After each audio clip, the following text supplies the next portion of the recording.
this has shocked the Hindu community in Australia, given that it appears to be, an act of vandalism at the moment.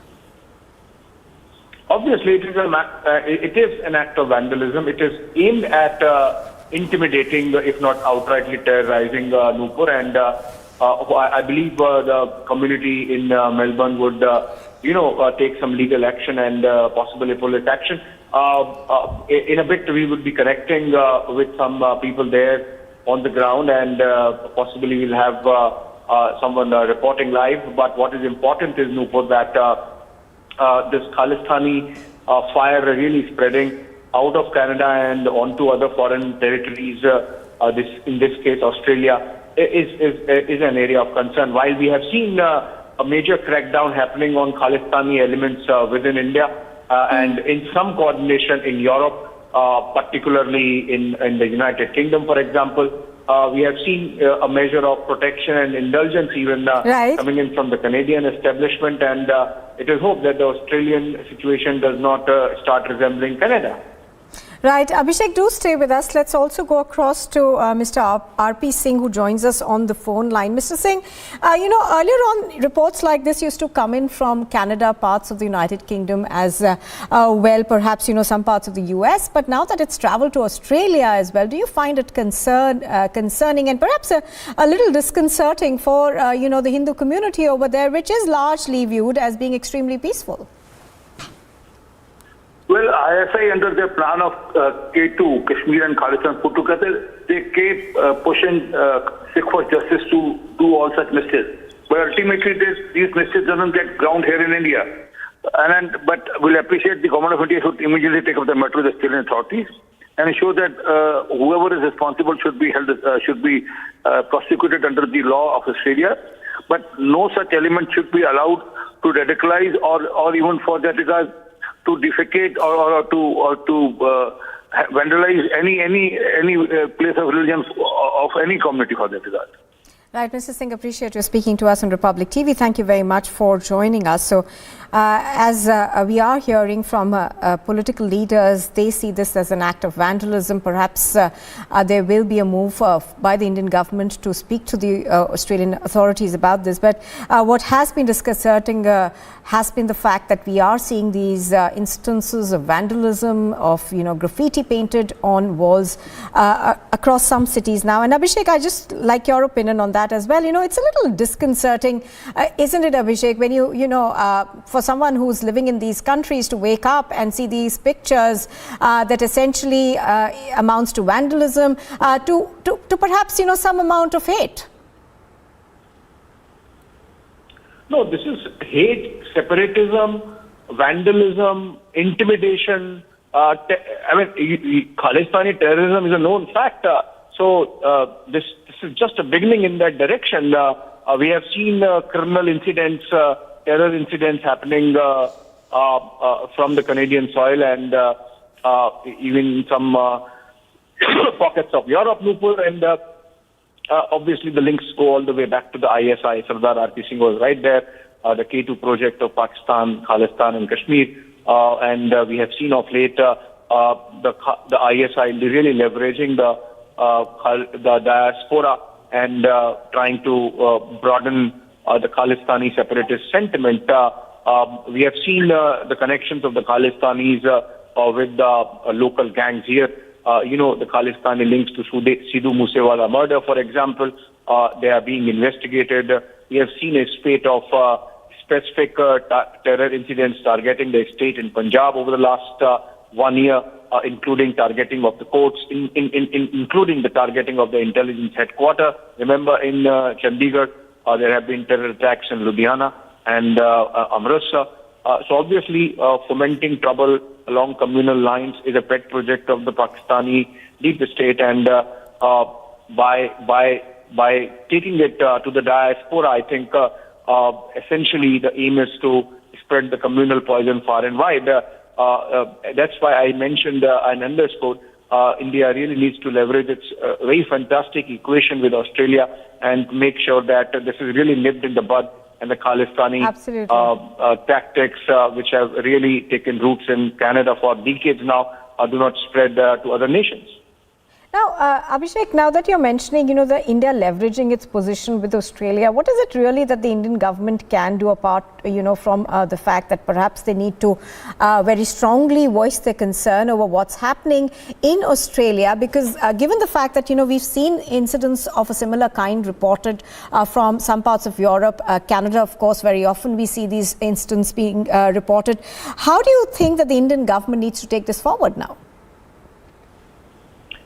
Well, it is very clear that our government has to get in touch with their Australian counterparts through obviously the Ministry of External Affairs and our mission there, and I believe there would be a consulate given that Melbourne is one of the 4 major cities of Australia, and then from there on take it forward by way of whatever kind of crackdown the Australian agencies can do. Obviously, it would be a painstaking investigation. As of now, the primary initiative obviously rests with the Indian community there, because they have to at least lodge a police complaint, and then once that happens, there has to be a very methodical investigation into who carried out, who are these elements, from where they have come, what are their influences, who all they are connected with, and really a crackdown essentially on these elements, because remember, even the Australians should be concerned that this kind of poison is spreading in their land, and it would be in their own interest as well that this does not really take roots.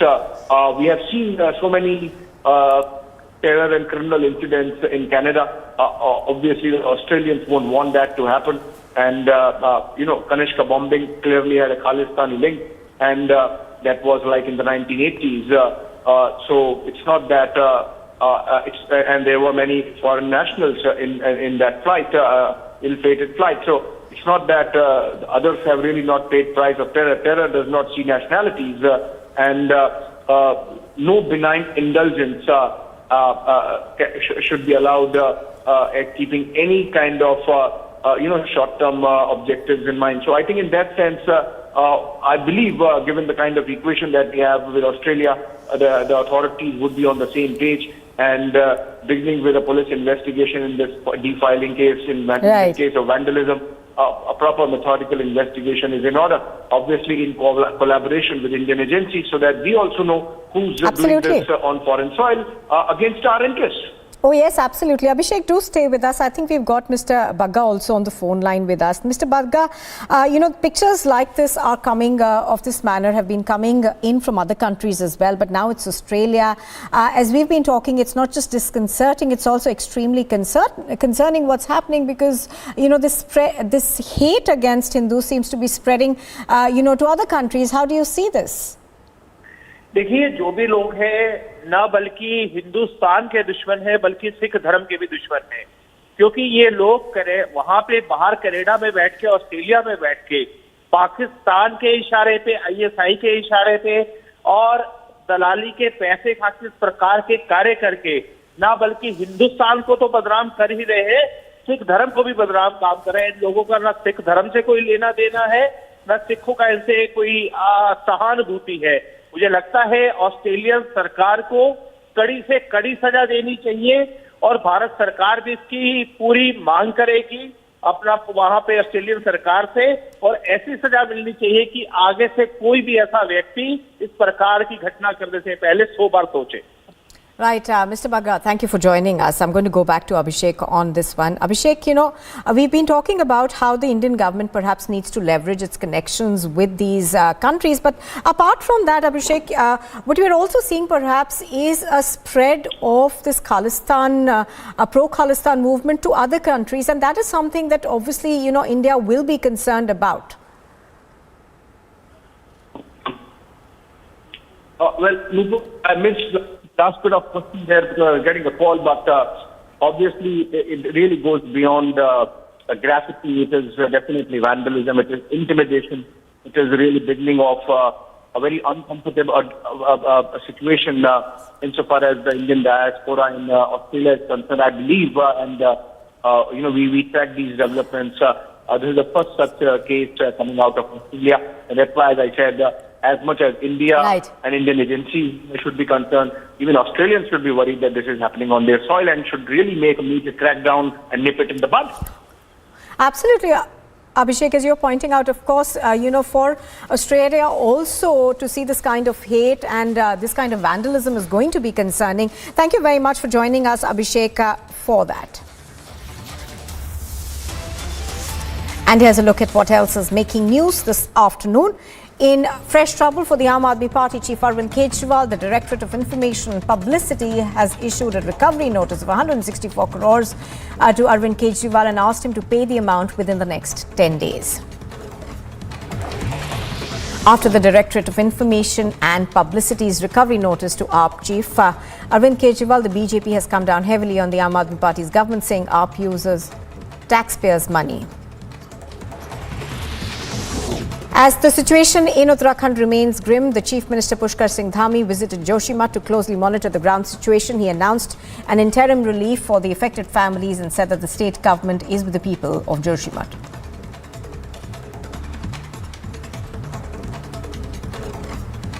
After the brutal crackdown on protesting farmers by the Nitish Kumar government, Bihar's leader of opposition has condemned the attack and said that it's complete Gunda Raj in Bihar. The Karnataka Home Minister, responding to Mangaluru cooker blast, has said that Shariq's family members are under the ED's radar. He further said that transactions between Shariq and his family are being investigated. Prime Minister Modi will visit Karnataka's Hubballi to participate in the National Youth Festival today. More than 7,500 delegates from different parts of the country will be participating in the festival. In a fresh development in the Ankita Bhandari case, the court has given a nod for a narco and polygraph test for the main accused Pulkit Arya. Earlier, the court had postponed the verdict for 5 days. As the probe into the Delhi hit-and-run case widens, the Rouse Avenue court will hear the accused's bail plea today. The court had sent all accused to judicial custody earlier. The World Health Organization has issued a product alert against 2 cough syrups made by an Indian firm that are potentially linked to the death of 18 children, in Uzbekistan.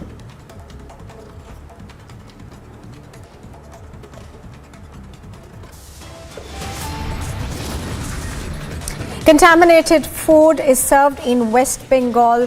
A face-off between the BJP and the West Bengal government brews. Overnight rains bring more trouble for Uttarakhand. Cracks now seen in houses in Karnaprayag as well.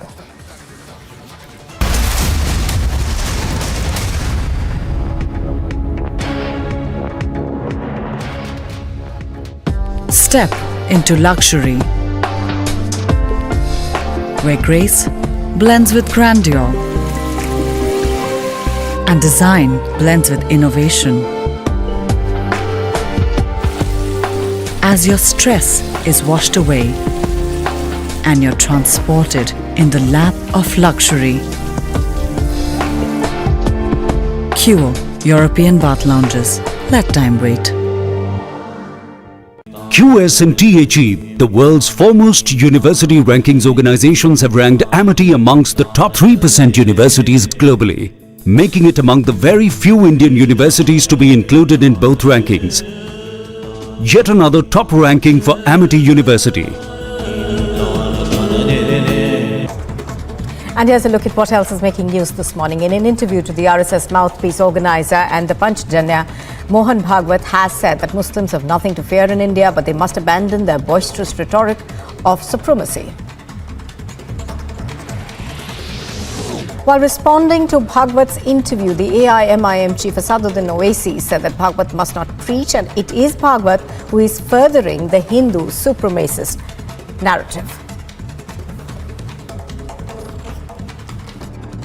Hitler को भी बड़ा अपना यकीन था अपनी Aryan race supremacy का, और इसीलिए आप देखते हैं कि आरएसएस जो है शुरू से इस बात का डिमांड कर रही है कि भारत में जो फेडरल स्ट्रक्चर है इस कंट्री का, उसको खत्म कर दिया जाए. The former Minority Affairs Minister and senior BJP leader Mukhtar Abbas Naqvi has hailed the RSS chief Mohan Bhagwat's remarks on Muslims and said the spirit of partnership and not the battle to dominate leads to the path of development. इस देश में आप दुनिया में रहने वाले 10 मुसलमानों में से एक मुसलमान हिंदुस्तान में रहता है। उसके सामाजिक, आर्थिक, शैक्षणिक, धार्मिक अधिकार पूरी तरह से महफूज भी हैं और मजबूत भी हैं, सुरक्षित भी हैं और सिक्योर्ड भी हैं। लेकिन वो दिक्कत मुसलमानों की नहीं है, दिक्कत मुस्लिम वोटों के ठेकेदारों और जागीरदारों की है, क्योंकि मुस्लिम वोटों के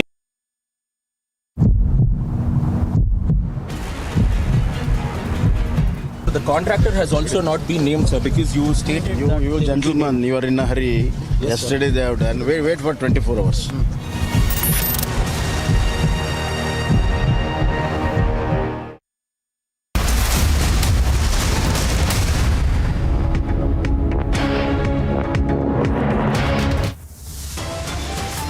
संपूर्ण ग्रंथ पर टिप्पणी नहीं है, ग्रंथ के उस अंश पर टिप्पणी है जो संपूर्ण 85-90% लोगों को शिक्षा से वंचित करता है। Top headlines at 12:30. Republic confronts Bihar minister who insulted Ramcharitmanas. Minister says, in fact, remains defiant, justifies his remarks. Ramcharitmanas was a nafrat फैलाने वाला ग्रंथ. Was a grant that was spreading hatred. This is not a coincidence, it is a conspiracy.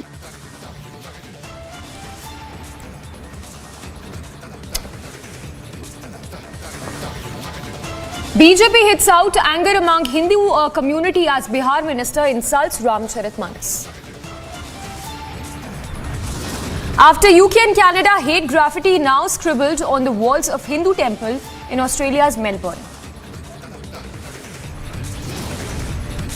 Back-to-back 3 incidents of snake, lizard and rats found in midday meal. BJP alleges funds misappropriation. Overnight rains bring more trouble. Cracks now seen in more houses and even in Kanpriak.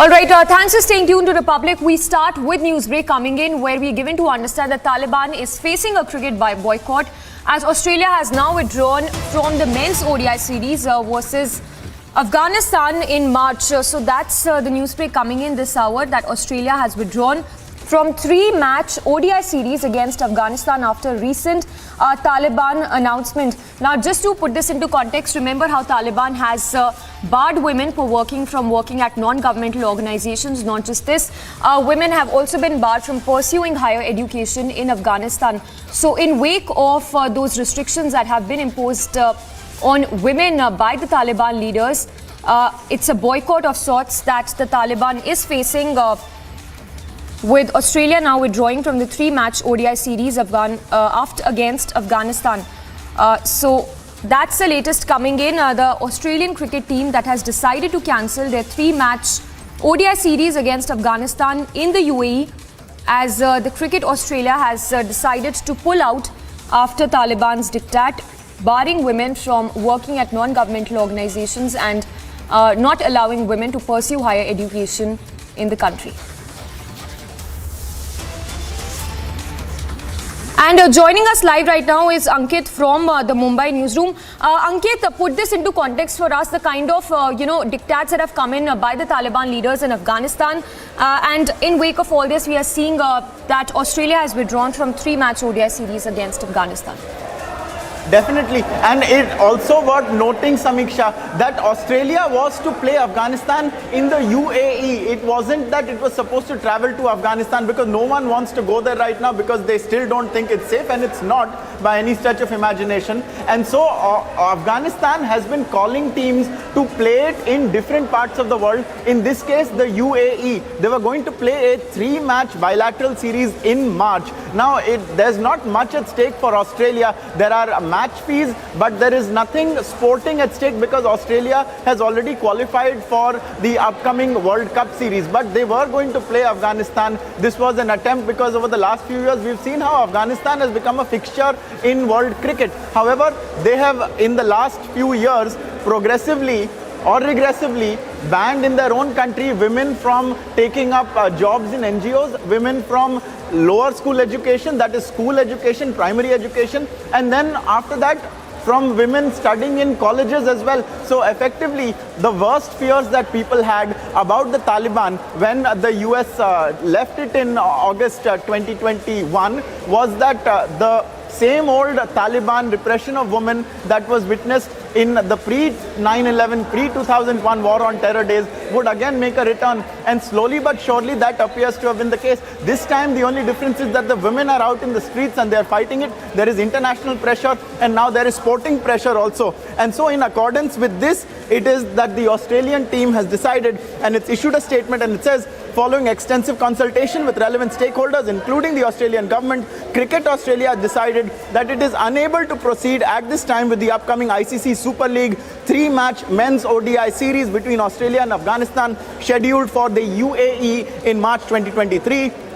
The decision follows the recent announcement by the Taliban of further restrictions on women and girls' education and employment opportunities and their ability to access parks and gyms. So it also notes that women are not allowed to play sports anymore in Afghanistan. Cricket Australia is committed to supporting growing the game for women and men around the world, including in Afghanistan, and will continue to engage with the Afghanistan Cricket Board in this regard. It thanks the Australian government for its support. So this is a move that Cricket Australia has made with the support of its government to make sure that there is pressure on Afghanistan to allow its women to go to schools, to colleges, to access parks and gyms, to play international sport in the same way that people and women and girls in the other countries all do. So they're not even going to travel to the UAE to play Afghanistan. And so this is the beginnings of a boycott on Afghanistan's cricket team as well. Absolutely, Ankit, thank you for the moment. A big setback that has come in for Afghanistan, because let's not forget that cricket is the most popular sport in Afghanistan, and that is going to have a massive impact when we talk about the country, with Australia now boycotting in terms of participating in the 3-match ODI series against Afghanistan. For now, to more news break coming in. This one from Bihar, where a massive controversy has erupted over the statements that were made by the Bihar minister, where he made hateful remarks on Ramcharitmanas. Republic confronted the Bihar education minister, who remained defiant and said that he stands by his remarks. Remember, the BJP has also hit out at the Bihar education minister after his insinuating statements to Hindus. He made a controversial anti-Hindu comment.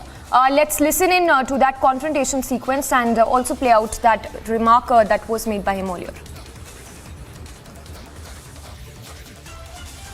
आपने रामचरितमानस को एक नफरत, आप अपनी बात को फिर से विवादास्पद आप कह रहे हैं, मैं कहाँ कह रहा हूँ? नफरत का ग्रंथ आपने मैंने नफरत का ग्रंथ नहीं कहा, नफरत का अंश कहा है। उस ग्रंथ में नफरत के अंश हैं। उत्तरकांड में लिखा हुआ है, अधम जात में विद्या पाए भयहु जथा ही दूध पिलाए। आप बताओ इसका क्या अर्थ है? कभी पढ़े हैं? मैं तो नहीं पढ़ा, आप पढ़े हैं। वही लोग बहस में लगे हुए हैं जो पढ़ेंगे सब। हम विवाद नहीं कर रहे हैं, साधु संत लोग बोल रहे हैं कि अपमानजनक है। मैंने तो नहीं पढ़ा है रामचरित, मैं ऑनेस्टली आपको बता रहा हूँ। आप पढ़े, मुझे याद है कल आप भाषण में दोहा में काफी बता रहे थे। लेकिन रामचरितमानस एक सेक्रेड ग्रंथ है, जैसा कि हिंदू धर्म के लोग मानते हैं, और संत लोग आपका विरोध कर रहे हैं इस बात को लेकर। भाजपा वाले भी विरोध कर रहे हैं। संत लोग विरोध नहीं कर रहे हैं। संतों की पृष्ठभूमि देखिए किस बात की वो लोग विरोध कर रहे होंगे। कौन लोग हैं वो? क्या वो संत रायदास है? क्या वो संत पासवान है? क्या वो संत गुप्ता है? आप देखिए, क्या वो संत चौधरी है? क्या वो संत जायसवाल है? क्या वो संत शर्मा है? मतलब शर्मा जो मेरा ये कहना है कि जो भी मैंने बात कही है, संपूर्ण ग्रंथ पर टिप्पणी नहीं है, ग्रंथ के उस अंश पर टिप्पणी है जो संपूर्ण 85-90% लोगों को शिक्षा से वंचित करता है। आज मोहन भागवत जी नागपुर से फतवा देते हैं कि शिक्षा से अहंकार बढ़ता है। क्या आपने देखा? आपने पढ़ा? ये बहस का मुद्दा बना। रामचरितमानस को आप किस रूप में लेते हैं? आप ये बताइए। रामचरितमानस के उत्तरकांड के उस अंश को का विरोध करता हूं जिसमें लिखा हुआ है धम्म जात में विद्या पाए भयहु जथा ही दूध पिलाए। मैं रामचरितमानस के उस अंश को लेता हूं जिसमें लिखा हुआ जे बरना धम तेली कुम्हारा सपच की रात कोल कलवारा। बरन में नीच कौन कौन है, पहला नाम तेली का दिया है भैया। तेली, कार, कुम्हार, कोल, कलवार, आदिवासी, दलित पराधीन सारे वंचितों को कहा है। और मनुस्मृति का दहन क्यों किए बाबा साहब अम्बेडकर? बाबा साहब अम्बेडकर भारत भूमि के प्रथम छात्र हुए। ईश्वर किसी जाति के दास नहीं है। अगर जाति के दास होते, प्रभु परमात्मा जाति के दास होते, मालिक खुदा किसी जाति के दास होते, तब रूढ़िवादियों द्वारा, दकियानुसी विचारों द्वारा, यथास्थितिवादियों द्वारा बाबा साहब अम्बेडकर को वंचित समाज में पैदा किया गया। और जब वंचित समाज में पैदा हुए, वो लिखे हैं कि मैं किस जाति में पैदा हुआ हूं उस पर मेरा अख्तियार नहीं है हिंदू व्यवस्था में, लेकिन मैं क्या स्वीकार करूंगा उस पर मेरा अख्तियार है। इसलिए भगवान बुद्ध जी को क्या चाहते हैं कि जैसे भगवान बुद्ध जी को स्वीकार, सुन तो लीजिए ना, क्योंकि आप भी मनुवाद लेके आए होंगे, सुनिएगा नहीं। मनुवादी नहीं हूँ। जी जी, आप मेरी बात सुन लीजिए। तो ये जो भारत भूमि के प्रथम छात्र जो अमेरिका के कोलंबिया विश्वविद्यालय पढ़ने गए, दूसरे लोग क्यों नहीं गए? एक से एक फतवा जारी करने वाले क्यों नहीं गए? जी काटने वाले क्यों नहीं गए? प्रथम छात्र जो लंदन स्कूल ऑफ इकोनॉमिक्स कल भाषण में मैं सुन चुका हूं कि कोलंबिया यूनिवर्सिटी गए, जो तो सुन लीजिए ना, यूएस का बहुत बड़ा यूनिवर्सिटी है। ये बताइए कि में क्या दिक्कत है? मनुस्मृति और रामचरितमानस को जैसे कि बाबा साहब अम्बेडकर जी ने तिरस्कार किया, जलाया, तो क्या आप भी आग्रह करते हैं, आह्वान करते हैं सब लोगों से कि उसको तिरस्कार और जलाना चाहिए? हूं कि भगवान राम जी को सबरी का जूठ बैर क्यों खाना पड़ा? आप बात समझिए। भगवान कृष्ण जी को सुप्पन भगत डोम के यहाँ क्यों खाना पड़ा? ये दर्शन है कि जो अंश है जाति के नाम पर विषमता का, नफरत का, उस अंश को हटाओ। मतलब आप रामचरित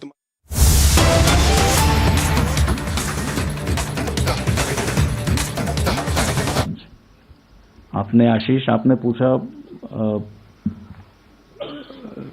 कि क्या हमारे और एडवर्सरी के बीच में जो आपने नंबर्स का जिक्र किया, मैं सिर्फ ये कहना चाहता हूं कि कोई भी सेना की क्षमता या इसमें सिर्फ नंबर्स पे निर्भर नहीं है, उसमें कई अलग अलग मुद्दे होते हैं। आपके जो लड़ाई की सामग्री है या weapon system equipment is one component. उसके अलावा आपकी लेवल ऑफ ट्रेनिंग है, आपकी लेवल ऑफ मोटिवेशन, आपके सोल्जर्स की जो ह्यूमन रिसोर्स है, मेरी समझ में वो भी उतने ही मायने रखता है। उसी तरह से इंफ्रास्ट्रक्चर और उसी तरह से वहाँ पर किस तरह की टेरेन अवेलेबल है। So it is a sum total of all this. सो आपको संक्षिप्त में यदि मैंने आपको प्रश्न का जवाब देना है तो मैं आपको ये आश्वस्त कराना चाहता हूँ या फिर ये भरोसा दिलाना चाहूँगा, यदि कोई ऐसी ज़रूरत पड़ी या कोई ऐसी सिचुएशन आई तो हमारी सेना पूरी तरह से सक्षम है, सशक्त है, प्रबल है। और यदि कोई ऐसी सिचुएशन आती है उसका पूरी तरह से मैं समझता हूँ रिस्पॉन्ड करने में पूरी तरह से तैयार है। और आपका प्रश्न था यूएन पीस कीपिंग के बारे में, और जो लीगल एक्शंस या इस तरह से इंजर्ड या जो वहाँ पर यदि जान गंवा देते हैं उनके बारे में उसकी क्या लीगल पोजीशन है, तो उसके बारे में मैं थोड़ा और मेरे को जानकारी हासिल करनी पड़ेगी। पर हमारे जब भी हम कोई डिप्लॉयमेंट करते हैं यूएन मैंडेट के तहत, तो इन सब चीज़ों का एडिक्वेटली हम ध्यान देते हैं, और साथ ही पूरा लीगल ओपिनियन करने के बाद only when all these aspects are addressed do we commit our troops to the UN. So whatever जो भी आपके मतलब मन में शंका या इश्यूज है वो मैं बताना चाहूँगा कि they would have been adequately examined, या उसका सही मायने में सोच करके ही ये किया होगा। स्पेसिफिक जो आपका प्रश्न है I may not be able to answer since it's a legal matter, that is one, but I can revert back to you. जहाँ तक आपने जोशी मठ के बारे में पूछा, और मैंने शुरू में बताया जो भी हमारी वहाँ पे फैसिलिटीज़ है, जो भी इंफ्रास्ट्रक्चर है, जिस मात्रा में या जिस तरह से हम मदद कर पाएंगे वहाँ पर स्थानिक प्रशासन की, हम पूरा करेंगे। और ऐसे सिचुएशंस में हमने पहले भी पास्ट में भी पूरी तरह से मानवीय या फिर प्राकृतिक आपदा का सामना करने में पूरी मदद की है, तो उसी की तरह यहाँ पर भी हम करेंगे। Okay, we'll take the last set now. We've already exceeded time. We'll start with Sudhiranjan Sen, Bloomberg, Manas Bhuya, PTI, and Abhishek Bhalla, India Today TV. Yeah, please start. Chief, Sudhiranjan from Bloomberg here, sir. Sir, given the background of Joshi Math, are you kind of doing some kind of a survey, assessment of your units, positions that are not only there in Joshi Math, but, strewn across the border, the northern borders, given the fact that there is such a sensitivity to the border right now? And if so, do you have an alternative plan? And will you kind of advise the civilian government that the military is taken more into confidence before building projects out there? Okay, next question. Mic दीजिए आप. So this is Manas Pratim Bhuyan from PTI, Press Trust of India. Yes. Good afternoon, sir. Sir, Yeah. to your left. This second. Oh yeah, sorry. So do you think the Russian invasion of Ukraine actually added new complexities to India's long-term security challenges, as it could, there has been observations that it could embolden China to become more aggressive along the borders with India? And a quick second question about your predecessor, General Narawane's recent comments that, theaterization plan will not be prudent idea without enunciating the national security strategy. So how do you see the comments, sir? Thank you. Okay, Abhishek Bhalla. Very good. Yeah, Abhishek, mic. Good afternoon, sir. Abhishek Bhalla from India Today this side. So just a short question. Manas has already asked the theaterization question that I wanted to ask. So I'll push in a simple question. A lot of thrust on women in the army. Is the army ready for having women in infantry and armored corps?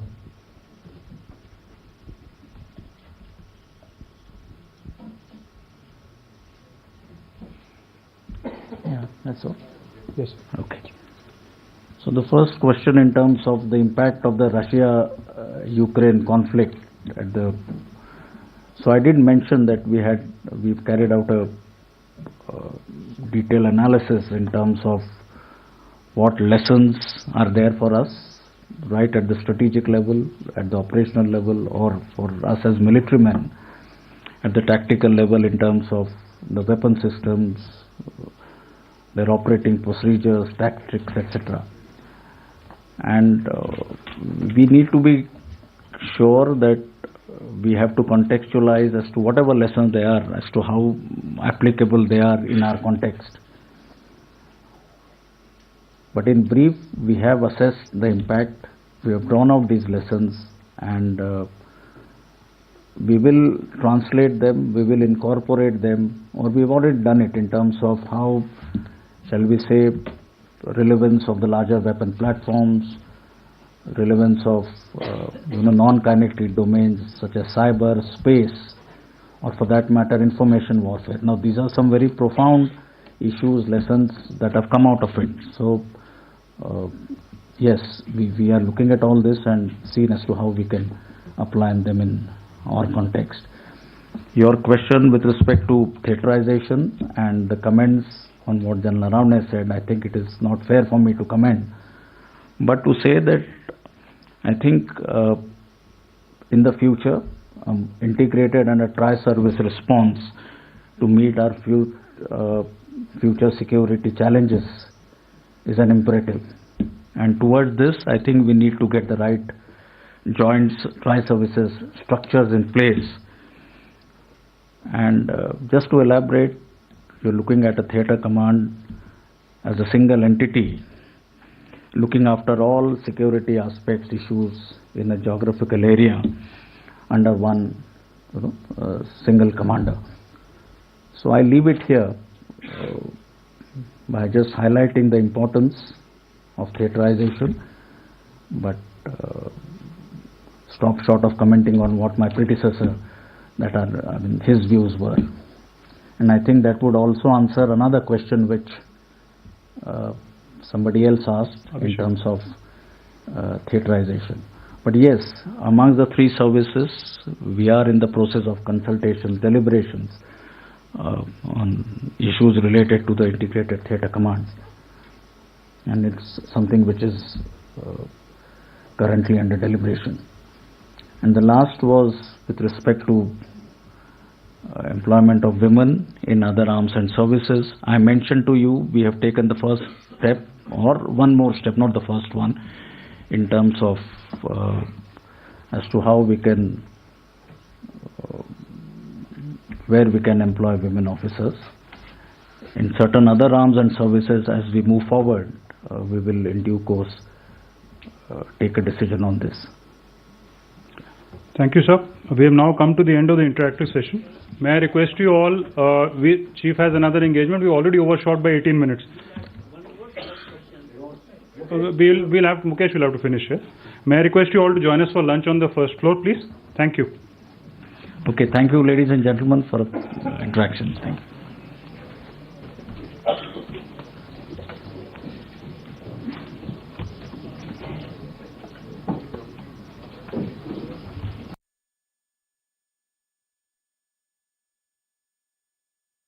They're addressing a host of issues where he says that there is adequate force level available to deal with any situation, and that the deployment from the adversary side on the northern border continues in the same manner, going on to say that we have an equal number of troops on our side and that there is slight increase in the number of troops by China opposite our eastern command, but we're keeping a close watch.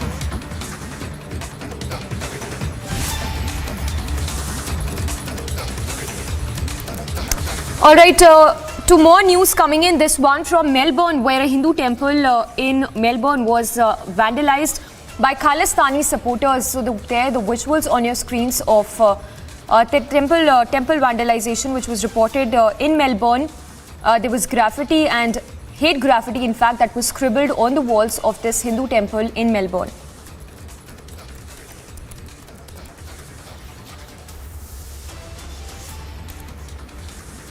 So the visuals there on your screens right now is from the Melbourne Hindu temple that was vandalized by Khalistani supporters. Now this is the Swami Narayan Mandir in Melbourne, in the northern suburb of Mill Park in Melbourne. The hate graffiti there, which you can see, that was scribbled on the walls of this Hindu temple located in the northern suburb of Mill Park in Melbourne. It's being said that Khalistani supporters are behind this attack and vandalization of the Hindu temple in the area. This is the Swami Narayan Mandir in Melbourne's northern suburb. So a Hindu temple there that was attacked and vandalized by Khalistani supporters in Melbourne, Australia, by Khalistani supporters. Members of the Hindu community, in fact, have responded strongly to this incident coming to light from Melbourne.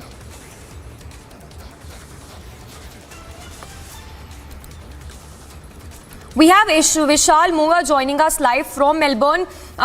If you can give us the latest you're picking up, it's being said that Khalistani supporters, backers are behind this vandalization which has happened in this particular Hindu temple. Give us more details.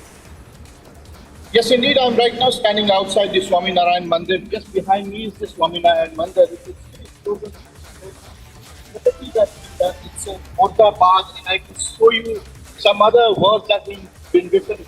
Hindustan. Now, the allegation is that the certain Khalistani groups have also written that Bhindranwala Zindabad, these kind of slogans have been painted on the walls of the Swami Narayan temple. We were talking to the officials of the Swami Narayan temple. They told us that basically the investigation is on, so that they can't speak upon it. But indeed, the leader of Swami Narayan Trust has asked people to calm down, but they're really concerned about their security. The larger issue here is the Khalistani people that are operating in Australia. Now, Australia, Canada, UK are considered to be countries which are very friendly and also really close to Indian government. But indeed, if you see, the Indian government has not put pressure upon the Australian government, and that is why the Australian government has not taken strict action against these Khalistani groups. I have one of the locals here with me. You've been representing the Hindu organization, these kind of refugees. Do you feel secure in Melbourne? So far, Melbourne has been a very, very peaceful place, and whole Australia is a peaceful country. But when we see such kind of incidents, and it just shakes our belief that why the government is not taking any action for the safety, security, and that kind of approach of the community that they are safe in the country. They should take some action that such forces don't flourish, and they never think that they can grow in such country like Australia. See, it is all allegations that are really being leveled that these could be the work of Khalistani elements. Right now, the police is investigating the matter. The police has not narrowed down on someone, but indeed, if you talk to the people here, they are really concerned about their security. Now, referendum rallies being taken up in Melbourne, not new that is happening. Right now, there have been a lot of work that has been going on by these Khalistani elements. They have been taking out referendum rallies, and the Australian government has not been doing too much. That is what the allegation of the Indian community is. The Indian Hindus say that Australian reply that this is a political society doesn't really satisfy them. They should take action against these people because they had killed Hindus during the period of terrorism in Punjab. Now, I've been reporting Punjab. There have been a lot of groups which had really operated in Punjab, and they had killed Hindu leaders during the days of militancy. But now, if you talk about this peaceful place, Melbourne has been very peaceful. But these Khalistani groups have been really taking out rallies in large number, mobilizing people in large number for referendum. They have been saying that the Indian government, they are trying to put pressure on the Indian government that the Indian government should really allow referendum in Punjab. We'll talk to some the Indian diaspora here. What do you think the Australian government should do now? Now, Australian government should initiate the action on such kind of forces which are disturbing the peace of the city, peace of the country, and they should try to inculcate such kind of faith in the one community which are threatened by such forces that they are safe in the country. If you talk about the Mandir management, they say that they don't want to speak on camera, but they're really concerned about the security. They are helping the authorities to really narrow down that who did this. And Australia being a friendly country with India, it is highly likely that the Australian government should take a strict action so that a strong message can be sent to these. All right, we'll try and connect with Vishal Monga again, but there Republic reporting live from Melbourne, Australia. In fact, right from outside that Hindu temple that was desecrated. The visuals there on your screens of that hate graffiti that was also scribbled on the walls of this Hindu temple. In fact, this is the Swami Narayan Mandir in Melbourne, which is located in the northern suburb of Mill Park area. The Khalistani supporters who attacked and vandalized the Hindu temple in Melbourne in the early hours. The visuals there in which you can see the hate slogans that are scribbled on the walls of the temple.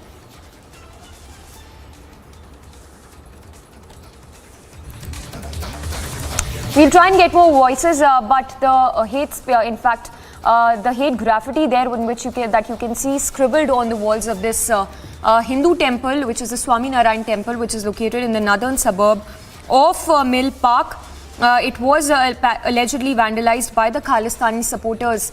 So the Hindu community there voicing their concerns and saying, in fact, talking about the kind of concerns this particular incident raises. But the visuals there on your screens in which you can see the Melbourne Hindu temple that was attacked and vandalized by the Khalistani supporters. All right, we'll try and connect with Vishal Monga again, who's reporting live from Melbourne, from outside that Hindu temple, which was desecrated by the Khalistani elements. But we're given to understand that it was vandalized in the early hours by the Khalistani supporters. So blatant display of religious hatred there towards the Hindu community by the Khalistani supporters, as is evident from those visuals there being seen. The visuals there in which you can see how this temple was vandalized by the Khalistani supporters is what we're given to understand, and the Hindu community there expressing their thoughts on this as a result of the blatant display, as can be seen, of the religious hatred towards the Hindu community in Melbourne. So anti-India graffiti there that's scribbled on the walls of this Hindu temple, which is the Swami Narayan temple in Melbourne.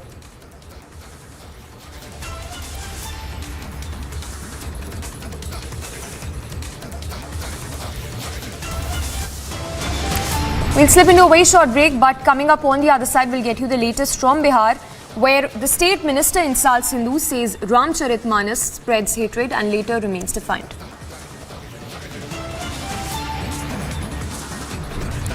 Big controversy breaks out over Bihar education minister's Hindu insult.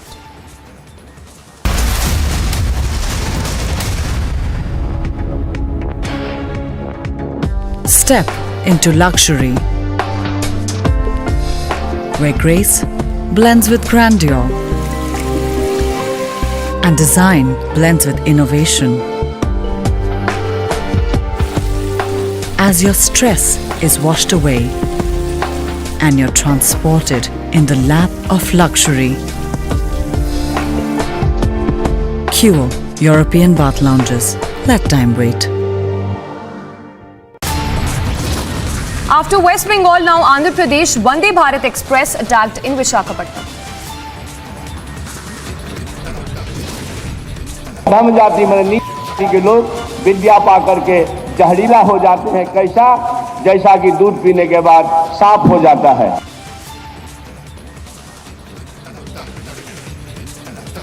Bihar Education Minister insults Hindus, says Ramcharitmanas spreads hatred. Big controversy breaks out over Bihar Education Minister's Hindu insult. Prime Minister Narendra Modi's mega visit to Polban, Karnataka, Prime Minister to inaugurate key events. Delhi hit and run case in court today to hear accused's bail plea.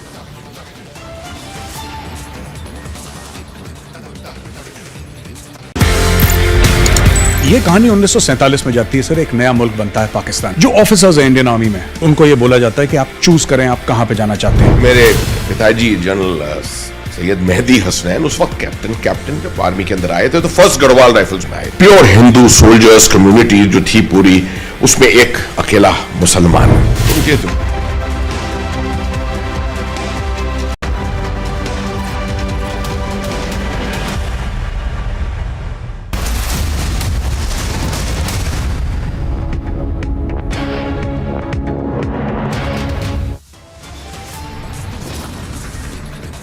नहीं है, ग्रंथ के उस अंश पर टिप्पणी है जो संपूर्ण 85-90% लोगों को शिक्षा से वंचित करता है। Republic confronts Bihar minister who insulted Ramcharitmanas. Minister remains defiant, justifies remarks. Ramcharitmanas was a nafrat फैलाने वाला ग्रंथ, was a grant that was spreading hatred. This is not a coincidence, it is a conspiracy. BJP hits out anger among Hindu community as Bihar minister insults Ramcharitmanas. After UK and Canada hate graffiti now scribbled on the walls of Hindu temple in Australia's Melbourne. Back-to-back incidents, 3 incidents of snake, lizard and rats found in midday meal. BJP alleges funds misappropriation. Overnight rains bring more trouble. Cracks now seen in more houses and even in Karnprayag.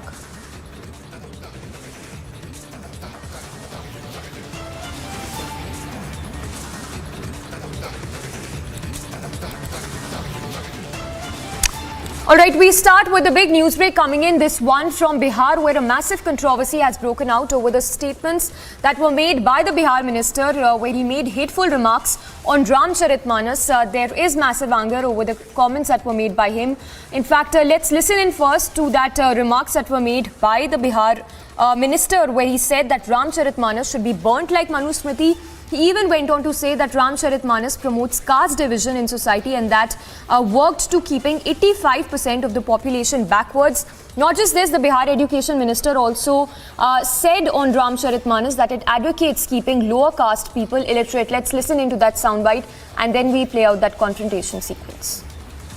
Chandrashekhar ji, आपने रामचरितमानस को एक नफरत, आप अपनी बात को फिर से सुधारिए। विवादास्पद आप कह रहे हैं, मैं कहाँ कह रहा हूँ? नफरत का ग्रंथ आपने मैंने नफरत का ग्रंथ नहीं कहा, नफरत का अंश कहा है। उस ग्रंथ में नफरत के अंश हैं। उत्तरकांड में लिखा हुआ है, अधम जात में विद्या पाए भयहु जथा ही दूध पिलाए। आप बताओ इसका क्या अर्थ है? कभी पढ़े हैं? मैं तो नहीं पढ़ा, आप पढ़े हैं। वही लोग बहस में लगे हुए हैं जो पढ़ेंगे सब। हम विवाद नहीं कर रहे हैं, साधु संत लोग बोल रहे हैं कि अपमानजनक है। मैंने तो नहीं पढ़ा है रामचरित, मैं ऑनेस्टली आपको बता रहा हूँ। आप पढ़े, मुझे याद है कल आप भाषण में दोहा में काफी बता रहे थे। लेकिन रामचरितमानस एक सेक्रेड ग्रंथ है, जैसा कि हिंदू धर्म के लोग मानते हैं, और संत लोग आपका विरोध कर रहे हैं इस बात को लेकर। भाजपा वाले भी विरोध कर रहे हैं। संत लोग विरोध नहीं कर रहे हैं।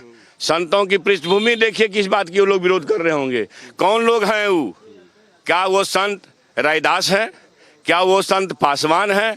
क्या वो संत गुप्ता है? आप देखिए, क्या वो संत चौधरी है? क्या वो संत जायसवाल है? क्या वो संत शर्मा है? मतलब शर्मा जो मेरा ये कहना है कि जो भी मैंने बात कही है संपूर्ण ग्रंथ पर टिप्पणी नहीं है, ग्रंथ के उस अंश पर टिप्पणी है जो संपूर्ण 85-90% लोगों को शिक्षा से वंचित करता है। आज मोहन भागवत जी नागपुर से फतवा देते हैं कि शिक्षा से अहंकार बढ़ता है। क्या आपने देखा? आपने पढ़ा? ये बहस का मुद्दा बना। रामचरितमानस को आप किस रूप में लेते हैं? आप ये बताइए। रामचरितमानस के उत्तरकांड के उस अंश का विरोध करता हूँ जिसमें लिखा हुआ है, धम जात में विद्या पाए भयहु जथा ही दूध पिलाए।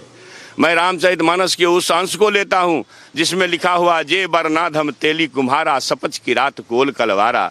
बरन में नीच कौन कौन है? पहला नाम तेली का दिया है भैया। तेली, कार, कुम्हार, कोल, कलवार, आदिवासी, दलित पराधीन सारे वंचितों को कहा है। और मनुस्मृति का दहन क्यों किए बाबा साहब अम्बेडकर? बाबा साहब अम्बेडकर भारत भूमि के प्रथम छात्र हुए।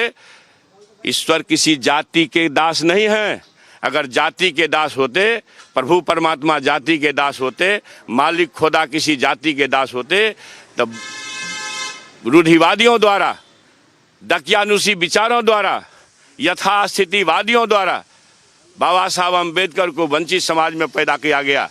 और जब वंचित समाज में पैदा हुए, वो लिखे हैं कि मैं किस जाति में पैदा हुआ हूँ उस पर मेरा अख्तियार नहीं है हिंदू व्यवस्था में, लेकिन मैं क्या स्वीकार करूंगा उस पर मेरा अख्तियार है। इसलिए भगवान बुद्ध जी को क्या चाहते हैं कि जैसे भगवान बुद्ध जी को स्वीकार, सुन तो लीजिए ना, क्योंकि आप भी मनुवाद लेके आए होंगे, सुनिएगा नहीं? मनुवादी नहीं हूँ। जी, आप मेरी बात सुन लीजिए। तो ये जो भारत भूमि के प्रथम छात्र जो अमेरिका के कोलंबिया विश्वविद्यालय पढ़ने गए, दूसरे लोग क्यों नहीं गए? एक से एक फतवा जारी करने वाले क्यों नहीं गए? जी काटने वाले क्यों नहीं गए? प्रथम छात्र जो लंदन स्कूल ऑफ इकोनॉमिक्स कल भाषण में मैं सुन चुका हूँ कि कोलंबिया यूनिवर्सिटी गए, जो तो सुन लीजिए ना, यूएस का बहुत बड़ा यूनिवर्सिटी है। ये बताइए कि में क्या दिक्कत है? मनुस्मृति और रामचरितमानस को जैसे कि बाबा साहब अम्बेडकर जी ने तिरस्कार किया, जलाया, तो क्या आप भी आग्रह करते हैं, आह्वान करते हैं सब लोगों से कि उसको तिरस्कार और जलाना चाहिए? मैं हूँ कि भगवान राम जी को सबरी का जूठ बैर क्यों खाना पड़ा? आप बात समझिए। भगवान किस जी को सुप्पन भगत डोम के यहाँ क्यों खाना पड़ा? ये दर्शन है कि जो अंश है जाति के नाम पर विषमता का, नफरत का, उस अंश को हटाओ। मतलब आप रामचरितमानस या मनुस्मृति में जो जाति व्यवस्था और वर्ण व्यवस्था के बारे में लिखा गया उसके खिलाफ है आप? जी, उसके खिलाफ है? मैं सीधी बात करता हूँ कि नहीं, उसके खिलाफ है। मेरी बात सुन लीजिए ना। रामचरितमानस हो या मनुस्मृति हो या गोवलकर का बंच ऑफ थॉट हो, इसमें जातियों के खिलाफ जो विसंगति का अंश है उसको काट के हटाना चाहिए। अगला सवाल है कि बिहार में जातीय जनगणना हो रही है। आपके नेता नीतीश कुमार और तेजस्वी यादव जाति गिनवा रहे हैं, पूरे सबके घर में जाति गिनने के लिए आएंगे लोग। आप बोल रहे हैं जाति व्यवस्था खत्म होनी चाहिए, तो आप जाति क्यों गिनवा रहे हैं? जाति क्यों गिनवा रहे हैं? मेरी बात सुनिए, मैं मजबूत कंधे वाले से कहना चाहता हूं कि जातियों के नाम पर जो हजारों साल से दमित है, पीड़ित है, शोषित है, उसके उत्थान का अवसर कब होगा? मजबूत कंधे वाले, अगर ऐसा नहीं होता तो आचार्य नरेंद्र देव जी उच्च श्रेणी के कुलीन पंडित में पैदा होकर के समाजवाद नहीं करते। आचार्य जेवी कृपलानी साहब उसके अनुयायी नहीं होते। आचार्य डॉक्टर लोहिया जी वो भी ऊंचे कुल में पैदा हुए। गरीबों की बात क्यों किए, वंचितों की बात? जाति गणना ठीक है, जाति आपको सुनने का धीरज नहीं है? आप तो पूरी बात सुन लीजिए ना। एक फहरिस्त है, लंबी फहरिस्त। जिसको देश की चिंता है वो सबकी चिंता करेगा। जो सबकी चिंता करेगा 90 को काटेगा नहीं। इसलिए 100 में 90 लोग अगर वंचित आज भी है, आज भी जीतन राम मांझी मुख्यमंत्री, आपको हिम्मत है तो चलाइए, मैं नहीं समझता हूँ आपको हिम्मत है। जीतन राम मांझी मुख्यमंत्री बनकर के मधुबनी के दुर्गा मंदिर में गए पूजा करने, किसने उसको गंगा जल से धोया? वही मेरे जी काटने का फतवा जारी करते हैं। नहीं, लेकिन आप समाजवाद की बात करते हैं। 35 साल समाजवादियों की सरकार रही, तो क्या आपको नहीं लगता कि समाजवादियों ने उत्थान नहीं किया पिछड़ी जातियों का? अगर उसी का आप कहना क्या चाहते हैं? आप मनुवाद सीख करके आए हैं, यही हमसे बोलवा चाहते हैं? मनुवादी मैं यह कह रहा हूं कि आज के तारीख में 6 साल नहीं हुआ है। आप 2 तारा की बात कर रहे हैं साहब। आप मनुस्मृति में जाति व्यवस्था के खिलाफ बात कर रहे हैं, फिर जातीय जनगणना करा रहे हैं। पढ़ कर क्या है? आप भी जी काटने वाले लोगों में से हैं। मैंने भी जी काटने वाले लोग पक्का है। आप बात, मेरी बात धीरज है तो बात सुन। आप सत्ता में आके, सत्ता में रहकर आप, इसका मतलब ये नहीं कि कुछ भी बोलकर निकल जाइएगा। सत्ता में आ रहे हैं तो समानता की बात करने के लिए जातीय जनगणना की जा रही है। जो हजारों साल से काट के रखे गए हैं उनको सम्मान कब मिलेगा? और मजबूत कंधे वाले, आप आगे आओ। अगर देश को बचाना चाहते हो, देश को ताकत बढ़ाना चाहते हो, तो आप निश्चित रूप से ये ज्ञान की भूमि बिहार है, ये दर्शन का काम करेगा। So there you heard the Bihar minister who continues to stand his ground over the remarks he'd made earlier where he likened the Ramcharitmanas to the Manusmriti, even went on to say that it advocates keeping lower castes, people illiterate. A lot of reactions coming in, the VHP as well as the BJP condemning such remarks that were made by the Bihar minister. Let's listen into those reactions. I believe that it arises from ignorance. Ramcharitmanas has been the binding force for the Hindus amongst the diaspora, spread all around the world. The Girmityas, the persons akin to a bonded labor, when they went to foreign lands, they took Ramcharitmanas with them. And the Ramcharitmanas has been their link with the motherland and the Hinduism. There are specific stories in Ramcharitmanas, particularly his friendship, Ram's friendship with the Nishad Raj. When Nishad Raj comes to touch the feet of Rama, the Ram stands up, spreads his hands and invites him for a close hug. Nishad Raj is hesitant. He refers to his lower caste. The Ram replies that he does not believe in the high and low of the caste, pulls him close and hugs him close. When he goes to Shabari, Shabari refers to her caste. Shabari refers to being a woman. Ram does not accept both contentions. He calls Shabari as Bhamini and mother. So therefore, the Ram's story is the story of a closeness, of rising above the caste and other differences, rising above the tribes and other differences. Nishad Raj is a friend of Ram. Sugriv is a friend of Ram. And he says regarding both of them, Tum mam priye Bharat sam bhai. So not only a friend, but also a brother, a relative, as valuable as Bharat, as valuable as Lakshman. But it's quite unfortunate, sir, that this is not the first time that such statements have been used by these opposition leaders. Earlier also some such similar sort of statements have been used. And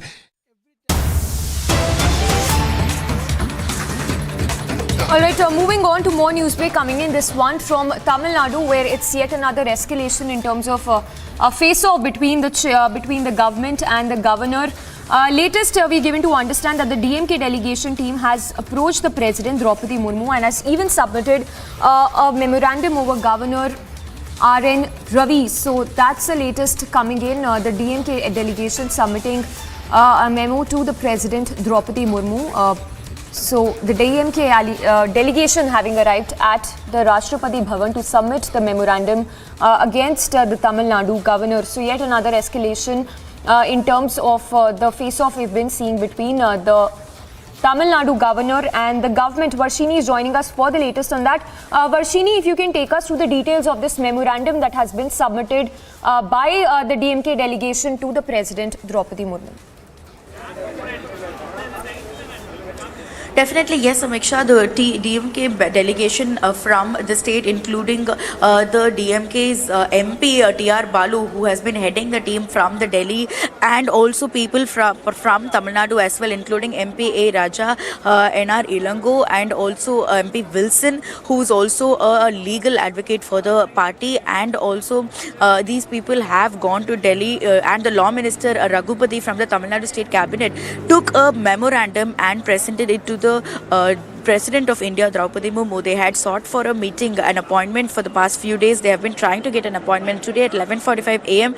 they had submitted this memorandum from the Chief Minister of Tamil Nadu, M.K. Stalin himself, regarding the Governor R.N. Ravi. And we know that for the past 1 week, the issues, the tussle between the governor and the government has been intensifying day by day. And now they have submitted a memorandum regarding the issues that went on in the Tamil Nadu State Assembly on the first day of this particular session with the governor's speech. So it is a detailed letter signed by the Chief Minister himself, and it is a closed covered letter that they have submitted to the President. And the President's official Raj Bhavan's Twitter page has also tweeted about the DMK delegation meeting the President and speaking to her about the governor and requesting for an immediate action.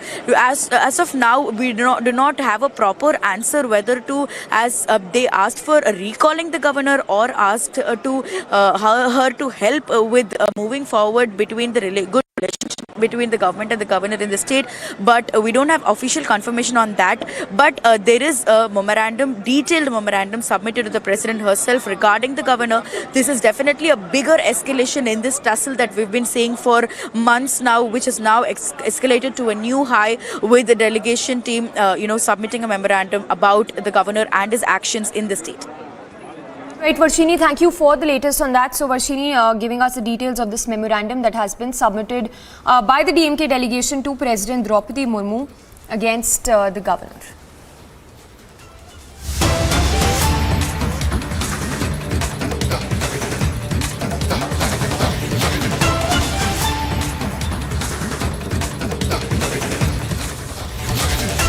And a big news break coming in. Exclusive videos that we've accessed of Myanmar striking the rebel camps. So the Myanmar there bombing the CNA camps near Mizoram border. Sources even telling us that the CNA camps on Mizoram border have been struck, and that 5 members of the CNA, which is the CNA, are dead in the strike. As per sources, 3 bombs exploded in the rebel camp near the Mizoram border. So that's a strike there by Myanmar, airstrike there by Myanmar. Near the border area of Mizoram. The first visuals on your screens right now of Myanmar targeting the rebel camps in the border area of Mizoram. 12 have been injured, while 3 fatalities have been reported, is what we're given to understand. Just a little more of what we know so far. 5 bombs we're given to understand dropped in the CNA camp in the Mizoram border. 3 bombs exploded and no civilian or military casualties on Indian side. However, 5 fatalities in the CNA camp and 12 injuries on part of the CNA camp.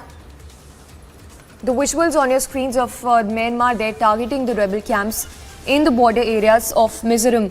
12 injured and 5 fatalities that have been reported on side of the CNA. But the latest also coming in that the CNA cadres have dispersed outside the camp and have taken shelter in bunkers. We'll try and go across to Anuradha for more details on that.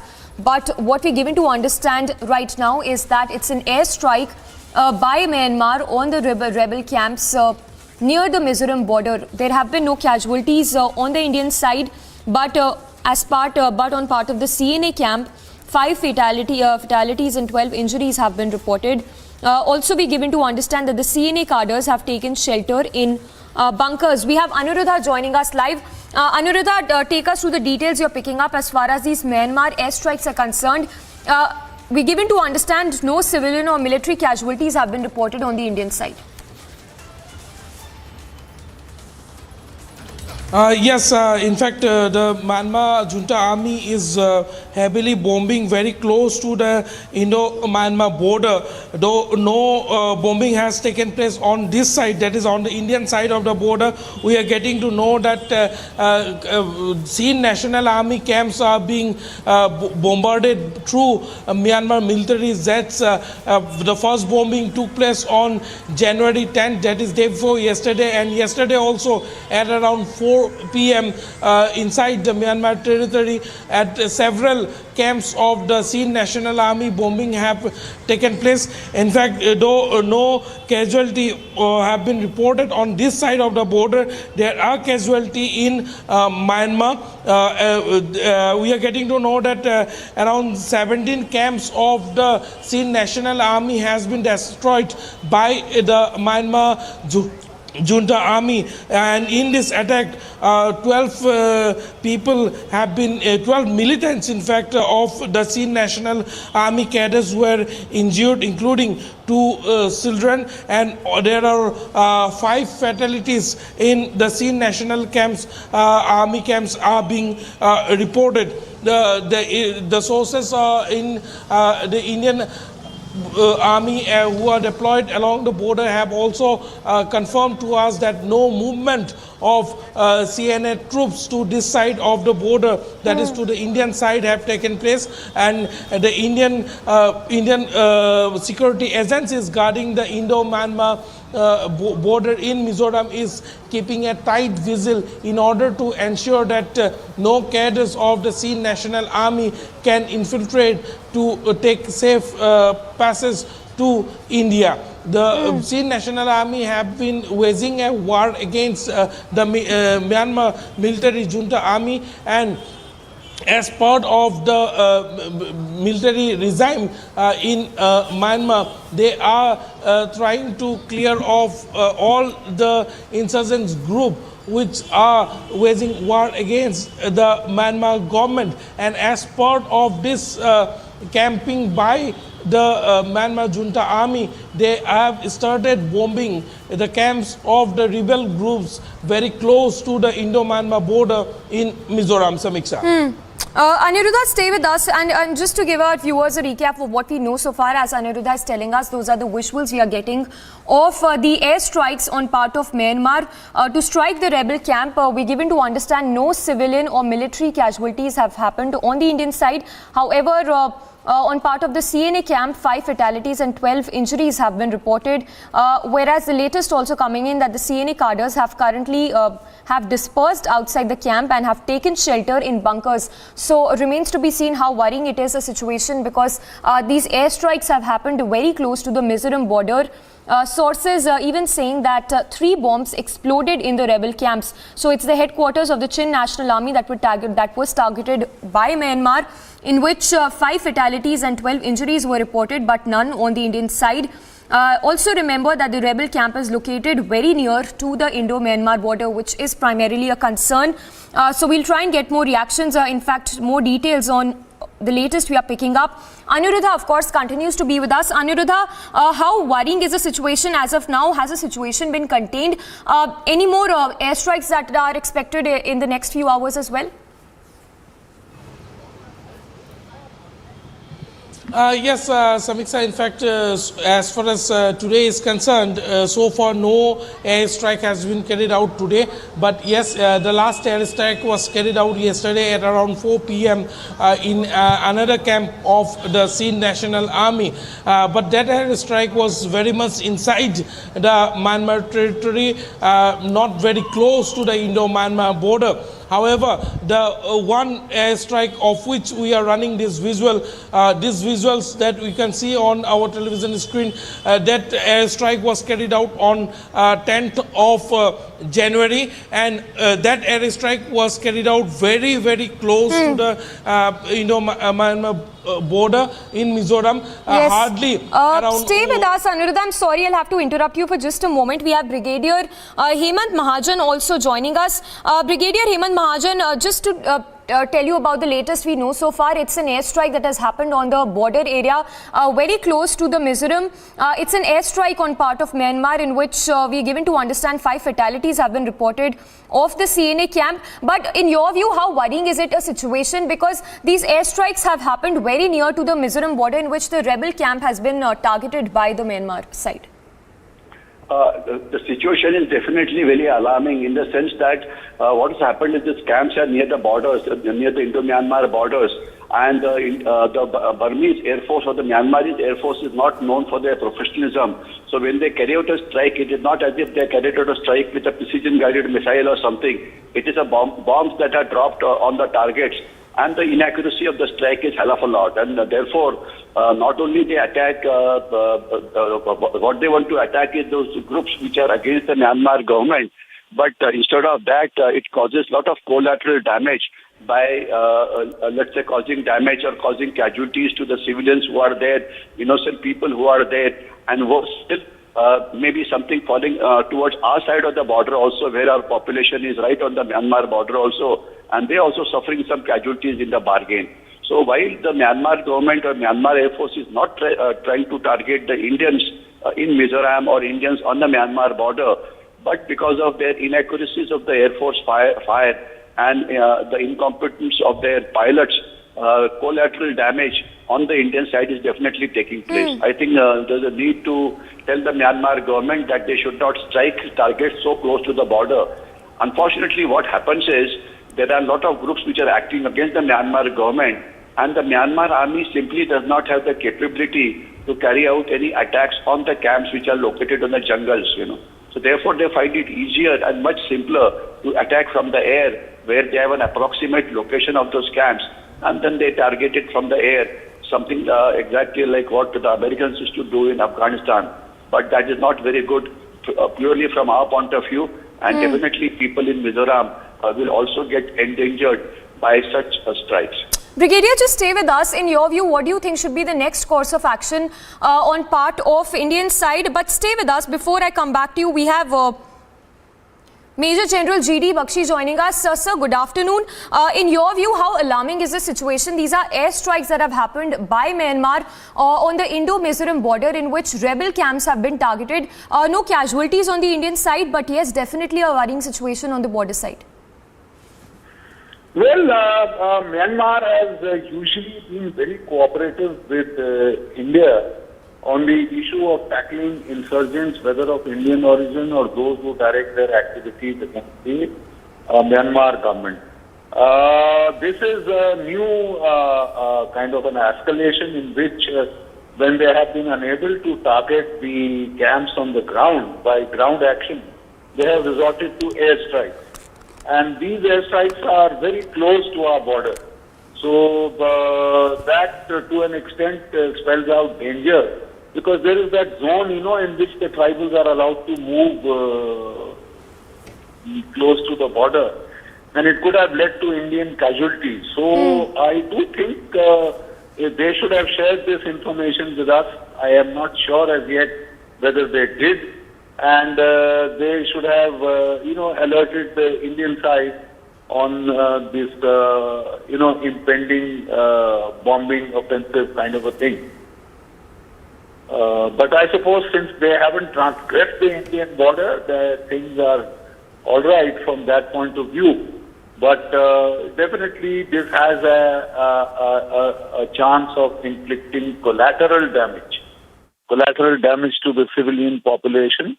And definitely it would not be acceptable on the Indian side, though we do hope that this was coordinated with the Indian side. I'm not sure about that because we are still awaiting information on that aspect.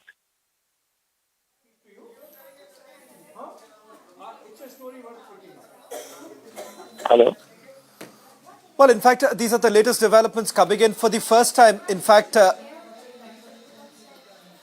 Camp Victoria has now been targeted. Remember, what is essentially happening, perhaps even Samiksha, Anirudh can come in. Essentially, it is the pro-democracy forces which are now being targeted by the military junta. Not to forget that this was a military coup that was done back in February 2021. But essentially, under a larger banner, all of them are now trying to come together and fight the military junta. Now, what is important to point out here is that this is very close, as General G.D. Bakshi was pointing out, closer to the Mizoram border, and Anirudh, who's also been speaking to the locals there. Now, there is, a sense of fear, given the fact that this is very close to the border, and, the rebels have set up their own camp. The Chin National Army's Camp Victoria has been targeted for the first time. And this is not very far, barely about few kilometers away from the Indian border. So that is the reason why for the locals in that area also, it's been a sense of fear. And also the fact that these camps that have been targeted in a series of camps, in fact, some of the visuals that have now been accessed by Republic TV, which is right now on your screens, this happened sometime on Tuesday afternoon. On Tuesday afternoon, a series of bombings that have actually taken place, and this is for the first time you're looking at these aerial strikes. In fact, some of the international publications have actually spoken to the rebel commanders, and the rebel commanders have been speaking about the fact that there is a sense of fear that the military junta exactly has because of the larger banner that has basically come together. The democratic forces in Myanmar, they have basically joined hands, and a number of these groups have basically come together. And these, what you're seeing right now, these are training camps which have now been targeted by the military junta. So it's going to be important to see whether at all there's going to be some sort of a reaction coming in from the Indian side. It's unlikely at this point in time. We really haven't heard about it. In fact, we had this information sometime late last evening, but we were waiting for some sort of a confirmation to come in from the Indian side, whether there's going to be some sort of a reaction from the Indian side. It looks at this point in time that it's going to be a wait and watch policy that is likely to be adopted by the Indian side at this stage. But when we speak to the locals on the ground to get a sense of it, a lot of locals have essentially said, they could hear the bombing. It was not really far away. These are the very places where, on the Indian side that a lot of local work, laborers are there, the daily work actually goes on. And that gets affected primarily because they are fearful that some part of it would actually land on the Indian side also. Let me once again bring in General G.D. Bakshi. General G.D. Bakshi, it's important to point out here that the rebel commanders who've spoken to multiple international publications are saying that the military junta in Myanmar seem to be quite afraid of the fact that the democratic forces are basically joining hands. The training is actually taking place, and they're fearful of their own position. Well, certainly they would be, because the Myanmarese junta is now playing rough, in the sense that they are resorting to aerial attacks and bombing of these camps. This Victoria camp, this Chin camp that you are mentioning, has been targeted for the first time. Its strength is possibly a little too much for the Myanmar armies to tackle. So they have started attacking from the air. That runs the concomitant risk of collateral damage to Indian civilians, because the border is, demarcation in the jungle is not so easy and not so marked. Easily you could have an overflight or, a miss. Some of the bombs could land in Indian territory, endanger Indian nationals. To that extent, the proximity of the border is a matter of concern, that the attacks have taken place in the proximity of the border. But I do not think the Indians will really launch a very major protest, because the Indian border has not been transgressed, number one. And the attacks are on the Myanmari side. The Myanmarese junta, though we always support democratic forces, but the fact of the matter is that real politics dictates that we have no option but to go along with the Myanmarese military junta, because otherwise we found that China was making very major inroads into Myanmar. And it's only that we were able to reverse the situation when we sort of accepted the real politic and sort of went beyond the ideological prism of democracy versus authoritarianism. because we have to be pragmatic. We have to be pragmatic in these matters, and we have to see that Myanmar doesn't slip into the influence of the Chinese entirely, as they were very, very, very dominant in Myanmar. They had more or less, because the world was ostracizing the Myanmarese military junta, the Chinese were the only people who gained. Now, therefore, we had to take a pragmatic decision to deal with the junta, because those are the facts on the ground. They are in charge in Yangon, and therefore we have no option but to deal with them. And of late, we were able to, wean away the military junta in Yangon from the Chinese. In fact, they were worried about the Chinese influence growing overtly in their territory, and they had made overtures and outreach to India, which we reciprocated. We have been providing the Myanmarese army. I remember from my time, we had supplied them artillery and, complete artillery unit with the trucks and artillery guns we had given to them to win them over, wean them away from China. That factor will have to be kept in mind. You just can't go and treat the Myanmarese junta as a hostile neighbor, because they have been cooperative, they have been friendly, and it is essential that we keep them away from the Chinese. The moment you get into democracy versus authoritarianism, I'm afraid you just help to push the Myanmarese junta into the arms of the Chinese, which I don't think we would like or can afford. Right. General J.D. Bakshi, thank you very much for putting this into perspective. Let me also quickly go back to my colleague Anirudh, who's been tracking this very closely.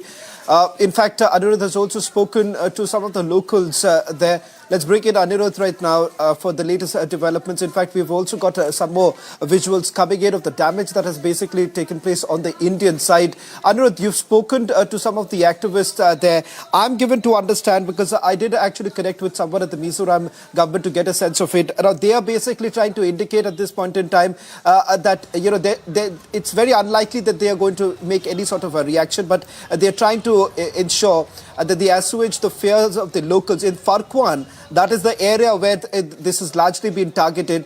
Have you been able to, speak to anyone in Farkwan area? Because that's the place which seems to have been affected. In fact, we also put out the visuals of the truck that on our side that was basically damaged, and this is parked near the Tiao River. It's near the Tiao River where this truck was parked, and you see the extent of damage that has basically taken place. Over to you, Anirudh. What is it that you're picking up from the locals, specifically from the Farkwan Village Council?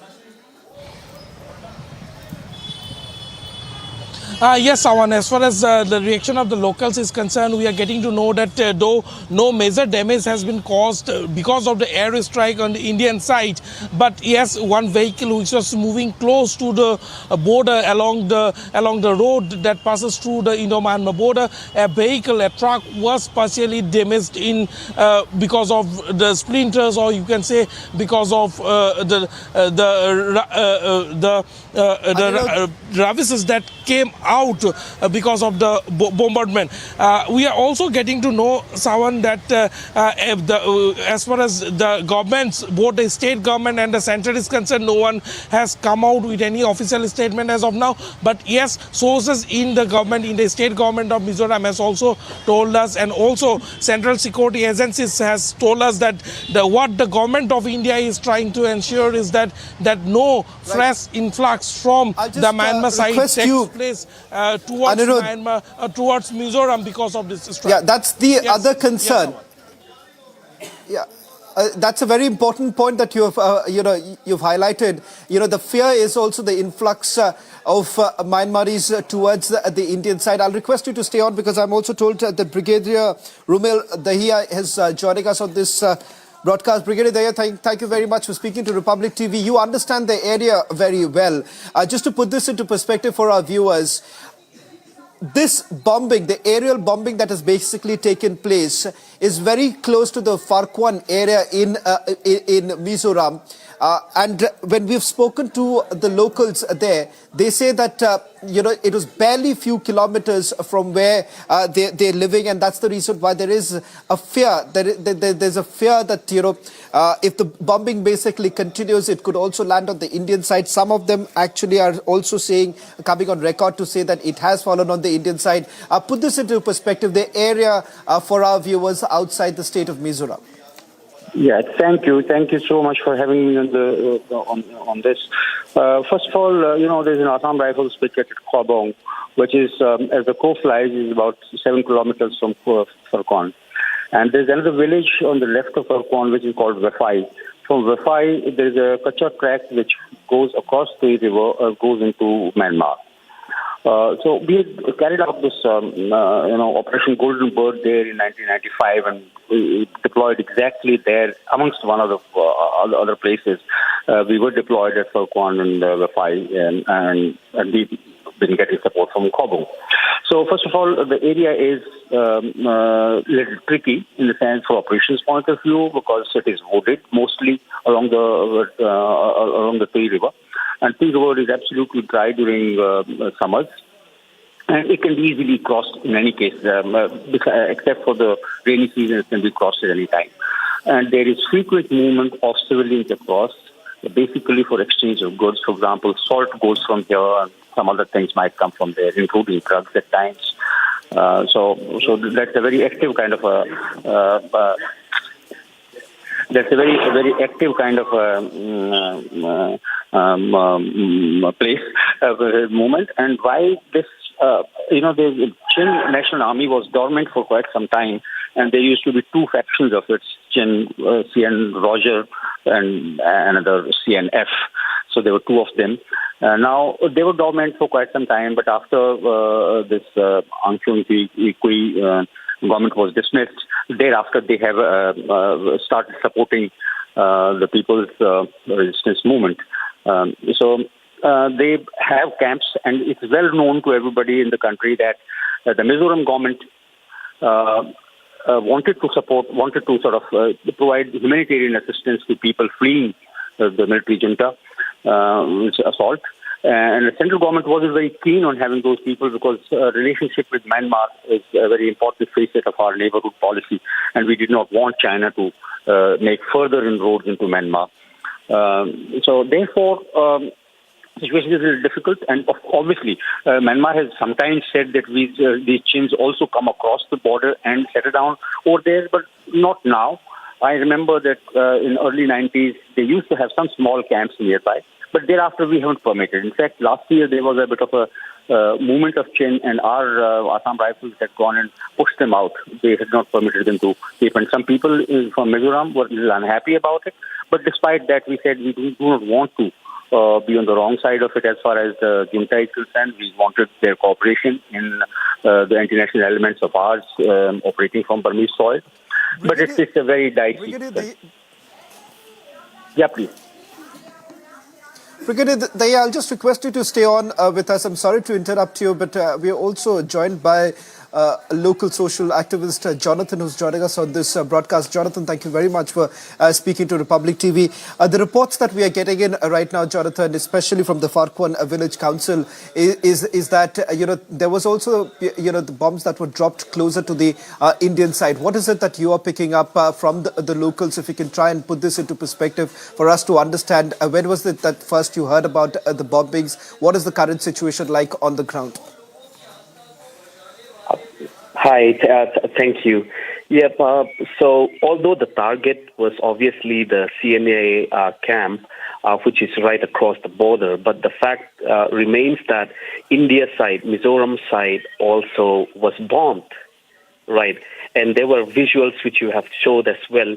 There were damages on, on the fields, and fortunately, people were not there in their fields and things like that, so there were no casualties. But the fact remains that India side, Mizoram side was also bombed. So this was very clear. There are visuals about it. There are, people from fur-corn villages who have witnessed that as well. And so it's a very big deal because, yes, the target by the juntas would be the CNA camp, but the fact remains, and I repeat, India side, Mizoram side was bombed.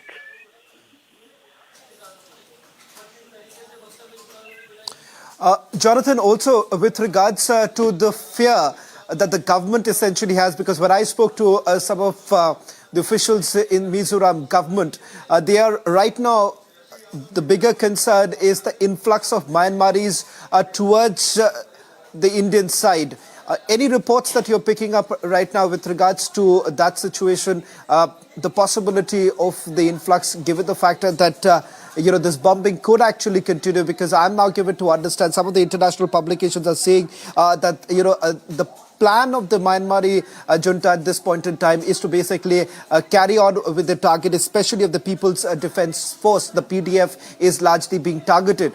So this could actually continue. Could you throw more light on what's really happening with regards to the influx? Are you getting any reports of that nature? The influx of the refugees will definitely increase because of this bombing. And further report states that, the junta's ground armies have also gone into the Chin state, the nearby areas as well. So our fellow brethren, they obviously have to, come to Mizoram because for fear of what is going on there.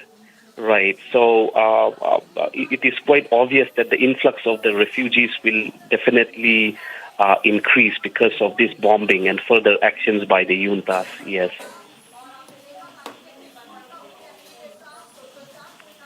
Well, thank you very much, Jonathan, for putting this into perspective. We'll try and go across to you in a short while from now. We'll try and bring you live on our program to get a sense of what's really happening on the ground, because there appears to be a sense of fear at this point in time, at least for the locals. But what's important to point out here is that there is a renewed activity from the side of the Myanmar junta at this point in time.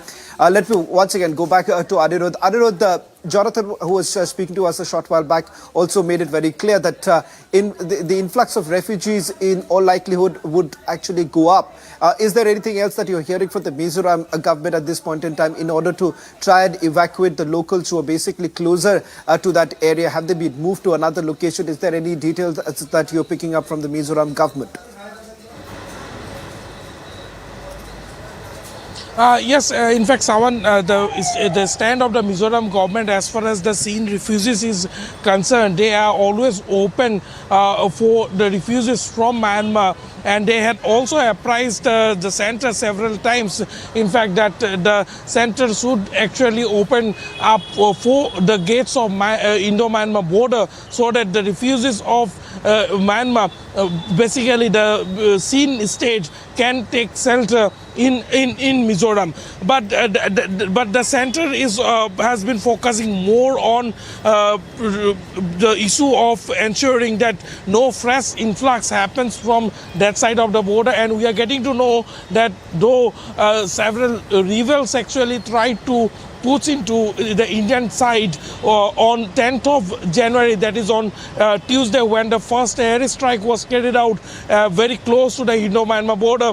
The efforts were not successful as the Indian security agencies who are guarding the border had been succeeded in pushing them back.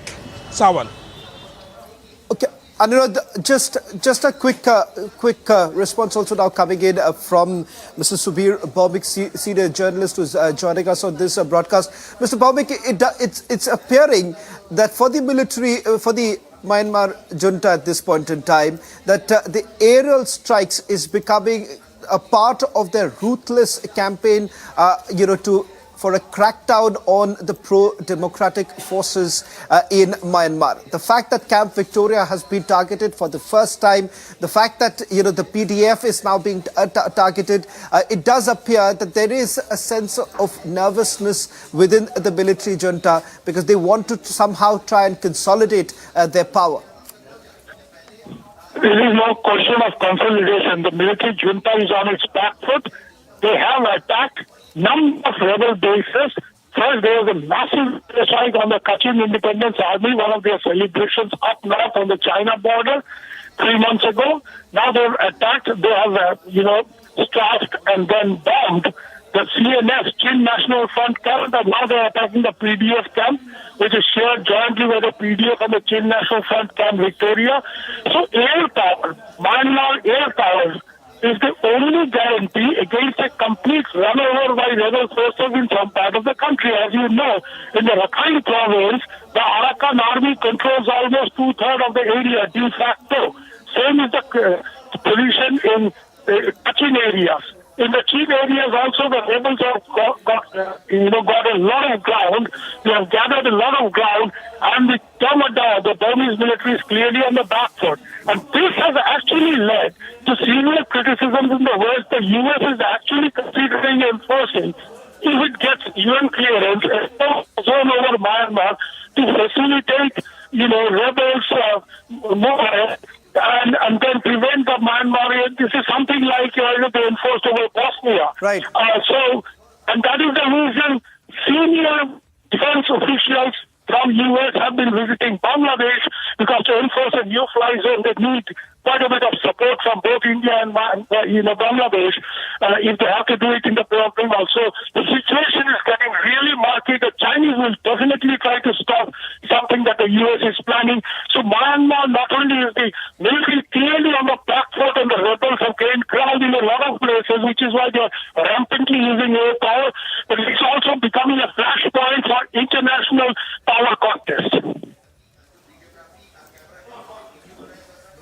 Mr. Pauvik, thank you very much for putting this into perspective. There's absolutely no doubt about the fact that there is, the military junta is being caught in that fear of the revival of the democratic forces in Myanmar. Whether at all there is a Chinese link to it is something that we'll have to wait and watch. And also the response really coming in from the Indian side. So far, the Indian side has been completely tight-lipped.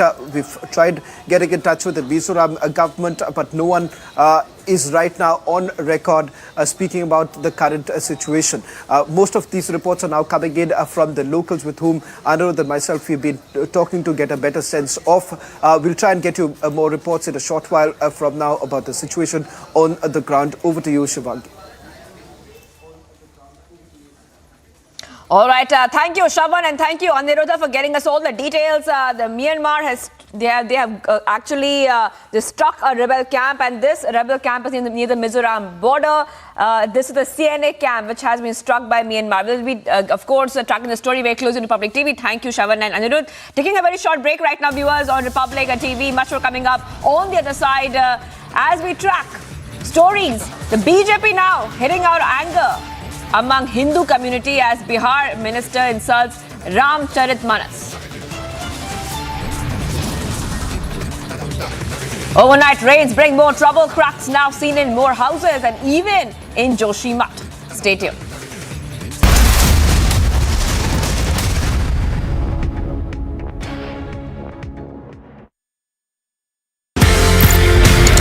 एक आपने concept दिया जी जनाब का.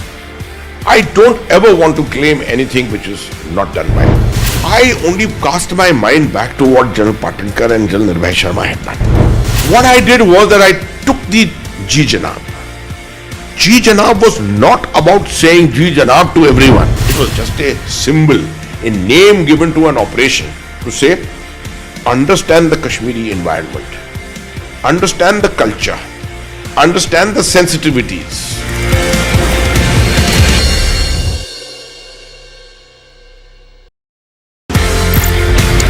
ये कहानी 1947 में जाती है सर. एक नया मुल्क बनता है पाकिस्तान. जो ऑफिसर्स हैं इंडियन आर्मी में, उनको ये बोला जाता है कि आप चूज करें आप कहां पे जाना चाहते हैं. मेरे पिताजी जनरल सैयद मेहदी हसनैन उस वक्त कैप्टन जब आर्मी के अंदर आए थे तो फर्स्ट गढ़वाल राइफल्स में आए. प्योर हिंदू सोल्जर्स कम्युनिटी जो थी पूरी, उसमें एक अकेला मुसलमान.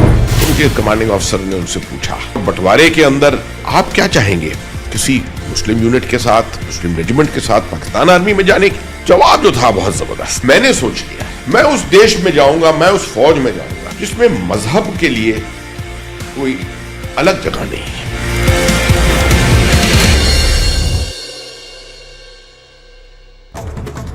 And here's a look at what else is making news this morning. In an interview to the RSS mouthpiece organizer and the Panchjanya, Mohan Bhagwat has said that Muslims have nothing to fear in India, but they must abandon their boisterous rhetoric of supremacy. While responding to Bhagwat's interview, the AIMIM chief Asaduddin Owaisi said that Bhagwat must not preach, and it is Bhagwat who is furthering the Hindu supremacist narrative. Hitler को भी बड़ा अपना यकीन था अपनी Aryan race supremacy का, और इसीलिए आप देखते हैं कि आरएसएस जो है शुरू से इस बात का डिमांड कर रही है कि भारत में जो फेडरल स्ट्रक्चर है इस कंट्री का उसको खत्म कर दिया जाए. The former Minority Affairs Minister and senior BJP leader Mukhtar Abbas Naqvi has hailed the RSS chief Mohan Bhagwat's remarks on Muslims and said the spirit of partnership and not the battle to dominate leads to the path of development. इस देश में आप दुनिया में रहने वाले 10 मुसलमानों में से एक मुसलमान हिंदुस्तान में रहता है. उसके सामाजिक, आर्थिक, शैक्षणिक, धार्मिक अधिकार पूरी तरह से महफूज भी हैं और मजबूत भी हैं, सुरक्षित भी हैं और सिक्योर्ड भी हैं. लेकिन वो दिक्कत मुसलमानों की नहीं है, दिक्कत मुस्लिम वोटों के ठेकेदारों और जागीरदारों की है. क्योंकि मुस्लिम वोटों के ठेकेदारों और जागीरदारों की जो जागीरदारी और ठेकेदारी है वो पूरी तरह से हिली हुई है. The Air India P-Gate accused Shankar Mishra has said that his bail applications stated that he was unaware of the incident, that he urinated on.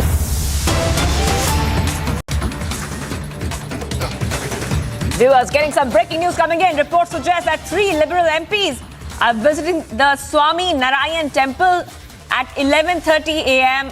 This is after the reporting on the temple being desecrated in Melbourne. Hindu temple in Melbourne was attacked and vandalized by Khalistani supporters. So viewers, getting some details. Liberal MPs to visit the targeted temple in Melbourne, and coming on the back of a Hindu temple in Melbourne, which was allegedly targeted by Khalistani supporters. Now, this incident has sent shockwaves to the Indian diaspora of the Australian city. Also, we are coming to know that the walls of the Swami Narayan Mandir in the suburb of Mill Park were vandalized allegedly by Khalistani supporters. And you can see those visuals on the screen as well, viewers, as phrases like Hindustan Murdabad were written. And viewers, getting some more details coming in. Many eyewitnesses have also said that they have seen this incident transpire, and they have witnessed the vandalization of the walls of the temple when they visited the site in the morning on Thursday, that is today. All right, let's take a very short break, viewers. We continue to be live and breaking on India's #1 news channel, Republic TV. Back-to-back 3 incidents of snake, lizard and rats found in midday meal. BJP alleges funds misappropriation. And overnight rains bring more trouble. Cracks are now seen in more houses and even in Karnataka. Stay tuned.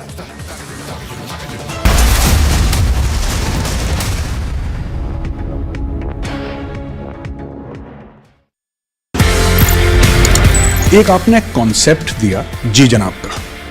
I don't ever want to claim anything which is not done by me.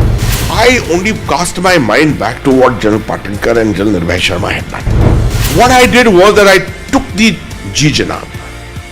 Ji Janab was not about saying Ji Janab to everyone. It was just a symbol, a name given to an operation to say, understand the Kashmiri environment, understand the culture, understand the sensitivities.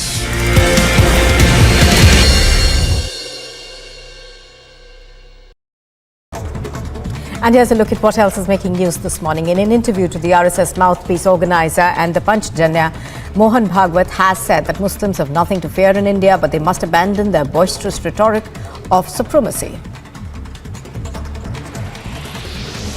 While responding to Bhagwat's interview, the AIMIM chief Asaduddin Owaisi said that Bhagwat must not preach and it is Bhagwat who is furthering the Hindu supremacist narrative. Hitler को भी बड़ा अपना यकीन था अपनी Aryan race supremacy का, और इसीलिए आप देखते हैं कि आरएसएस जो है शुरू से इस बात का डिमांड कर रही है कि भारत में जो फेडरल स्ट्रक्चर है इस कंट्री का उसको खत्म कर दिया जाए. The former Minority Affairs Minister and senior BJP leader Mukhtar Abbas Naqvi has hailed the RSS chief Mohan Bhagwat's remarks on Muslims and said the spirit of partnership and not the battle to dominate leads to the path of development. इस देश में आप दुनिया में रहने वाले 10 मुसलमानों में से एक मुसलमान हिंदुस्तान में रहता है. उसके सामाजिक, आर्थिक, शैक्षणिक, धार्मिक अधिकार पूरी तरह से महफूज भी हैं और मजबूत भी हैं, सुरक्षित भी हैं और सिक्योर्ड भी हैं. लेकिन वो दिक्कत मुसलमानों की नहीं है, दिक्कत मुस्लिम वोटों के ठेकेदारों और जागीरदारों की है. क्योंकि मुस्लिम वोटों के ठेकेदारों और जागीरदारों की जो जागीरदारी और ठेकेदारी है वो पूरी तरह से हिली हुई है.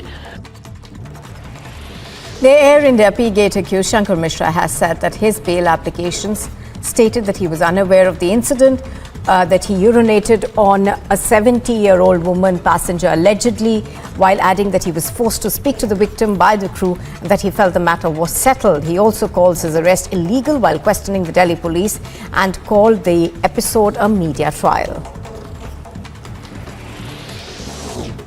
The Delhi court has rejected the order on the bail plea of Shankar Mishra, accused of urinating on a woman co-passenger on the Air India flight. The Delhi police challenged a magisterial court's order.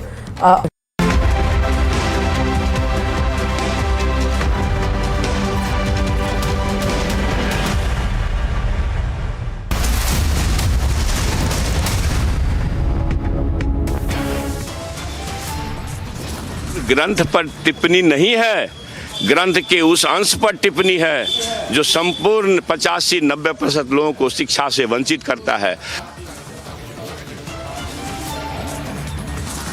Viewers, Republic confronts Bihar minister who insulted Ramcharitmanas. Minister stays defiant, justifies comment. Ramcharitmanas was a nafrat फैलाने वाला ग्रंथ, was a ग्रंथ that was spreading hatred. This is not a coincidence, it is a conspiracy. BJP hits out anger among Hindu community as Bihar minister insults Ramcharitmanas.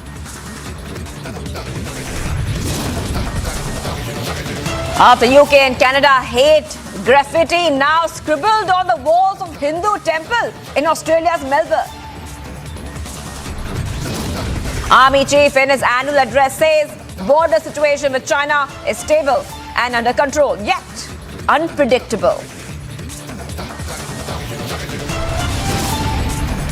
Back to back, 3 incidents of snake, lizard and rats found in midday meal. BJP alleges funds misappropriation.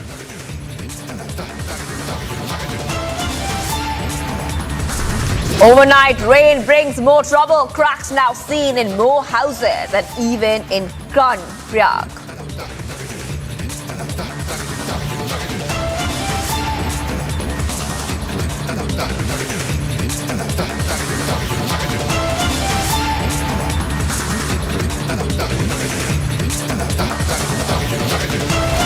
Viewers, we're live and breaking this Thursday afternoon. I'm Shivangi Shukla getting you all the top updates. Now we're getting in some news right now and some breaking updates coming in. The protest in Buxar, a day after brutality on farmers. That's right, viewers, protests and anger against the Bihar government in Buxar. Remember on Wednesday, a violent protest was witnessed in Buxar after angry locals vandalized and set ablaze the police vehicles. The locals alleged the policemen in the middle of the night barged into the farmers' homes and brutally assaulted them in the middle of the night. And the visuals coming in on your screen right now, the protests are happening in Buxar as we speak. The visuals of that on the screen on your right. On your left, you see the brutality in Buxar. This is what happened yesterday. Yesterday, the police cracked down on those farmers. Now, the police crackdown has been happening for a while now. When these policemen, they forcefully enter the house of the group of farmers that had been protesting and thrashed them with canes while they were sleeping.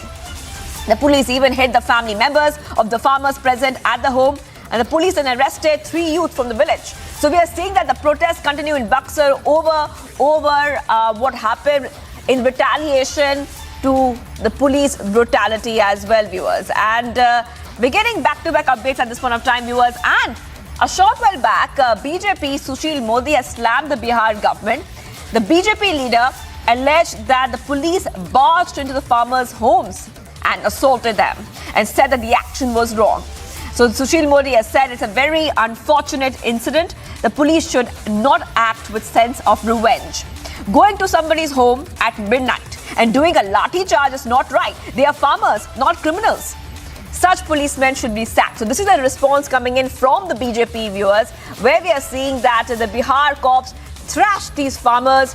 And right now we can see that visuals on the screen coming in. Now these visuals are of the protests which are happening after brutality on the farmers. We're getting back-to-back updates right now, viewers, on Republic TV. And viewers, this is also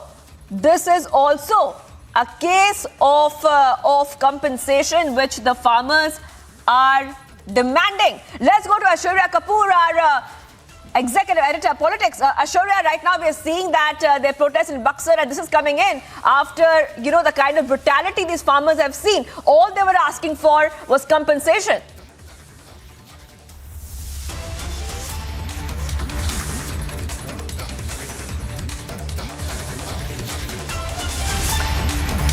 All right, viewers, we'll go to Aishwarya Kapoor very, very soon, but we're getting some more breaking news coming in. Right now, viewers, as we keep tracking this story. This is coming in from Bihar, where anger continues. All right, let's go ahead to more breaking news coming in. Now what we're learning, viewers, a road has caved in Bengaluru near Brigade Road. One person has been injured. I repeat, one person has been injured, viewers. We're getting some back-to-back updates coming in after we told you about this pillar which has fallen into a young mother and her son, and they both lost their lives. You're seeing one more case of civic apathy come out from the IT hub of India, Bengaluru. This time, a road has caved in Bengaluru near Brigade Road, and what we know so far, viewers, one person has been injured. The visuals you see on your screen is of that road, and you can see that the road has caved in. It has made a kind of a hole on the road. One person has been injured. Now we have come to know that this one person is a biker. Getting some details coming in slowly as we get you all the top updates on the story. The biker was injured after the road caved in. We're getting those visuals coming for you from Bengaluru itself, and we are seeing back-to-back cases of civic apathy from Bengaluru, viewers, and now the latest coming in, a road has caved in, viewers, right now, and this is not the first time. Bengaluru keeps suffering from road accidents. The citizens there, they have been complaining of road accidents, of potholes, of such incidents coming in back to back, and no solution in sight. Let's go to Prajwal. Prajwal is joining us as well. Prajwal, take our viewers through exactly what happened. One biker injured after the road caved in, and we can clearly see that is a huge hole. Anybody can fall into that hole. Now this biker is injured. Take us through all the details we're learning.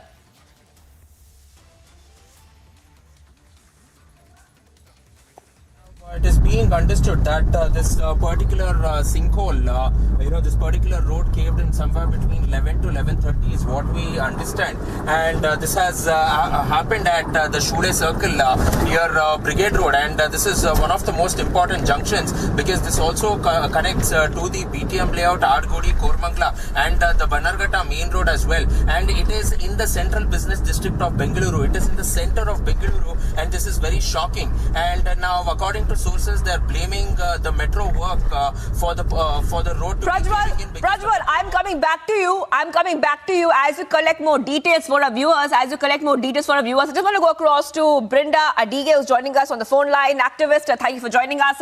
We are seeing, and we have been seeing this story come again and again after a young mother and her small son, 2.5-year-old, lost their life. You're seeing that one more case has come in. This time a road has caved in. And the big question is that who will take responsibility? When will these road accidents stop in Bengaluru? These road accidents are not going to stop because nobody is fixed with any kind of a responsibility or no accountability.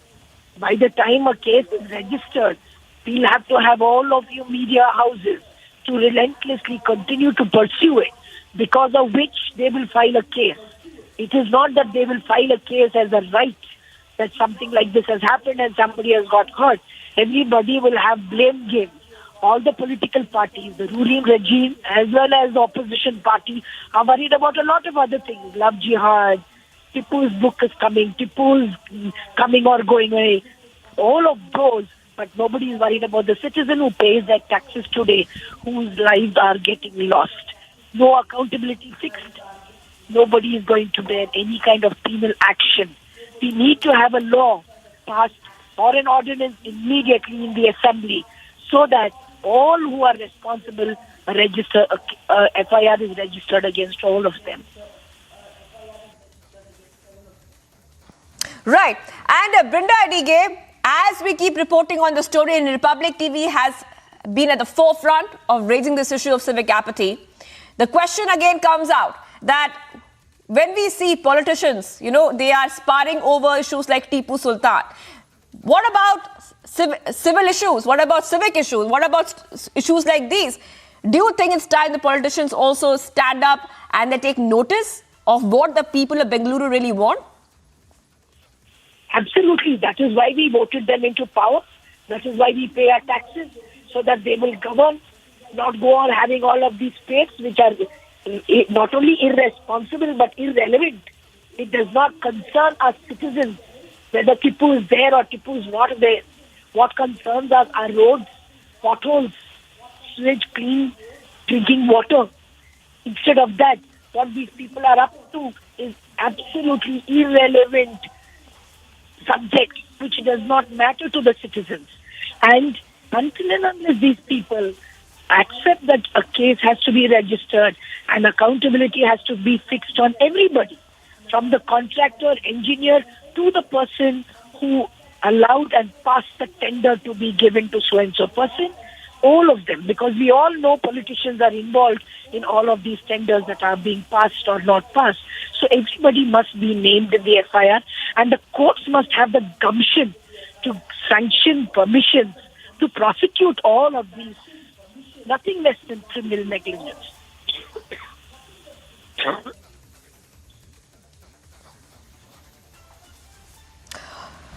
All right, thank you so much for joining us, Brinda Adige, activist, for joining us. And let's go back to Prajwal. Prajwal, you were telling us about the incident which transpired. Go ahead and tell us a timeline of this incident. What happened? What time did it happen? And what is the condition right now of that biker who was injured?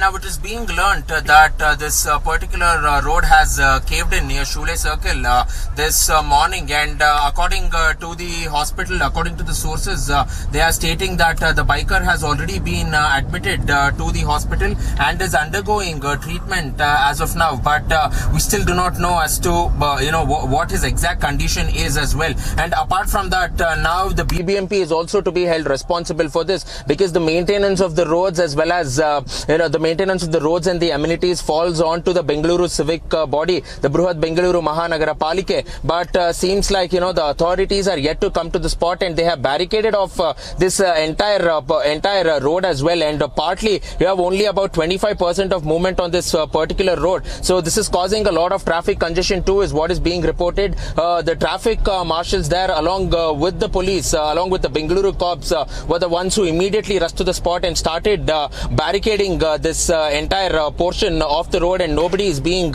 allowed near this road. We get to understand that this sinkhole is at least around 3 to 3.5 feet in depth and around 4 feet wide as well. So all said and done now, why this careless attitude by the BBMP as well and the BBMP engineers? The BBMP commissioner now and again has been summoned by the Karnataka High Court, and despite the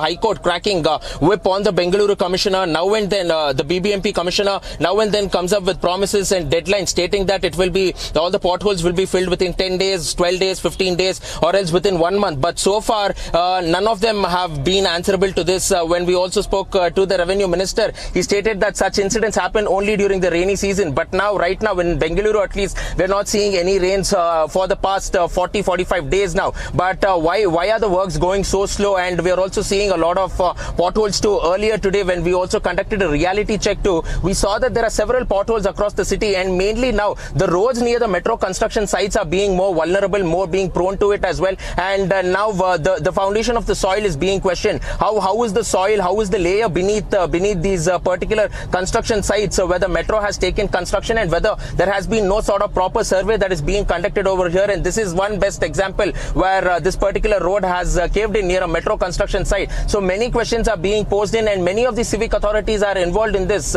But who is going to take accountability for this is something which needs to be answered as well, because there seems to be a lackadaisical attitude by the government of Karnataka so far. And every time when we also question the chief minister, who's also the Bengaluru development minister, he says that we need to have patience. But till when will the citizens of Bengaluru have patience here? Because more and more innocent lives are being lost. All right, viewers. All right, Prajwal, I'll come back to you. We're getting some first reactions coming in of Junior NTR's first reaction on the RRR win. Just want to go take our viewers to that reaction coming in. Viewers, this is a big breaking we're getting for you. And remember that remarkable day for Indian entertainment industry when RRR had created history. The Globe, the song, in fact, Natu Natu has won the Best Original Song at the 80th Golden Globe Awards, a first for any Asian song. Let's play that out, the reaction. Before I get into the Golden Globes, you all know what a rage RRR has created in the West, especially in America, and how big a hit it was in Japan as well. Well, yesterday the Globes happened, and one of my favorite music directors, Mr. Khalistani Garu, has won the prestigious award for Natu Natu. Khalistani Garu has just not been a music director, but has been a very, very, very close member to the family. He's given some amazing songs throughout my career. I would like to first of all congratulate him for winning this prestigious award. It really, really, really makes me very proud as a fellow Indian that India has, not only Khalistani Garu, but India has achieved this award. Having said this, all this has been possible with the affection, the love you all Indians have given us. Call it the film fraternity, the Indian film fraternity. Call it the journalists, the Indian media, Indian journalists, family, friends, and most importantly, fans. Thank you for all the support. Thank you for all the affection you have caressed on RRR and made this achievement possible. Thank you so much.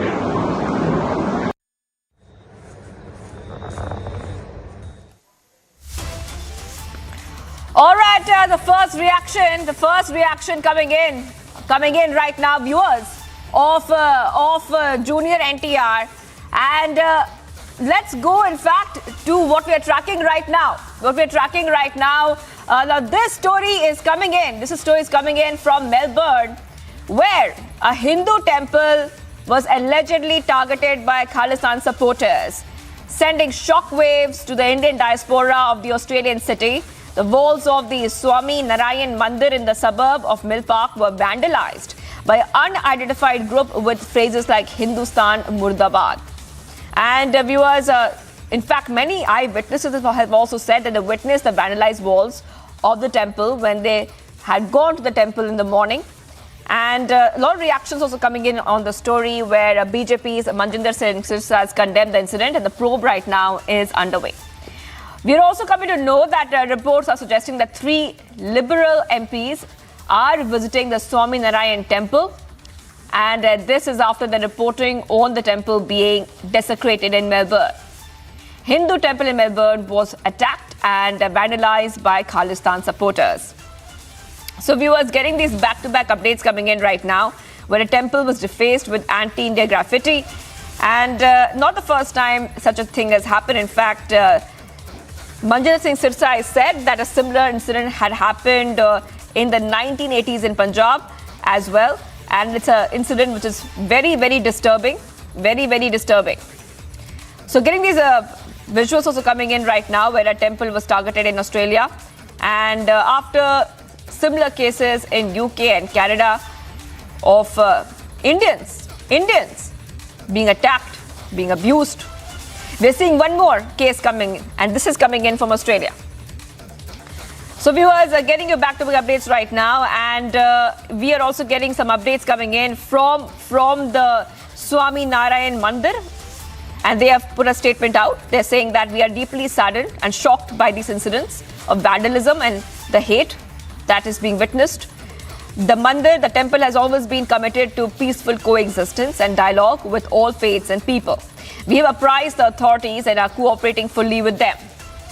And also adding that we offer our prayers and peace and harmony and will provide a fuller statement in due course. So getting these back-to-back statements right now, viewers, on Republic TV, where we are also getting a first report from the temple which has been desecrated. We'll play that out for our viewers. And let's go to our reporter who's joining us live from Melbourne. Sandeep is joining us live from Melbourne, I believe. Let's go to Sandeep. All right, Sandeep, if you're going to take our viewers through exactly what's happening there, you are in Melbourne. Take us through what happened. Take us through any reactions which have come right now. And what does the probe say? Any kind of clue on what the probe is saying at this point of time? Thank you.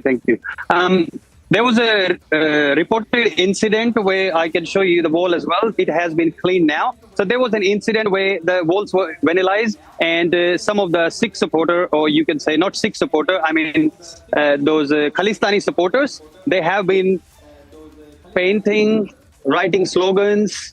As you can see, they were trying to clean up just now, as I can show you with these. They just cleaned up, but it's not removed clearly. But yes, three of the MPs from Liberal Party, they are coming tomorrow to have a chat to the committee. But I just tried to talk to some of those people who are volunteering here, and then say they don't want to come to the video. They are really scared. And it was happen at night, and police is still investigating. They haven't given any news about like if they have catch anyone or anything like that, but they're still investigating the matter, and they have got some lead. I just came to know from one of my source that they have got some lead, and those people who have written those slogans like Modi is a Hitler and about Hindu people as well, so they will be catch shortly.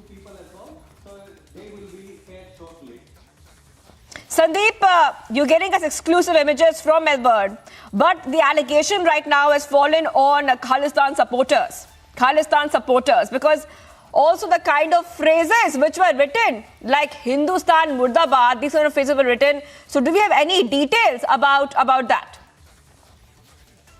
Those slogans were written mainly from those people who support Khalistani agenda, but those people are funded by ISI, and a lot of people connected to this momentum are from Pakistan. So it's not like the only Indian Sikh, and how people try to put that picture on from Pakistan that, you know, Khalistan, Sikh wants to have the Khalistan separate from India. take Punjab, Haryana, and those other states. But a lot of Pakistani people involved in that. They don't come to the front, but they involved in funding. Even around 10th of December, it was reported that there was a committee which called. Let me one sec. I'll give you the full report because it was reported by One India that there is a committee called Victoria Sikh Gurdwara Council, and they have 7 Sikh Gurdwaras since 2019, and they organized Nagar Kirtans. They distributed T-shirts and flags in December outside of those Gurdwaras. So they want more people to join, and they're trying to spread hatred there. It was discussed with the police officers here, but no action was taken.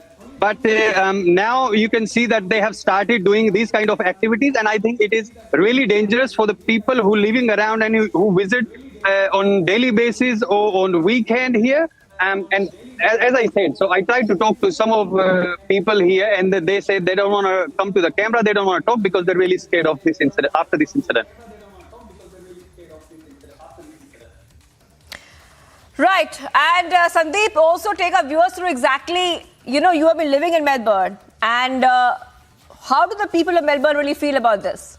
When such an incident takes place, it raises the question on peace of the area, on communal harmony. These questions really come up, Sandeep. How do the people there feel about the incident and after what has transpired? Look, people, they doesn't matter which religion, either it's Hindu, Muslim, Sikh, or people from different countries as well. So they live together, they respect each other's religion. Only those elements who try to do these things like writing slogans or attack. If you remember, there was another person from Haryana who was surrounded by some Khalistanis when he went to another event. So there are some people in this community who try to do all these things and spread hatred. But otherwise, like people, they talk to each other. I have a lot of Muslim friends, Sikh friends. I go to and visit them. But this incident really creating a fear amongst some people, which is dangerous. And living in Australia, I have seen those kind of incident very rarely, but police is investigating, and I'm hoping that this matter will be taken really seriously. My sources advise that 3 MPs will be visiting here 11:30 tomorrow. It's not in the news. Liberal MPs.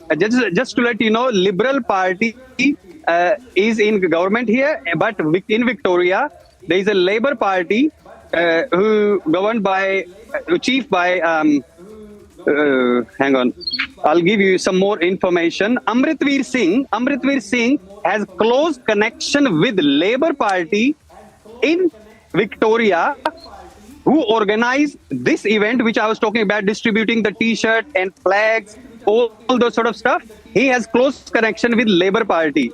Our sources has revealed that, and he is an executive member of this VSGC, which is Victoria Sikh Gurdwara Council. So I think there are some deep connections which police really need to investigate, and that's why probably those 3 MPs from Liberal Party coming here, and hopefully this matter will be resolved quickly.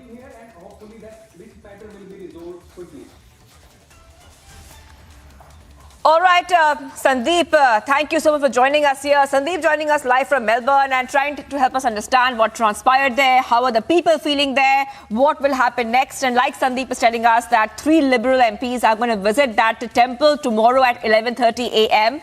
And of course, we are tracking the story very closely. We're the only channel live from Melbourne right now on Republic TV. This incident had transpired when a Hindu temple has been targeted allegedly by Khalistan supporters. And this incident has sent shockwaves to the Indian diaspora of the Australian city.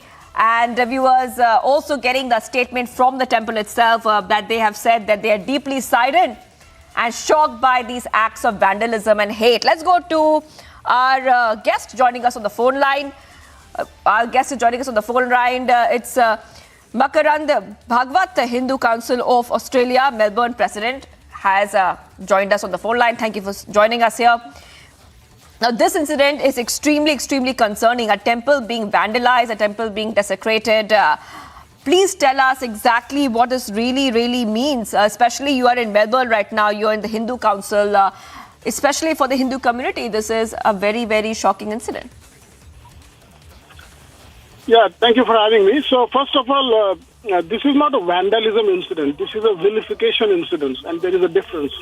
Vandalism को हम तोड़फोड़ कहते हैं ना, तोड़फोड़ हुई नहीं है. So it's a vilification against the Hindus, and the graffiti or the wording which they have used is Hindustan Murdabad, which in English, as far as Australia is concerned, it means death to the place of Hindus, which means basically it is a death threat against the Hindus here in Melbourne, and it's really disappointing that this comes on a temple at such a time.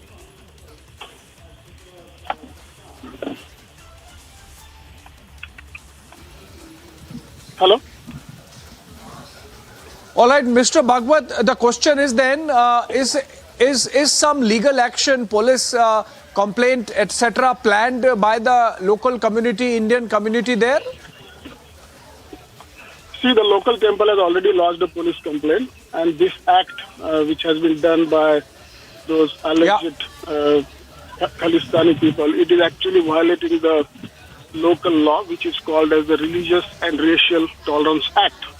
According to that act, you should not vilify, you should not enter into any activity which is a religious vilification of any other faith. So clearly this action, whoever has done, is violating the law, and a police case has been lodged, and soon we will see some outcomes. We are also speaking to some other people in the government to see what action can be taken.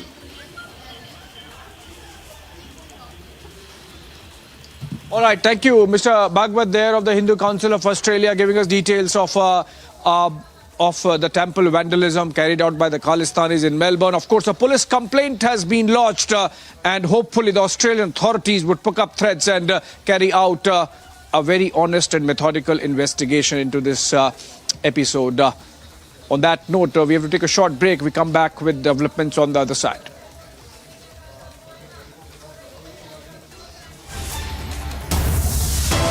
As we continue to be live and breaking here. Coming up, BJP hits out anger among Hindu community as the Bihar minister insults the Ramcharitmanas.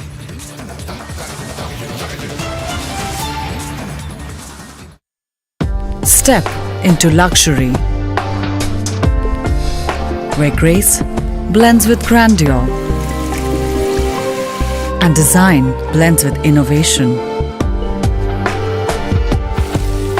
As your stress is washed away and you're transported in the lap of luxury. Cure European bath lounges. Let time wait. एक आपने concept दिया जी जनाब का. I don't ever want to claim anything which is not done by me. I only cast my mind back to what General Patinkar and General Nirbhay Sharma had done. What I did was that I took the Ji Janab. Ji Janab was not about saying Ji Janab to everyone. It was just a symbol, a name given to an operation to say, understand the Kashmiri environment, understand the culture, understand the sensitivities.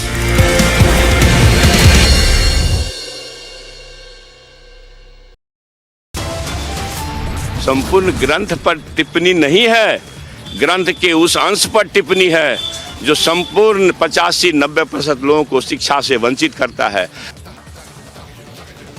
Top headlines at 12:30. Republic confronts Bihar minister who insulted Ramcharitmanas. Minister says, in fact, remains defiant, justifies his remarks. Ramcharitmanas was a nafrat फैलाने वाला grant. Was a grant that was spreading hatred. This is not a coincidence, it is a conspiracy.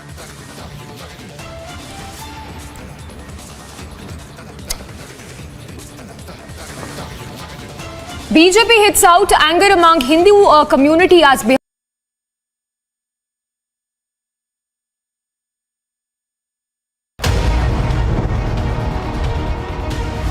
Republic 47.3%.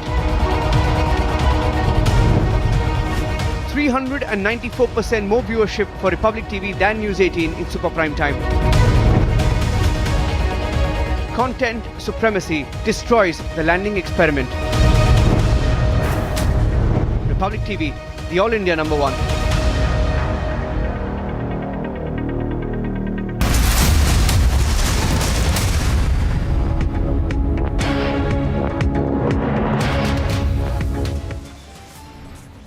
ग्रंथ पर टिप्पणी नहीं है, ग्रंथ के उस अंश पर टिप्पणी है जो संपूर्ण 85-90% लोगों को शिक्षा से वंचित करता है।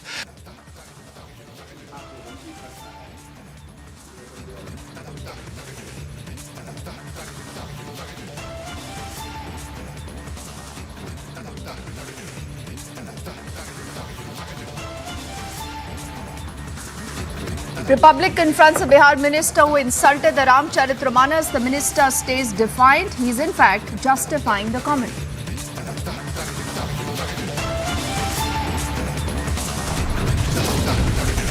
Ramcharitramanas was a nafrat फैलाने वाला ग्रंथ, was a grant that was spreading hatred.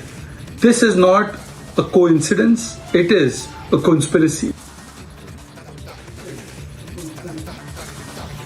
The BJP hits out anger amongst the Hindu community as the Bihar minister insults the Ramcharitramanas.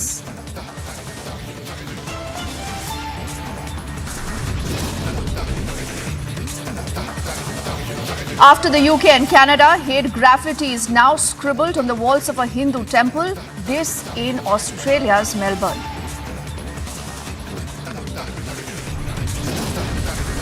Army chief in his annual address says the border situation with China is stable, under control, yet unpredictable.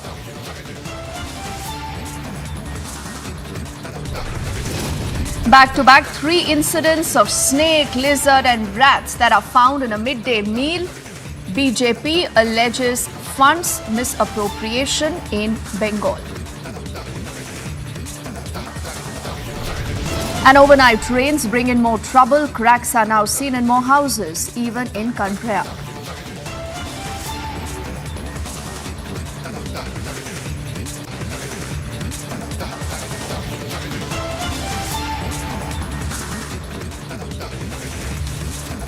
A very good afternoon. Thank you for staying with us on Republic. I'm Deepthi Sachdeva.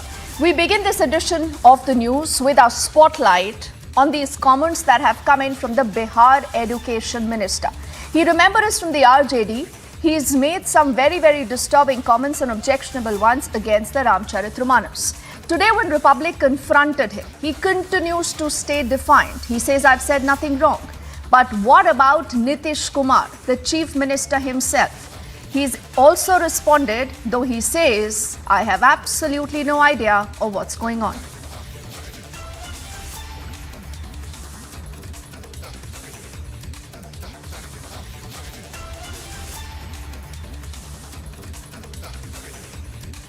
मानस को लेकर के उन्होंने कहा है कि ये विवादित ग्रंथ है।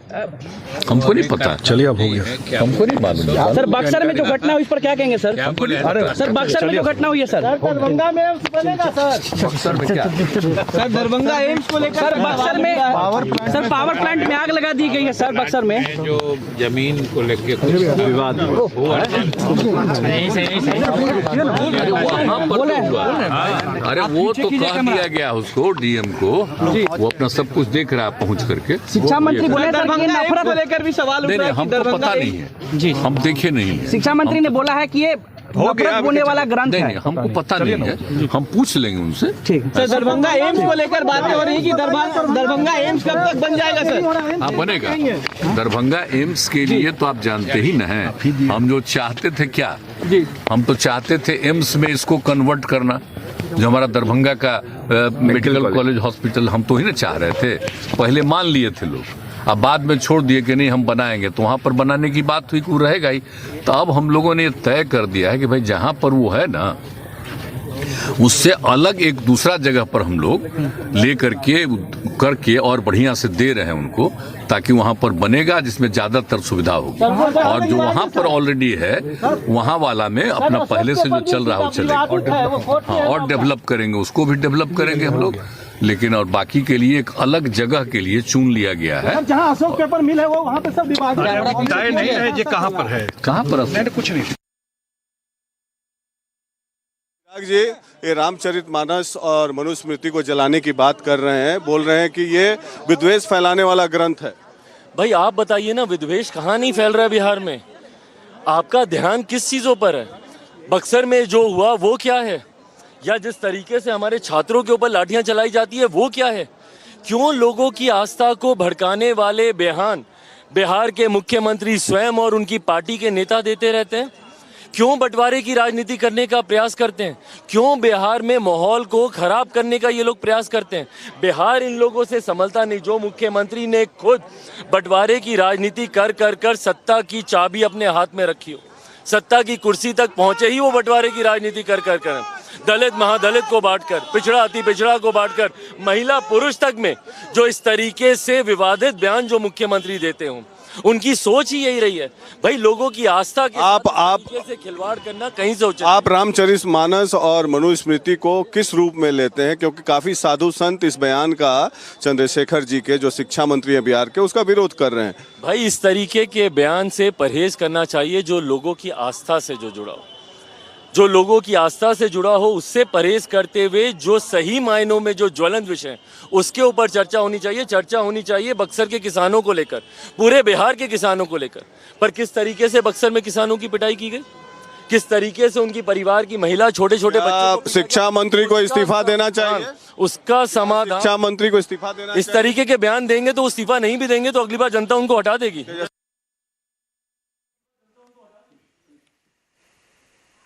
So you just heard that conversation with Chirag Paswan, but what about the man in question? What about the education minister? Republic confronted this man again today and asked him that would he want to take back his words? Does he believe that he said something wrong? He is defiant. He continues to say whatever I've said is absolutely right. आपने रामचरितमानस को एक नफरत, आप अपनी बात को फिर से विवादास्पद आप कह रहे हैं, मैं कहाँ कह रहा हूँ? नफरत का ग्रंथ आपने मैंने नफरत का ग्रंथ नहीं कहा, नफरत का अंश कहा है। उस ग्रंथ में नफरत के अंश हैं। उत्तरकांड में लिखा हुआ है, अधम जात में विद्या पाए, भयहु जथा ही दूध पिलाए। आप बताओ इसका क्या अर्थ है? कभी पढ़े हैं? मैं तो नहीं पढ़ा, आप पढ़े हैं। वही लोग बहस में लगे हुए हैं। जो पढ़ेंगे सब। हम विवाद नहीं कर रहे हैं, साधु संत लोग बोल रहे हैं कि अपमानजनक है। मैंने तो नहीं पढ़ा है रामचरित, मैं ऑनेस्टली आपको बता रहा हूँ। आप पढ़े, मुझे याद है कल आप भाषण में दोहा में काफी बता रहे थे। लेकिन रामचरितमानस एक सेक्रेड ग्रंथ है, जैसा कि हिंदू धर्म के लोग मानते हैं, और संत लोग आपका विरोध कर रहे हैं इस बात को लेकर। भाजपा वाले भी विरोध कर रहे हैं। संत लोग विरोध नहीं कर रहे हैं। संतों की पृष्ठभूमि देखिए किस बात की वो लोग विरोध कर रहे होंगे। कौन लोग हैं वो? क्या वो संत रैदास है? क्या वो संत पासवान है? क्या वो संत गुप्ता है? आप देखिए, क्या वो संत चौधरी है? क्या वो संत जायसवाल है? क्या वो संत शर्मा है? मतलब शर्मा, जो मेरा ये कहना है कि जो भी मैंने बात कही है संपूर्ण ग्रंथ पर टिप्पणी नहीं है, ग्रंथ के उस अंश पर टिप्पणी है जो संपूर्ण 85-90% लोगों को शिक्षा से वंचित करता है। आज मोहन भागवत जी नागपुर से फतवा देते हैं कि शिक्षा से अहंकार बढ़ता है। क्या आपने देखा? आपने पढ़ा? ये बहस का मुद्दा बना। रामचरितमानस को आप किस रूप में लेते हैं? आप ये बताइए। रामचरितमानस के उत्तरकांड के उस अंश का विरोध करता हूँ जिसमें लिखा हुआ है, धम्म जात में विद्या पाए, भयहु जथा ही दूध पिलाए। मैं रामचरितमानस के उस अंश को लेता हूँ जिसमें लिखा हुआ, जे बरनाधम तेली कुम्हारा, सपच की रात कोल कलवारा। बरन में नीच कौन कौन है? पहला नाम तेली का दिया है भैया। तेली, कार, कुम्हार, कोल, कलवार, आदिवासी, दलित पराधीन सारे वंचितों को कहा है। I believe that it arises from ignorance.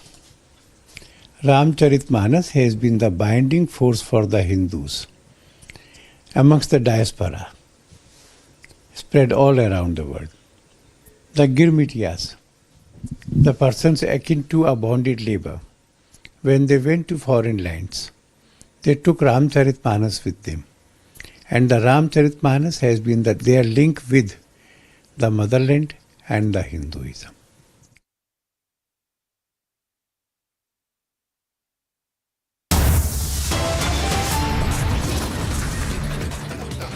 We head into a break right now. When we come back, the Army Chief in his annual address says the border situation with China is stable and under control, yet unpredictable.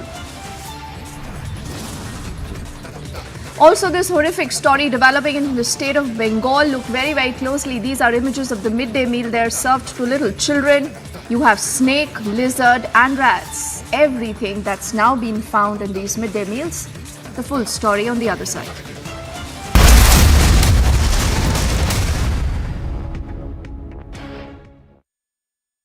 QS and THE, the world's foremost university rankings organizations, have ranked Amity amongst the top 3% universities globally, making it among the very few Indian universities to be included in both rankings. Yet another top ranking for Amity University. एक आपने concept दिया जी जनाब का. I don't ever want to claim anything which is not done by me. I only cast my mind back to what General Patinkar and General Nirbhay Sharma had done. What I did was that I took the Ji Janab. Ji Janab was not about saying Ji Janab to everyone. It was just a symbol, a name given to an operation to say, understand the Kashmiri environment, understand the culture, understand the sensitivities.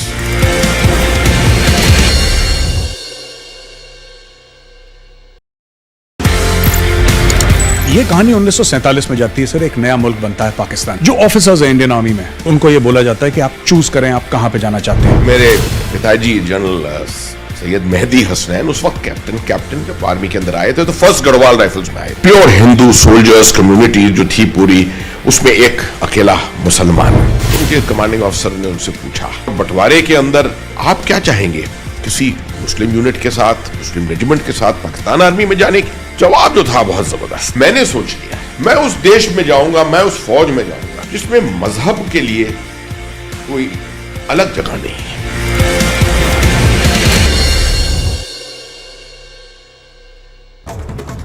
And here's a look at what else is making news this morning. In an interview to the RSS mouthpiece organizer and the Panchjanya, Mohan Bhagwat has said that Muslims have nothing to fear in India, but they must abandon their boisterous rhetoric of supremacy. While responding to Bhagwat's interview, the AIMIM chief Asaduddin Owaisi said that Bhagwat must not preach, and it is Bhagwat who is furthering the Hindu supremacist narrative. Hitler को भी बड़ा अपना यकीन था अपनी Aryan race supremacy का, और इसीलिए आप देखते हैं कि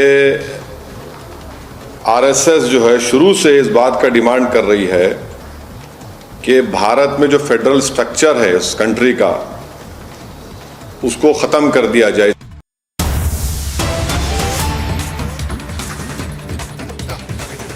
We are cutting across to these images that are just coming to us from Buxar in Bihar. These are farmers who still continue to protest.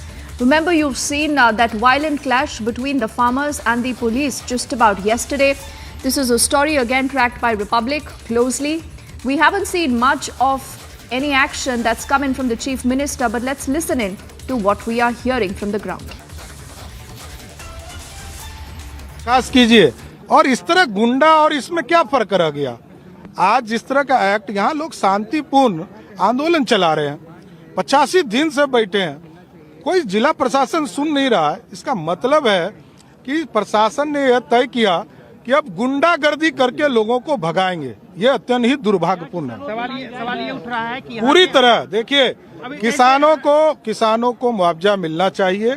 इसलिए मिलना चाहिए कि आज यदि हमसे जमीन आप ले रहे हैं तो आज का सर्किल रेट आप दीजिए और इनसे जमीन ले लीजिए. किसान भी पूछ रहे हैं क्या? Some of you are aware the government provided. Through this route again, we are trying to get or meet our requirements in this field so that we then try them out, evaluate them in field, and which will then form the basis for our further capital or major procurements.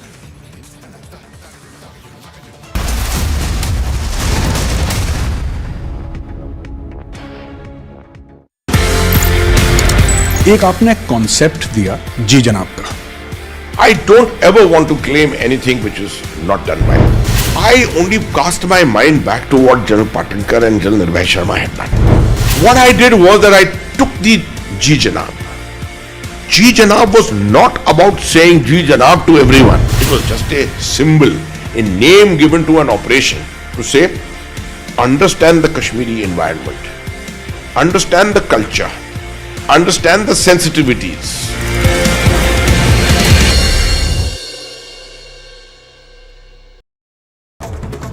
And here's a look at what else is making news this morning. In an interview to the RSS mouthpiece organizer and the Panchjanya, Mohan Bhagwat has said that Muslims have nothing to fear in India, but they must abandon their boisterous rhetoric of supremacy.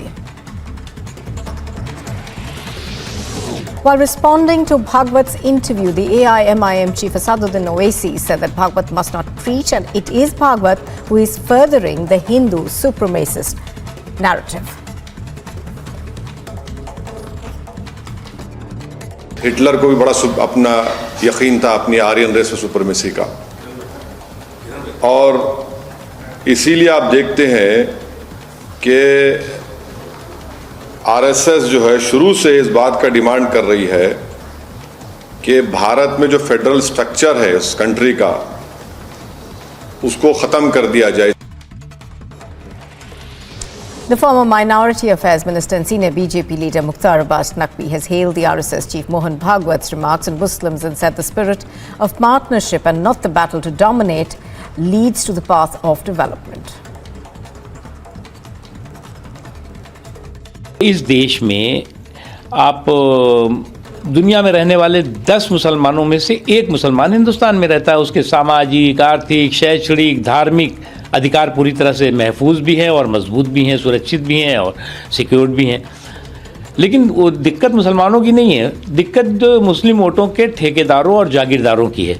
क्योंकि मुस्लिम वोटों के ठेकेदारों और जागीरदारों की जो जागीरदारी और ठेकेदारी है वो पूरी तरह से हिली हुई है.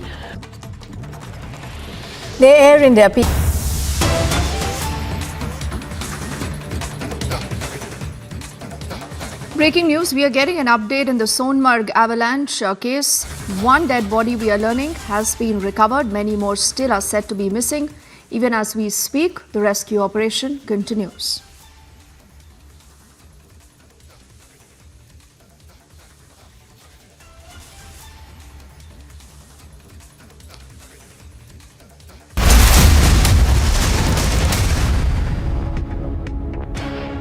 QS and THE, the world's foremost university rankings organizations, have ranked Amity amongst the top 3% universities globally, making it among the very few Indian universities to be included in both rankings. Yet another top ranking for Amity University. एक आपने concept दिया जी जनाब का. I don't ever want to claim anything which is not done by me. I only cast my mind back to what General Patinkar and General Nirvay Sharma had done. What I did was that I took the Ji Janab. Ji Janab was not about saying Ji Janab to everyone. It was just a symbol, a name given to an operation to say, understand the Kashmiri environment, understand the culture, understand the sensitivities.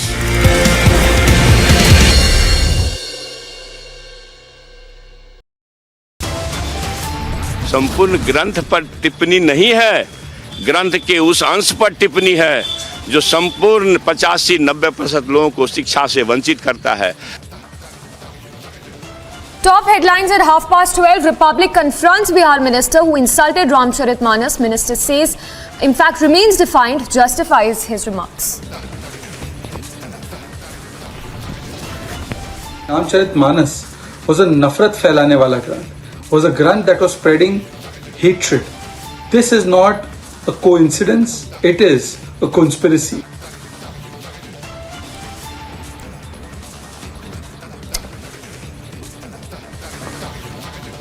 BJP hits out anger among Hindu community as Bihar minister insults Ramcharitmanas. After UK and Canada, hate graffiti now scribbled on the walls of Hindu temple in Australia's Melbourne. Back-to-back 3 incidents of snake, lizard and rats found in midday meal. BJP alleges funds misappropriation. Overnight rains bring more trouble. Cracks now seen in more houses and even in Kanpyak.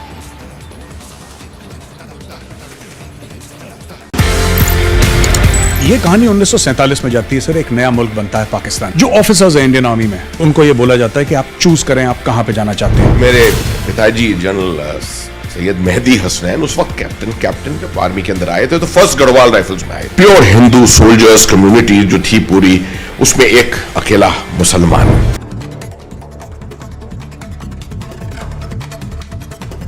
Republic has earlier confronted the Bihar Education Minister who insulted the Ramcharitramanas by saying that it spreads hatred. Even as Republic confronted this minister, he remains defiant. Also, the BJP has hit back and said the minister needs to go.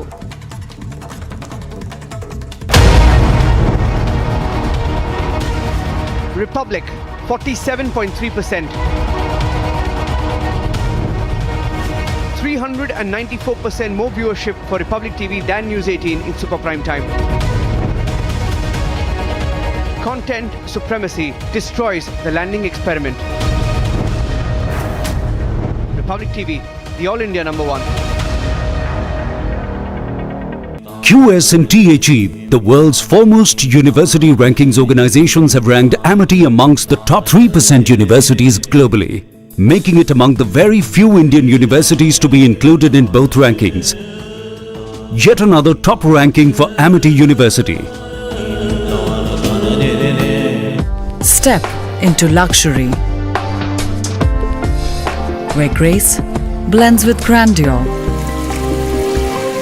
and design blends with innovation. As your stress is washed away and you're transported in the lap of luxury. Cure European bath lounges. Let time wait.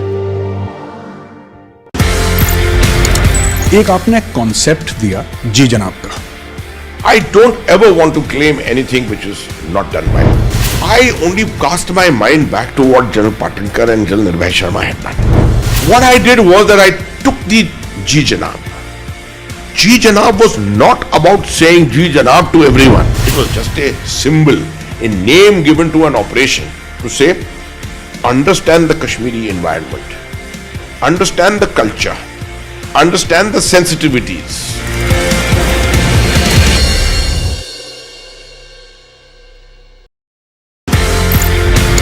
ये कहानी 1947 में जाती है sir. एक नया मुल्क बनता है पाकिस्तान। जो ऑफिसर्स हैं इंडियन आर्मी में, उनको ये बोला जाता है कि आप चूज करें आप कहां पे जाना चाहते हैं। मेरे पिताजी जनरल सैयद मेहदी हसनैन उस वक्त कैप्टन जब आर्मी के अंदर आए थे तो फर्स्ट गढ़वाल राइफल्स में आए। प्योर हिंदू सोल्जर्स कम्युनिटी जो थी पूरी, उसमें एक अकेला मुसलमान। उनके कमांडिंग ऑफिसर ने उनसे पूछा, बंटवारे के अंदर आप क्या चाहेंगे, किसी मुस्लिम यूनिट के साथ, मुस्लिम रेजिमेंट के साथ पाकिस्तान आर्मी में जाने की? जवाब जो था बहुत जबरदस्त। मैंने सोच लिया मैं उस देश में जाऊंगा, मैं उस फौज में जाऊंगा जिसमें मजहब के लिए कोई अलग जगह नहीं है।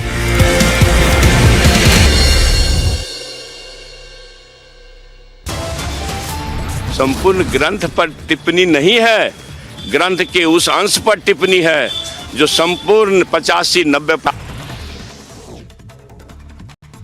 What you're seeing on your screens now will be images that have come in from West Bengal, where this is the kind of midday meal that is served to children. You will find rats, snake, lizard, all a part of this midday meal. The BJP now has hit back at the ruling government and asking, where have the funds for the midday meal scheme been appropriated?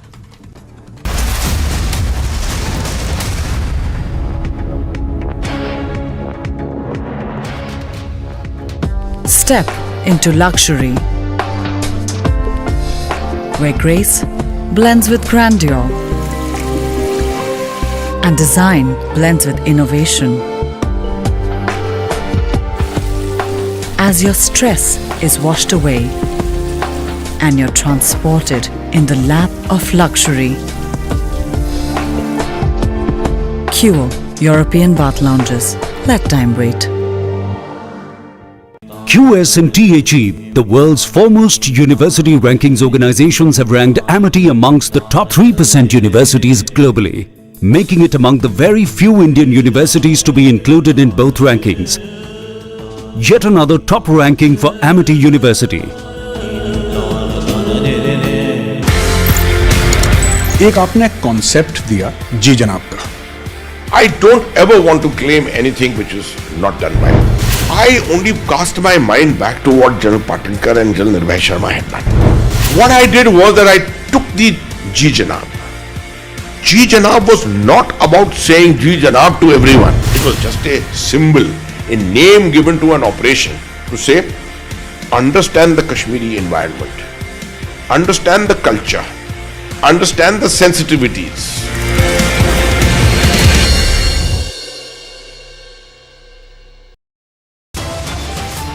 संपूर्ण ग्रंथ पर टिप्पणी नहीं है, ग्रंथ के उस अंश पर टिप्पणी है जो संपूर्ण 85-90% लोगों को शिक्षा से वंचित करता है. Top headlines at 12:30. Republic confronts Bihar minister who insulted Ramcharitmanas. Minister says, in fact, remains defiant, justifies his remarks. Ramcharitmanas was a nafrat फैलाने वाला ग्रंथ. Was a grant that was spreading hatred. This is not a coincidence, it is a conspiracy.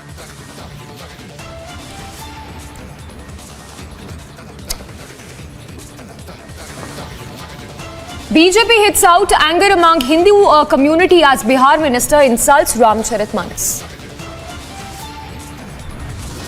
After UK and Canada, hate graffiti now scribbled on the walls of Hindu temple in Australia. Let's get you the very latest now coming in from Joshimath, where we have seen the situation that continues to be extremely precarious. Families now are being rehabilitated. We've also seen the Chief Minister Pushkar Singh Dhami spending a night there at one of the relief camps and assuring the locals that the government will go all out to help them.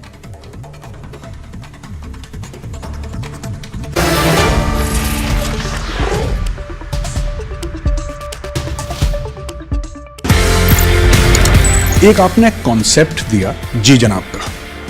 I don't ever want to claim anything which is not done by me. I only cast my mind back to what General Patinkar and General Nirbhay Sharma had done. What I did was that I took the Ji Janab. Ji Janab was not about saying Ji Janab to everyone. It was just a symbol, a name given to an operation to say, understand the Kashmiri environment, understand the culture, understand the sensitivities.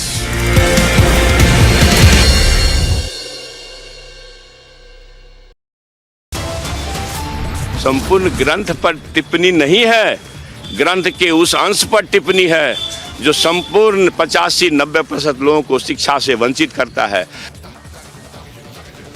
Top headlines at 12:30. Republic confronts Bihar minister who insulted Ramcharitmanas. Minister says, in fact, remains defiant, justifies his remarks.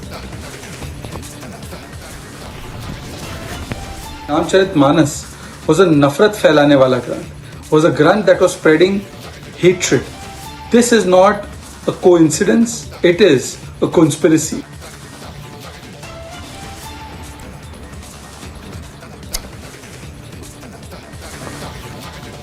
BJP hits out anger among Hindu community as Bihar minister insults Ramcharitmanas. After UK and Canada, hate graffiti now scribbled on the walls of Hindu temple in Australia's Melbourne. Back-to-back 3 incidents of snake, lizard and rats found in midday meal. BJP alleges funds misappropriation. Overnight rains bring more trouble. Cracks now seen in more houses and even in Karnaprayag.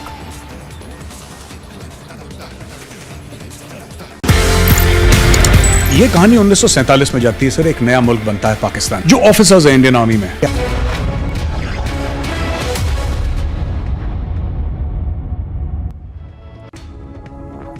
Viewers, you're watching Superfast 50. I'm Shivangi Shukla. Let's get started. Republic confronts Bihar Education Minister who insulted the Ramcharitmanas by saying it spreads hatred as Republic asks questions. The minister who insulted Hindus stayed defiant, and justifies his comments.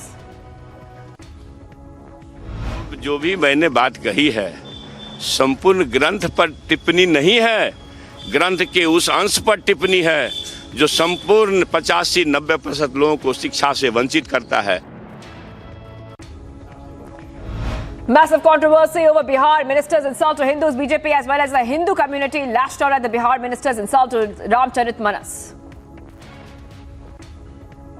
वो दुर्भाग्य है कि इस प्रकार के लोग बिहार के शिक्षा मंत्री के रूप में काम कर रहे हैं। उन सरकारों को इसके बारे में सोचना पड़ेगा जो कि नफरत की राजनीति खुद फैलाते हैं। राम हमारे लिए आदर्श हैं, वो एक पिता के रूप में, पुत्र के रूप में, पति के रूप में, भाई के रूप में जिन्होंने अपने सारे किरदार को सामने रखा, वो हमारे लिए प्रेरणा स्रोत है। तो मुझे लगता है कि इस तरह की बातें करना ये जानबूझ करके एक नफरत फैलाने की राजनीति है। Amid massive controversy over Bihar minister's insult to Hindus, Bihar Chief Minister Nitish Kumar said he is unaware about the statement.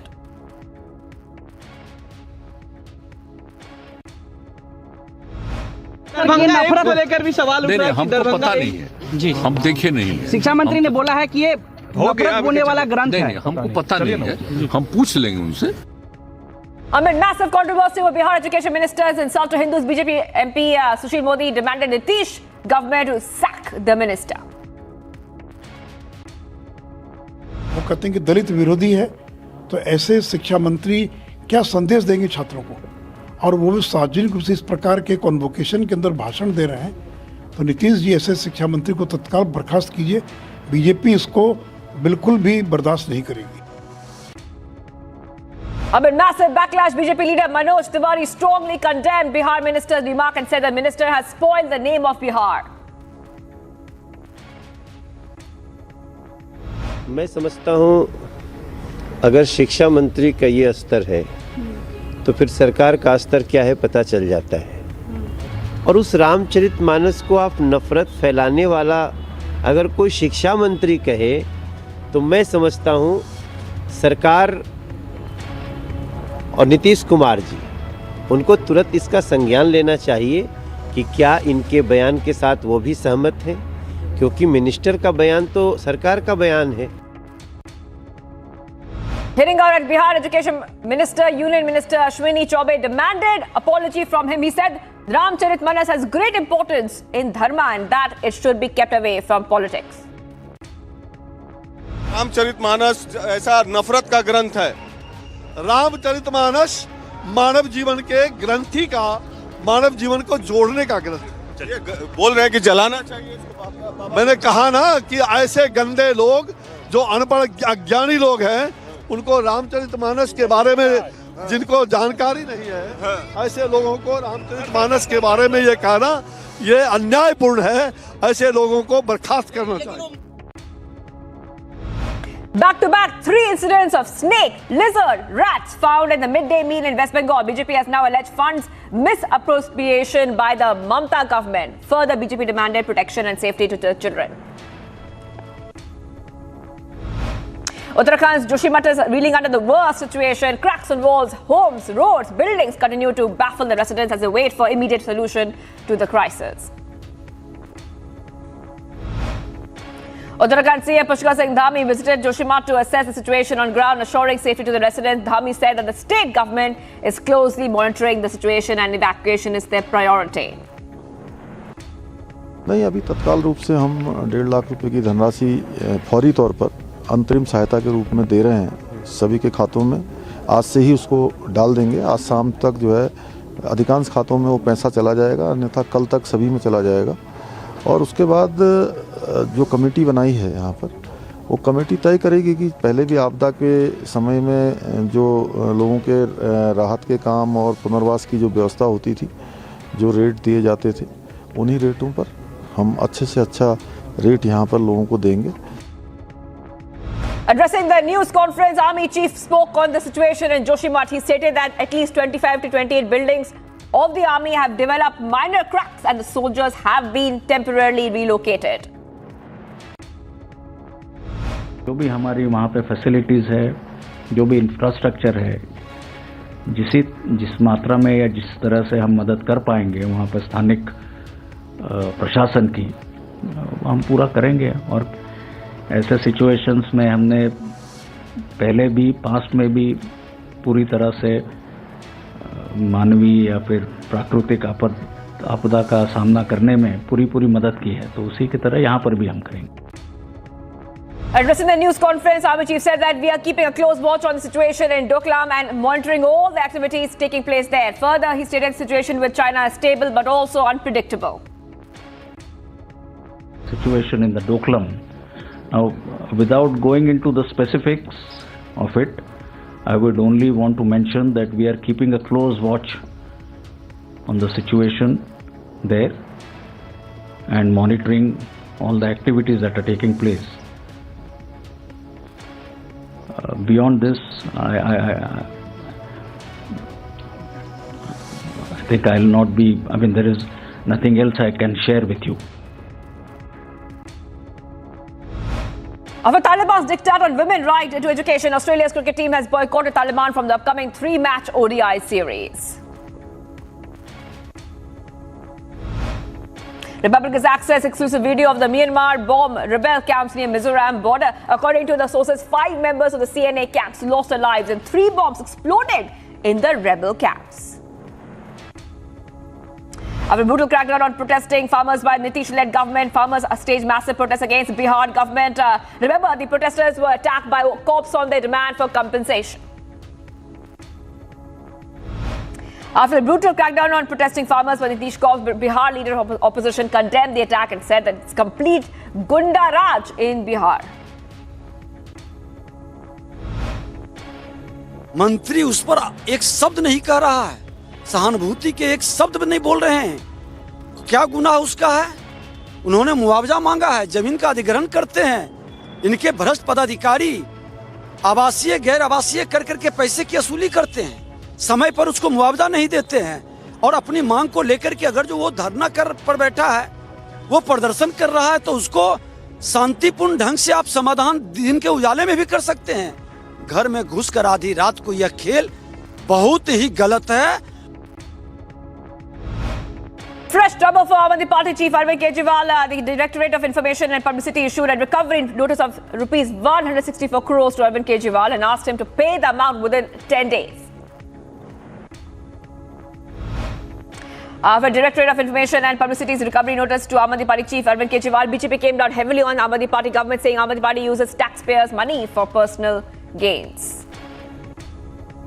आप एडवर्टीजमेंट दूसरे राज्यों के अंदर जो सुप्रीम कोर्ट की गाइडलाइंस का खुला उल्लंघन है, आप एडवर्टीजमेंट करते हो अपनी पार्टी का, अपने आप को चमकाने के लिए, लेकिन पैसा जो है वो दिल्ली सरकार दे रही है। जो नोटिस दिया है, मुझे लगता है कि तुरंत से तुरंत आम आदमी पार्टी को ये पैसा दिल्ली की खजाने में जमा कराना चाहिए और देश और दिल्ली से माफी मांगनी चाहिए। Our Directorate of Information Publicity's recovery notice to Aam Aadmi Party chief Kejriwal, Delhi Deputy CM Manish Sisodia attacked the BJP, saying it controls state agencies. Bharatiya Janata party असंवैधानिक रूप से इन अफसरों के ऊपर अपना कब्जा करके जमा के बैठी है और वो इसका दुरुपयोग करके इन अफसरों का इस्तेमाल कर रही है, अरविंद केजरीवाल जी के खिलाफ राजनीतिक इस्तेमाल कर रही है। चुनी हुई सरकार के मंत्रियों को टारगेट करने पे, काम नहीं करने दे रही अफसरों को। जनता के काम अफसर करते हैं तो उनको रुकवा देती है और अफसरों का दुरुपयोग कर रही है कि किस तरह से केजरीवाल जी और उनके मंत्रियों को टारगेट करें ये अफसर। Civil capital Bengaluru continues to make headlines around the latest incident. A road caved in near Brigade Road, leaving 1 person injured. Remember, this comes after Bengaluru's killer metro pillar killed 2 lives, claimed 2 lives, and one of a young mother and her 2.5-year-old toddler. After the historic win of the RRR track Natu at the Golden Globes, the NTR Junior now congratulated the whole team for being such a big support throughout the movie. I would like to first of all congratulate him for winning this prestigious award. It really makes me very proud as a fellow Indian that India has, not only Kirwani Garu, but India has achieved this award. The World Health Organization issued a product alert against 2 cough syrups made by an Indian firm that are potentially linked to the death of 18 children in Uzbekistan. As a probe into Delhi hit-and-run case widens, the Rouse Avenue court rejects bail plea of accused. Remember, the court has sent all the accused to judicial custody. Karnataka Home Minister is responding to the Mangaluru cooker blast case and said that Shaik's family members are under ED radar. He further said transactions between Shaik and his family are being investigated now. PM Modi visited Karnataka's Hubballi and participated in the National Youth Festival today. More than 7,500 youth delegates from different parts of the country will take part in the festival scheduled till January 16th. Addressing the Global South Summit, Prime Minister Narendra Modi said that the world is in a state of crisis and instability. He further stated that India is looking forward to amplify Global South at G20. Situations will guide the next 8 sessions of the first ever Voice of Global South Summit. From your words, it is clear that human-centric development is an important priority for developing countries. Fresh development in the Ankita Bhandari case. Court has given a nod to narco and polygraph test for the main accused Pulkit Arya. Remember earlier, the court postponed the verdict for 5 whole days. A major fire broke out at the Jhupri market in Salt Lake area of Kolkata. Several shops were gutted in the blaze. Upon receiving the information, 12 fire tenders were rushed to the spot. State Fire Minister Sujit Bose also reached the market. After over 2 hours of operation, the blaze was doused. A security guard was shot dead and 8 lakh rupees looted from an ATM cash van near a flyover in Delhi this evening. Now, the van was outside the ICICI Bank ATM for depositing cash when a man came from behind, fired at the people, and then he fled with the cash.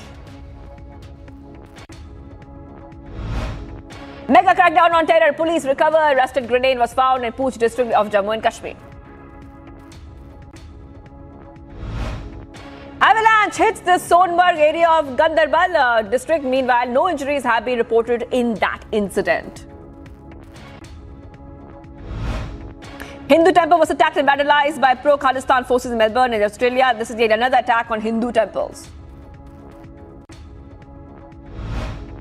Despite Russia's continuous targeting of Ukrainian energy infrastructure, energy workers have fought to restore damage after every strike in an attempt to prevent Ukraine from plunging into complete darkness. Protests against Peruvian president's government have left 47 people dead since they began a month ago. In a fresh escalation, clashes have emerged in the tourist city of Cusco. US, Japan unveiled plans to strengthen their alliance to help counter threats from North Korea and China, which they call the greatest security challenge in the region. It is hard to overstate the importance of the US-Japan alliance. For more than 7 decades, it's been the cornerstone of peace and stability in the Indo-Pacific, ensuring the security, the liberty, the prosperity of our people and people across the region. One of the alliance's enduring sources of strength is our ability to adapt it, to meet the evolving challenges as well as the opportunities before us. Japan's new national security strategy, national defense strategy, and defense buildup program reflect the scale and scope of that transformation. Residents of the seaside community of Montecito continue to face brunt of severe storms. The residents said it's devastating to see towns at this level of destruction.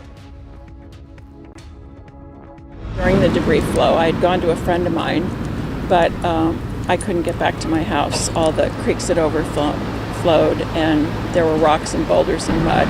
It was really horrific. People had to be airlifted out with helicopters.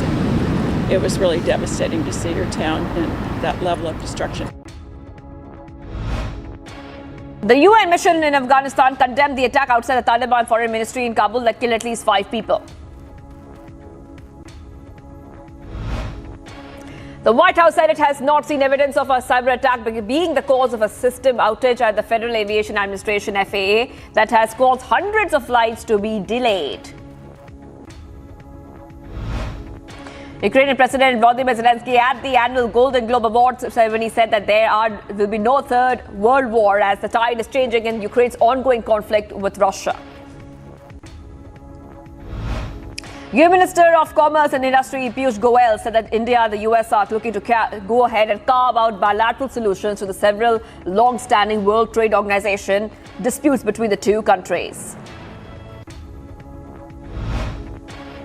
Ukrainian servicemen from the 28th Brigade of the Armed Forces said that the situation on the front line is Donetsk is becoming increasingly difficult with the Russian forces shelling every day. Soldiers have been retaliating with rounds from 120 mm mortar towards Russia and at the positions at the front line near Bakhmut.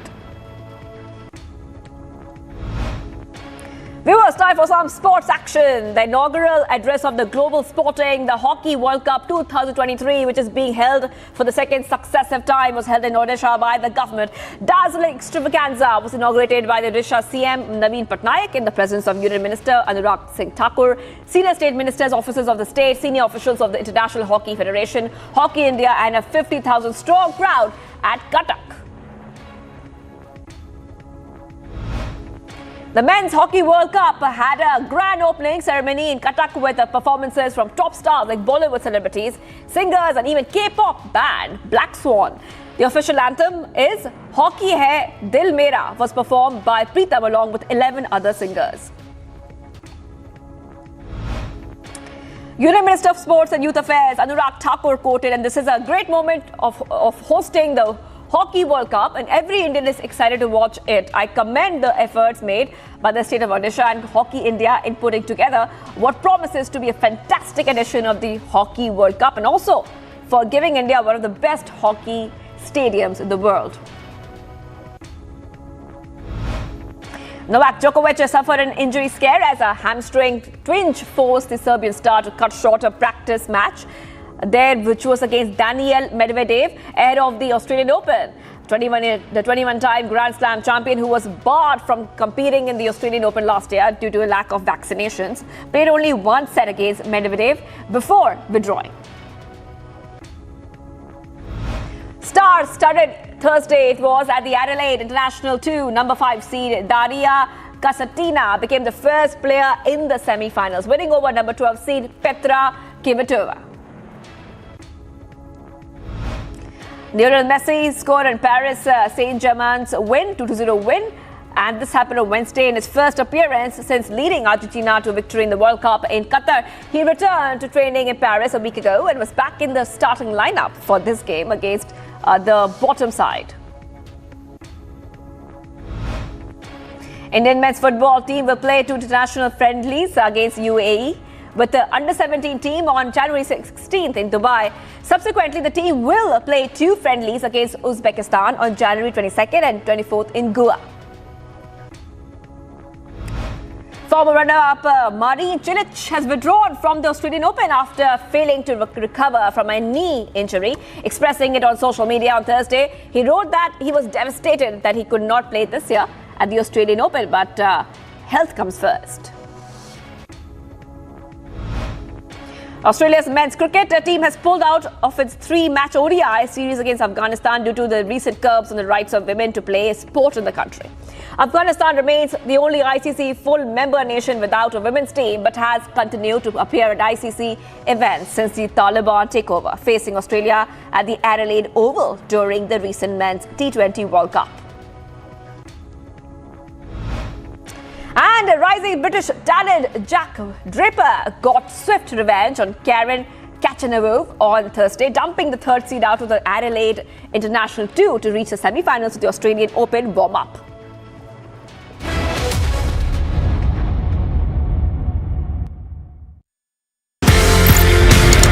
एक आपने concept दिया जी जनाब का. I don't ever want to claim anything which is not done by me. I only cast my mind back to what General Patinkar and General Nirbhay Sharma had done. What I did was that I took the Ji Janab. Ji Janab was not about saying Ji Janab to everyone. It was just a symbol, a name given to an operation to say, understand the Kashmiri environment, understand the culture, understand the sensitivities.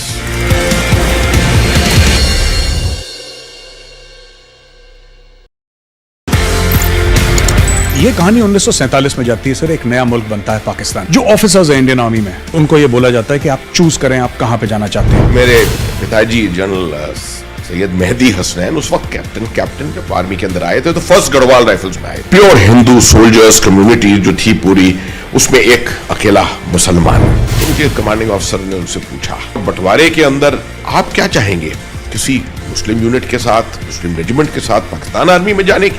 जवाब जो था बहुत जबरदस्त। मैंने सोच लिया मैं उस देश में जाऊंगा, मैं उस फौज में जाऊंगा जिसमें मजहब के लिए कोई अलग जगह नहीं है।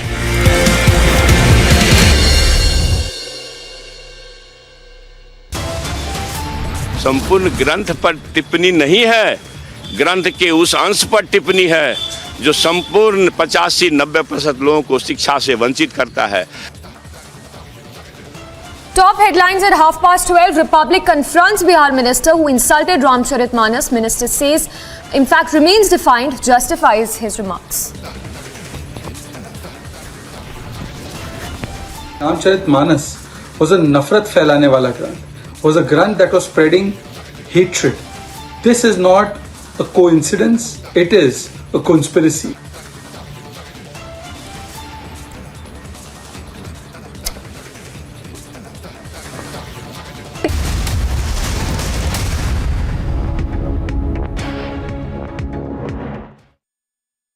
I'm reporting from Nursing Temple, which is also becoming one of affected area. First, let me give you a sense. There you can see the security of Chief Minister's Dhami. He has just done the puja over here and now meeting with some of the people over down over there only. And let me tell you that if we talk about the update, yes, he stayed overnight. He was in Joshimath itself. Yesterday also he had meeting with the locals. He had meeting with the administration, and today it is again going to be the meetings after meeting. The series of meeting is already lined up at the ITBP campus itself in Joshimath, where he stayed last night. And let me tell you that this is going to be the meeting with the local administration, with the local people also, because the local people has also made in the committee, and the representative of them is going to be there in this very meeting. This is going to be the district magistrate of Chamoli. This is going to be the secretary. This is going to be the local administration who is going to share this particular meeting. Republic 47.3%,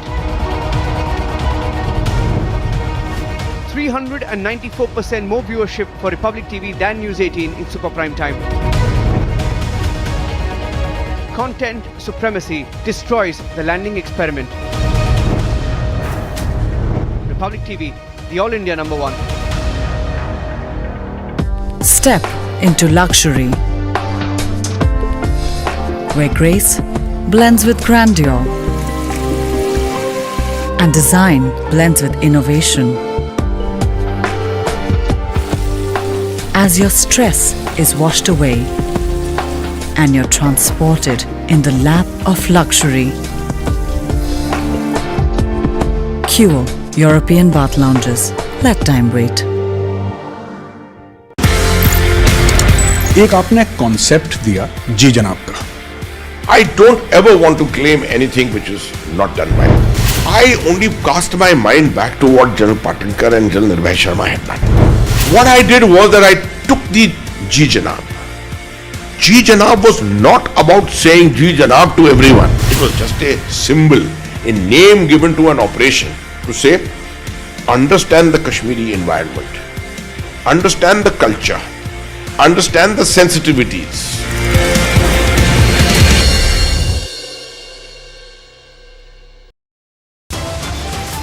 संपूर्ण ग्रंथ पर टिप्पणी नहीं है, ग्रंथ के उस अंश पर टिप्पणी है जो संपूर्ण 85-90% लोगों को शिक्षा से वंचित करता है। Top headlines at 12:30. Republic confronts Bihar minister who insulted Ramcharitmanas. Minister says, in fact, remains defiant, justifies his remarks.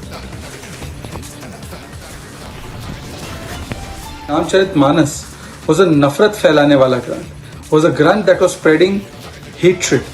This is not a coincidence, it is a conspiracy.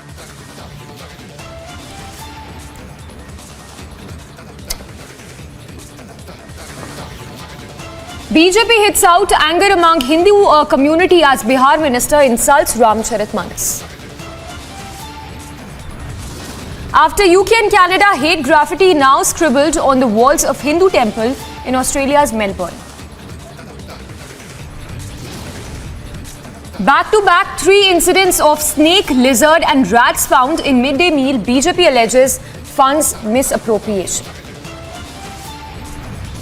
Mohan Bhagwat has said that he is against any form of supremacy. Mohan Bhagwat has said that he is against the idea of Muslim supremacy. But he also says he is also against the idea of Hindu supremacy or communist supremacy. Now this makes this the most secular position any prominent leader in public life can take or should take. And how sad it is that most of the rest of the fake news lying media is busy lying all day. Mohan Bhagwat in the same interview has actually fought for LGBT rights. And Mohan Bhagwat has said we as a society need to work harder to give members of the LGBT community a greater and stronger sense of inclusion in our society. And my challenge tonight is this: can the great lying Mr. Owaisi publicly also state, can you Mr. Owaisi, that you are pro-LGBT rights like Mohan Bhagwat? Can he and can anyone in their right mind question the secular and progressive views of the RSS chief? Though they can't, they will hate Republic tonight for bringing out the truth, for putting a gigantic and well-deserved spanner in their unresearched and ignorant and malicious attempts to misquote Mohan Bhagwat. Ladies and gentlemen, with the truth on our side, let's debate tonight.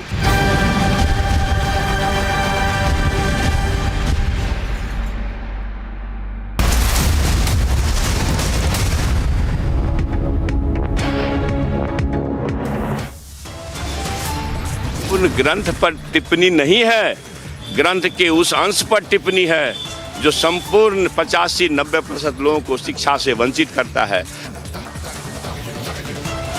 Republic confronts Bihar minister who insulted Ramcharitmanas. Minister says stays defined, justifies comment. Ramcharitmanas was a nafrat फैलाने वाला grant, was a grant that was spreading hatred. This is not a coincidence, it is a conspiracy. BJP hits out anger among Hindu community as Bihar minister insults Ramcharitmanas. After UK and Canada, hate graffiti now scribbled on the walls of Hindu temple in Australia's Melbourne.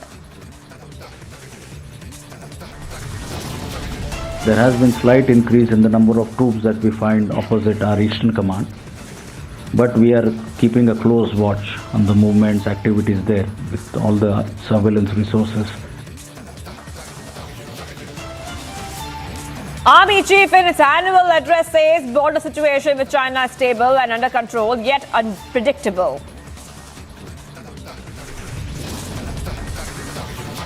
Back-to-back 3 incidents of snake, lizard and rats found in midday meal. BJP alleges funds misappropriation. Overnight rain brings more trouble. Cracks now seen in more houses and even in Karnprayag.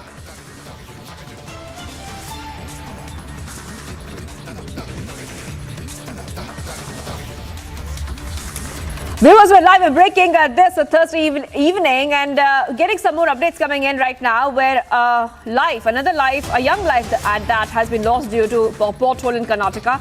One more incident of civic apathy coming out where a 24-year-old girl has come under a truck while trying to avoid a pothole in Kolar. Now, this young girl, her name is Pushpa. She was on a two-wheeler when she came across a pothole-ridden stretch. While trying to avoid, she lost balance and fell down, viewers. We're getting these updates coming in. After she fell down, a truck which was behind her ran her over. She died on the spot, viewers. So getting these visuals also coming in, viewers, this is a very tragic incident. One more tragic incident, another case of pothole deaths being reported. We have reported on multiple pothole deaths as well in Bengaluru and in other places of Karnataka. A short while back, a road had caved in Bengaluru, where a young person, a biker, has sustained injuries. Let's go to Prajwal. Prajwal, now this is essentially coming in as we keep reporting on civic apathy, and it looks like there's no end to civic apathy in Bengaluru and in Karnataka as well. Absolutely, because now if you're speaking about the Kolar incident where a 24-year-old girl has been, mowed down by a truck, this happened mainly because of the bad civic infrastructure, and this has happened near Hoskote on Malur main road while the girl was traveling from Kolar towards her nursing college where she had to attend classes today. And this is quite tragic because this girl was only 24 years old and this entire stretch was riddled with potholes, and despite repeated complaints, the authorities had not taken any sort of action and they had not filled up the potholes, and due to a result of this, one more innocent life has been claimed today. And meanwhile, shifting our focus to Bengaluru, we are also looking at a particular sinkhole near Shule Circle, which is now finally being filled in by the authorities, even as we are speaking here, Shivangi. And if we can just go around, take a look at these visuals, we are seeing that finally the authorities have woken up, and it has been over 1.5 hours since this particular incident has taken place. They are filling up with ready concrete mix as well. But what is very dangerous as of now and what needs to be noticed is also the fact that on the outer periphery of this particular sinkhole, you can still see that there are glaring cracks which can be seen on the road too. And this also goes on and determines the fact as to how particularly safe this particular road is, because filling up this particular sinkhole is only a temporary, it's only a temporary solution. So will this particular stretch of road over 50 to 100 meters be relayed completely is something that they need to understand. And this has happened only 100 meters away from the metro station, which is being constructed now as phase 2 of 3B here. So this is where the metro station will be constructed in, and we are seeing a lot of works happening. So therefore the BMRCL staff were rushed immediately and they barricaded and cordoned off this particular spot too. And as a precautionary measure, we are also seeing that that this particular road on the other side too is being cordoned off, because if you look at these barricades as well as those tapes which have been put up, they have stated that this is a danger prone area and it might also have some sort of repercussions there. Even this entire road might go on to cave in as well. So as a precautionary measure, the authorities have now gone on to barricade of this complete area. So this is something which is pretty important. And also just a few minutes ago, we also saw that there was a massive traffic pileup, and the traffic police were struggling to get the traffic moving on this particular road, because at this point of time many of the schools also end today, and children are also going towards their houses too. So this is one of the major roads in Bengaluru city in the central business district, and the BBMP and the BMRCL, despite repeated complaints, have failed to act so far. And you can see that this entire road has been blocked off completely. I'm just giving you a view of the other side of the road as well, from where this particular sinkhole, where this particular road has caved in and the sinkhole has been formed. So all said and done now, Shivangi, finally the authorities wake up once this is highlighted, once their apathy is highlighted, but no sort of action is taken or no preemptive measures are also taken. So this is something which the authorities will need to learn as well. And even as we are going about this particular coverage, the sinkhole is almost filled, but what is this, the quality is being questioned here, the procedure and the method is also being questioned here. We are also seeing a few of the officials who have come in here, and shortly we will be getting the MDs as well. The MD of the BMRCL is likely to visit the spot, is the latest information that we are getting in. But will there be an end to Bengaluru civic apathy? That is something which needs to be seen, and many innocent lives are being lost at this point of time. So who will go on and question them, and will there be any sort of accountability over here? That is something which needs to be seen in the course of the days to come, Shivangi. Right, and Prajwal, as you keep getting us top updates right now, the big question which is being raised, and this is the question that has been raised by every Bengaluru citizen who keeps saying that this is a yearly issue. There are potholes, there are rain infrastructure, when it comes to rail infrastructure, which should be able to take the rein and not create issues in the city when it comes to traffic and traveling and other things. Why is it that the IT hub of India cannot figure out basic infrastructure do's and don'ts? You know, that's a question that every Bengaluru citizen, even citizens in Karnataka, they are asking this question.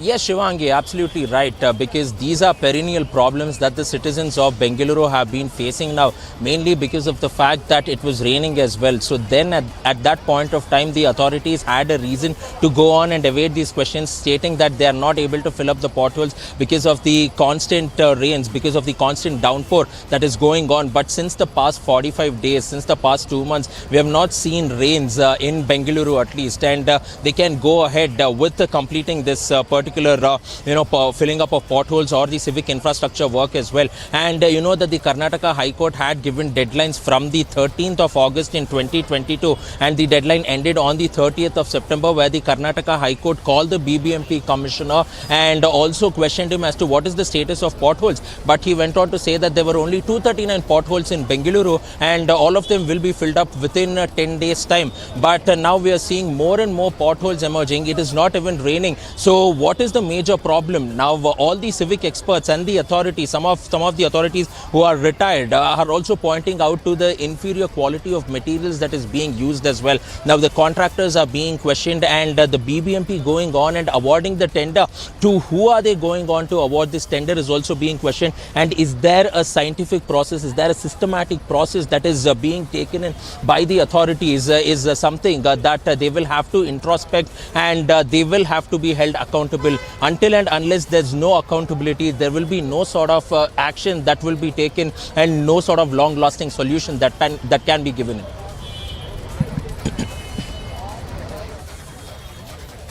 All right.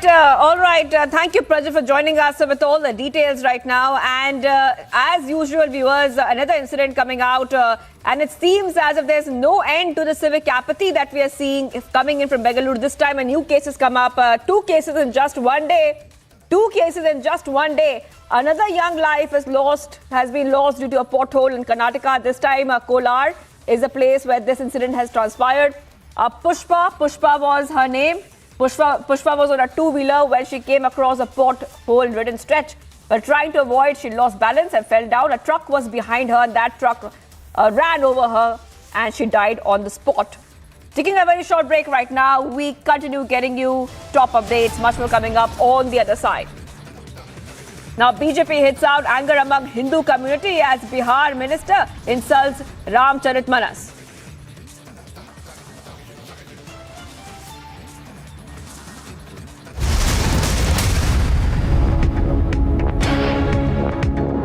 Step into luxury, where grace blends with grandeur and design blends with innovation. As your stress is washed away and you're transported in the lap of luxury. Cure European bath lounges. Let time wait. एक आपने concept दिया जी जनाब का. I don't ever want to claim anything which is not done by me. I only cast my mind back to what General Patinkar and General Nirbhay Sharma had done. What I did was that I took the Ji Janab. Ji Janab was not about saying Ji Janab to everyone. It was just a symbol, a name given to an operation to say, understand the Kashmiri environment, understand the culture, understand the sensitivities.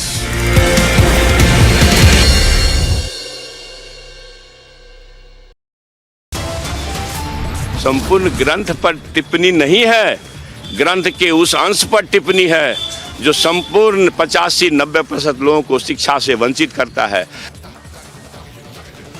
Top headlines at 12:30. Republic confronts Bihar minister who insulted Ramcharitmanas. Minister says, in fact, remains defiant, justifies his remarks. Ramcharitmanas was a nafrat फैलाने वाला grant. Was a grant that was spreading hatred. This is not a coincidence. It is a conspiracy.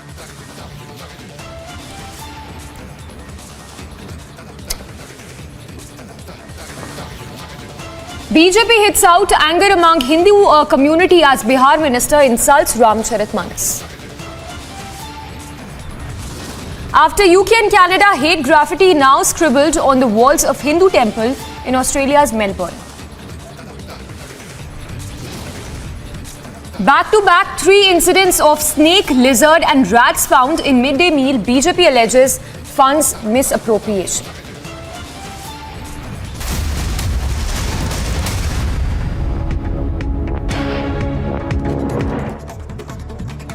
Republic confronted Bihar Education Minister who insulted Ramcharitmanas by saying that it spreads hatred. Even as Republic confronted Minister on insults to Hindus, he remained defiant while justifying his statement. ये जो भी मैंने बात कही है संपूर्ण ग्रंथ पर टिप्पणी नहीं है, ग्रंथ के उस अंश पर टिप्पणी है जो संपूर्ण 85-90% लोगों को शिक्षा से वंचित करता है। Massive controversy over Bihar minister's insult to Hindus, BJP as well as Hindu community lashed out at Bihar minister's insult to Ramcharitmanas. और दुर्भाग्य है कि इस प्रकार के लोग बिहार के शिक्षा मंत्री के रूप में काम कर रहे हैं। उन सरकारों को इसके बारे में सोचना पड़ेगा जो कि नफरत की राजनीति खुद फैलाते हैं। राम हमारे लिए आदर्श हैं, वो एक पिता के रूप में, पुत्र के रूप में, पति के रूप में, भाई के रूप में जिन्होंने अपने सारे किरदार को सामने रखा, वो हमारे लिए प्रेरणा स्रोत है। तो मुझे लगता है कि इस तरह की बातें करना ये जानबूझ करके एक नफरत फैलाने की राजनीति है। Amid massive controversy over Bihar Education Minister's insult to Hindus, BJP MP Sushil Modi demanded Nitish government to sack the minister.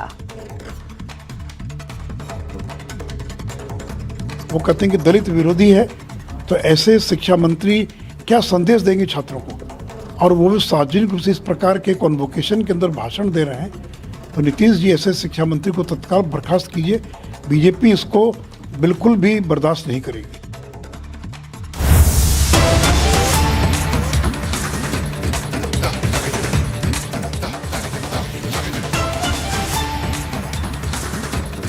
उपस्थित हुए हैं प्रधानमंत्री का अभिवादन करने के लिए, उनका स्वागत करने के लिए हुबली में, और प्रधानमंत्री का काफिला लोगों के बीच से गुजरता हुआ अपने गंतव्य स्थान की ओर।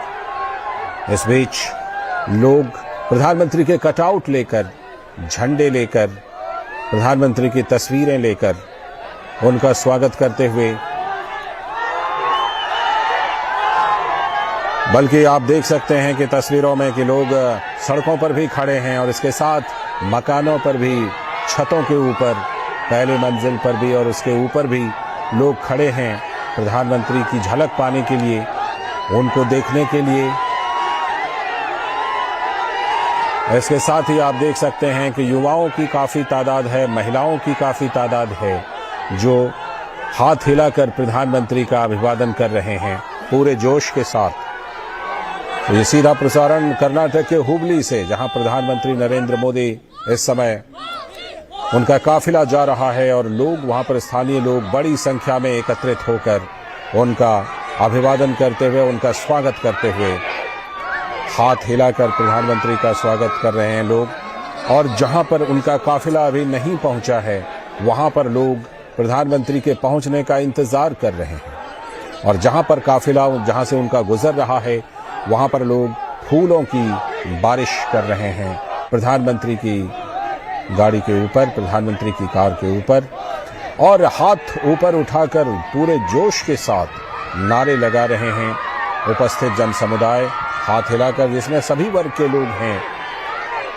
उसमें युवा भी हैं, बुजुर्ग भी हैं, महिलाएं भी काफ़ी संख्या में दिखाई पड़ रही हैं जो वहां पर पहुंची हैं प्रधानमंत्री का झलक पाने के लिए, उनका स्वागत करने के लिए और उनका अभिवादन करने के लिए।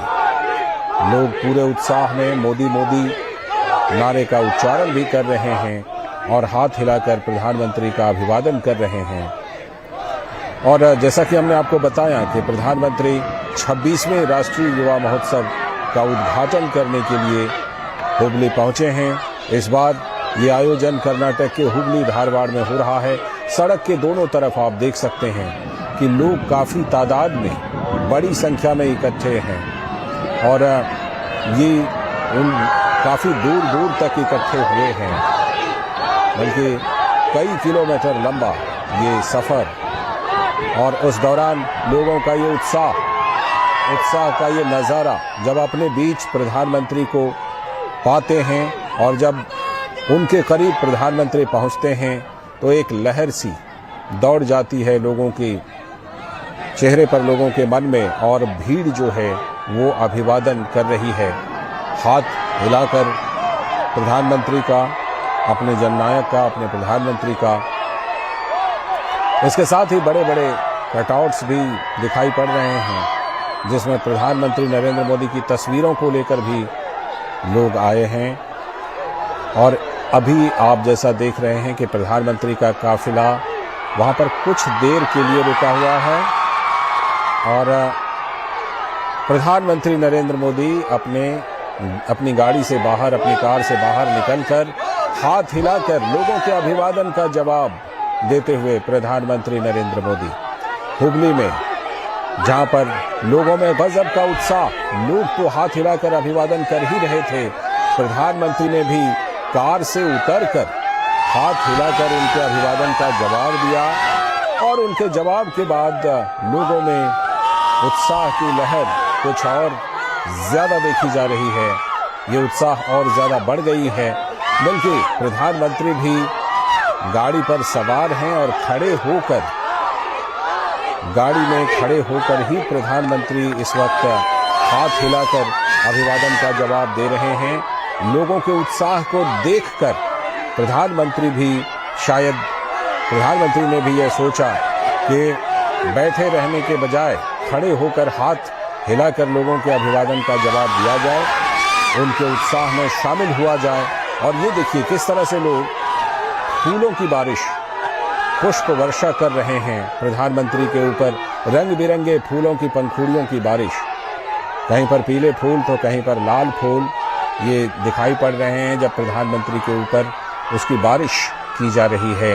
लोगों के द्वारा, उपस्थित जन समुदाय के द्वारा जो गजब के उत्साह में हैं, और बहुत सारे लोग अपने मोबाइल से प्रधानमंत्री की तस्वीरें बनाते हुए अपने मोबाइल से तस्वीरें बना रहे हैं प्रधानमंत्री नरेंद्र मोदी की। और लोगों में गजब का उत्साह आप देख सकते हैं कि किस तरह से सड़क के दोनों तरफ लोग भारी संख्या में खड़े दिखाई पड़ रहे हैं। और प्रधानमंत्री नरेंद्र मोदी दल की छतों पर देखिए, मकानों की छतों पर भी लोग वहां पर चढ़े हुए हैं। ये मकान अभी निर्माणाधीन है, उसके बावजूद वहां पर छत पर लोग चढ़े हुए हैं और प्रधानमंत्री नरेंद्र मोदी की झलक पाने की कोशिश कर रहे हैं।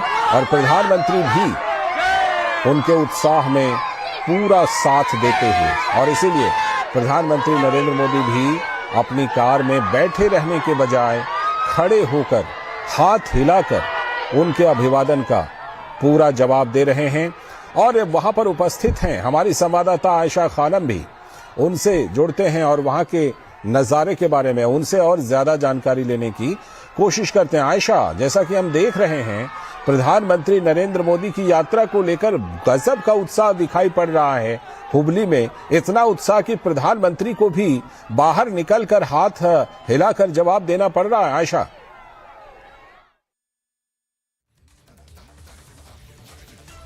All right, viewers, so right now we're getting visuals coming in. There's the Prime Minister's mega roadshow there and a massive outreach. The stage is all set, viewers, for the launch of the National Youth Festival. The Prime Minister will inaugurate that at 4 p.m. today. We're counting down to 4 p.m.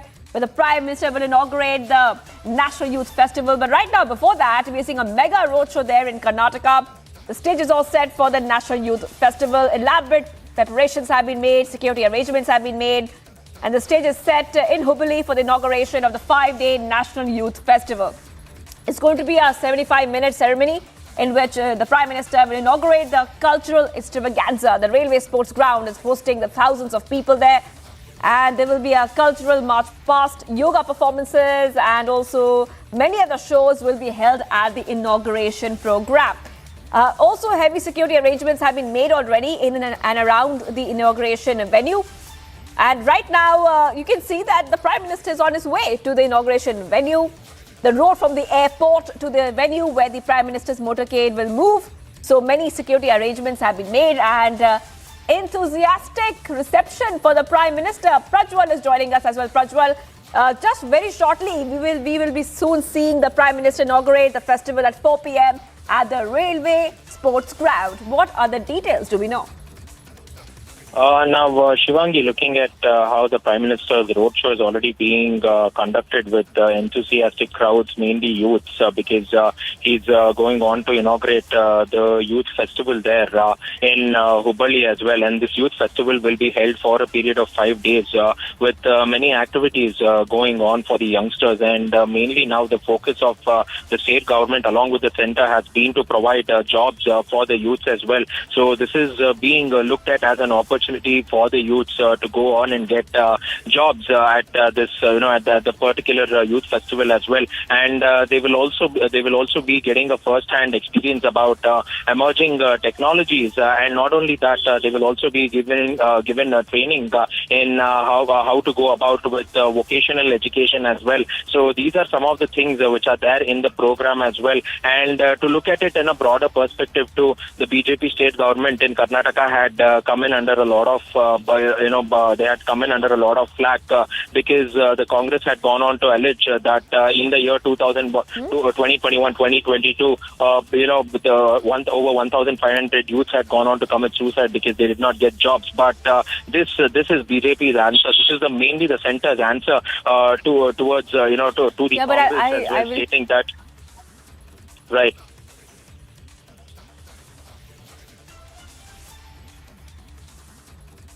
Also now looking at how things are going on as well. Now seems like now this particular job expo will also be opened along with the youth festival as well. And there are also there are also many developmental projects which will also be launched too. Also now, if you're looking at if you're looking at this massive roadshow there, you can also hear chants of PM there, and this clearly जारी है। और साथ ही एक चीज और जारी है कि लोगों के हाथ में जो मोबाइल फोन हैं, कैमरे हैं, उससे वो लगातार प्रधानमंत्री की तस्वीरें, उनके वीडियो लगातार बना रहे हैं। और इस बीच प्रधानमंत्री का काफिला धीरे धीरे अपने गंतव्य की तरफ, उस ग्राउंड की तरफ जाते हुए, जहां पर कि राष्ट्रीय युवा सम्मेलन, राष्ट्रीय युवा महोत्सव, जो 26वां राष्ट्रीय युवा महोत्सव है, उसका आगाज होना है और प्रधानमंत्री उसका उद्घाटन करने वाले हैं। लेकिन उससे पहले ये प्रधानमंत्री का हुबली में जबरदस्त रोड शो। और अब एक बार फिर से प्रधानमंत्री हाथ हिलाते हुए, लोगों के अभिवादन को स्वीकार करते हुए, अभिवादन का जवाब देते हुए, और लोग भी गजब के उत्साह में मोदी मोदी के नारे के साथ प्रधानमंत्री मोदी का स्वागत करते हुए भारी संख्या में लोग वहां पर उपस्थित हैं। और जैसा मैंने आपको बताया था, आप देख सकते हैं तस्वीरों में कि किस तरह से पीछे के लोग आगे बढ़ करके, दौड़कर एक बार फिर से प्रधानमंत्री का नजारा लेना चाहते हैं, उनका अभिवादन करना चाहते हैं, प्रधानमंत्री की झलक पाना चाहते हैं, देखना चाहते हैं। इसके लिए खास तौर पर युवा दौड़ लगाते हुए नजर आ रहे हैं आपको तस्वीरों में। और जो उपस्थित जनसमुदाय वहां पर है, उनमें आप देखिए महिलाओं की अच्छी खासी तादाद, महिलाएं काफी संख्या में, महिलाएं, लड़कियां, बच्चियां, वो भी काफी संख्या में वहां पर उपस्थित हुई हैं। और प्रधानमंत्री का स्वागत करने के लिए सभी लोग इकट्ठे हुए हैं, सभी वर्ग के लोग। गजब का उत्साह लोगों में, और प्रधानमंत्री भी उनके उत्साह का जवाब देते हुए, अपना हाथ हिलाकर जवाब देते हुए। लगातार ये तस्वीरें कर्नाटक के हुबली से, जहां अब से कुछ ही देर बाद प्रधानमंत्री उस जगह पर होंगे जहां पर राष्ट्रीय युवा महोत्सव का आयोजन किया गया है, और प्रधानमंत्री इस महोत्सव का उद्घाटन करने वाले हैं। और उसी उद्घाटन के लिए, उसी कार्यक्रम के लिए प्रधानमंत्री का काफिला धीरे धीरे बढ़ता हुआ। और इसी के साथ प्रधानमंत्री कि काफिले का जोरदार स्वागत भी होता हुआ और प्रधानमंत्री हाथ हिलाकर इस अभिवादन का जवाब देते हुए हमारे संवाददाता शैलेंद्र मिश्र जुड़ चुके हैं हमारे साथ इस पर और बात करने के लिए। शैलेंद्र, जिस तरह से गजब का उत्साह हम देख रहे हैं कर्नाटक की हुबली में प्रधानमंत्री को देखने के लिए,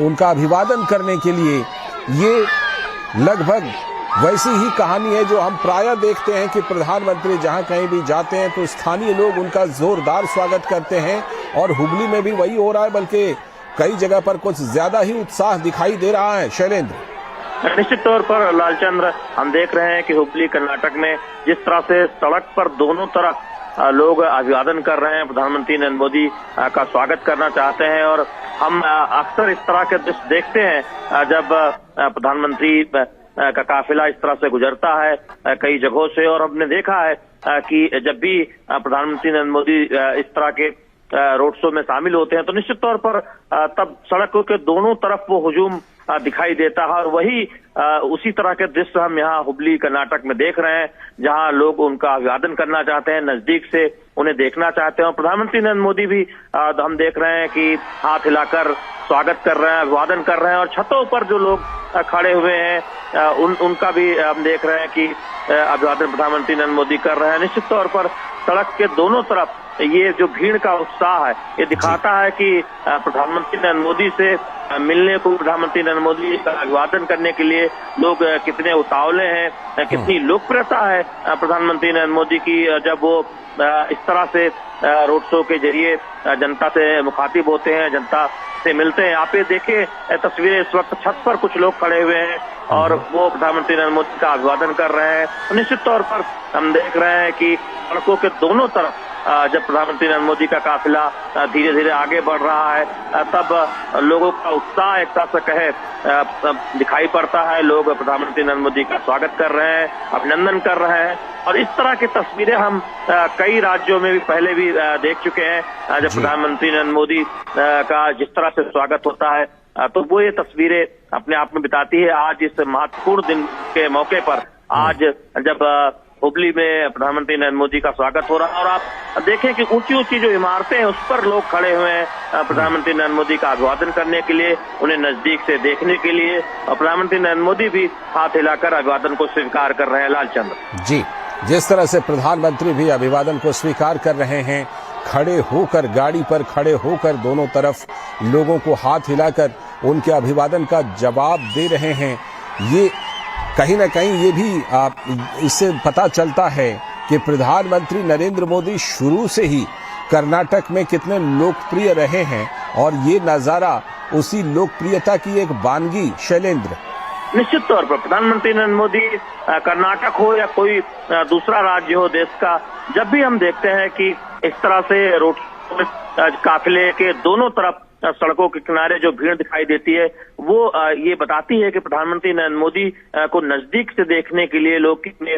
उतावले रहते हैं, लोग उनका अभिवादन करने के लिए, उनका स्वागत करने के लिए कितना उत्सुक रहते हैं। आप देखिए इस वक्त पुष्प वर्षा हो रही है प्रधानमंत्री नरेंद्र मोदी पर और अपने हाथों में फूल लिए हुए जो यहाँ पर जनता है प्रधानमंत्री नरेंद्र मोदी पर फूल बरसा रही है। तो ये प्यार दिखाता है कर्नाटक की जनता का, हुबली की जनता का प्रधानमंत्री नरेंद्र मोदी के प्रति और यही वजह है कि प्रधानमंत्री नरेंद्र मोदी भी कोई मौका नहीं छोड़ रहे हैं अभिवादन स्वीकार करने में। तो निश्चित तौर पर ये एक विहंगम दृश्य है, ये एक दृश्य है जो दिखाता है कि देश का प्रधानमंत्री अपने लोगों से किस तरह से मुखातिब हो रहा है, देश का प्रधानमंत्री किस तरह से अभिवादन स्वीकार कर रहा है लोगों का। लौटता हूँ आपके पास, हमसे आयशा खानम भी हमारी संवाददाता जुड़ चुके हैं। आयशा, आपसे हम ये जानना चाह रहे थे कि प्रधानमंत्री का ये रोड शो पिछले काफी देर से ये चल रहा है, कितनी दूरी है लगभग जहां पर प्रधानमंत्री को पहुंचना है राष्ट्रीय युवा महोत्सव का उद्घाटन करने के लिए? आयशा जी देखिए लालचंद, कम से कम 15-20 मिनट का रास्ता है, करीब 7 किलोमीटर की दूरी है एयरपोर्ट से रेलवे ग्राउंड तक। और लेकिन ये काफिला जो है धीरे चल रहा है क्योंकि प्रधानमंत्री किसी को निराश नहीं करना चाहते। रास्ते में हजारों की संख्या में लोग जुटे हुए हैं, युवक जुटे हुए हैं। कई युवकों के लिए वो मोदी सर हैं और कई युवक उन्हें मोदी सर कहते हुए उनका स्वागत कर रहे हैं। तो जाहिर है अगर हो सकता है ये लोग यहाँ पर इतने संख्या में नहीं जुटे होते तो काफिला तेजी से तेज रफ्तार से आगे बढ़ता, लेकिन जाहिर है प्रधानमंत्री सबको एक्नॉलेज करते हुए आगे बढ़ रहे हैं, क्योंकि लोगों को ग्राउंड में बैठने के लिए जगह नहीं मिली। कई लोगों को यही वजह थी कि लोग एयरपोर्ट से ही प्रधानमंत्री का स्वागत करने के लिए पहुंच गए। तो अब हम देख सकते हैं कि ये जो काफिला है कुछ ही मिनट में, कुछ ही वक्त में अब रेलवे ग्राउंड पहुंचेगा, जहां पर कई युवक जो है अनोखे अंदाज में उनका स्वागत करेंगे। प्रधानमंत्री नरेंद्र मोदी जो है हमेशा युवकों के साथ सीधे संपर्क करते हैं, इनोवेशन की बात करते हैं, डिजिटल इंडिया की बात करते हैं, स्टार्टअप की बात करते हैं। ये तमाम चीजें जो है यहाँ युवकों को उनके करीब लाता है। और जैसे कि मैंने बताया, प्रधानमंत्री हर अपने संबोधन में युवकों की जनसंख्या को देश का सामर्थ्य बताते हैं।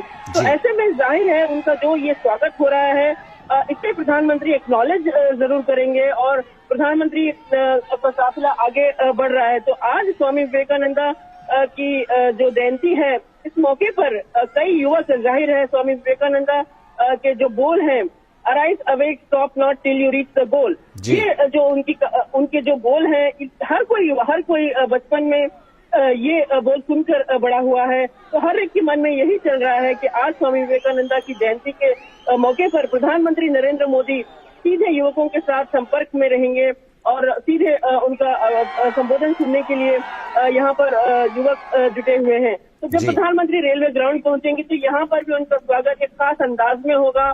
उन्हें हुबली के बेंगेरे गांव में जो तिरंगा बनता है, तिरंगा एक फ्रेम किया गया तिरंगा उन्हें दिया जाएगा, क्योंकि ये एक ही गांव है जो भारत में जो यहाँ पर ऑफिशियल फ्लैग कोड के तहत खादी का तिरंगा बनता है और ये देश के कोने कोने में तिरंगा लहराता है। तो ये जो है प्रधानमंत्री का स्वागत इस तिरंगे उन्हें सौंपा जाएगा ये तिरंगा। और इसके अलावा इलायची से बना जो है एक टर्बन उन्हें दिया जाएगा, एक पेठा उन्हें दिया जाएगा।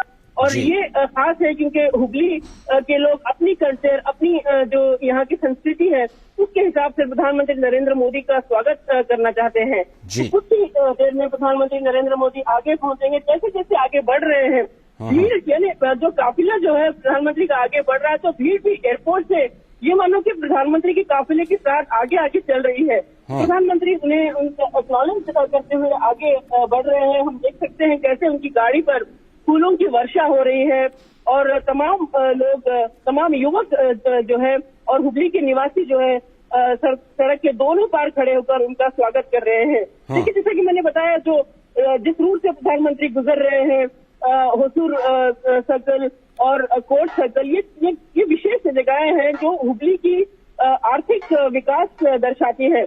कर्नाटक में हुबली में जो सुप्रीम कोर्ट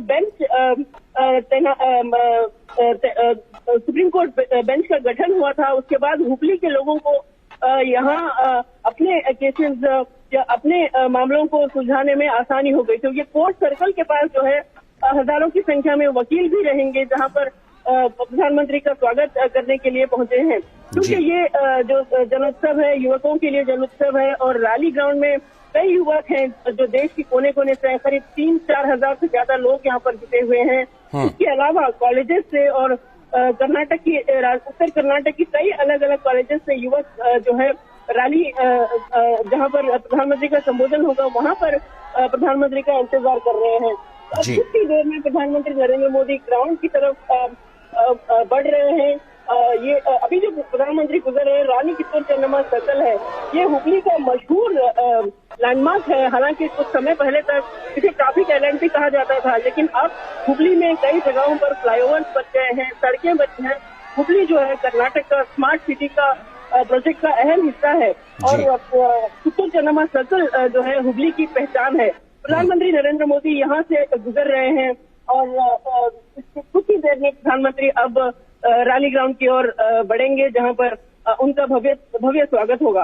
लालचंद, बिल्कुल, आपने जिक्र किया उत्तिष्ठ जागृत का। स्वामी विवेकानंद का ये अनमोल वचन है कि उत्तिष्ठ जागृत प्राप्य वरान निबोधत, यानी कि उठो, जागो और ध्येय की प्राप्ति तक रुको नहीं। वही छवि प्रधानमंत्री नरेंद्र मोदी के व्यक्तित्व में भी लोगों को दिखाई पड़ती है, जो उनकी लोकप्रियता का लोकप्रियता की प्रमुख वजहों में से एक है आयशा, और उसी का प्रकटीकरण हम हुबली में भी देख रहे हैं इस समय, जब प्रधानमंत्री नरेंद्र मोदी के स्वागत के लिए भारी संख्या में लोग वहां पर उपस्थित हुए हैं।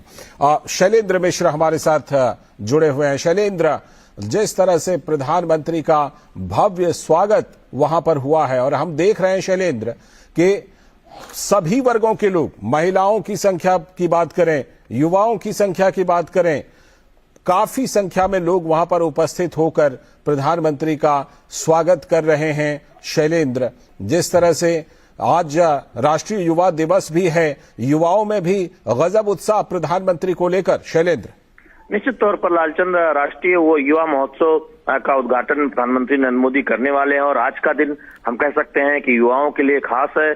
और ऐसे में आप इस रोड शो में सिर्फ युवा नहीं बल्कि हर आयु समूह के लोगों को देख रहे हैं, उनमें एक उत्साह है। और जिस तरह से स्वामी विवेकानंद ने कहा था, आप जिक्र भी कर रहे थे, प्रधानमंत्री नरेंद्र मोदी की लोकप्रियता की एक खास वजह भी ये मानी जाती है कि लगातार वो सक्रिय रहते हैं, देश हित में चिंतन करते रहते हैं, और तमाम जो कल्याणकारी योजनाएं हैं उससे किस तरह से समाज के अंतिम पायदान पर खड़े व्यक्ति को अधिक से अधिक लाभ मिले, उसकी चिंता करते हैं। और यही वजह है कि प्रधानमंत्री नरेंद्र मोदी के हम तमाम रैलियों में, इस तरह के रोड शो में देखते हैं कि वंचित वर्ग से या समाज के अंतिम पायदान पर खड़े व्यक्ति वहां इन जनसभाओं में खड़े नजर आते हैं, प्रफुल्लित नजर आते हैं, उनके चेहरे पर वो खुशी नजर आती है जो अपने प्रधानमंत्री को नजदीक से देखकर हासिल होती है। तो निश्चित तौर पर वो हम दृश्य देखते हैं जब इस तरह के रोड शो में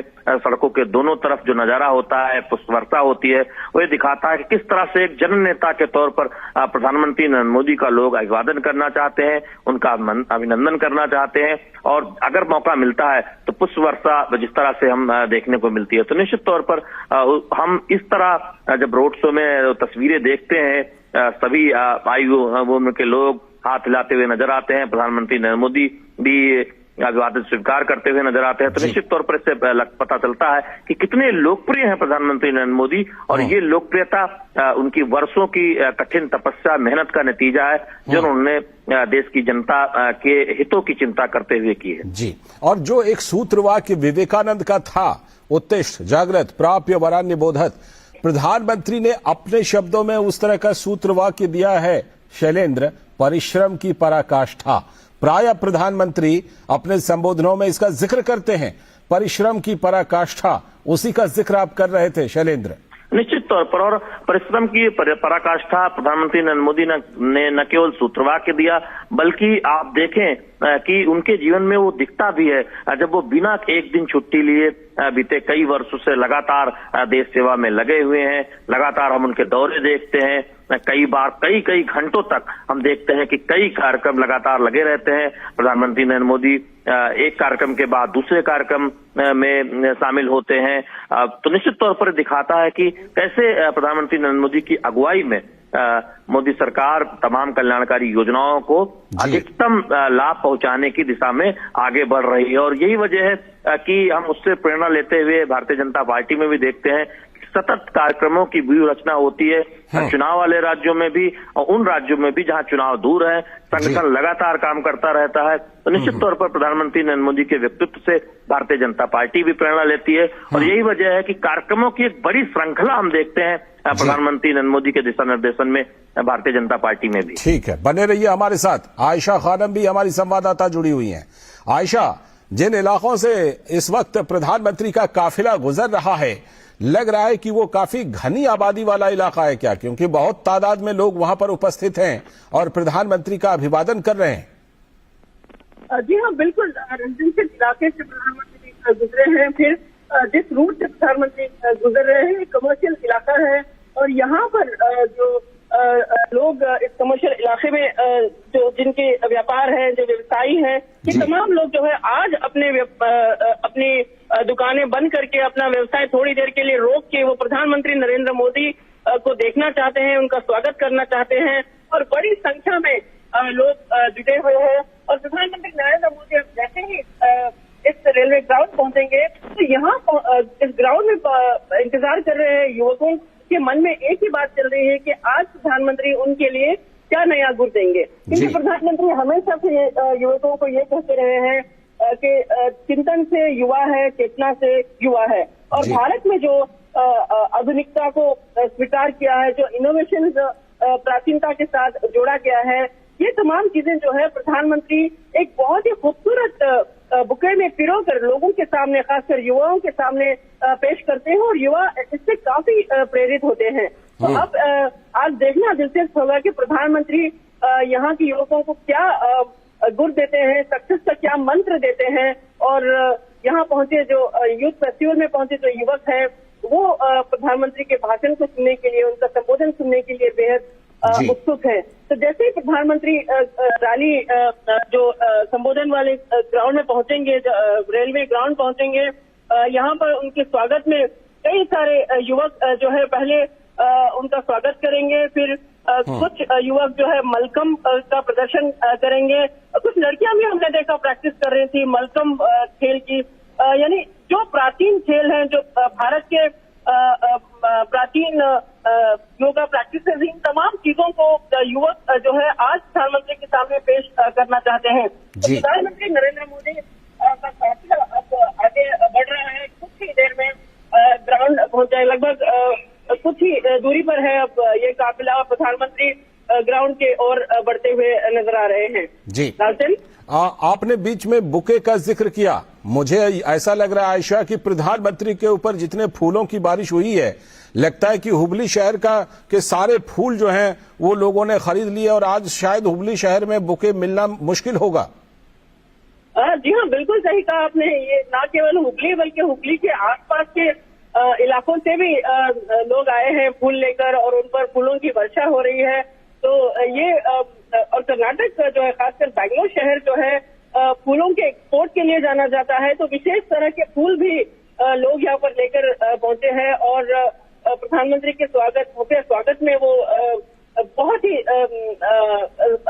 पेशेंस से वो उनका स्वागत कर रहे हैं। और हम देख सकते हैं उनकी गाड़ी के पीछे पीछे लोग दौड़ते हुए आगे बढ़ रहे हैं। जाहिर है उनके साथ चलने वाले सुरक्षा कर्मियों के लिए बहुत बड़ी चुनौती है, लेकिन प्रधानमंत्री उनके सामने जो देश के युवा हैं, जो न्यू इंडिया की बुनियाद है, जो आगे चलकर देश का भविष्य का निर्माण करने के लिए जो युवक है, उनको एक्नॉलेज किए बगैर आगे नहीं बढ़ सकते। तो यही एक खासियत है प्रधानमंत्री नरेंद्र मोदी की कि वो युवाओं को अपने साथ लेकर चलते हैं। और आज हम देख सकते हैं कि कैसे हुबली में बहुत स्वागत प्रधानमंत्री नरेंद्र मोदी का हुआ।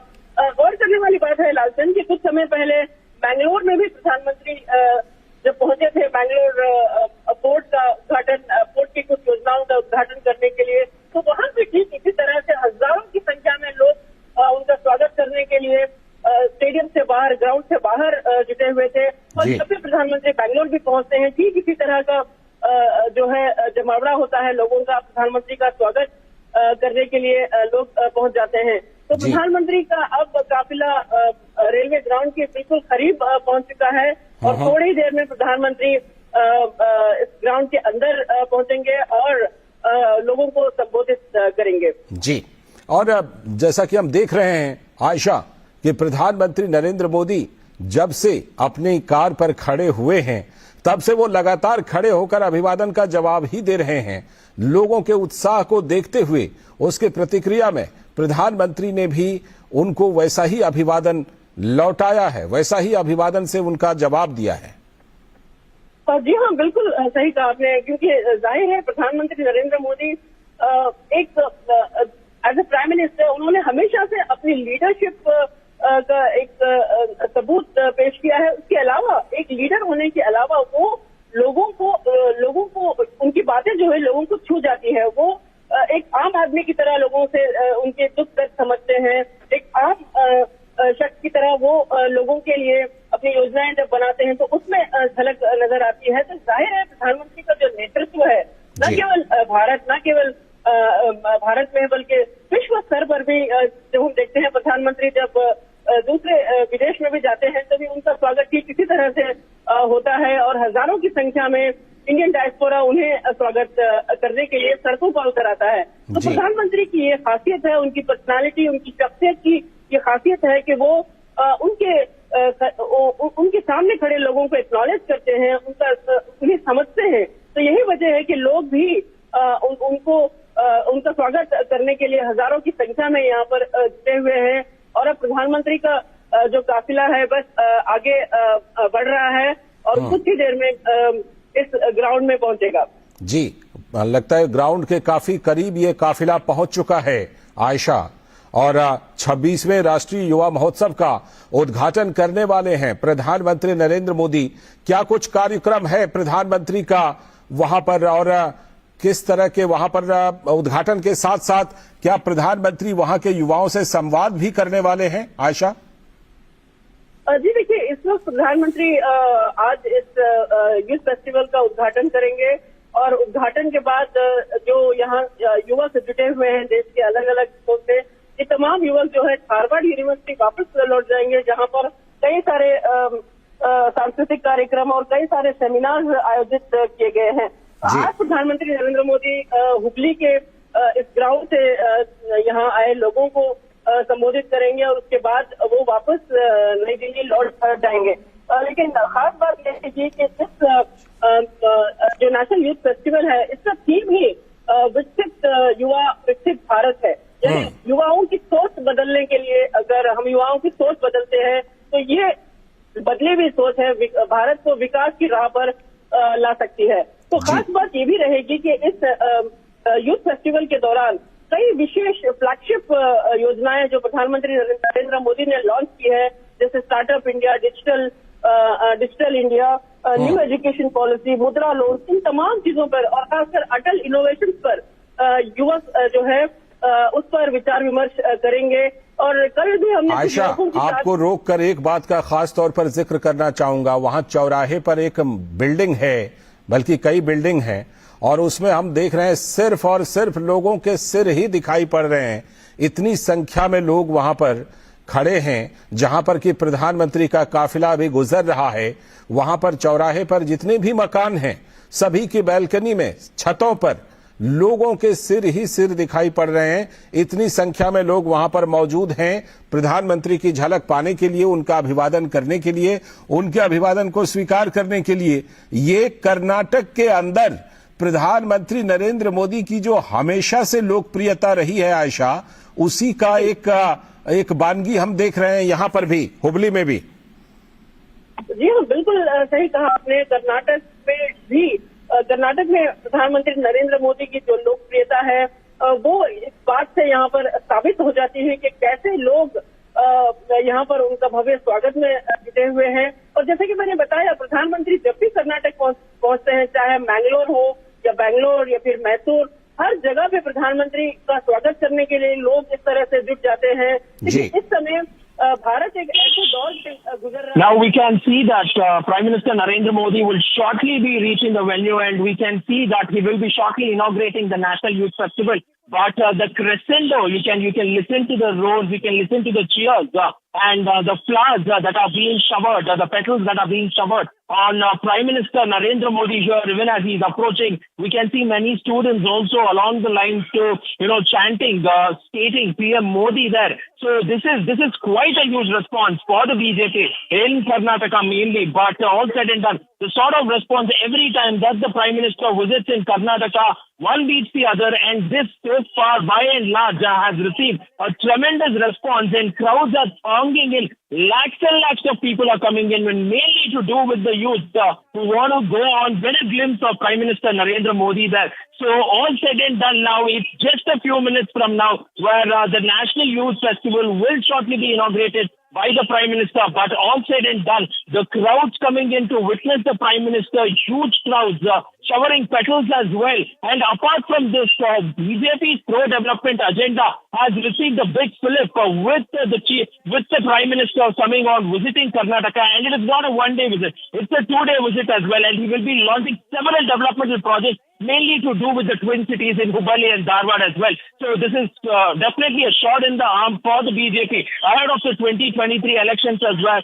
But, the atmosphere is electrifying out there in Hubballi. So the visuals themselves are a standing testimony to it. Also now looking at the number of people coming in and how the programs are going in. The stage has almost been set for the launch of the National Youth Festival, and this is the 26th edition of the National Youth Festival in Karnataka, and this is also coinciding with the birth anniversary of Swami Vivekananda, and therefore this is being called as the Viksit Yuva or the Viksit Bharat, and is organized by the Union Ministry of Youth Affairs and Sports in collaboration with the Karnataka government, and we are seeing around 7,500 youth delegates from different parts of the country taking part in this youth festival, and also looking at these 7,500 delegates bringing about the integrity of the nation, the secularism from all parts of the country. 7,500 youths representing. So this shows this shows the diversity in the unity as well. And this event will also be a green youth festival where only biodegradable materials are being used. Apart from the cutlery and napkins which are being used during the festival, all the mementos, medals, stationery provided to participants and delegates will also be reusable. So the entire youth festival is being themed around the Green Youth Festival too. So all in all, the wide variety of sports and cultural events are also being scheduled during the festival, and also youth summit and a yogathon and indigenous sports too.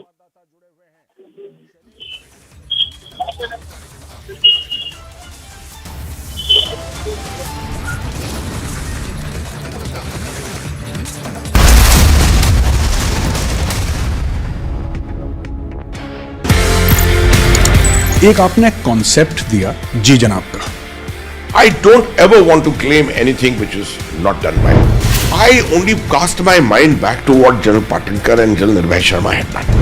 What I did was that I took the Ji Janab. Ji Janab was not about saying Ji Janab to everyone. It was just a symbol, a name given to an operation to say, understand the Kashmiri environment, understand the culture, understand the sensitivities.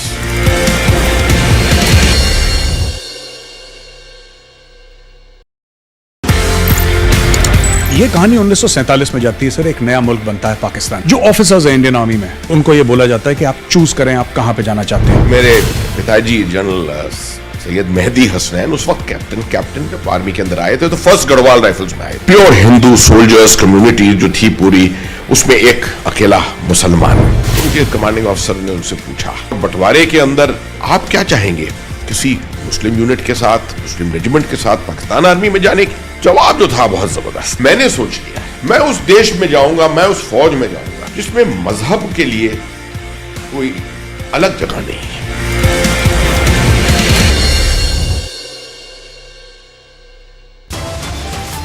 संपूर्ण ग्रंथ पर टिप्पणी नहीं है, ग्रंथ के उस अंश पर टिप्पणी है जो संपूर्ण 85-90% लोगों को शिक्षा से वंचित करता है.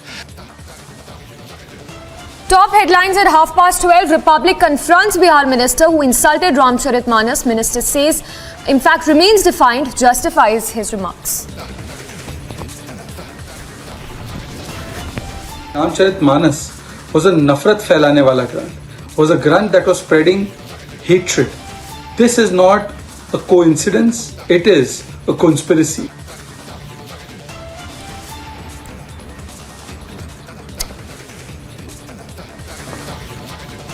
BJP hits out anger among Hindu community as Bihar minister insults Ramcharitmanas.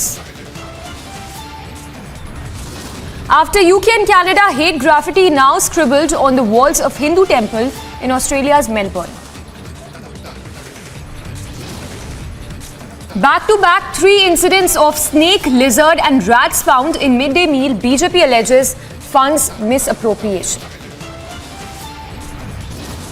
Overnight rains bring more trouble. Cracks now seen in more houses and even in Karnataka.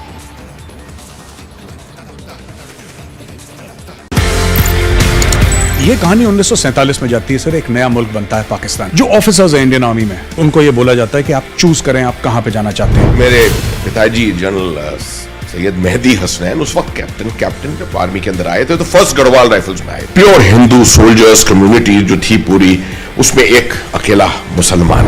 उनके कमांडिंग ऑफिसर ने उनसे पूछा, बंटवारे के अंदर आप क्या चाहेंगे, किसी मुस्लिम यूनिट के साथ, मुस्लिम रेजिमेंट के साथ पाकिस्तान आर्मी में जाने की? जवाब जो था बहुत जबरदस्त। मैंने सोच लिया मैं उस देश में जाऊंगा, मैं उस फौज में जाऊंगा जिसमें मजहब के लिए कोई अलग जगह नहीं है।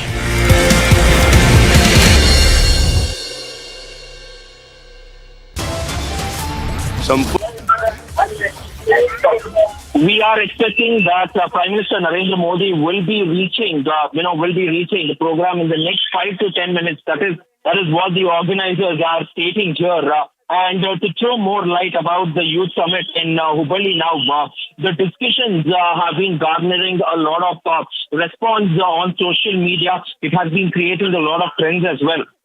But mainly, the Youth Summit will have discussions on topics such as shared future, youth and democracy and governance, peace building and reconciliation, future of work, industry innovation, and 21st century skills as well. And as it is a Go Green, it is a green theory. This time, a Grow Green initiative as well. They're also going on and discussing about climate change and disaster risk reduction and where they will be standing in the next 3 years to come in 2026. And there are also several exhibits which will be on display, mainly in terms of the sports category, which includes Kalari Payatu, Silambam, Kabaddi, Malakhamb, Mukna as well. But on this note, we will also quickly slip into a short break. But more news and updates on the other side. Stay tuned.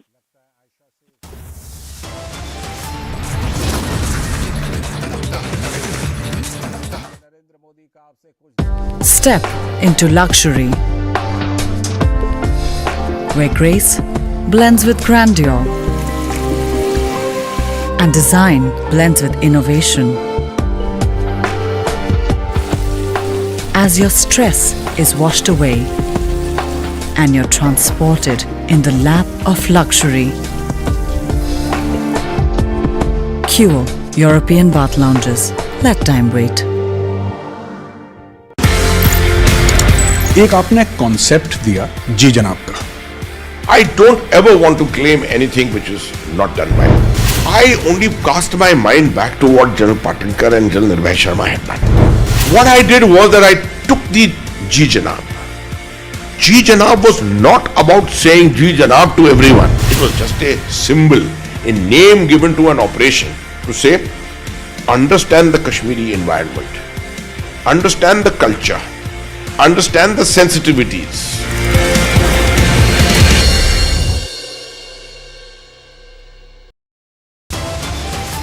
संपूर्ण ग्रंथ पर टिप्पणी नहीं है, ग्रंथ के उस अंश पर टिप्पणी है जो संपूर्ण 85-90% लोगों को शिक्षा से वंचित करता है।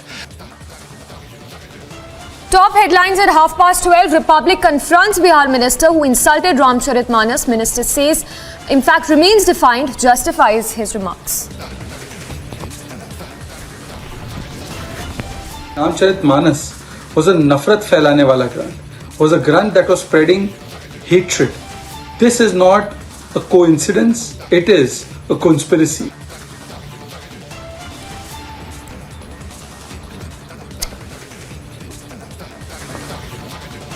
BJP hits out anger among Hindu community as Bihar minister insults Ramcharitmanas. After UK and Canada, hate graffiti now scribbled on the walls of Hindu temple in Australia's Melbourne. Back-to-back 3 incidents of snake, lizard and rats found in midday meal. BJP alleges funds misappropriation. Overnight rains bring more trouble. Cracks now seen in more houses and even in Kanpriak.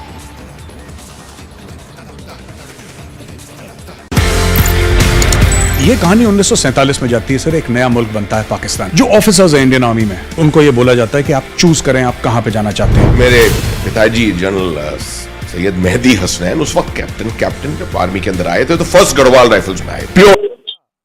100 साल मना रहा होगा आजादी का, तो उस वक्त का जो विकसित भारत होगा उसकी तस्वीर कैसी होगी, उसमें युवाओं की, आज के युवाओं की कितनी बड़ी भूमिका है, इन सब बातों का भी जिक्र प्रधानमंत्री खास तौर पर कर सकते हैं। शैलेंद्र, निश्चित तौर पर लालचंद्र, जब हम 2047 की बात करते हैं, जब हम 100 वर्ष आजादी के मना रहे होंगे, तब का भारत कैसा होगा, तब का विकसित भारत कैसा होगा, और उसमें युवाओं की जो महत्वपूर्ण भूमिका होगी उसका अक्सर जिक्र होता रहता है। तो निश्चित तौर पर हम उम्मीद कर सकते हैं कि आज इस महत्वपूर्ण पहलू का जिक्र भी प्रधानमंत्री नरेंद्र मोदी करेंगे, क्योंकि विकसित भारत की कल्पना युवाओं के बिना नहीं की जा सकती, उनके योगदान के बिना नहीं की जा सकती। और यही वजह है कि जब जब 2047 के भारत की बात होती है, प्रधानमंत्री नरेंद्र मोदी जब जब कहते हैं कि 2047 का भारत कैसा हो, युवाओं की भूमिका की खास तौर पर जिक्र की जाती है।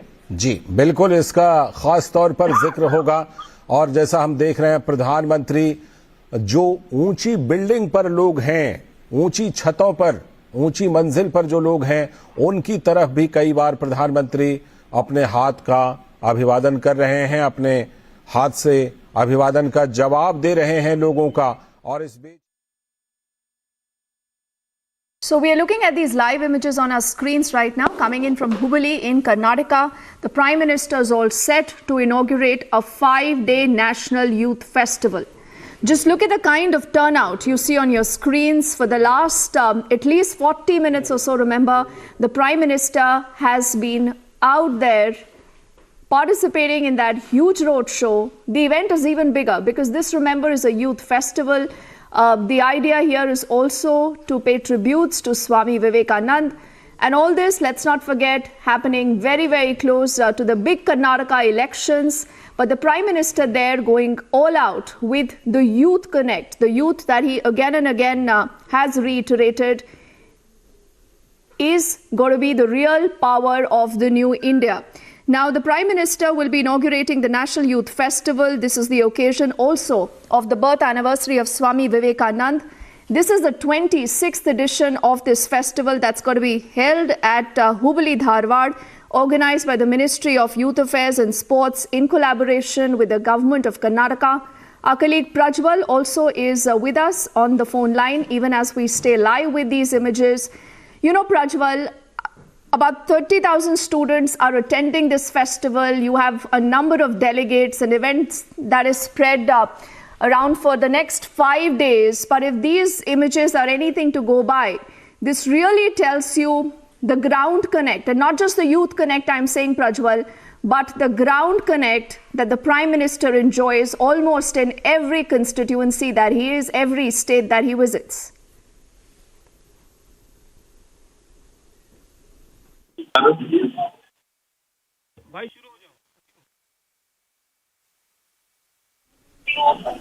So now, looking at how the youth festival is going on to honor Swami Vivekananda in Karnataka, the 26th edition there, and we are seeing Prime Minister Narendra Modi waving to the crowds, and we get to understand that the number is over 40,000 now. The number has exceeded over 40,000 now. And all the people who have come in there, it is not only the youth who have come in there, it is also the residents of Hubballi who have come out in large numbers to get a glimpse of Prime Minister Modi, wave at him as well, and one glimpse as well. You can also see flower petals are being showered, because this particular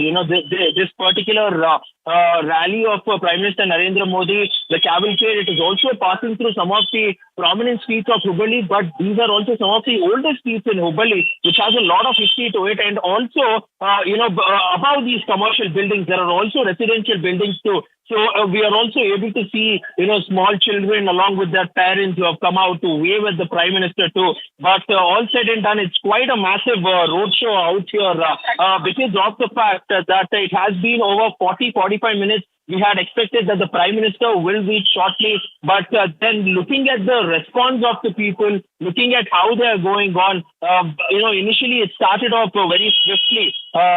PM Prime Minister Modi's convoy started off very swiftly, but now it has slowed down, and the Prime Minister himself is out there waving at the people, and nothing more than this is a witness out there. It's a testimony out there to the fan base that Prime Minister Modi has in the state of Karnataka. And now shifting our focus, shifting our focus to the themes that we were speaking about, which have been placed as sports exhibits at the 26th Youth Festival, the National Youth Festival, mainly sports. Even if you're looking at it, we earlier heard in the morning about Prime Minister Narendra Modi speaking about the South-centric as well. But looking at this, it definitely seems so, because the sports categories include Kalaripayattu, Silambam, Kabaddi, Mallakamba, Mukna, Thanta and Gatka, and most of these are martial art forms originating from different parts of the country as well. So this is something which is being seen in a large way, and the Youth Summit is also having topics of discussion,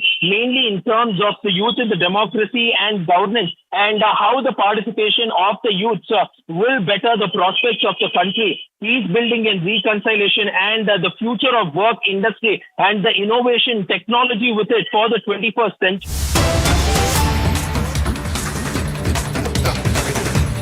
We are getting this quick breaking update details, which are flashing on our screens now.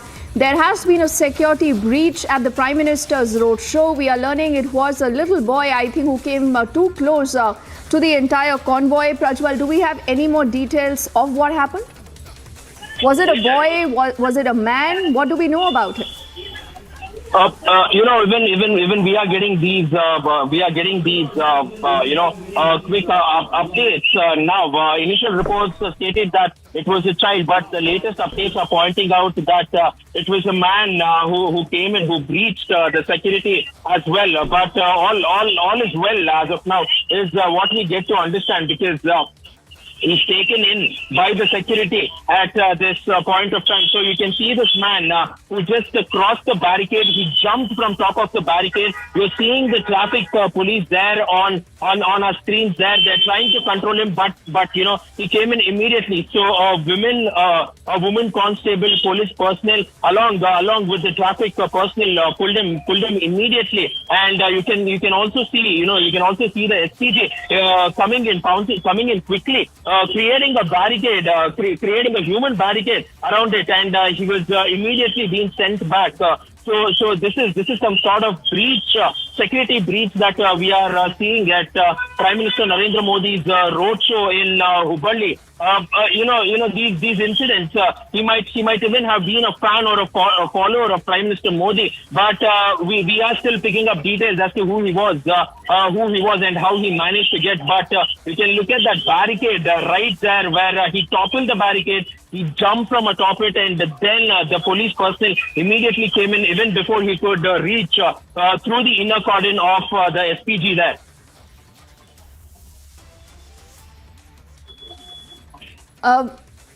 Prajwal, we are just playing out those images again on our screens.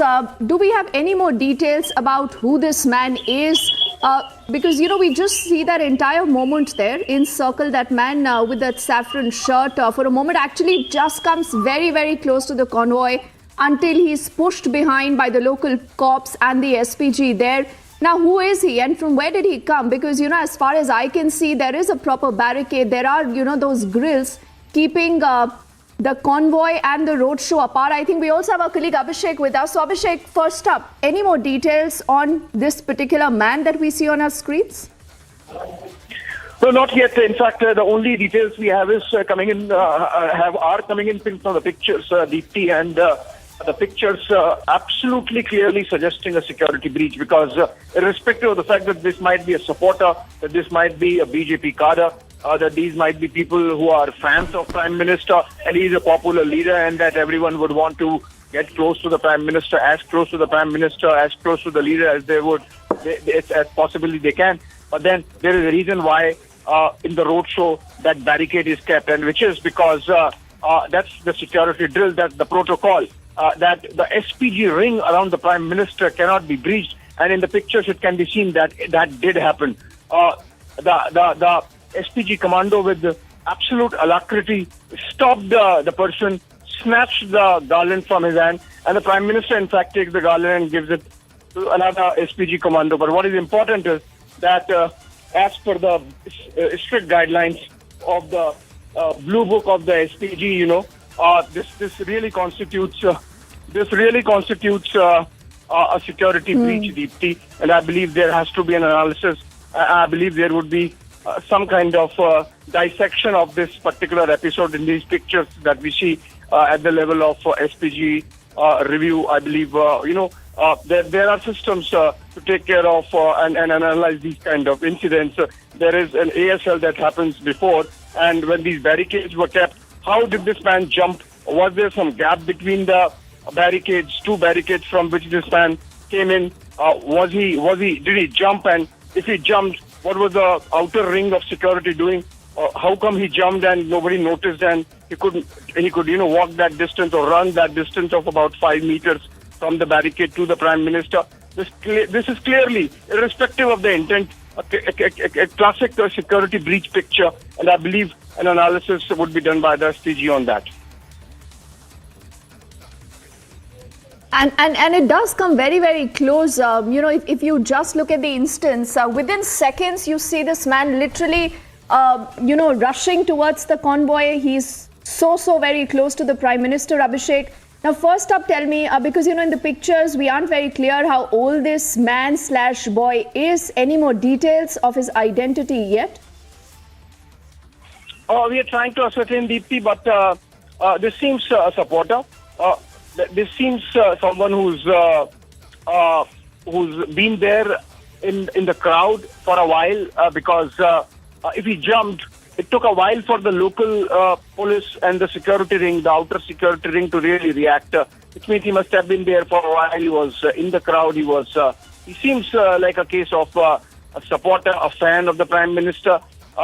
And remember, this is only with this Prime Minister that you see these kind of road shows where he's directly connecting with the masses, the popular leader that he is. I remember, for example, a similar instance happened in Jamnagar, if I'm correct, during the Gujarat campaign. A Prime Minister, in fact, got down from the car and he saw some supporter, and the supporter was carrying a poster of Prime Minister's mother, and he wanted a signature. All that happened. But, despite the intent, even that was seen as a security breach as per the strict blue book of the SPG, and an analysis of that event was done. So obviously, in this case, the man really rushes and breaks that security cordon and the barricade, and then reaches the Prime Minister. So obviously, even this would call for a very strict review by the SPG and whatever instructions they need to pass for the local police to make sure that next time that outer ring is not breached in the manner as can be seen in the pictures.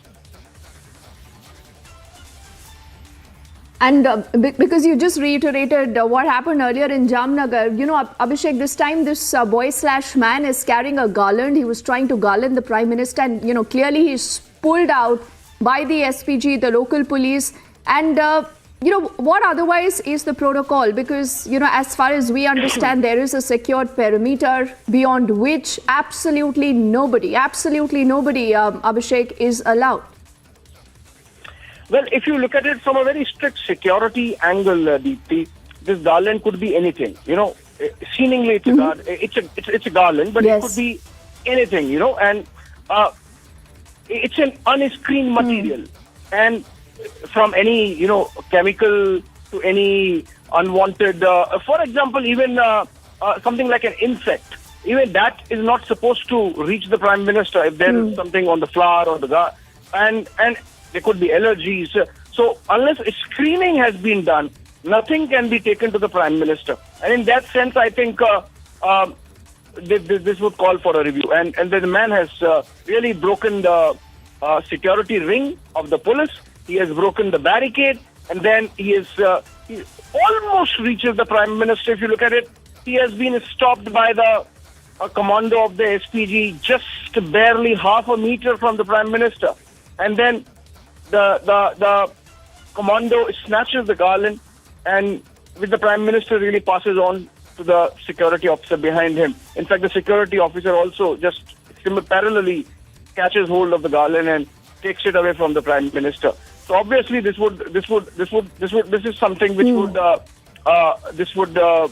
for a review by the SPG, and whatever happened, based on which an instruction perhaps given to the local police. We have had a version coming in from the Bengaluru police quoting the commissioner saying that no security breach happened, but the pictures tell a different story, Deepthi. I think it's too early for the top levels of the Bengaluru police to be dismissing this event as not a security breach. And this is no doubt, Abhishek, very, very serious. You know, the boy/man getting so close. He's carrying a garland. How did he actually reach that close to the Prime Minister? Abhishek, I request you to please hold the phone line. Shazia Ilmi of the BJP also now joining us. Shazia, we are looking at these very, very, worrying images of a major security breach at the Prime Minister's roadshow in Hubballi in Karnataka, where this boy/man, Shazia, comes that very close to the Prime Minister, and in fact he's also carrying a garland. Now that boy actually has been pulled out by the SPG and the security detail, Shazia, but this no doubt is a huge security breach. You know, any breach that happens in Prime Minister's security or anybody in the executive, it should be taken very seriously. This indeed is very serious, that it should not have been allowed to happen. I'm relieved to know that this person has been intercepted. As you said, it seems like a young person, a young adult who went there. But the fact of the matter is that this should not have happened, and it has to be investigated. Obviously, there are many covers, there are and many layers, circles of protection around the Prime Minister's in Prime Minister's security detail. But where exactly this occurred, how the fault happened, we don't know the details of it yet. But indeed, it is a matter of investigation, and it's grave. We've seen a similar thing happen in Punjab, last year, and that was indeed very, very serious.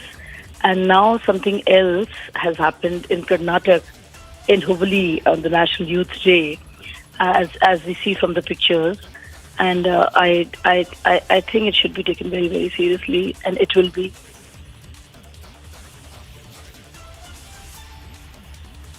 Yes, absolutely, Shazia. That has to happen. For the moment, thank you so much for speaking to us.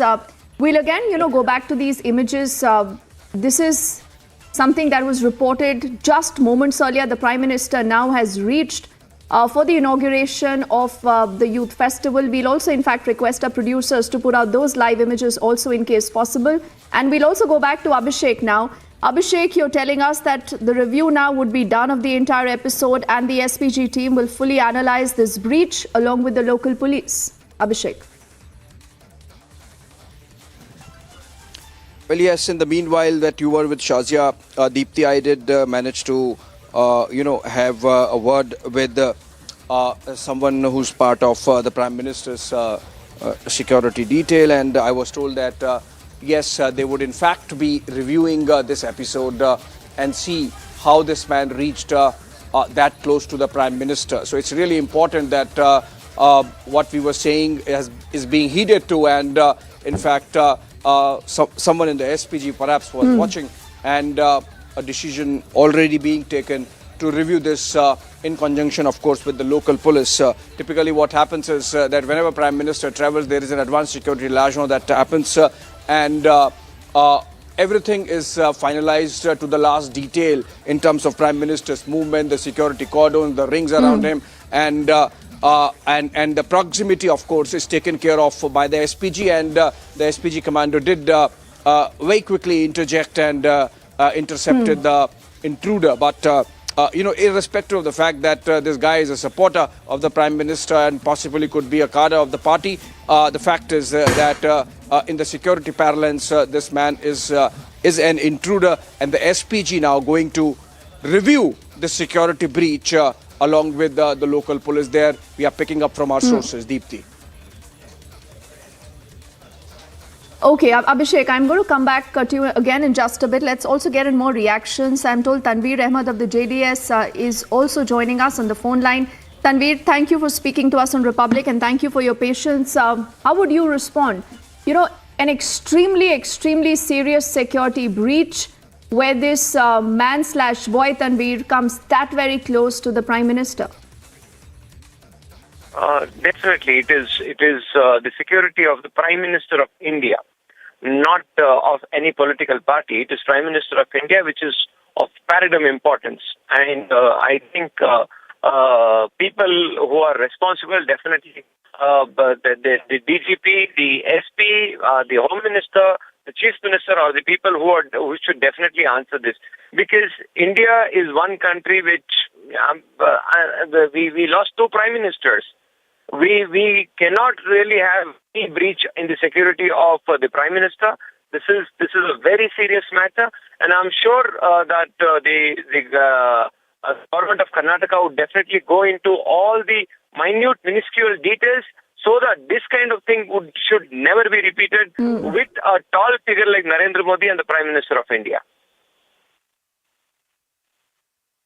Absolutely. That's the reason why that entire episode is going to be reviewed. Thank you, Tanveer, for speaking to us. Also, K.S. Ishwarappa, the former Deputy Chief Minister of the state of Karnataka, with us on the phone line.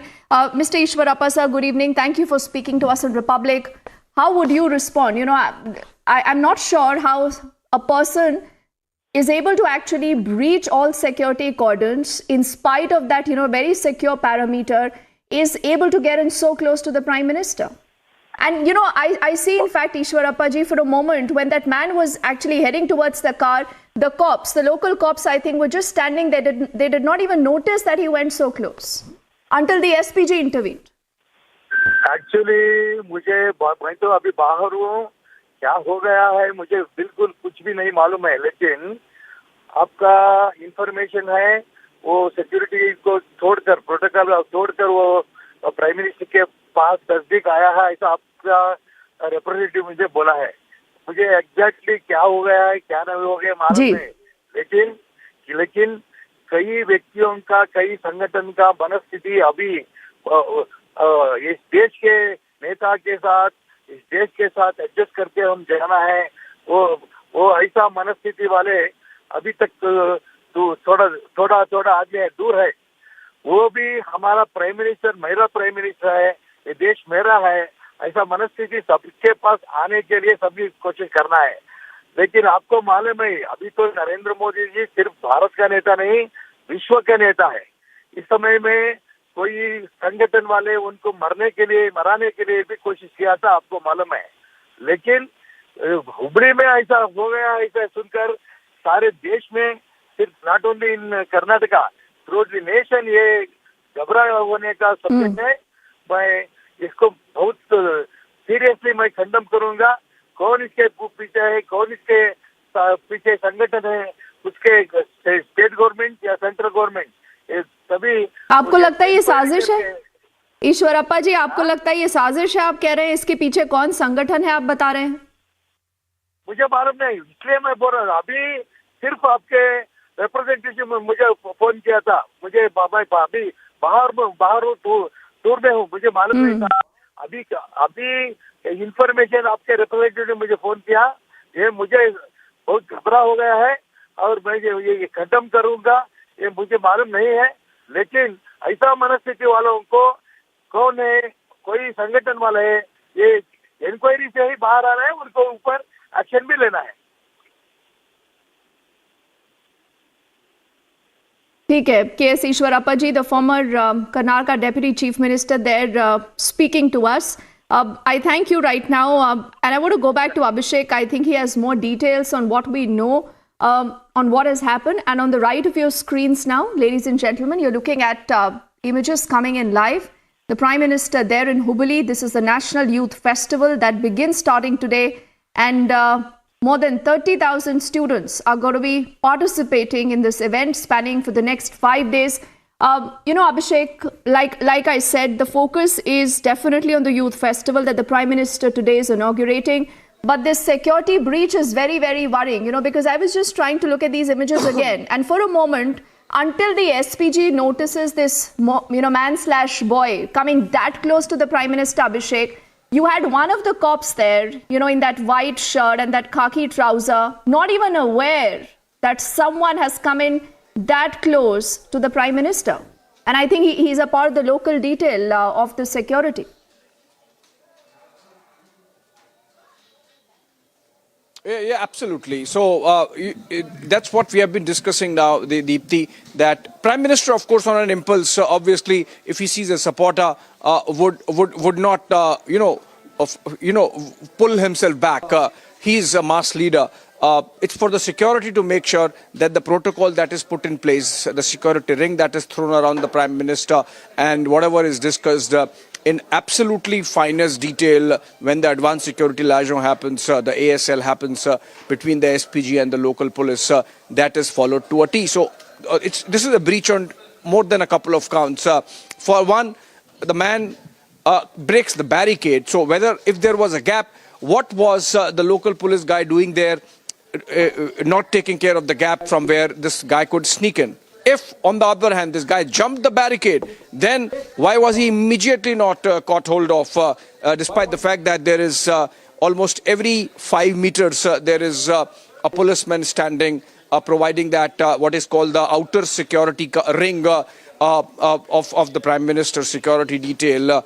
And then when this guy jumps, then immediately he should have been caught hold of. And yet you have this man really rushing through almost 5 meters of distance, at least from where he was standing to the Prime Minister, and succeeding in reaching that distance, that close. So obviously, this is, and we have already, got this from our sources, Deepthi, in the SPG, that a review is in order, and in fact, both at the level of SPG, between the security team that was there. Of course, it successfully intercepted the intruder, but still, based on what happens is that, in fact, the people who are around the Prime Minister, one of them, the in charge of the day, has to prepare a report. So this would find mention in the report today, which goes for a review at the higher levels within the SPG. And in this review, we are told that even the local police and the local administration might get involved to make sure that something like this does not really happen again, and whatever lessons need to be learnt are taken in, irrespective of the fact that this was a friendly intruder and possibly a supporter of the Prime Minister and the party. Abhishek, is this now confirmed that he was a local BJP supporter only? I mean, he was just there to meet with the Prime Minister. Anything official that we have about the identity of this person? Well, yes, so that's what we are being told, Deepthi. In fact, it is based on that information only that the Bengaluru Police Commissioner has prima facie given a clean chit to his force, saying that this was a supporter, this was a local a BJP guy possibly, because of which they are not considering at their end this episode as a security breach. But SPG, of course, is considering this as a security breach, and that's why they would be reviewing it. So, we have to obviously give more weight to what the SPG says. And this guy, as my official sources suggest, most probably this is someone from the party who was present there to welcome the Prime Minister during his Hubballi visit. Okay, Abhishek, I just again request you to please stay with us. As I'm told, we have PGR Sindhya, the former Home Minister of the state of Karnataka, with us, along with Dr. Vikram Singh Saab, who's the former DGP of the state of Uttar Pradesh. Good evening to both of you, gentlemen. Let's take the first question with PGR Sindhya Saab. Sindhya Saab, how would you respond to this major security breach? No, it is a security breach, and Prime Minister is Prime Minister.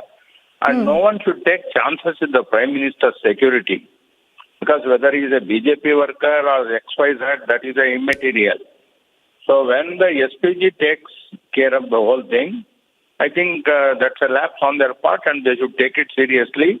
In the next 2-3 months, there is going to be a serious situation in Karnataka because of the elections. In the background of that, Honorable Prime Minister may visit Karnataka several times, and they should not take chances on such things.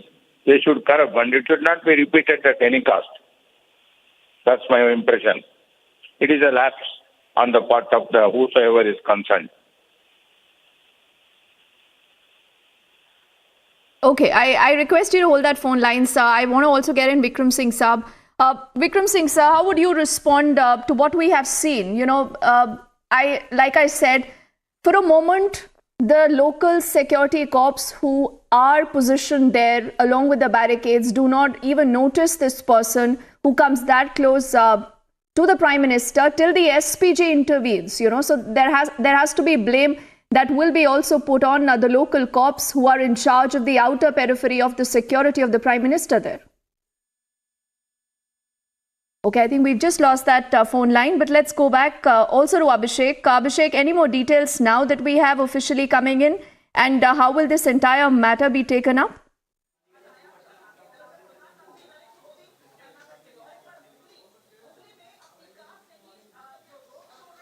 Well, Deepthi, the matter would be taken up in the manner that the SPG does its reviews. So, as I said, the typically a DIG level officer in charge of Prime Minister security whenever he travels out of Delhi, and the officer prepares a daily report. In fact, we are getting this information from Prajwal in Bengaluru that this man indeed was a BJP supporter and was in a saffron shirt and was there for a while waiting for the Prime Minister's carcade to come as part of the roadshow, and possibly carted in by some BJP leader, and that he took the local security by surprise, and he is in fact taken into custody and is being questioned.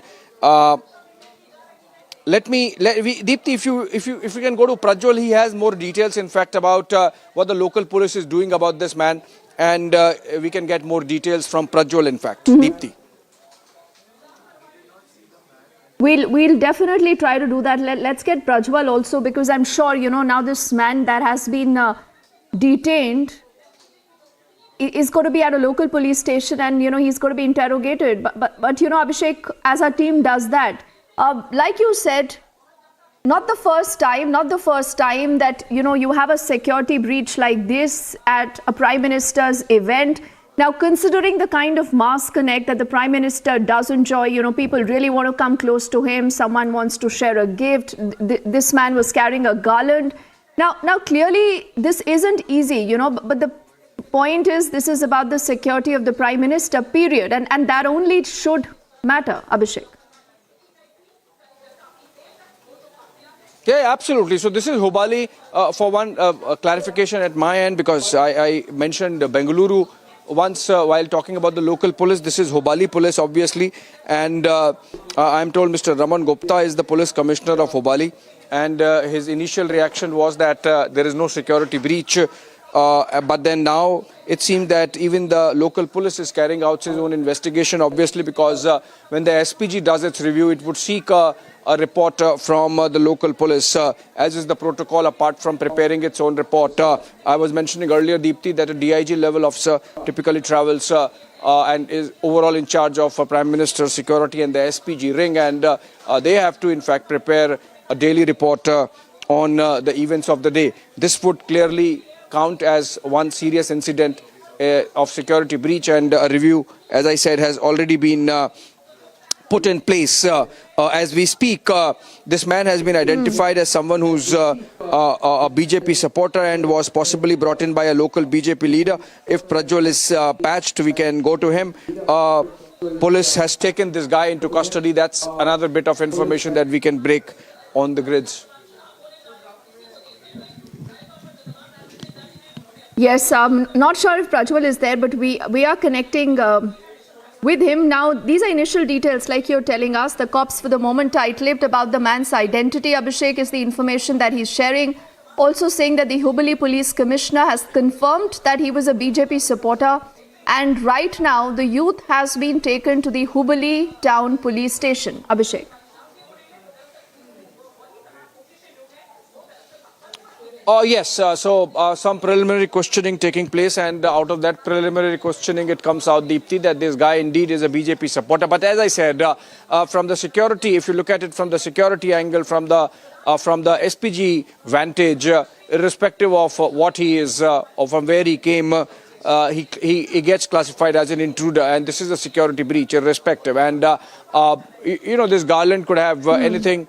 As an elegant, this garland, if you look at it from a security situation point of view, could have some chemical detrimental to the overall security of the VIP, and in that sense, this cannot be condoned, and this cannot be seen or in any other manner except for a security breach. Deepthi. Oh yes, so Abhishek, as our team is trying to get the first reaction from the cops and our colleague Prajwal is also on the job, why don't you quickly recap, Abhishek, what we know on the story so far, what really has happened, and what is the limited bit of information that we have on the identity, Abhishek, of this man?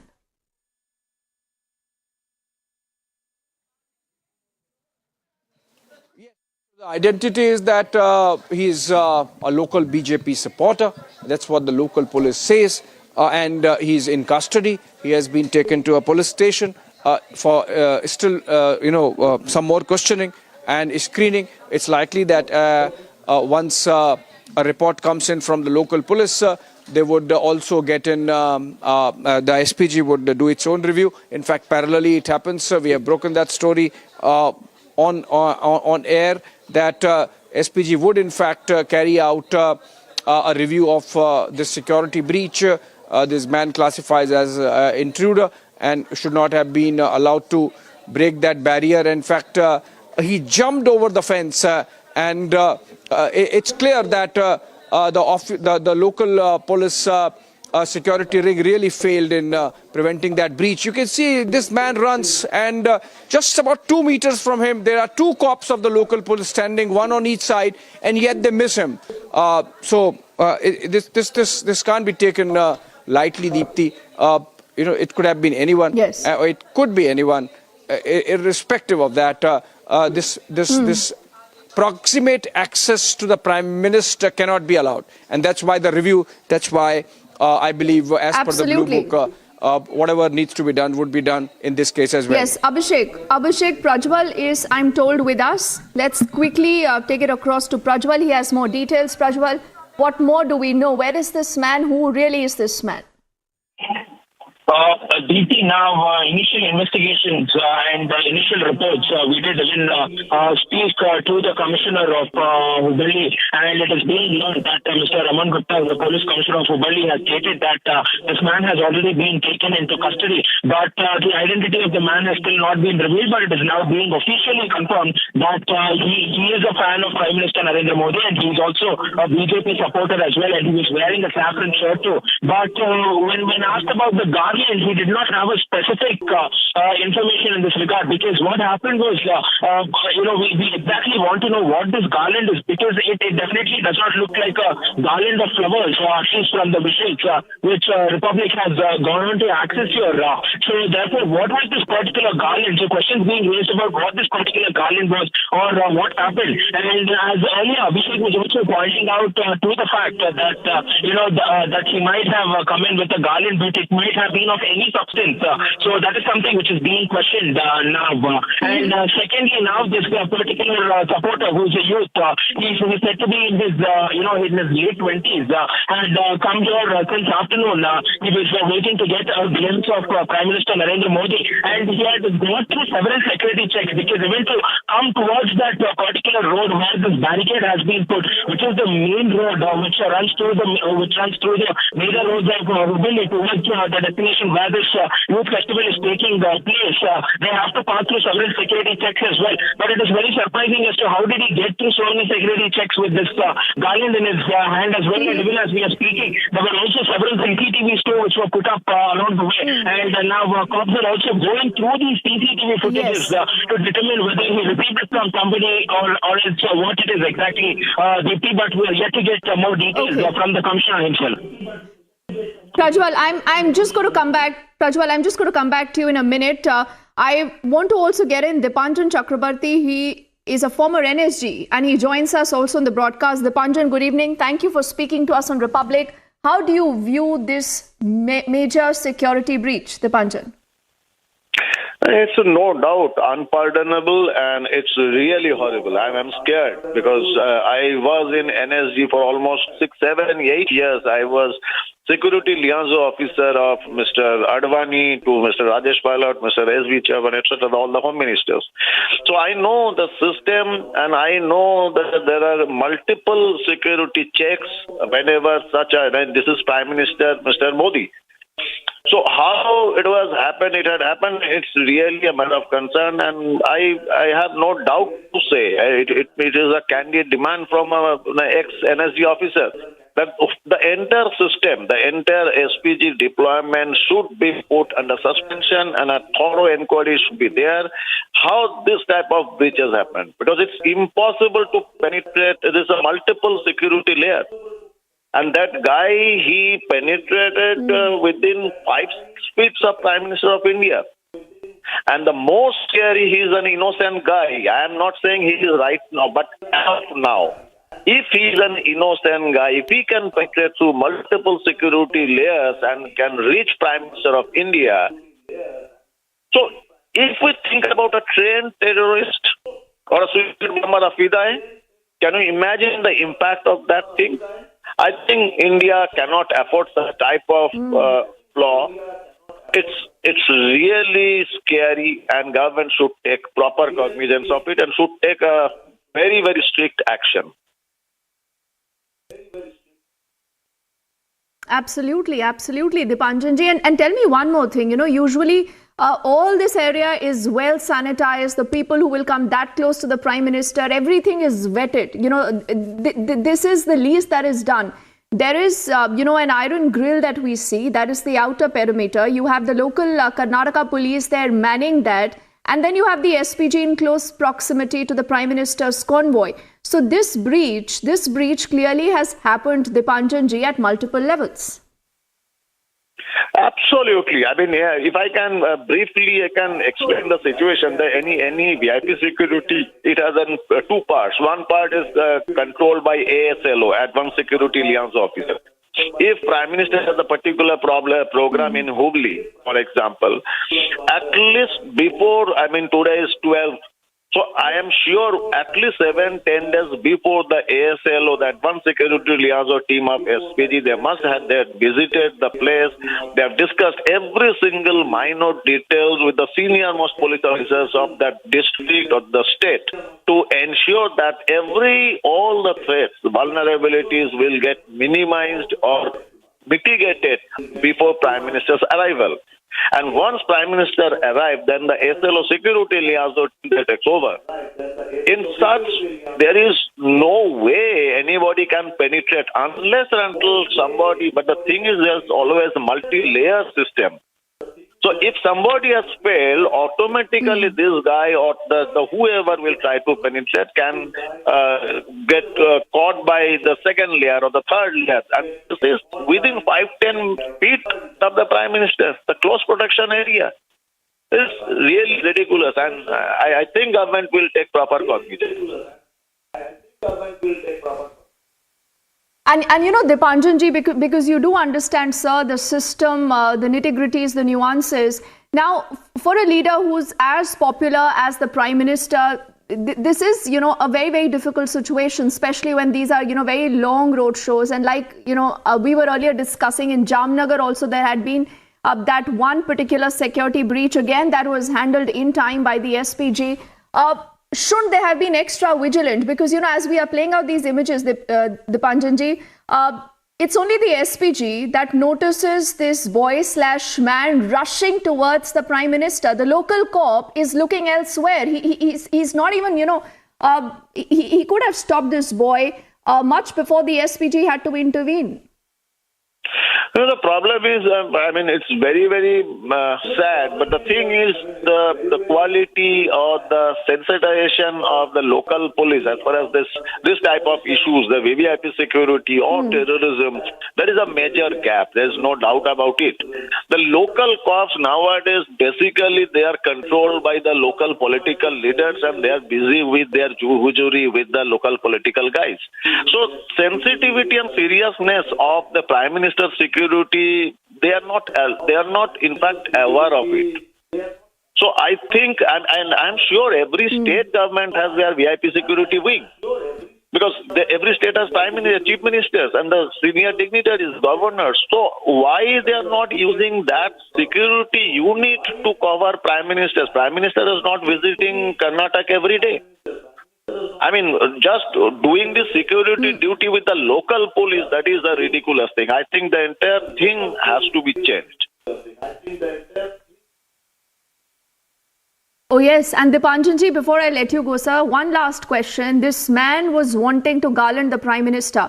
he had a garland in his hand. And clearly, like we've been discussing, this could have been absolutely anything. So, I mean, I can't even describe how major and how serious this breach is. Letting this man come in, the man is carrying a garland, he could have just thrown it. And it's horrible, like you said. No, the thing is, I'm just trying to recollect my old days. I mean, with my experience, my analysis, my whatever experience I have to situation the faces, I have done security ads, done security cover of late Sardar Beyond Singh of Punjab, the Chief Minister of Punjab, who was later killed by a terrorist attack. So I know how much layers we have, and I know what the vulnerabilities. And I just can't believe that somebody can go through and penetrate through the several multiple layers of state police. Forget about state police, SPG layers, and he can reach Prime Minister with a garland. I mean, that is really ridiculous. Really ridiculous. It's really unpardonable. And sir, heads should roll, because we should not be taking these breaches lightly, no matter what. There has to be accountability. Absolutely not. Yeah, absolutely not. It's a question of our Prime Minister. And in last 4-5 years, he has taken several revolutionary decisions, which may be not very, some people, some organizations, some people, some group of people, they not be very happy with Prime Minister's such decisions. And no doubt, after the US president, our Prime Minister is one of the major target of the terrorist organization for obvious reasons. So we cannot afford to play with his security. Okay,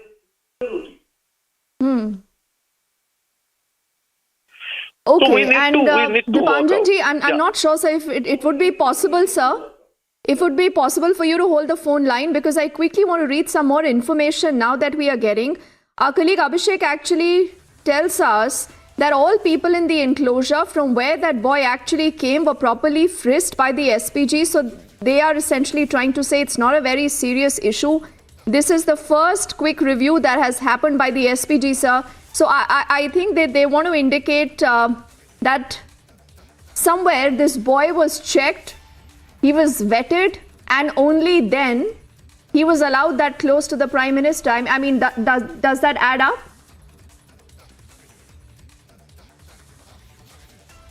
Theoretical logic. I'm sorry, whoever he may be, the SPG guy, whoever has passed on this logic. My logic is very simple. Is the boy was security verified? Was it his name was included in the list of guests or dignitaries who were supposed to meet the Prime Minister during that function? If not, how that SPG officer and whoever the spokesperson can pass such comment? It's not possible, because wherever Prime Minister goes, each and every single dignitaries, excluding the Chief Minister and Governor of that state, excluding these two guys, every single person has to be security verified and has to be their name in the SPG list. That whoever the spokesperson of SPG, can he guarantee that this guy's name was there in that invitee list? If not, how can he try to give it a lighter note? That is not acceptable at all. And I'm sure Mr. Ajit Doval or Government of India will also not accept this type of stupid logic. And Dipanjanji, what is the SOP, sir? In times of a breach like this, what has to be immediately done? Where is such a person usually taken? What kind of a questioning? What is the procedure? I mean, we are still awaiting more details on the identity of this man, but the initial indication is that he was essentially, a fan of the Prime Minister. He just wanted to be there. But like I said, there is threat written all over these pictures that we have just accessed. So what is the standard operating procedure in cases of such a security breach? No, if we can consider, if we think about, forget about Prime Minister Mr. Modi, If we can talk about Virat Kohli, if we can talk about Lionel Messi or Cristiano Ronaldo, do you think it's possible for a fan to reach that VIP? Because there are several threats for every single VIP. I'm not discussing even about Mr. Narendra Modi. So the process should be that whoever that man, whether he is a fan or not, I cannot stay from here, you also cannot, and I'm sure SPG spokesperson, he also should not pass such light comment. How you can define he is a fan, just a fan or not, unless and until there's a proper security, interrogation, verification of that individual. How you can justify or judge his intention or anybody's intention unless and until it's properly verified through a complete process of security verification. Let the IB do the proper verification. What is his intention? What is his background? And question is, my intention can be very good. I may be a very good fan or a die-hard fan of Prime Minister Modi, but that doesn't allow me to penetrate through the entire security channel. So that is the failure of SPG. Let them accept the fact. And then they can justify or they can whatever, they can share any story. Okay. And Dipanjanji, a lot of our viewers who are watching this and they're listening to you, they also want to know one more thing. They say that in times of a roadshow like this, which goes on for kilometers, is it really possible to vet, to sanitize absolutely any person that could come so close to the Prime Minister during a roadshow? No, the thing is agreed. Whatever their concern, the common people's concern. But we know there are certain systems which there is no concept in the world of security of any zero threat. You cannot do it. You can marginalize by taking certain steps. Now, the question is, when Prime Minister is exposing himself for a crowd of 10,000 or 5,000 people or going through a roadshow, the SPG, they should take certain preventive measures, and these measures are very, very exhaustive. So that the threat can be marginalized. You cannot make it zero. But we cannot afford Mr. Narendra Modi's exposure as it was with Mr. Rajiv Gandhi or was Mrs. Indira Gandhi. Because now the world scenario is completely changed. The terrorism scenario, their technique, their modus operandi, everything has been changed completely. So in such situation, you cannot say that SPG can give them zero thing, but you can minimize, you can marginalize. But here an innocent man, again I'm repeating the thing, that's why I'm more worried, is an innocent man. Anybody, if you are also a fan of Mr. Modi, do you think it will be easy for you to penetrate through Mr. Modi and to give him garland or give him a pranam or whatever thing? Do you think it's possible? Why? Because there are certain checks and balances. There are certain systems, procedures to marginalize the vulnerability, the exposure.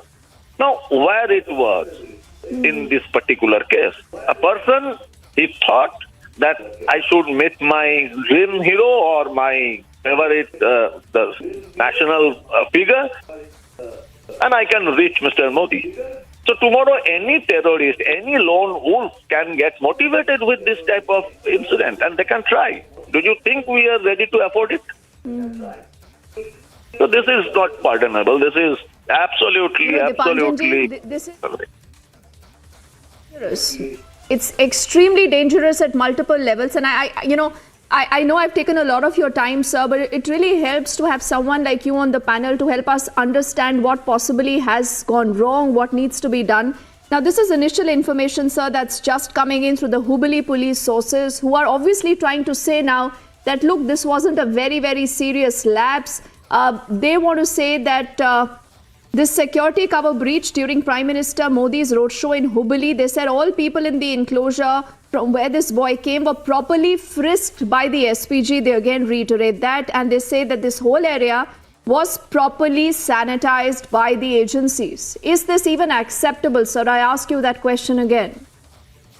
At all, not at all. I have already explained the thing. They may be sanitized. Any public gathering of Prime Minister or even Chief Minister, any state Chief Minister, before going to any public gathering, everybody has to go through. And I know the state police, the level of their sanitation, I know. They just put a door frame metal detector and a constable, he will be there with a metal HHMD, that handheld metal detector.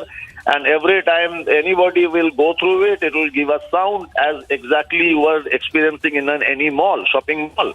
And they'll least bother to check why it is blinking or why it is giving an alarm. And this is the basic system of a public gathering. But that's something different.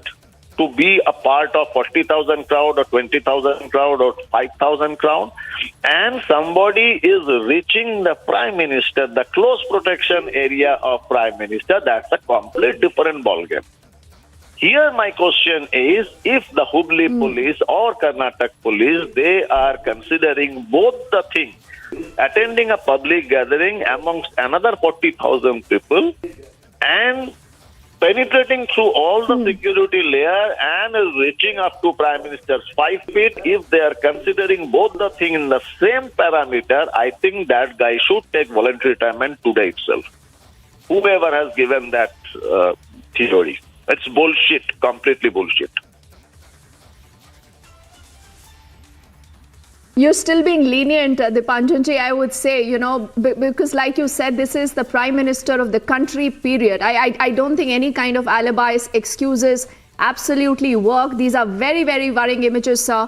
I thank you so much for speaking to us. We've taken a lot of your time, but like I said, you've actually explained to us point by point how the detail works, what possibly has gone wrong, and what happens next.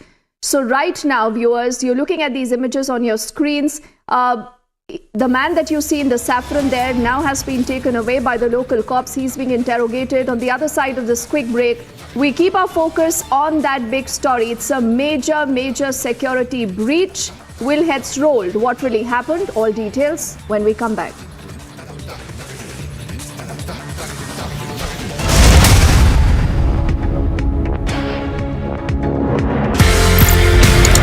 एक आपने concept दिया जी जनाब का I don't ever want to claim anything which is not done by me. I only cast my mind back to what General Patinkar and General Nirbhay Sharma had done. What I did was that I took the Ji Janab. Ji Janab was not about saying Ji Janab to everyone. It was just a symbol, a name given to an operation to say, understand the Kashmiri environment, understand the culture, understand the sensitivities.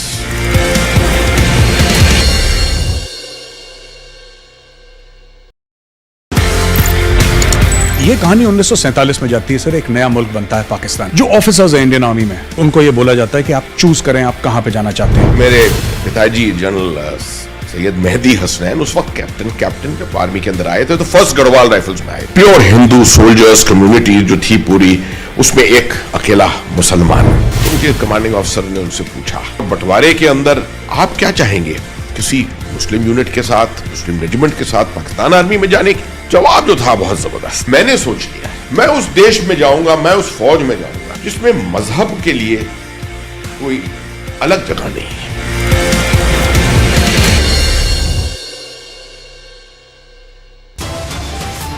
संपूर्ण ग्रंथ पर टिप्पणी नहीं है, ग्रंथ के उस अंश पर टिप्पणी है जो संपूर्ण 85-90% लोगों को शिक्षा से वंचित करता है। Top headlines at 12:30. Republic confronts Bihar minister who insulted Ramcharitmanas. Minister says, in fact, remains defiant, justifies his remarks.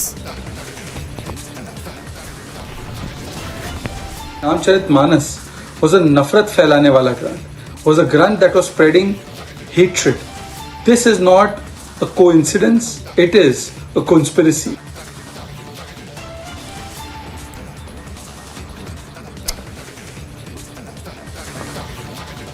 BJP hits out anger among Hindu community as Bihar minister insults Ramcharitmanas. The Kolar incident where 24-year-old girl has been, mowed down by a truck. This happened mainly because of the bad civic infrastructure. We are seeing that finally the authorities have woken up, and it has been over 1.5 hours since this particular incident has taken place. But will there be an end to Bengaluru civic apathy? That is something which needs to be seen, and many innocent lives are being lost at this point of time. So who will go on and question them, and will there be any sort of accountability over here? That is something which needs to be seen.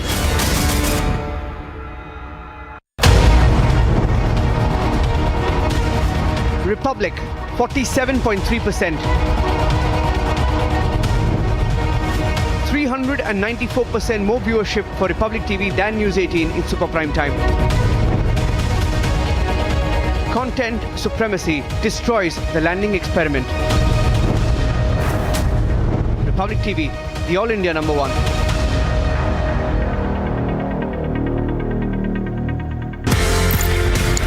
एक आपने concept दिया जी जनाब का. I don't ever want to claim anything which is not done by. I only cast my mind back to what General Patinkar and General Nirbhay Sharma had done. What I did was that I took the Ji Janab. Ji Janab was not about saying Ji Janab to everyone. It was just a symbol, a name given to an operation to say, understand the Kashmiri environment, understand the culture, understand the sensitivities.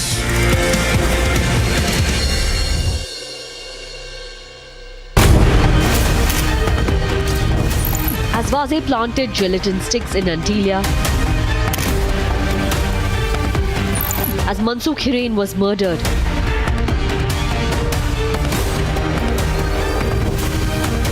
यहाँ पर लिखा गया है stand. इसी जगह से सचिन वाजे को बोला गया था खड़े रहने के लिए. इसी जगह पर वो खड़े थे. देखिए यहाँ पर जो एरो बनाया गया है, यहाँ से चलने के लिए उनको कहा गया है. we don't preach journalism. We practice it.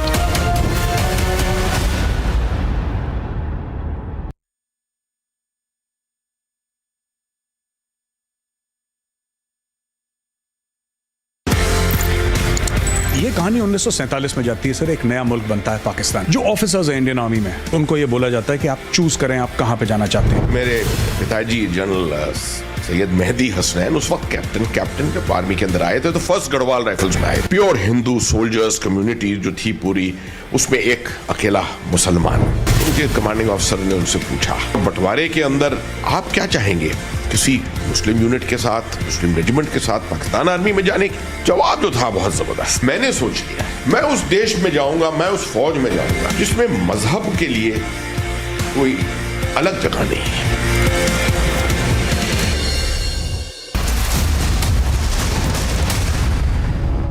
सरकार के मंत्रीगण, सांसदगण, विधायकगण और कर्नाटका के और देश के मेरे नौजवान साथियों, मुरु साविरा मठा, सिद्धारूठा मठा, इंतहा अनेक मठागला क्षेत्र के ನನ್ನ ನಮಸ್ಕಾರಗಳು.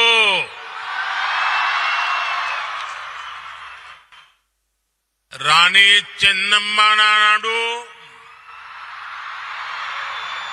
ಸಂಗೊಳ್ಳಿ ರಾಯಣ್ಣನ ಬಿಡು,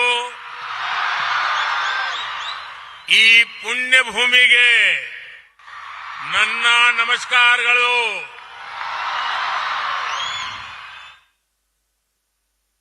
कर्नाटका का ये क्षेत्र अपनी परंपरा, संस्कृति और ज्ञान के लिए प्रसिद्ध है. यहां की अनेक विभूतियों को ज्ञानपीठ पुरस्कार से सम्मानित किया गया है. इस क्षेत्र ने देश को एक से बढ़कर एक महान संगीतकार दिए हैं. पंडित कुमार गंधर्व, पंडित बसवराज राजगुरु, पंडित मल्लिकार्जुन मानसोर, भारत रत्न पंडित भीमसेन जोशी और पंडिता गंगूबाई हंगल जी को मैं आज हुबली की धरती पर आकर नमन करते हुए अपनी श्रद्धांजलि देता हूं। साथियों, साल 2023 में राष्ट्रीय युवा दिवस का ये दिन बहुत विशेष है। एक और ये ऊर्जा महोत्सव और दूसरी ओर आजादी का अमृत महोत्सव। उठो, जागो और लक्ष्य से पहले मत रुको। एली एद्ददेली गुरु मटवा तनका निल्लदी। विवेकानंद जी का ये उद्घोष भारत के युवाओं का जीवन मंत्र है। आज अमृतकाल में हमें अपने कर्तव्यों पर जोर देते हुए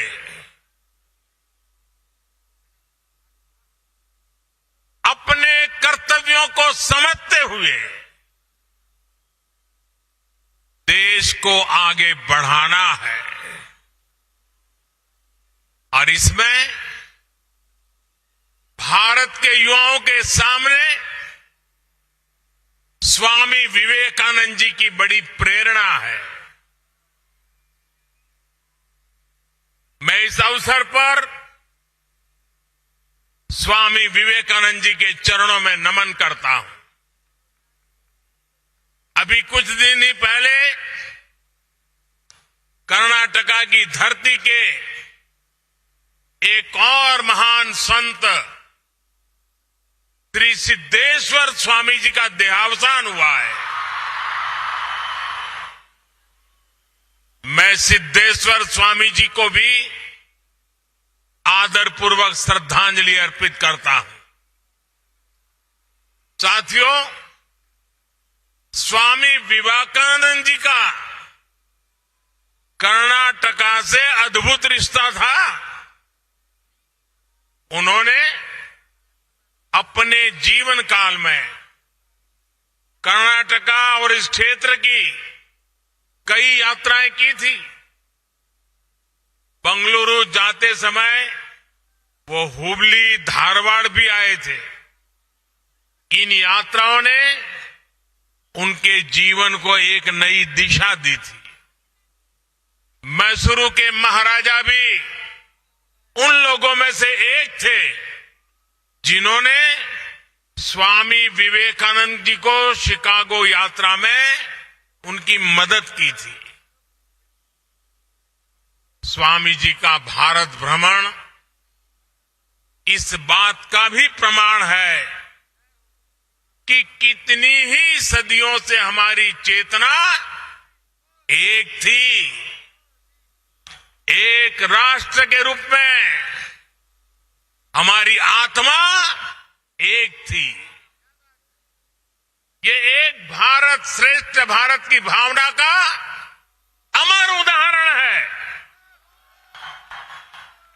इसी भावना को अमृत काल में देश नए संकल्पों के साथ आगे बढ़ा रहा है। साथियों, स्वामी विवेकानंद जी कहते थे कि जब युवा ऊर्जा हो, जब युवा शक्ति हो, तो भविष्य का निर्माण करना, राष्ट्र का निर्माण करना उतना ही आसान होता है। कर्नाटका की इस धरती ने ऐसी कितनी ही महान विभूतियां दी है जिन्होंने अपने कर्तव्यों को सर्वोपरि रखा, बेहद कम उम्र में असाधारण काम किए। कित्तूर की रानी चेन्नम्मा देश की अग्रणी महिला स्वतंत्रता सेनानियों में से एक थी। उन्होंने सबसे मुश्किल समय में भी आजादी की लड़ाई को नेतृत्व दिया। रानी चेन्नम्मा की ही सेना में उनकी साथी संगोली रायण्णा, ऐसे वीर योद्धा भी जिनके शौर्य ने ब्रिटिश सेना का हौसला तोड़ दिया था। इसी धरती के नारायण महादेव डोनी मात्र 14 साल की उम्र में देश के लिए बलिदान देने वाले शहीद बने थे। युवा की जीवटता क्या होती है, उसके हौसले कैसे मौत को भी मात दे सकते हैं, ये कर्नाटका के सपूत लांस नायक हनुमन थप्पा खोपड़ ने सियाचिन के पहाड़ों में दिखा दिया था। -55 डिग्री तापमान में भी वो 6 दिन तक मौत से मुकाबला करते रहे थे और वहां से जिंदा निकल करके आए थे। ये सामर्थ्य केवल शौर्य तक ही सीमित नहीं है। आप देखिए, श्री विश्वेश्वरैया जी ने इंजीनियरिंग में अपना लोहा मनवाकर ये साबित किया कि युवा प्रतिभा किसी एक दायरे में बंधी नहीं होती है। इसी तरह देश के अलग अलग हिस्सों में हमारे युवाओं की प्रतिभा और क्षमता एक से एक कल्पनातीत, अविश्वसनीय उदाहरणों का अंबार लगा हुआ है। आज भी मैथ से लेकर के साइंस तक जब दुनिया के मंचों पर प्रतियोगिताएं होती हैं तो भारतीय युवाओं की काबिलियत विश्व को विस्मित कर देती है।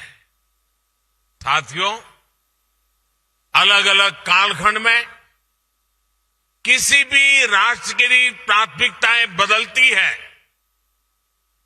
उसके लक्ष्य बदलते हैं। आज 21वीं सदी के जिस पड़ाव पर हम भारतीय पहुंचे हैं, हमारा भारत पहुंचा है, वो उपयुक्त समय सदियों के बाद आया है। और इसकी सबसे बड़ी वजह है भारत का ये युवा सामर्थ्य, ये युवा शक्ति। आज भारत एक युवा देश है। दुनिया की बड़ी युवा आबादी हमारे देश में है, हिंदुस्तान में है। युवा शक्ति is the driving force of India's journey. The next 25 years are important for building the nation. Yuva Shakti's dreams decide India's direction. Yuva Shakti's aspirations decide India's destination. Yuva Shakti's passion decides India's path. To harness the Yuva Shakti, we need to be young with our thoughts, with our efforts. To be young is to be dynamic in our efforts. To be young is to be panoramic in our perspective. To be young is to be pragmatic. Friends, if the world looks to us for solutions, it is because of the dedication of our Amrit generation. आज जब दुनिया भारत की तरफ इतनी उम्मीदों की नजर से देख रही है, तो इसके पीछे आप सभी मेरे युवा साथी हैं। आज हम दुनिया में 5वें नंबर की अर्थव्यवस्था है और हमारा लक्ष्य है कि हम इसे टॉप 3 में लेकर के जाएं। देश की ये इकोनॉमिक ग्रोथ हमारे युवाओं के लिए अपार अवसर लेकर आएगी। आज हम कृषि के क्षेत्र में दुनिया की अग्रणी ताकत है।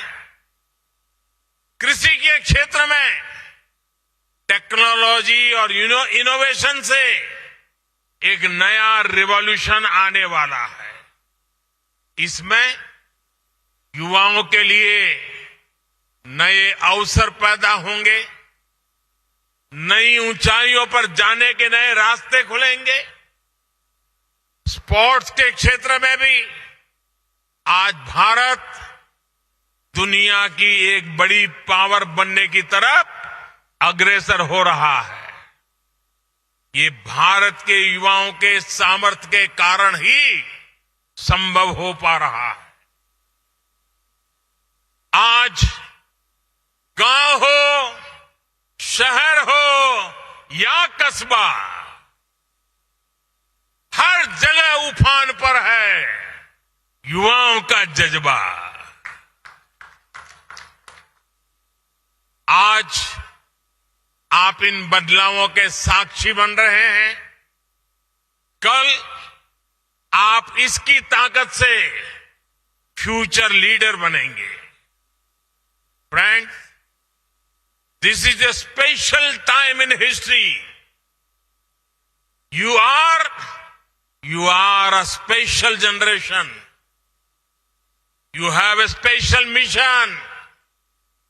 This is the mission of making an impact for India on the global scene. For every mission, a foundation is needed. Whether it is economy or education, sports or startups, skill development or digitalization, in every domain, a strong foundation has been laid in the last 8-9 years. The runway is ready. The runway is ready for your takeoff. Today, there is a great optimism in the world towards India and its youth. This optimism is about you. This optimism is because of you. And this optimism is for you. Today, there are global voices saying this century is India's century. It is your century. the century of India's youth. There are global surveys saying majority of the big investors want to invest in India. These investors want to invest in you, India's youth. Indian startups are getting record investments. Many global companies are setting up manufacturing plants to make in India. From toys to tourism, defense to digital India is making headlines across the world. So, this is a historic time when optimism and opportunity are coming together. साथियों, हमारे देश में हमेशा से नारी शक्ति को और नारी शक्ति ने राष्ट्र शक्ति को जागरूक रखने, राष्ट्र शक्ति को बढ़ाने का काम किया है। अब आजादी के इस अमृत काल में महिलाएं, हमारी बेटियां और नए नए पराक्रम करके दिखा रही है। भारत की महिलाएं आज फाइटर जेट्स उड़ा रही है, सेना में कॉम्बेटिव रोल्स में शामिल हो रही है। साइंस, टेक्नोलॉजी, स्पेस, स्पोर्ट्स, ऐसे हर क्षेत्र में हमारी बेटियां बुलंदियां छू रही है। ये उद्घोष है कि भारत अब पूरी शक्ति से अपने लक्ष्यांकों की ओर बढ़ रहा है। साथियों, हमें 21वीं सदी को भारत की सदी बनाना है और इसलिए ये जरूरी है कि हम वर्तमान से 10 कदम आगे की सोचें। हमारी सोच फ्यूचरिस्टिक हो, हमारी अप्रोच फ्यूचरिस्टिक हो। ये जरूरी है कि युवा आकांक्षाओं की पूर्ति के लिए आप पॉजिटिव डिसरप्शन करें, विश्व के आधुनिक देशों से भी आगे चले। अगर हम याद करें, आज से 10-20 वर्ष पूर्व ऐसी कितनी ही चीजें अस्तित्व में भी नहीं थी जो आज हमारे जीवन का अभिन्न हिस्सा है।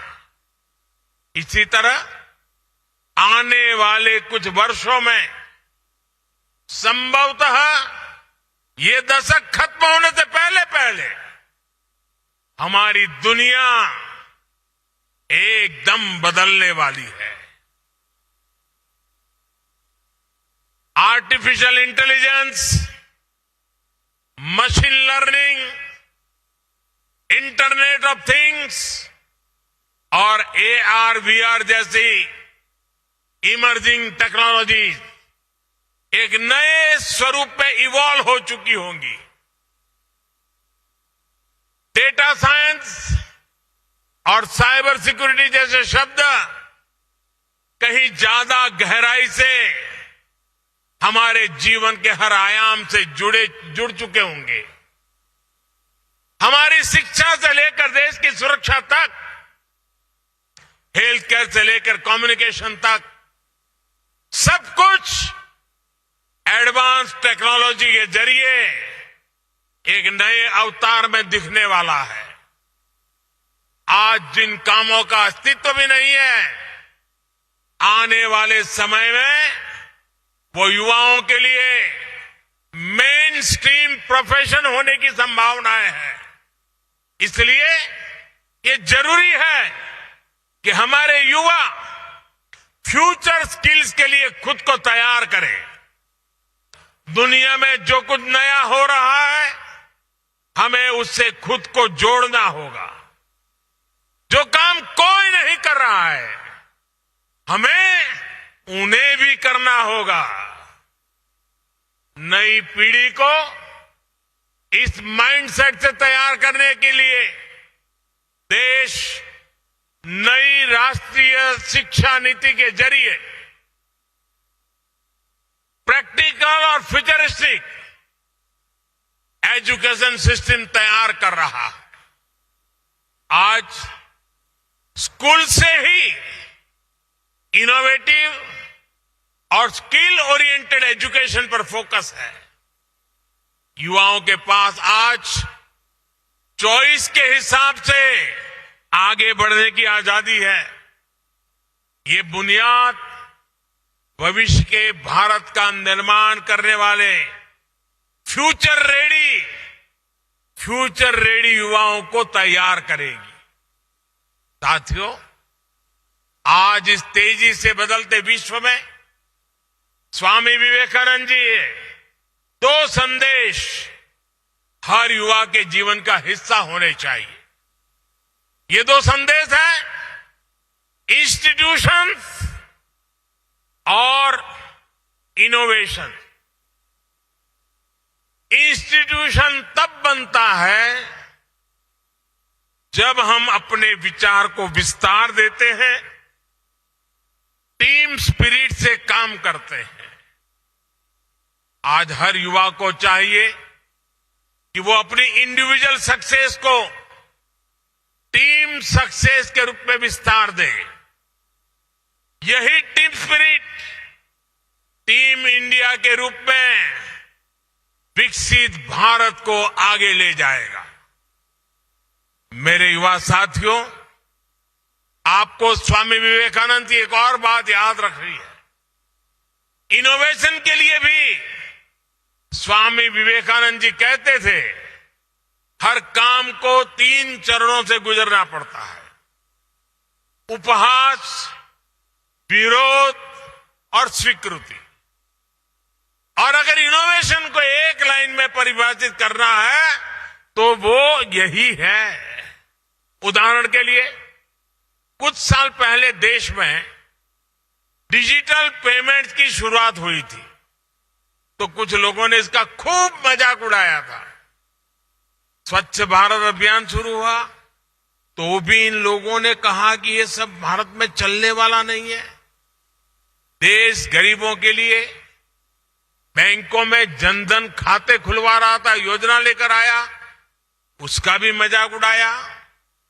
कोविड के समय हमारे वैज्ञानिक स्वदेशी वैक्सीन लेकर आए तो उसका भी उपहास किया गया कि ये काम भी करेगा या नहीं। लेकिन अब देखिए, आज भारत डिजिटल पेमेंट में वर्ल्ड लीडर है। आज जनधन खाते हमारी इकोनॉमी की एक बड़ी।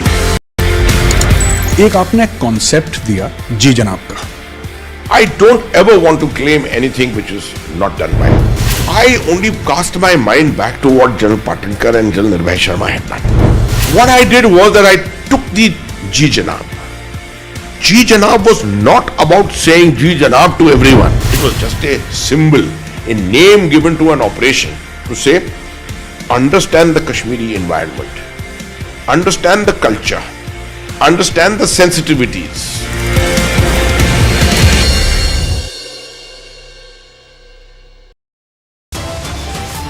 संपूर्ण ग्रंथ पर टिप्पणी नहीं है, ग्रंथ के उस अंश पर टिप्पणी है जो संपूर्ण 85-90% लोगों को शिक्षा से वंचित करता है।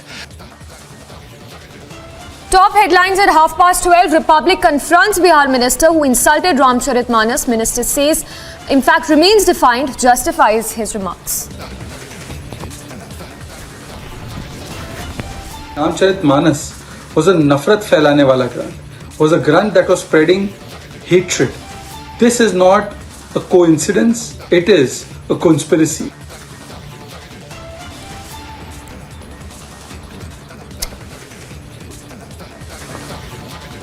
BJP hits out anger among Hindu community as Bihar minister insults Ramcharitmanas.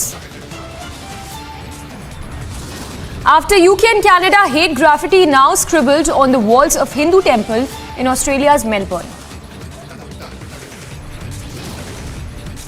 Back-to-back 3 incidents of snake, lizard and rats found in midday meal, BJP alleges funds misappropriation.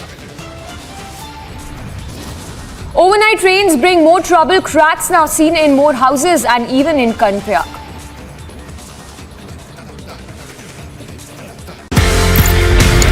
ये कहानी 1947 में जाती है सर। एक नया मुल्क बनता है पाकिस्तान। जो ऑफिसर्स हैं इंडियन आर्मी में, उनको ये बोला जाता है कि आप चूज करें आप कहां पे जाना चाहते हैं। मेरे पिताजी जनरल सैयद मेहदी हसनैन उस वक्त कैप्टन जब आर्मी के अंदर आए थे तो फर्स्ट गढ़वाल राइफल्स में आए। प्योर हिंदू सोल्जर्स कम्युनिटी जो थी पूरी, उसमें एक अकेला मुसलमान।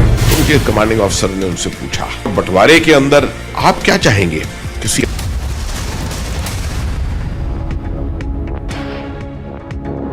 हमें विकसित भारत के सपने को पूरा किए बिना न रुकना है, न विराम करना है।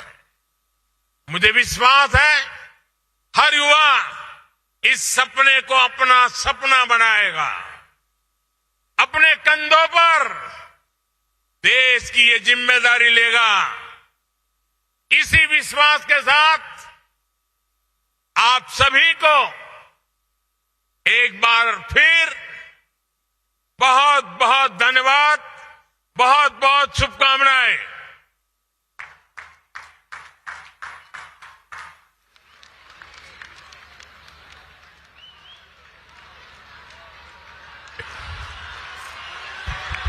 ಯುವ ಜನತೆಯನ್ನ ಹುರಿದುಂಬಿಸುವಂತಹ ಸ್ಫೂರ್ತಿದಾಯಕ ನುಡಿಗಳನ್ನ ಹಂಚಿಕೊಂಡಿದ್ದಾರೆ. Profound thanks to honourable prime minister of India Shri Narendra Modi G.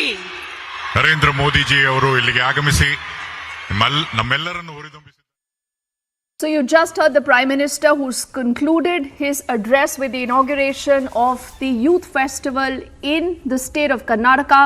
This, remember, goes on for the next 5 days, and the Prime Minister says it's important now for the youth of the country to contribute equally in the rise of New India.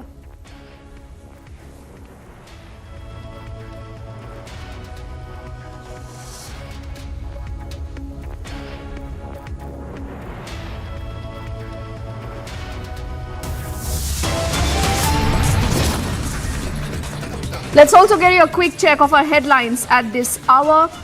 Prime Minister's security is breached during a roadshow in Karnataka. The man rushes towards the Prime Minister with a garland in his hand. The man is immediately pulled away by the SPG, taken into custody. Sources suggest preliminary questioning is underway.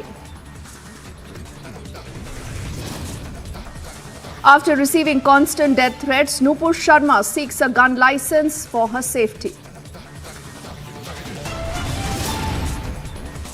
Income Tax Department raids the TMC MLA Zakir Hussain, recovers 15 crores cash and several documents.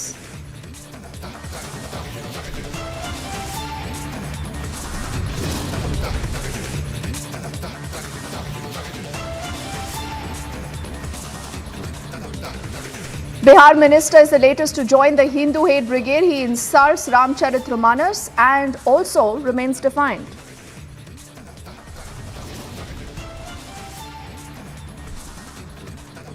It's a Hindu temple targeted in Melbourne in Australia. Hindu hate graffiti scribbled on temple's walls.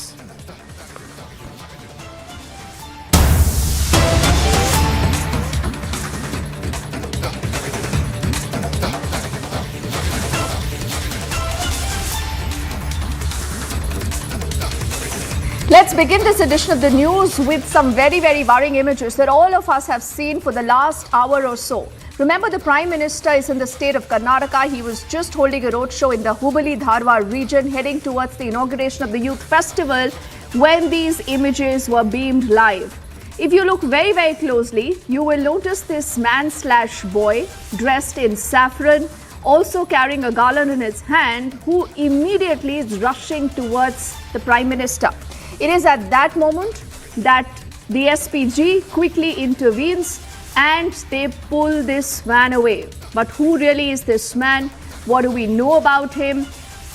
How and why was he allowed to come in such close quarters with the Prime Minister, even as, remember, his entire convoy there was moving? Initial details indicate that that man right now is being questioned as we speak at the Hubballi police station.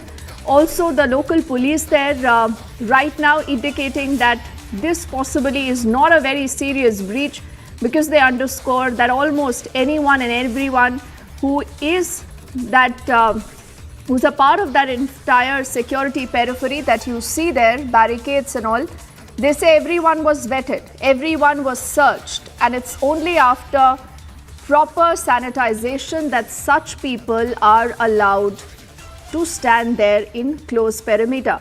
But like I said, it's a huge security breach.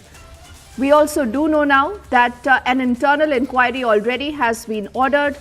And through our sources, we do know that the man who breached the security is also being questioned.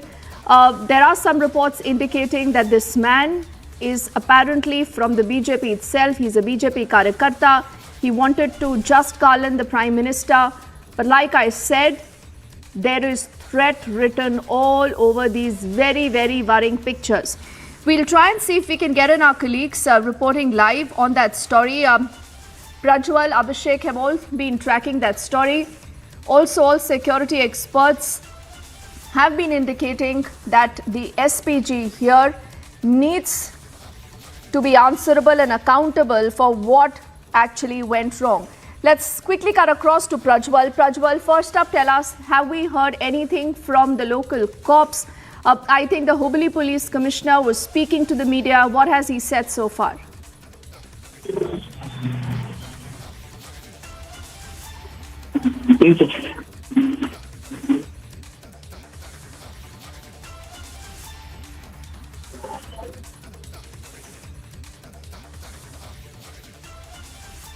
Okay, for the moment, I think we have some trouble with that line. We'll get Prajwal back. Also requesting our team to get in our colleague Abhishek, who's been getting us a lot of inside track into what possibly has happened.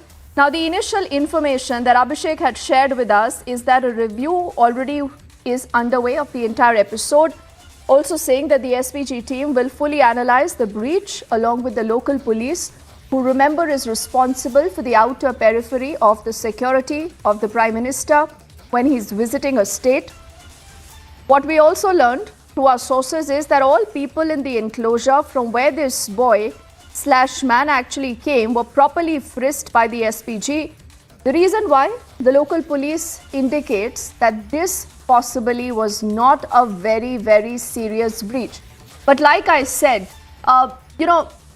God forbid, you're looking at a situation which is very precarious, and all these experts, security experts that we have spoken to, who hold a better view and understanding of what the Prime Minister's security is all about, say that this is nothing but sheer negligence. This is carelessness at multiple levels. They are also asking that how is it that this boy was allowed to come in such close proximity with the Prime Minister. He's in fact just a feet away. I mean, if you just look very closely at these images, he's that close.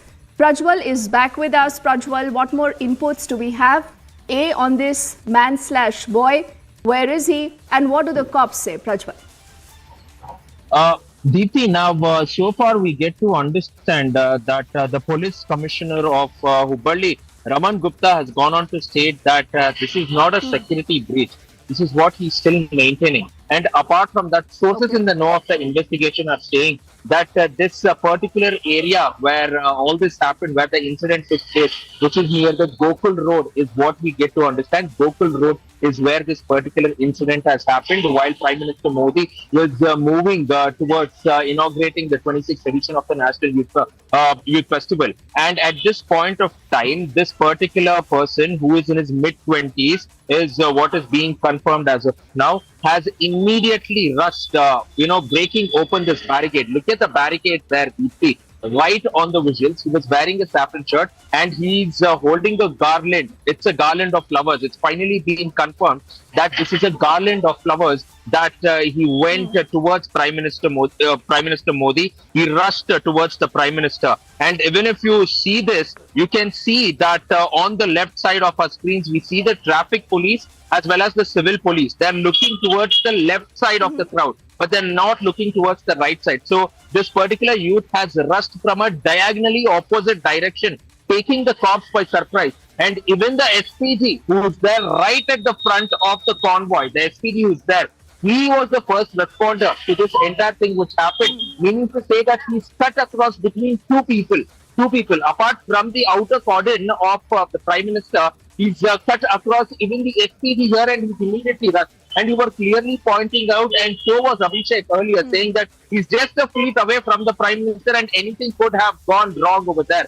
And from what we understand now, sources are stating that this particular youth has already been taken to the police station. As of now, we get to understand that the police station's location is also not being stated because this has happened on the outskirts. So we do not know whether he's been taken to the town police station or is the police station which is on the outskirts of the city now. So this has to be confirmed here. And also for all the people who have come in here, it is being understood that they were frisked. There were also metal detectors and metal scanners. And after they were frisked and a complete security check was done. Isn't that an alibi? Isn't that an alibi by the local cops to actually cover up this huge negligence? Because anyone who's looking at these pictures will only and only say that this is threat. This boy could have been absolutely anyone. We still do not have an official version on who this man is, what are his antecedents, what is his background. They obviously did not know that this man is carrying a garland, whether that is flowers, it's absolutely anything. So how is this not a security breach? I mean, how can the Hubballi police there even give themselves a clean sheet? Absolutely, Deepthi. There are no second thoughts about it. There are no second thoughts. This is a security breach. This is a major security breach, in fact, because he's just 1 feet away from the Prime Minister. So this is a major security breach. But still, some of the sources are also pointing out that the youth had been given a clearance. So even if it had been clearance, definitely we know for the fact that nobody will be given a clearance to approach the Chief Minister when there is a convoy which is passing by and when there is the SPG nearby as well.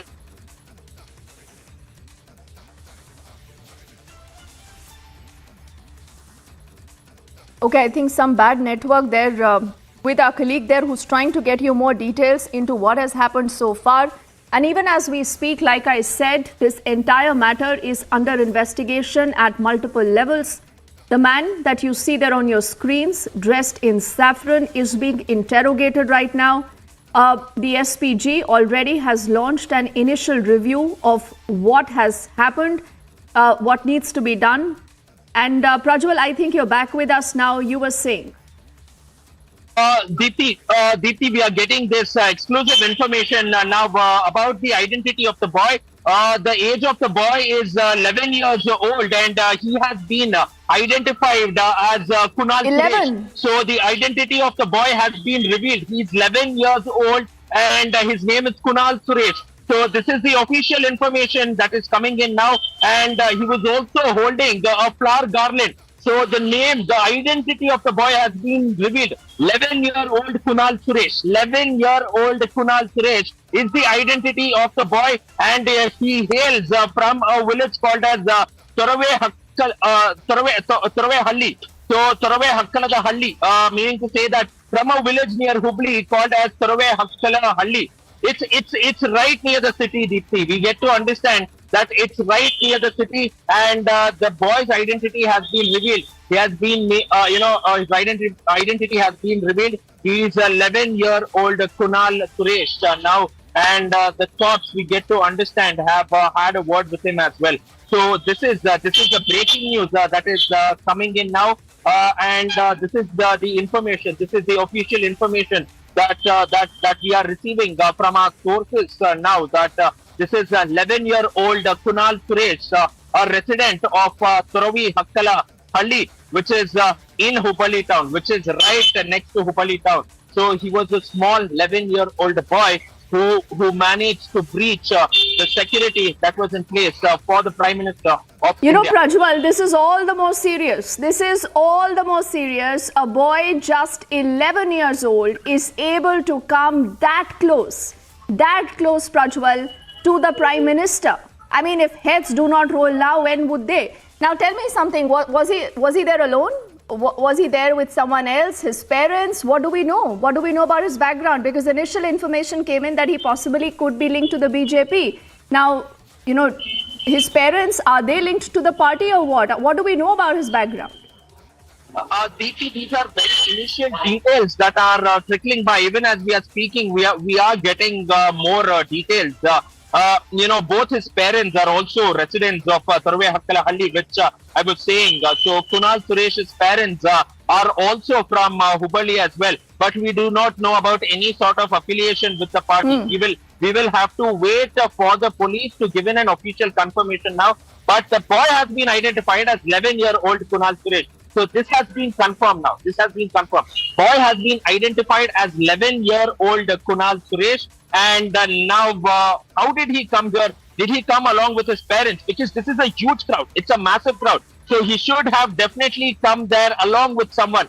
But who is this someone now? Had he come along with his parents or any of his relatives? It's something which is now being taken into account as well, Deepthi. But these are very initial accounts. But also, we will have to think about the gravity of the situation here, stating that only a 11-year-old boy has been able to breach the security cordon. Imagine what a 11-year-old boy has done and what could have happened if there was anything else. What would it have led to as well?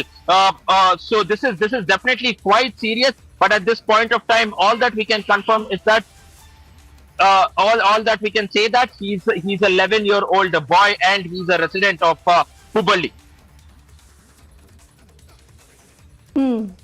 But you know, Prajwal, obviously anyone looking at these images and these details now that you've got to us, that's breaking on the show, that this boy who actually breached the Prime Minister's security and the innermost perimeter, who's able to rush through like that, carrying a garland in his hand, is all of 11 years old. So from which direction did he come in? You know, what more information do we have about that particular enclosure? Who all were there in that enclosure? How many, you know, police deployment actually was there? Do we have any idea, Prajwal? Absolutely, Deepthi. When we are looking at this road where the convoy was passing through at that point of time, from our sources, we get to understand that this is the Gokul Road, which is one of the prominent roads in the city, where the Prime Minister's convoy was passing through. And if you look at these visuals very carefully, Deepthi, the boy has come in from a diagonally opposite direction, and therefore the cops were taken by surprise. It was only the SPG. Let me remind you, it was only the SPG who were looking at it, and in the entire stretch of this road, for every 50 to 100 meters, there are two police personnel, one a traffic police personnel and one a civil police personnel, who is along this particular road, and this particular boy has jumped in between them from a diagonally opposite direction, jumped through the barricade and has come directly straight and has rushed through the convoy. I think the entire focus is who allowed him. Who allowed him? Was he alone there? Were there more people with him? What does his family say? The reason why we will be on top of that story, Prajwal, for the moment, thank you so much for breaking those details for us. And from that big story, we are shifting our focus to the other big story that Republic is tracking this evening. Now, it's a special CBI court that has allowed Indrani Mukherjee application to verify the claims of advocate Savina Bedi that she saw Sheena Bora. Yes, you heard that right. Now, the court has issued a notice to the director of the Guwahati airport and also sought the CCTV footage of the 5th of January 2023. Now, the airport authority also directed to ascertain the identity of the said woman in the video that has been submitted and also to inform the court. Indrani Mukherjee has spoken to Republic exclusively. Our colleague Sandeep has managed that big scoop. Sit back and listen to this very, very curious story developing. See, the application was not filed today. The application was filed on the 6th of January. along with the affidavit and a video footage with a 65B certification of two lawyers who believed that the person they saw on the 5th of January in Guwahati airport resembled Sheena. Now, the reason for us to really take this forward and to submit it in court is because the person who feels that that could be Sheena Bora was somebody who had worked with me earlier since 2007.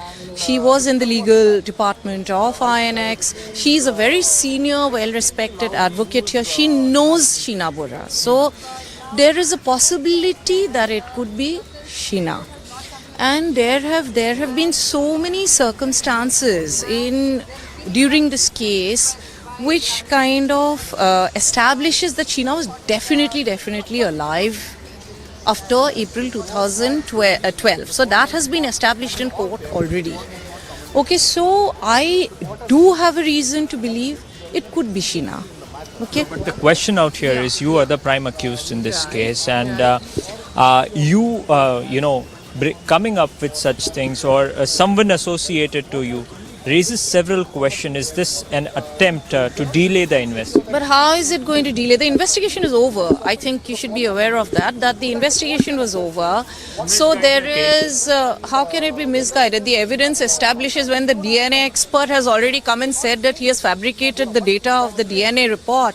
So what is there for anybody else to mislead or to, there is nothing to mislead. So where the foul play is very evident, when now the Dr. Sanjay Thakur, who had conducted the post-mortem of the body which was alleged to be Sheena Bora's, he had cut open the skull, and here prosecution has produced a full skull.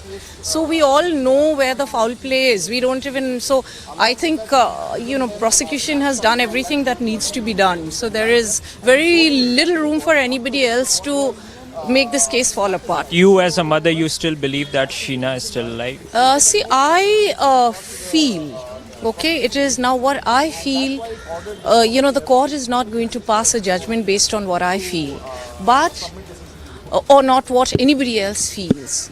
And the thing is, the trial is going to move the way it is moving. We have not asked, the trial to be stopped at any stage. We have not asked for the trial to be delayed. On the contrary, I would be very happy if, the trial has been put on fast track, because that kind of puts an end to all of this. Republic, 47.3%. 394% more viewership for Republic TV than News 18 in Super Prime Time. Content supremacy destroys the landing experiment. Republic TV, the All India #1. एक आपने concept दिया जी जनाब का. I don't ever want to claim anything which is not done by me. I only cast my mind back to what General Patinkar and General Nirbhay Sharma had done. What I did was that I took the Ji Janab. Ji Janab was not about saying Ji Janab to everyone. It was just a symbol, a name given to an operation to say, understand the Kashmiri environment, understand the culture, understand the sensitivities.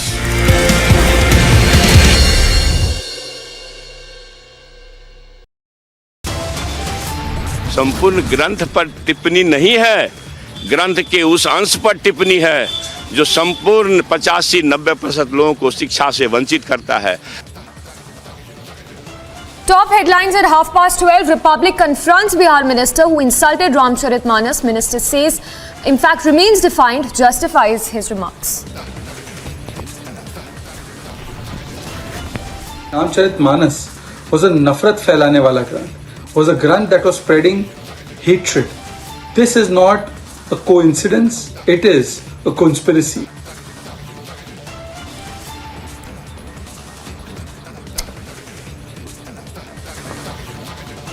BJP hits out anger among Hindu community as Bihar minister insults Ramcharitmanas.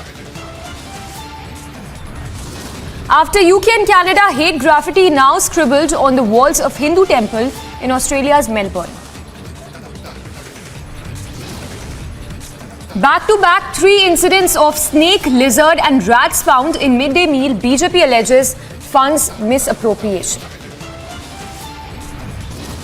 Overnight rains bring more trouble. Cracks now seen in more houses and even in Kanpriak.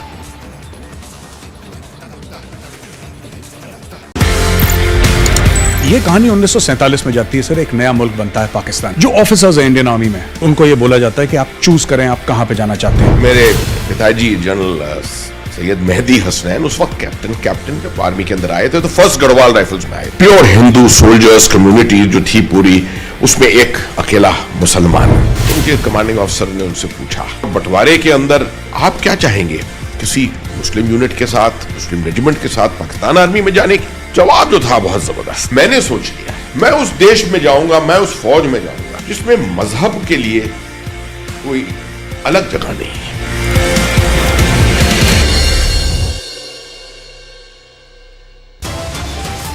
संपूर्ण ग्रंथ पर टिप्पणी नहीं है, ग्रंथ के उस अंश पर टिप्पणी है जो संपूर्ण 85-90% लोगों को शिक्षा से वंचित करता है। Top headlines at 12:30. Republic confronts Bihar minister who insulted Ramcharitmanas. Minister says, in fact, remains defiant, justifies his remarks.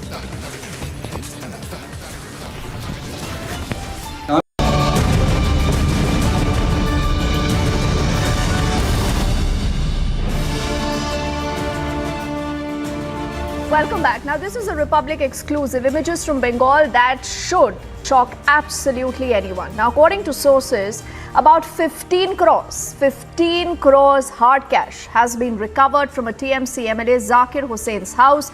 Just look at these images on the extreme right of your screens. His office, his rice and oil mill, they were all searched in Murshidabad district. These were raids of the Income Tax Department. Several documents also have been seized. According to sources, all these documents right now are being examined. But like I said, this cash that you see on the right of your screens, ladies and gentlemen, amounts to a good 15 crores hard cash with a TMC MLA.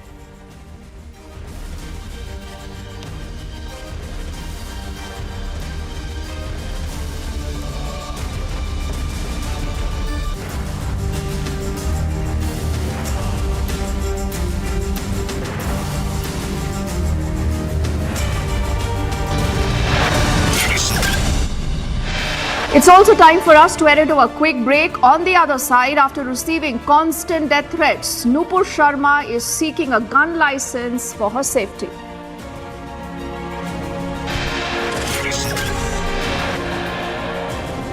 Also, it's a Hindu temple that has been targeted in Australia. You see those images on your screens. This is Hindu hate graffiti scribbled on the temple's wall. The story developing from Melbourne. On the other side, more details also on this story.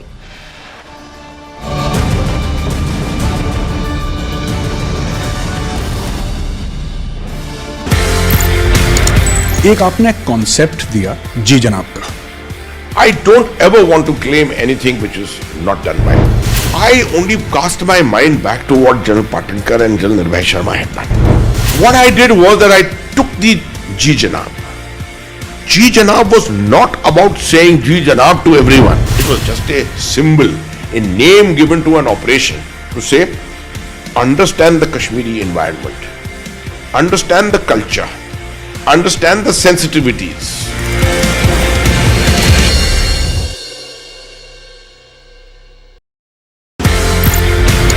ये कहानी 1947 में जाती है sir. एक नया मुल्क बनता है पाकिस्तान। जो ऑफिसर्स हैं इंडियन आर्मी में, उनको ये बोला जाता है कि आप चूज करें आप कहां पे जाना चाहते हैं। मेरे पिताजी जनरल सैयद मेहदी हसनैन उस वक्त कैप्टन जब आर्मी के अंदर आए थे तो फर्स्ट गढ़वाल राइफल्स में आए। प्योर हिंदू सोल्जर्स कम्युनिटी जो थी पूरी, उसमें एक अकेला मुसलमान। उनके कमांडिंग ऑफिसर ने उनसे पूछा, बंटवारे के अंदर आप क्या चाहेंगे, किसी मुस्लिम यूनिट के साथ, मुस्लिम रेजिमेंट के साथ पाकिस्तान आर्मी में जाने की? जवाब जो था बहुत जबरदस्त। मैंने सोच लिया मैं उस देश में जाऊंगा, मैं उस फौज में जाऊंगा जिसमें मजहब के लिए कोई अलग जगह नहीं है।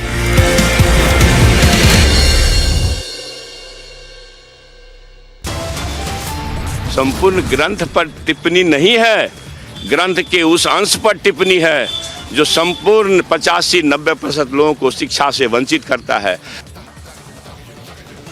Top headlines at 12:30. Republic confronts Bihar minister who insulted Ramcharitmanas. Minister says, in fact, remains defiant, justifies his remarks. Ramcharitmanas was a nafrat फैलाने वाला ग्रंथ, was a grant that was spreading hatred. This is not a coincidence, it is a conspiracy.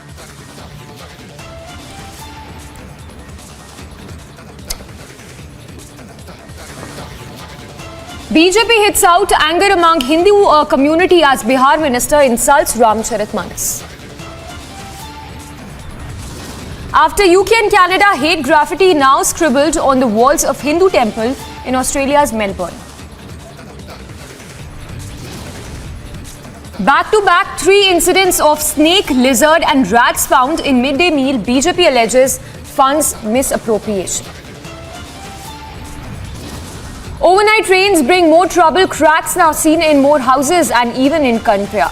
The Kolar incident where a 24-year-old girl has been, mowed down by a truck. This happened mainly because of the bad civic infrastructure. We are seeing that finally the authorities have woken up, and it has been over 1.5 hours since this particular incident has taken place. But will there be an end to Bengaluru's civic apathy? That is something which needs to be seen, and many innocent lives are being lost at this point of time. So who will go on and question them, and will there be any sort of accountability over here? That is something which needs to be seen.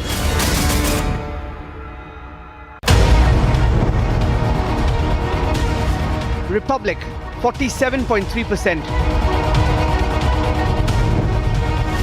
394% more viewership for Republic TV than News 18 in Super Prime Time. Content supremacy destroys the landing experiment. Republic TV, the All India #1.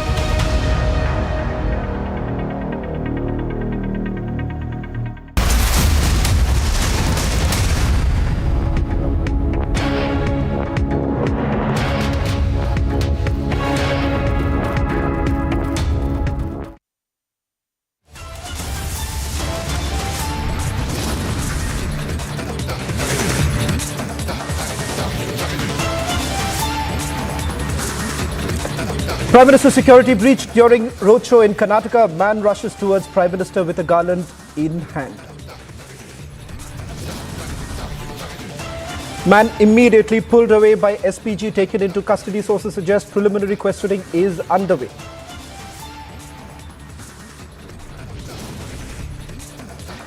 After receiving constant death threats, Nupur Sharma seeks gun license for her safety.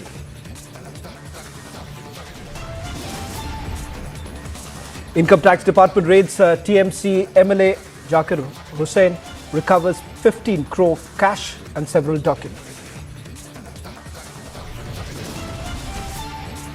And Bihar minister is the latest to join the Hindu hate brigade, insults Ramcharitmanas and remains defiant. After Canada and Leicester, Hindu temple now targeted in Australia. Hindu hate graffiti scribbled on temple's walls in Melbourne.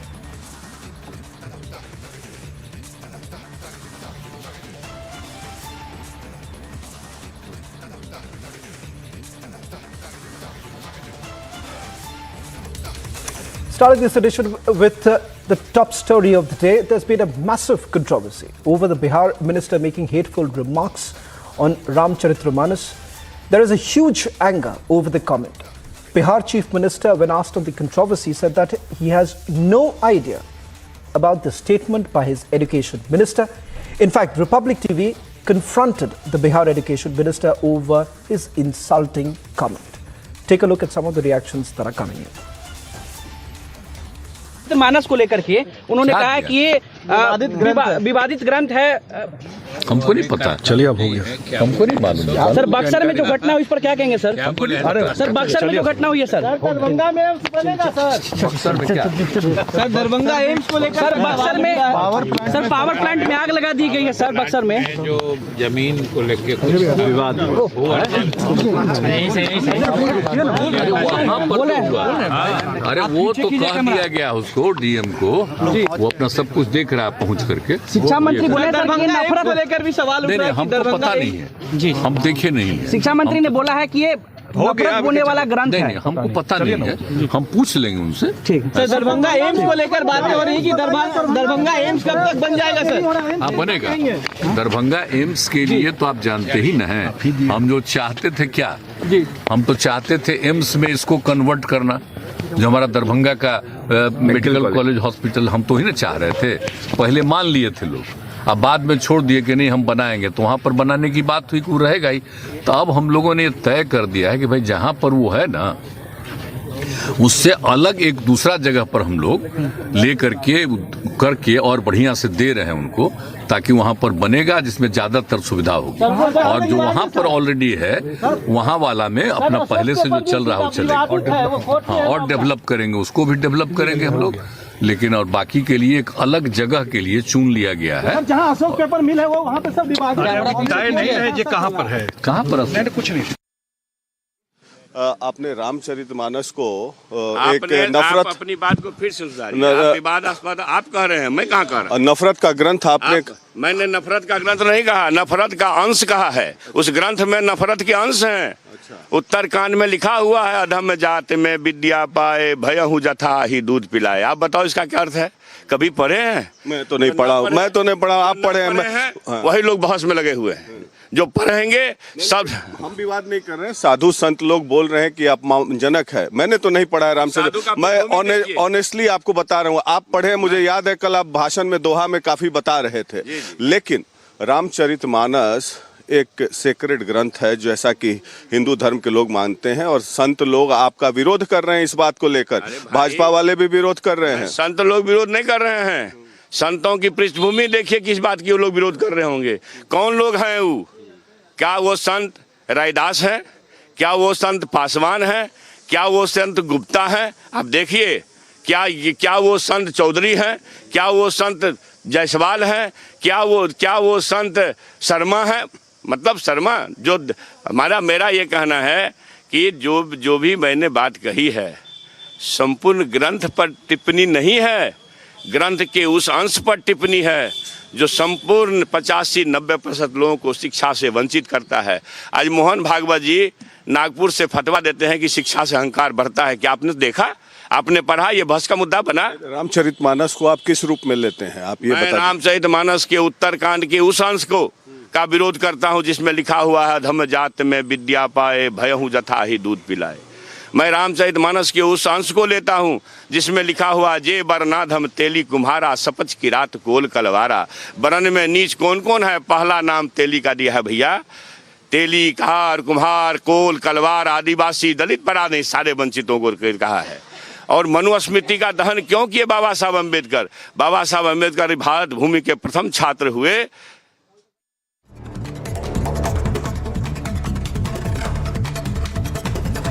Republic confronted Bihar Education Minister who insulted Ramcharitramanas by saying that it spreads hatred.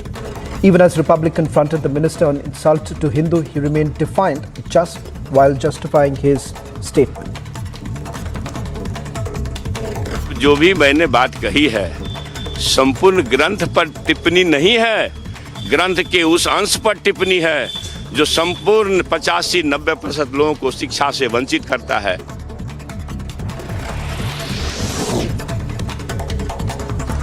Massive controversy over Bihar minister's insult to Hindus. BJP as well as Hindu community lashed out at Bihar minister's insult to Ramcharitramanas. दुर्भाग्य है कि इस प्रकार के लोग बिहार के शिक्षा मंत्री के रूप में काम कर रहे हैं। उन सरकारों को इसके बारे में सोचना पड़ेगा जो कि नफरत की राजनीति खुद फैलाते हैं। राम हमारे लिए आदर्श हैं, वो एक पिता के रूप में, पुत्र के रूप में, पति के रूप में, भाई के रूप में जो उन्होंने अपने सारे किरदार को सामने रखा, वो हमारे लिए प्रेरणा स्रोत है। तो मुझे लगता है कि इस तरह की बातें करना ये जानबूझकर के एक नफरत फैलाने की राजनीति है।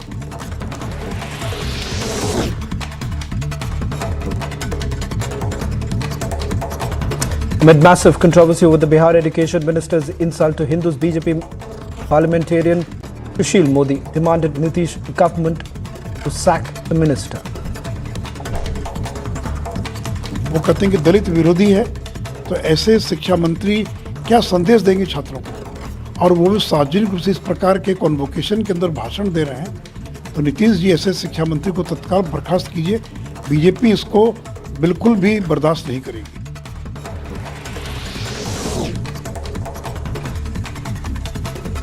Back-to-back 3 incidents of snake, lizard and rats found in midday meal in West Bengal. BJP has now alleged funds misappropriation by the Mamata government. Further, BJP demanded protection and safety to children.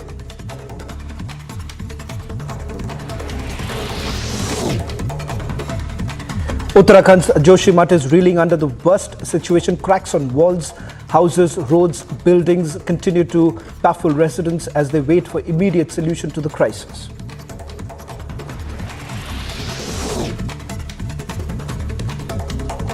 Uttarakhand Chief Minister Pushkar Singh Dhami visited Joshimath to assess the situation on ground, assuring safety to the residents. Dhami said the government is closely monitoring the situation and evacuation is their priority.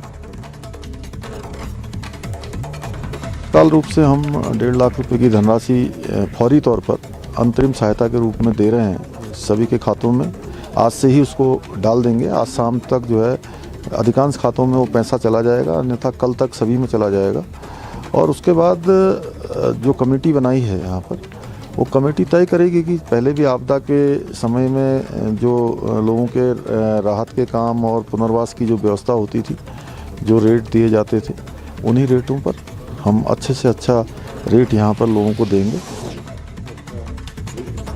Addressing the news conference, Army Chief said that we are keeping a close watch on the situation in Doklam and monitoring all the activities taking place there. Further, he stated that the situation with China is stable but also unpredictable. Situation in the Doklam. Now, without going into the specifics of it, I would only want to mention that we are keeping a close watch on the situation there and monitoring all the activities that are taking place. Beyond this, I think I'll not be, there is nothing else I can share with you.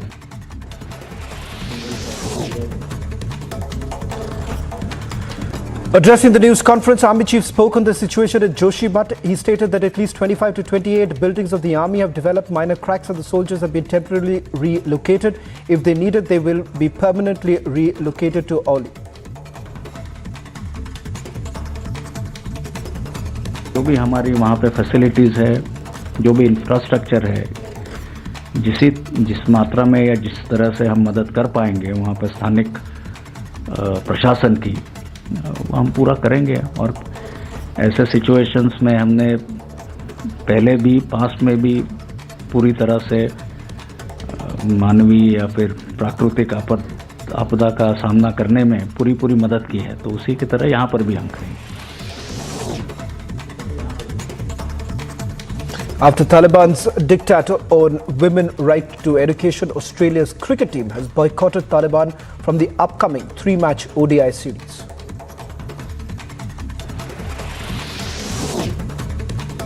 Republic has accessed exclusive video of Myanmar bombs rebel camps near Mizoram border. According to sources, 5 members of the CNA camps lost their lives as 3 bombs exploded in the rebel camps.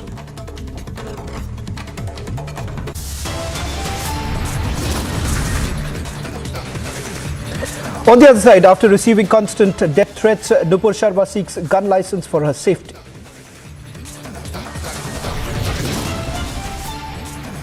Also, after Canada and Leicester, Hindu temple now targeted in Australia. Hindu hate graffiti scribbled on temple's walls in Melbourne.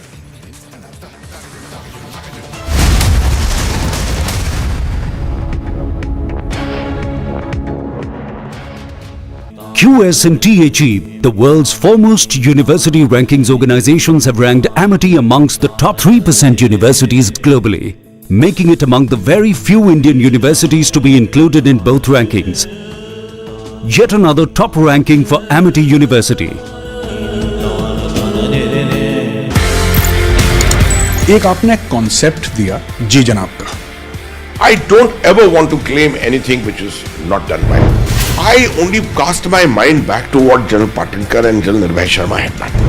What I did was that I took the Ji Janab. Ji Janab was not about saying Ji Janab to everyone. It was just a symbol, a name given to an operation to say, understand the Kashmiri environment, understand the culture, understand the sensitivities.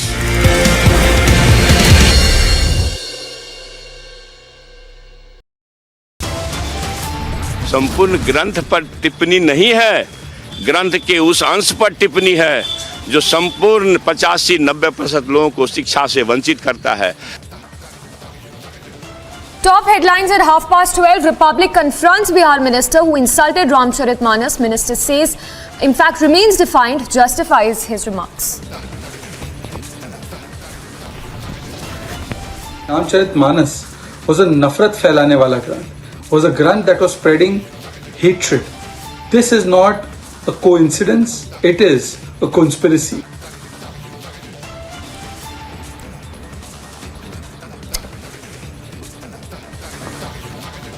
BJP hits out anger among Hindu community as Bihar minister insults Ramcharitmanas.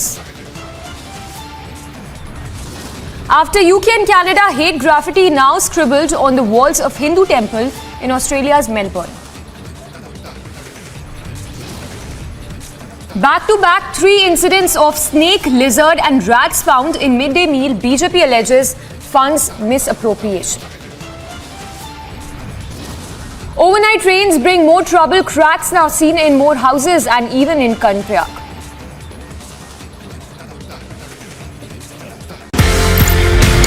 ये कहानी 1947 में जाती है sir. एक नया मुल्क बनता है पाकिस्तान. जो ऑफिसर्स हैं इंडियन आर्मी में, उनको ये बोला जाता है कि आप चूज करें आप कहां पे जाना चाहते हैं. मेरे पिताजी जनरल सैयद मेहदी हसनैन उस वक्त कैप्टन जब आर्मी के अंदर आए थे तो फर्स्ट गड़बड़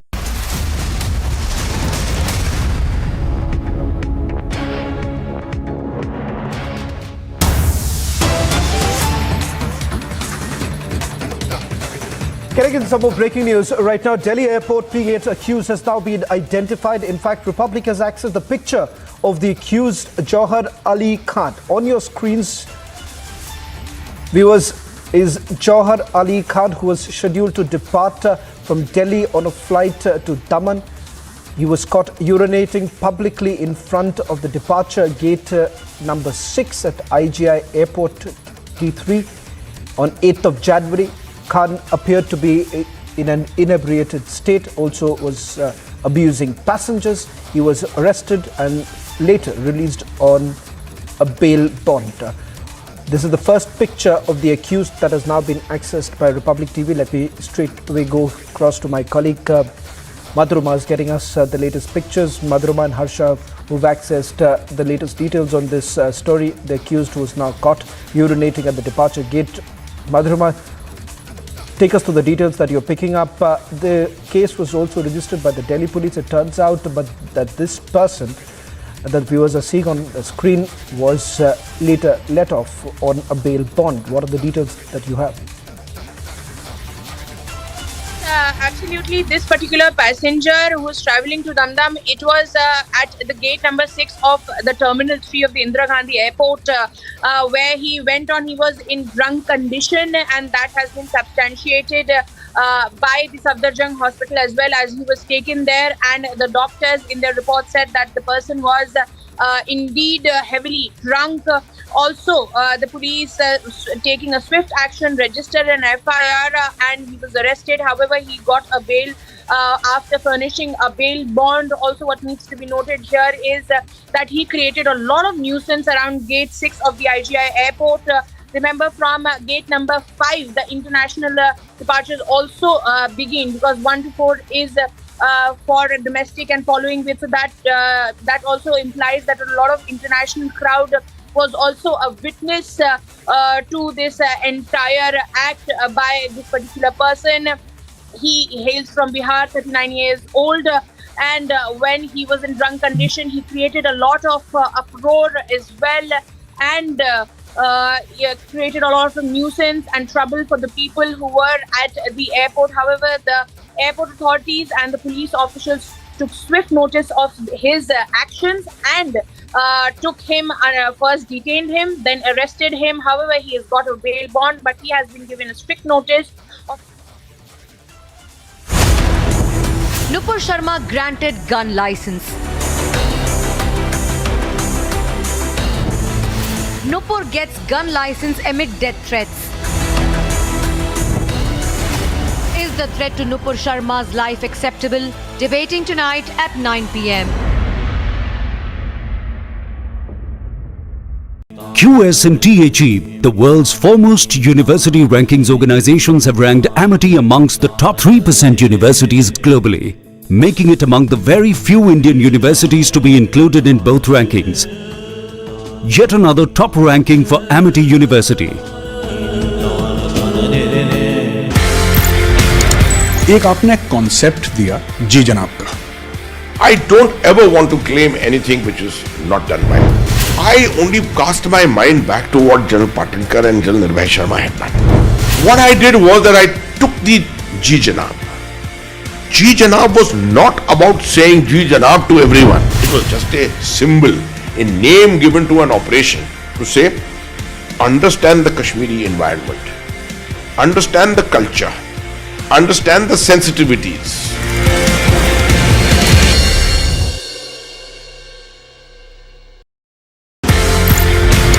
ये कहानी 1947 में जाती है सर. एक नया मुल्क बनता है पाकिस्तान. जो ऑफिसर्स हैं इंडियन आर्मी में, उनको ये बोला जाता है कि आप चूज करें आप कहां पे जाना चाहते हैं. मेरे पिताजी जनरल सैयद मेहदी हसनैन उस वक्त कैप्टन जब आर्मी के अंदर आए थे तो फर्स्ट गढ़वाल राइफल्स में आए. प्योर हिंदू सोल्जर्स कम्युनिटी जो थी पूरी, उसमें एक अकेला मुसलमान. उनके कमांडिंग ऑफिसर ने उनसे पूछा, बंटवारे के अंदर आप क्या चाहेंगे, किसी मुस्लिम यूनिट के साथ, मुस्लिम रेजिमेंट के साथ पाकिस्तान आर्मी में जाने की? जवाब जो था बहुत जबरदस्त. मैंने सोच लिया मैं उस देश में जाऊंगा, मैं उस फौज में जाऊंगा जिसमें मजहब के लिए कोई अलग जगह नहीं है.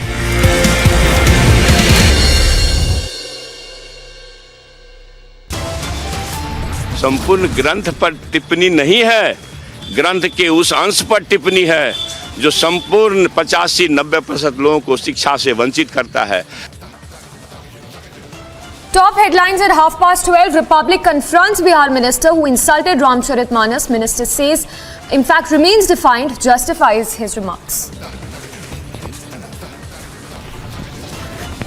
Ramcharitmanas was a nafrat फैलाने वाला ग्रंथ. Was a grant that was spreading hatred. This is not a coincidence, it is a conspiracy.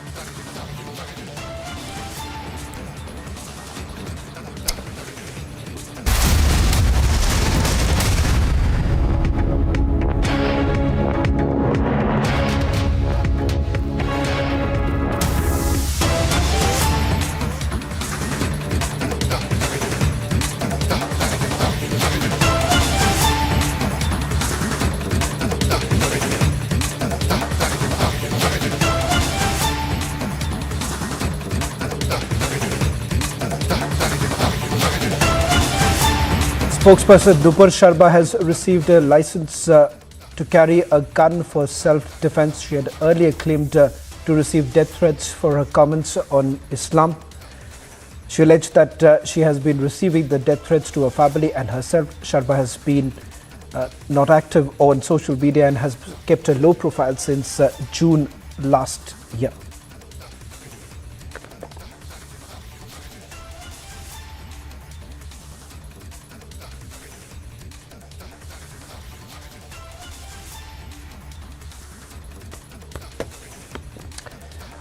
Well, in fact, the latest development coming in that with numerous death threats that were received by the suspended BJP spokesperson Nupur Sharma, it has now been confirmed that she's received the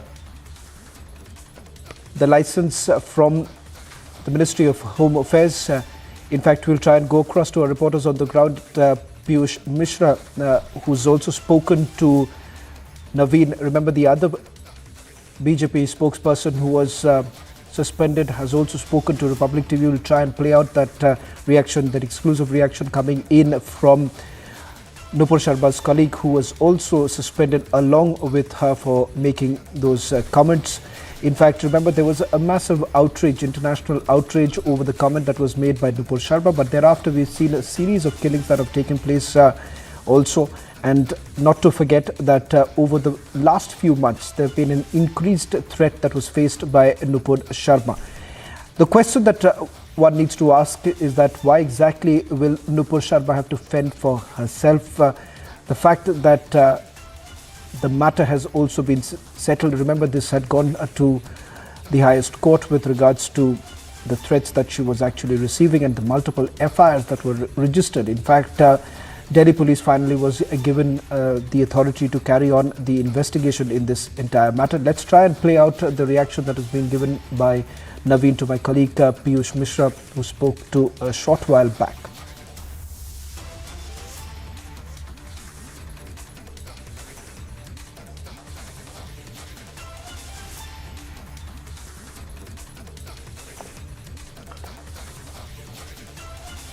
In fact, the latest details that we are getting in right now with regards to the licensing process, we've been told that she had applied for an individual license which has now been granted by the Ministry of Home Affairs.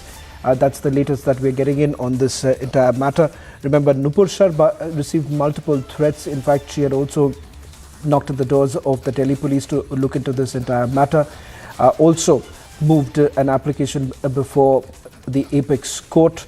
And finally, all the FIRs that were registered against him were basically clubbed together. And finally, Delhi police was tasked to investigate this entire matter.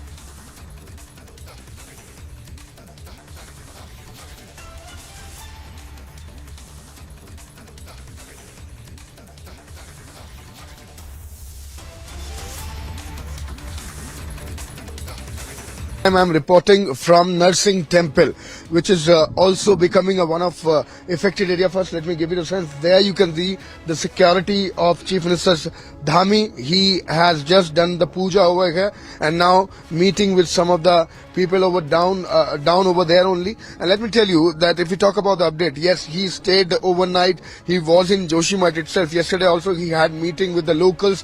He had meeting with the administration, and today it is again going to be the meetings after meeting. The series of meeting is already lined up at the ITBP campus itself in Joshimath, where he stayed last night. And let me tell you that this is going to be the meeting with the local administration, with the local people also, because the local people has also made in the committee, and the representative of them is going to be there in this very meeting. This is going to be the district magistrate of Chamoli. This is going to be the secretary. This is going to be the local administration who is going to share this particular meeting. On the other side, Bihar minister is the latest to join the Hindu hate brigade, insults Ramcharitramanas and remains defiant.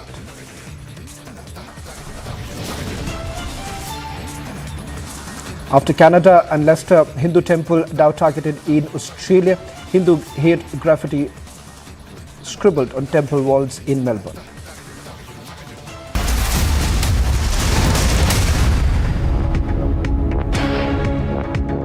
आग को फैलने से रोकना मुश्किल है, पर नामुमकिन नहीं। अब फायरवॉल टेक्नोलॉजी के साथ सेंचुरी प्लाई क्लब प्राइम आग से बचाए।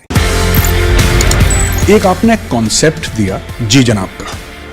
I don't ever want to claim anything which is not done by me. I only cast my mind back to what General Patinkar and General Nirbhay Sharma had done. What I did was that I took the Ji Janab. Ji Janab was not about saying Ji Janab to everyone. It was just a symbol, a name given to an operation to say, understand the Kashmiri environment, understand the culture, understand the sensitivities.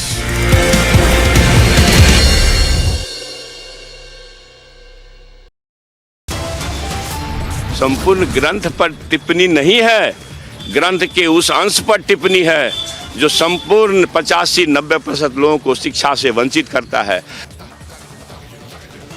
Top headlines at 12:30. Republic confronts Bihar minister who insulted Ramcharitmanas. Minister says, in fact, remains defiant, justifies his remarks. Ramcharitmanas was a nafrat फैलाने वाला grant. Was a grant that was spreading hatred. This is not a coincidence. It is a conspiracy.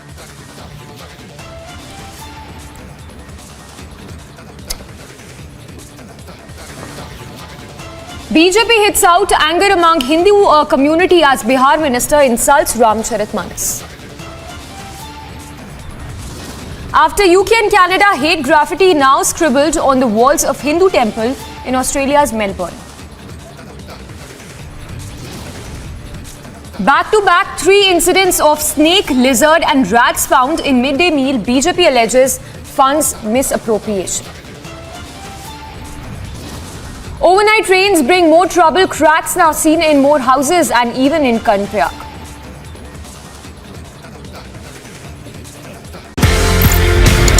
ये कहानी 1947 में जाती है sir. एक नया मुल्क बनता है पाकिस्तान। जो ऑफिसर्स हैं इंडियन आर्मी में, उनको ये बोला जाता है कि आप चूज करें आप कहां पे जाना चाहते हैं। मेरे पिताजी जनरल सैयद मेहदी हसनैन उस वक्त कैप्टन जब आर्मी के अंदर आए थे तो फर्स्ट गढ़वाल राइफल्स में आए। प्योर हिंदू सोल्जर्स कम्युनिटी जो थी पूरी, उसमें एक अकेला मुसलमान। उनके कमांडिंग ऑफिसर ने उनसे पूछा, बंटवारे के अंदर आप क्या चाहेंगे? किसी Nupur Sharma granted gun license. Nupur gets gun license amid death threats. Is the threat to Nupur Sharma's life acceptable?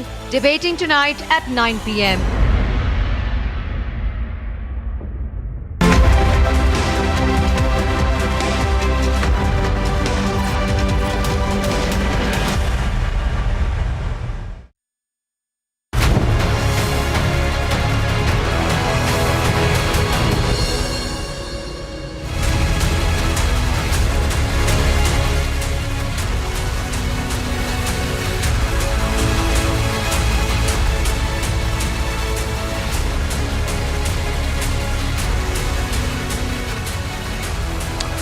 Hello and welcome. You're watching The Biggest Story tonight with me, Shavin said. Tonight we'll get you those exclusive visuals from the Indo-Myanmar border where there were aerial strikes that were carried out by Myanmar military junta against the rebel camps. For the first time, Camp Victoria was bombed by the military junta, affecting also the locals on the Indian side. We're also going to go across to the locals in Mizoram who've been affected because of the aerial bombings. But up first, these are the headlines we're tracking for you at this hour. Prime Minister's security breached during roadshow in Karnataka. Man rushes towards Prime Minister with a garland in hand. Man immediately pulled away by SPG, taken into custody. Sources suggest preliminary questioning is underway.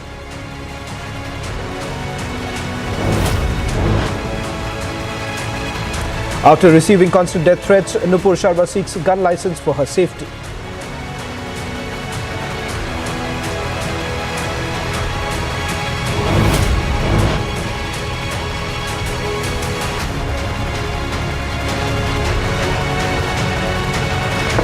Income Tax Department raids TMC MLA Zakir Hussain, recovers 15 crore cash and several documents.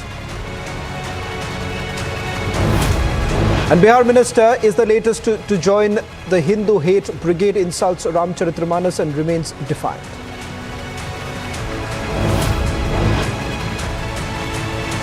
After Canada and Leicester, Hindu temple now targeted in Australia. Hindu hate graffiti scribbled on temple's walls in Melbourne.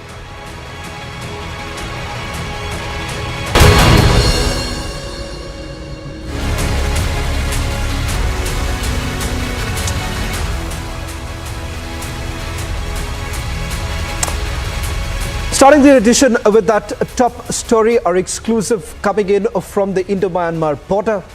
On Tuesday afternoon, ladies and gentlemen, there were strikes that were carried out. This time, it was by the Myanmar military junta against the rebel camps. They bombed the CNA the camp near Mizoram border. Sources say the CNA camps on Mizoram border struck and 5 members of the CNA are dead in the strike.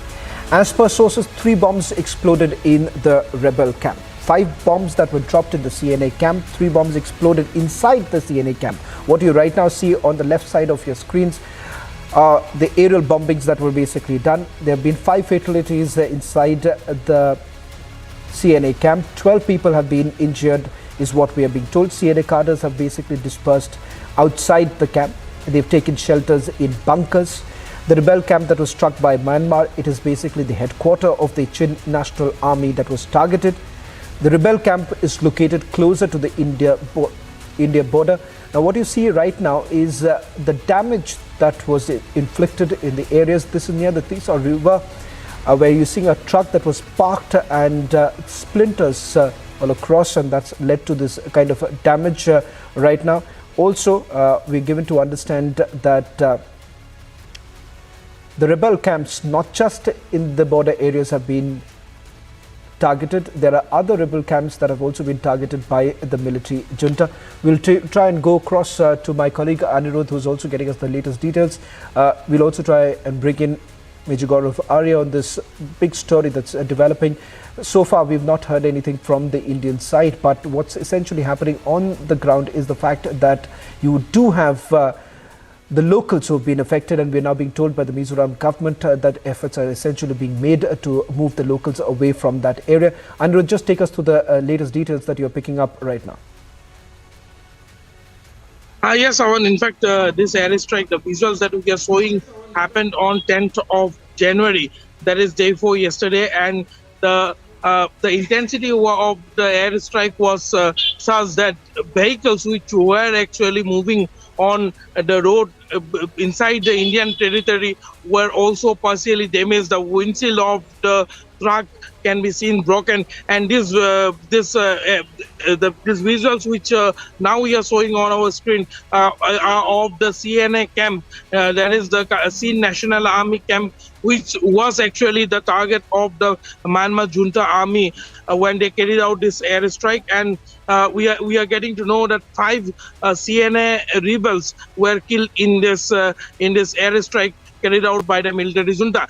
Remember, since the last year, there have been several outfits trying to gain ground, trying to gain control of the military control Myanmar, as they were fighting for the pro-democracy forces are getting stronger. The military, the junta, have carried out an all-out crackdown, and very close to this area where this airstrike was carried out on 10th of January. Last year also, we have seen that in the Rakhine state, the military junta carried out airstrike and destroyed several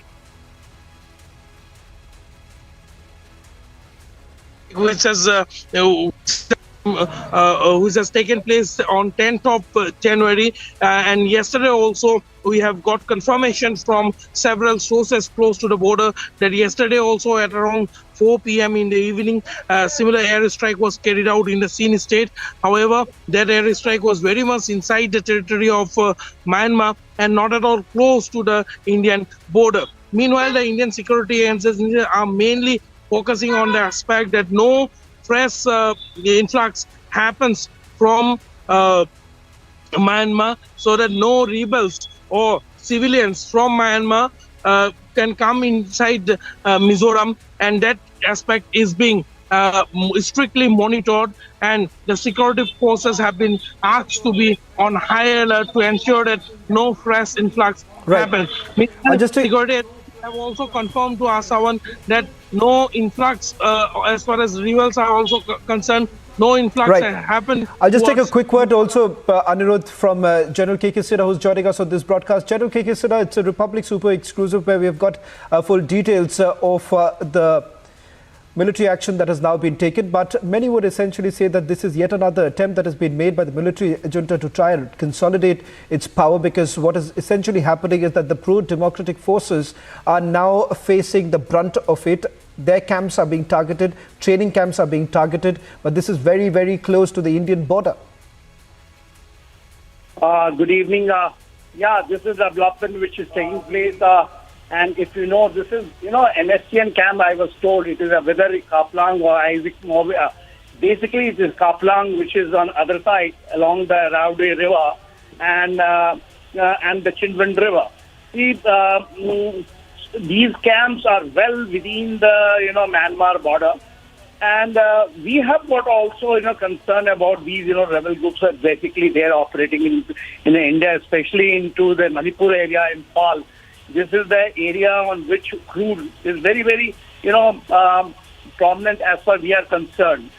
So, in Myanmar, junta is taking, the control because these basically earlier, these rebels are basically supported by the Chinese. I do not know what has gone wrong, why they have gone against them.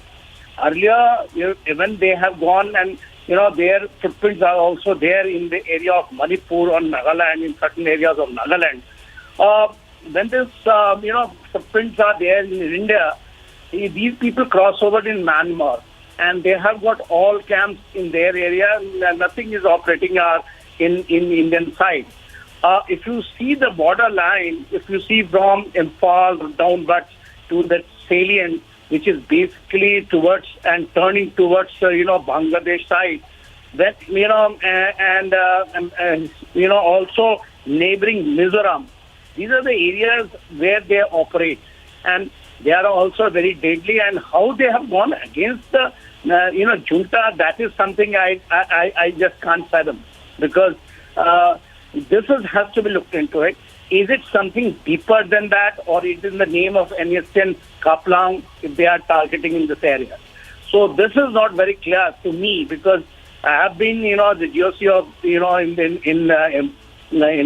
in Manipur, and back of the hand we know on this, what is actually happening on ground is something military junta is targeting what, whether it is something deeper. Whether it is something very, very, different what they were earlier doing it, this has to be seen. Much, General K. Kiseda, for putting this into perspective, shifting focus to the other big story that we are tracking right now. In fact, the latest details that are basically coming in on this very story is that there have been movement that's taking place in the border areas. We'll try and get you more details.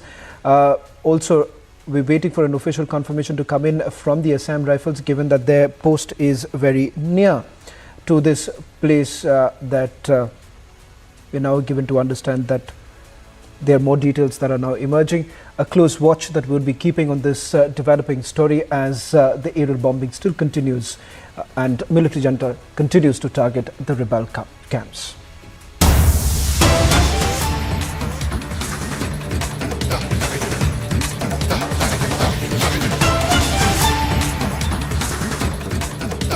Shifting focus now to the other big story that we are getting for you now. Exclusive images that have been accessed by Republic TV of the cash that has been recovered by the Central Bureau of Investigation, as the recovery that's taken place from Mumbai is what we are being told. In fact, the latest that we have, the recovery is around $1 lakh US and about 1.9 crore rupees Indian currency was recovered during the searches that were basically carried out the residences of the accused in the PACL case. In fact, the Central Bureau of Investigation had already filed a supplementary charge sheet in this particular case, but as far as the latest details are concerned, this is in connection with the 60,000 crore Ponzi scam that was allegedly run by the PSCL. In fact, according to the Central Bureau of Investigation, around 60,000 crore rupees was collected from around 5.5 crore investors across the country by illegally operating different investment schemes without any statutory approval, and also allegedly with a motive to dupe the investors. In fact, CBI has also found out that there were multiple companies that were essentially floated, and what you see right now is that the recovery that has now been made from the residence of one of the accused, where $1 lakh US has already been recovered. We'll also try and show you the picture of that USD dollars or USD recovery that has been made. That's on your screens, the recovery, that's the latest coming in. Also, with regards to Indian currency that has been gathered or recovered by the Central Bureau of Investigation, it stands around 1.9 crore rupees. That's the latest coming in. All this recovery has now been done from Mumbai, and it is essentially alleged that the accused were the co-conspirators in the scam who aided the prime accused and others in illegally operating the investment schemes, and that was essentially done with the aim for a quick and easy money, inducing the investors to invest their funds in investment schemes that offered lucrative returns to the investors. So roughly we are talking about over 5.5 crore investors across the country who were basically duped because of this.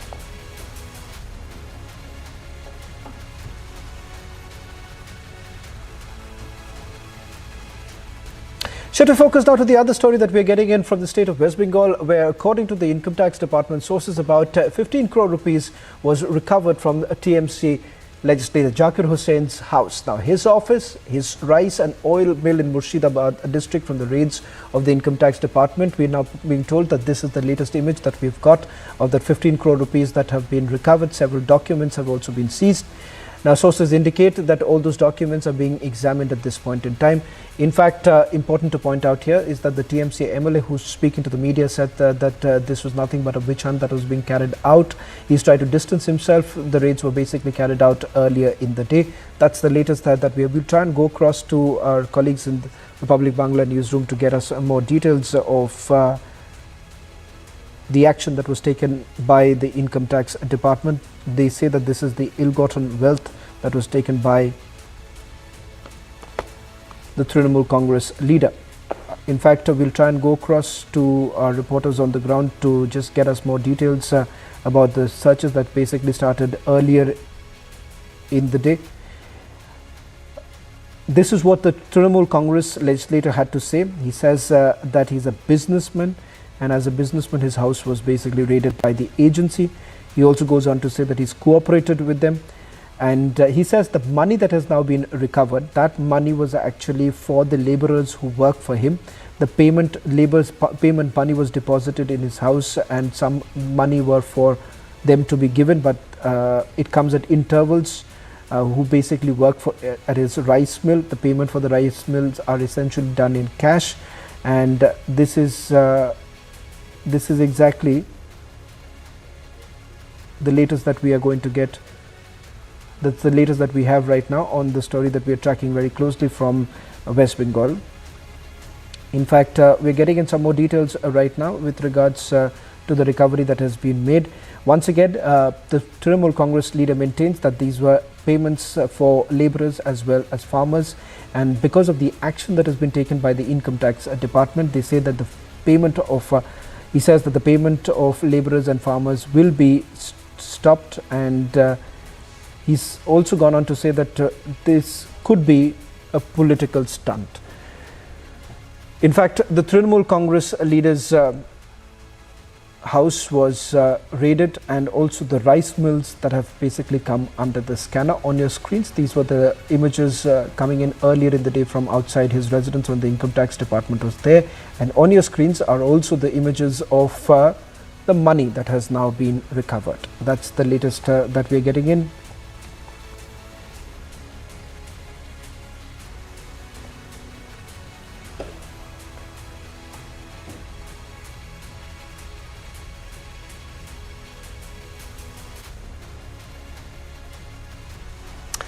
Suspended Bharatiya Janata Party spokesperson Nupur Sharma has received a license to carry a gun for self-defense. She had earlier claimed to receive death threats for her comments on Islam. She alleged that she has been receiving death threats to her family and herself. Sharma has not been active on social media and also has kept a low profile since June last year.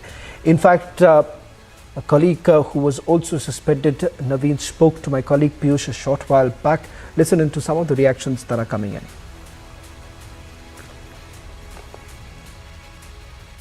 खबर ये आ रही है कि नुपुर शर्मा ने licence के लिए apply किया था, गन लाइसेंस के लिए, अब उनको मिल गया है। ये इसलिए क्योंकि ये बात जाहिर है कि उनको लगातार डेथ थ्रेट्स मिल रही थी। क्या आपको भी इस तरह की थ्रेट्स मिल रही हैं? देखिए, लगभग सोशल मीडिया पे प्रतिदिन 50-60 लोग ऐसे हैं जो सुबह उठते और शाम तक मेरे और मेरे परिवार को मारने की धमकियां देते रहते हैं। सिलसिला चलता रहेगा। वो अपना काम करते हैं, मैं अपना काम करना है। राष्ट्र हित और देश के हित में जिस प्रकार से अभी केंद्र की सरकार काम कर रही है, उसके लिए हमें जो काम कर सकते हैं गिलहरी के जितना हमारा योगदान हो सकता है वो करेंगे। और जब तक जीवित है तब तक करेंगे। मरना और जीना प्रभु के हाथ में है। तो जब तक मेरी जीवन उन्होंने रखा है, मेरी लाइन जीवन की बना के रखी है, आखिरी सांस तक अपने देश के लिए और राष्ट्र के लिए और संगठन के लिए काम करेंगे। अच्छा, ये किस तरह की धमकियां आपको मिलती हैं जो आप बता रहे हैं? हम कोई भी पोस्ट डाल दें अगर सोशल मीडिया पर कोई भी, तो उनको उससे कोई समझ लेना सरोकार नहीं है। उनका एक ही है, तेरे को मार डालेंगे, तू घर से कब बाहर निकलेगा, तू यहाँ कब निकलेगा, तू वहाँ जाएगा, तेरे को मार देंगे, तेरे बच्चों को मार देंगे, तब समझ आएगा। तो ये है, पता नहीं जो उनको कहना है उल जलूल वो बोलते हैं, शायद उनको इसी में संतुष्टि मिलती होगी। लेकिन मेरा ऐसा मानना है कि आज के समय में हर व्यक्ति जागरूक है और समझता है। देश के करोड़ों असंख्य लोग आज भी हम सबके साथ इसलिए हैं, हमारे साथ इसलिए हैं क्योंकि हम देश के और राष्ट्र के हित में ही काम कर रहे हैं और करते रहेंगे। एक सवाल ये कि जो धमकियां आपको मिलती हैं, इसके अलावा पिछले कुछ महीनों में जब से घटना घटित हुई है, पिछले कुछ महीनों में आप पे हमले भी हुए, क्या किस तरह के वो हमले हुए? हमारे यहाँ सिक्योरिटी की जो गाड़ी PCR उस पर हमला होना, या अभी 4-5 दिन पहले अनजान व्यक्ति का मेरे घर में घर में अंदर तक घुस जाने की कोशिश करना, इस प्रकार की घटनाएं चलती रहती हैं। बड़ी बात आप बता रहे हैं, 4-5 दिन पहले ही 4-5 दिन क्या हुआ था? बात कोई व्यक्ति अचानक बिना जानकारी के अंदर तक आ गया था। मैंने पूछा बाद में PCR वालों को, तो ठंड में किसी को जानकारी नहीं होगी इसलिए आया होगा। वो कहीं और जाना था पड़ोसी के, लेकिन हमारे इधर आ गया था। इसलिए सब तो जो चलना है, मैंने कहा ना, जीवन मरण सब प्रभु के हाथ में है। आपने काम करना है, ईमानदारी से काम करिए और राष्ट्र के हित में काम करिए। ना जाने किस गली में जिंदगी की आखिरी शाम हो जाए। Nupur Sharma granted gun license. Nupur gets gun license amid death threats. Is the threat to Nupur Sharma's life acceptable? Debating tonight at 9 p.m.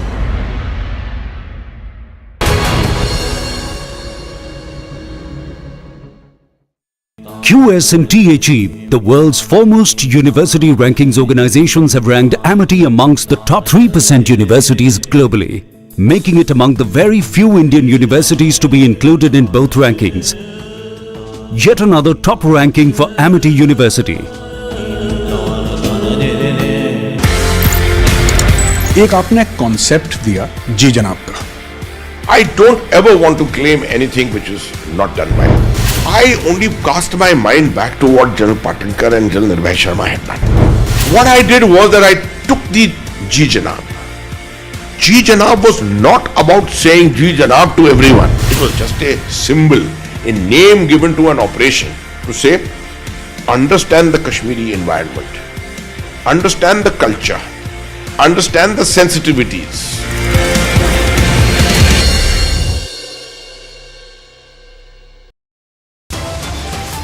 संपूर्ण ग्रंथ पर टिप्पणी नहीं है, ग्रंथ के उस अंश पर टिप्पणी है जो संपूर्ण 85-90% लोगों को शिक्षा से वंचित करता है। Top headlines at 12:30. Republic confronts Bihar minister who insulted Ramcharitmanas. Minister says, in fact, remains defiant, justifies his remarks.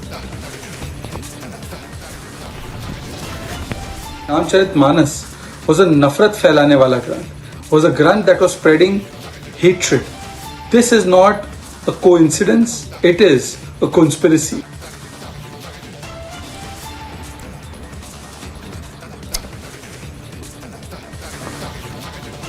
BJP hits out anger among Hindu community as Bihar minister insults Ramcharitmanas.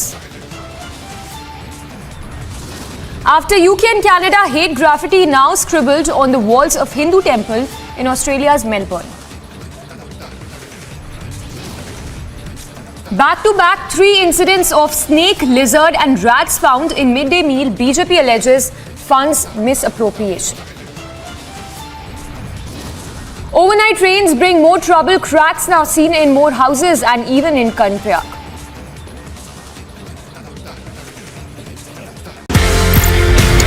ये कहानी 1947 में जाती है sir. एक नया मुल्क बनता है पाकिस्तान। जो ऑफिसर्स हैं इंडियन आर्मी में, उनको ये बोला जाता है कि आप चूज करें आप कहां पे जाना चाहते हैं। मेरे पिताजी जनरल सैयद मेहदी हसनैन उस वक्त कैप्टन जब आर्मी के अंदर आए थे तो फर्स्ट गढ़वाल राइफल्स में आए। प्योर हिंदू सोल्जर्स कम्युनिटी जो थी पूरी, उसमें एक अकेला मुसलमान। तो उनके कमांडिंग ऑफिसर ने उनसे पूछा, बंटवारे के अंदर आप क्या चाहेंगे, किसी मुस्लिम यूनिट के साथ, मुस्लिम रेजिमेंट के साथ पाकिस्तान आर्मी में जाने की? जवाब जो था बहुत जबरदस्त। मैंने सोच लिया मैं उस देश में जाऊंगा, मैं उस फौज में जाऊंगा जिसमें Hindu sentiments hurt, Ramcharitmanas insulted. Bihar minister insults religious sentiments. Pattern to insult Hindu deities and now texts. Debating tonight at 10 p.m.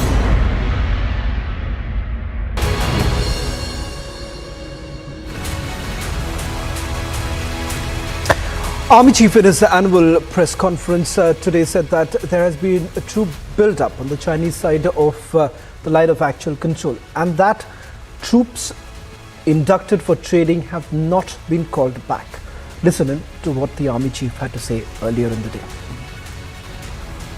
I had mentioned about what the situation is, and the deployment from the adversary side continues in the same manner. We have equal number of troops on our side. We have adequate reserves to cater for all contingencies. In terms of the numbers, I would say there has been slight increase in the number of troops that we find opposite our Eastern Command. But we are keeping a close watch on the movements, activities there with all the surveillance resources that are available at our disposal. In the winter posture, that is during the ongoing period, some modification to our deployments have been done, but ensuring you have adequate forces, adequate reserves. You refer to the challenges. I was alluding to the challenges of weather, challenges of infrastructure, but in close synergy with all the stakeholders, be it the civil administration, importantly the Air Force. I think we've been able to synergize and integrate our resources and effort and maintain the level of preparedness that is desired.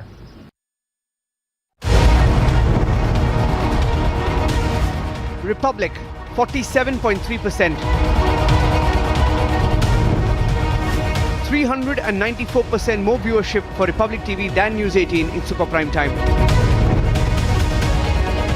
Content supremacy destroys the landing experiment. Republic TV, the All India #1.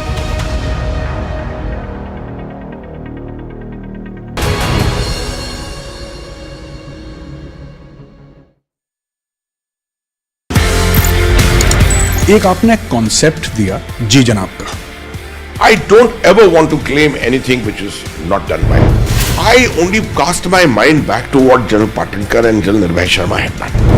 What I did was that I took the Ji Janab.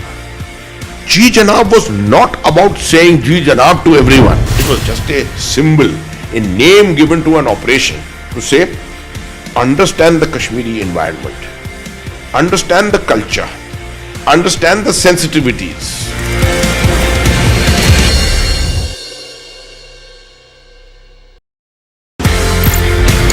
ये कहानी 1947 में जाती है sir. एक नया मुल्क बनता है पाकिस्तान। जो ऑफिसर्स हैं इंडियन आर्मी में, उनको ये बोला जाता है कि आप चूज करें आप कहां पे जाना चाहते हैं। मेरे पिताजी जनरल सैयद मेहदी हसनैन उस वक्त कैप्टन जब आर्मी के अंदर आए थे तो फर्स्ट गढ़वाल राइफल्स में आए। प्योर हिंदू सोल्जर्स कम्युनिटी जो थी पूरी, उसमें एक अकेला मुसलमान। उनके कमांडिंग ऑफिसर ने उनसे पूछा, बंटवारे के अंदर आप क्या चाहेंगे, किसी मुस्लिम यूनिट के साथ, मुस्लिम रेजिमेंट के साथ पाकिस्तान आर्मी में जाने की? जवाब जो था बहुत जबरदस्त। मैंने सोच लिया मैं उस देश में जाऊंगा, मैं उस फौज में जाऊंगा जिसमें मजहब के लिए कोई अलग जगह नहीं है।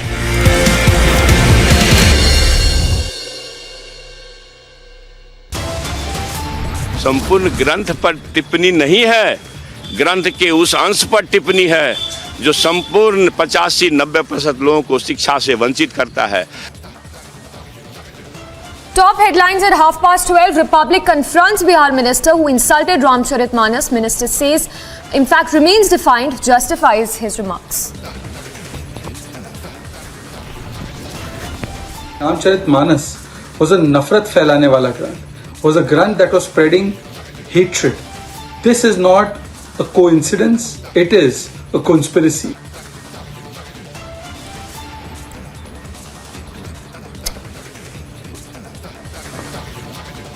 BJP hits out anger among Hindu community as Bihar minister insults Ramcharitmanas. After UK and Canada, hate graffiti now scribbled on the walls of Hindu temple in Australia's Melbourne. Back-to-back 3 incidents of snake, lizard and rats found in midday meal. BJP alleges funds misappropriation. Overnight rains bring more trouble. Cracks now seen in more houses and even in Kanpriak.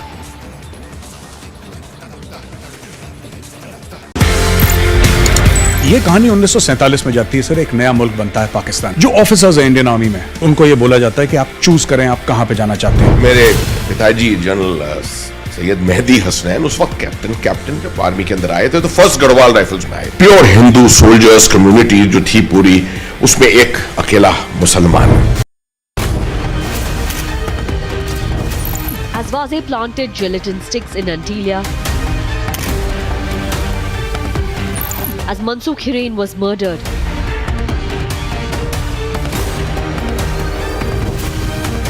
यहाँ पर लिखा गया है stand. इसी जगह से सचिन वाजे को बोला गया था खड़े रहने के लिए, इसी जगह पर वो खड़े थे। देखिए यहाँ पर जो एरो बनाया गया है, यहाँ से चलने के लिए उनको कहा गया है।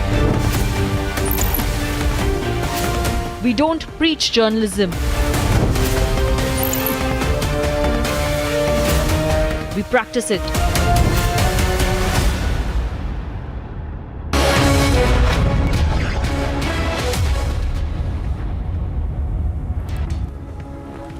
Prime Minister Narendra Modi held a roadshow in Hubli ahead of inauguration of the 26th National Youth Festival. Prime Minister Modi received a warm welcome in the city as people were seen thronging the roads and showering flowers on his cavalcade.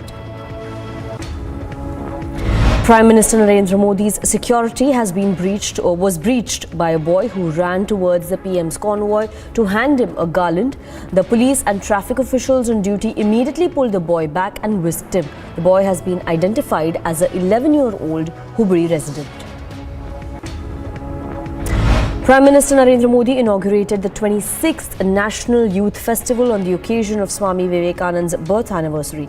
According to an official statement by the Prime Minister's office, this festival will provide exposure to the talented youth at the national level along with galvanizing them towards nation building.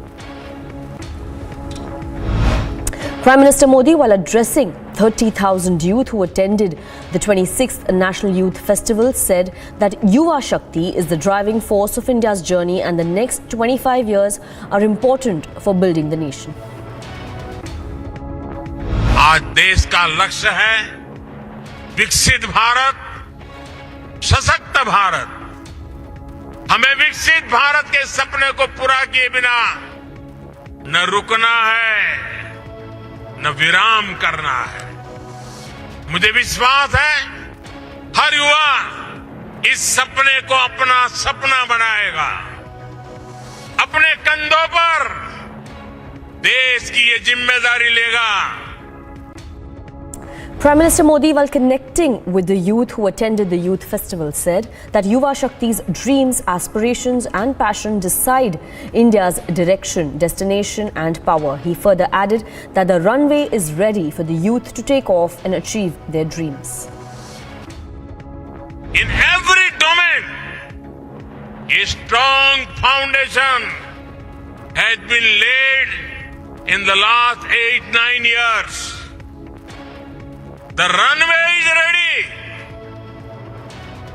The runway is ready for your takeoff. Now, Republic confronted Bihar Education Minister who insulted Ramcharitmanas by saying that it spreads hatred. Even as Republic confronted Minister on insult to the Hindus, he remained defiant and justified his comment.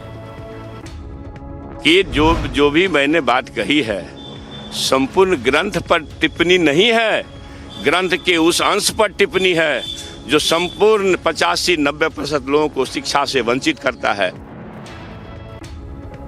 Massive controversy has erupted over Bihar minister's insult to Hindus while he spoke about Ramcharitmanas. BJP as well as Hindu community saints lashed out at Bihar minister who insulted the text. और दुर्भाग्य है कि इस प्रकार के लोग बिहार के शिक्षा मंत्री के रूप में काम कर रहे हैं. उन सरकारों को इसके बारे में सोचना पड़ेगा जो कि नफरत की राजनीति खुद फैलाते हैं. राम हमारे लिए आदर्श हैं. वो एक पिता के रूप में, पुत्र के रूप में, पति के रूप में, भाई के रूप में जिन्होंने अपने सारे किरदार को सामने रखा, वो हमारे लिए प्रेरणा स्रोत है. तो मुझे लगता है कि इस तरह की बातें करना ये जानबूझ करके एक नफरत फैलाने की राजनीति है.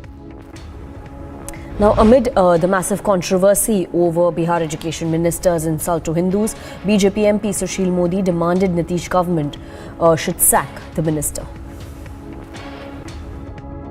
वो कहते हैं कि दलित विरोधी है, तो ऐसे शिक्षा मंत्री क्या संदेश देंगे छात्रों को, और वो भी सार्वजनिक रूप से इस प्रकार के कॉन्वोकेशन के अंदर भाषण दे रहे हैं.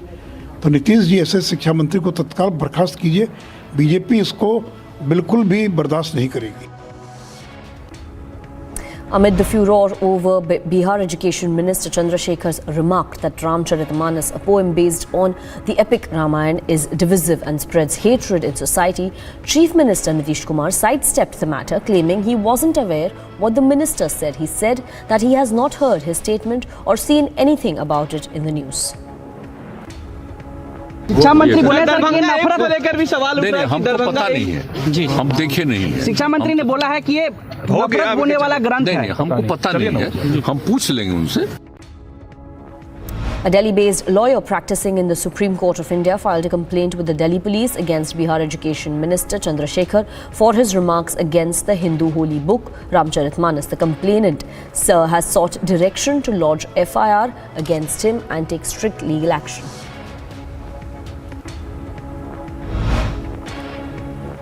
Moving on to more news coming in, this time from Uttarakhand. Uttarakhand Chief Minister Pushkar Singh Dhami visited Joshi Math to assess the situation on the ground, assuring safety to the residents. Dhami said the state government is closely monitoring the situation and evacuation is their priority. नहीं, अभी तत्काल रूप से हम 1.5 लाख रुपए की धनराशि फौरी तौर पर अंतरिम सहायता के रूप में दे रहे हैं सभी के खातों में.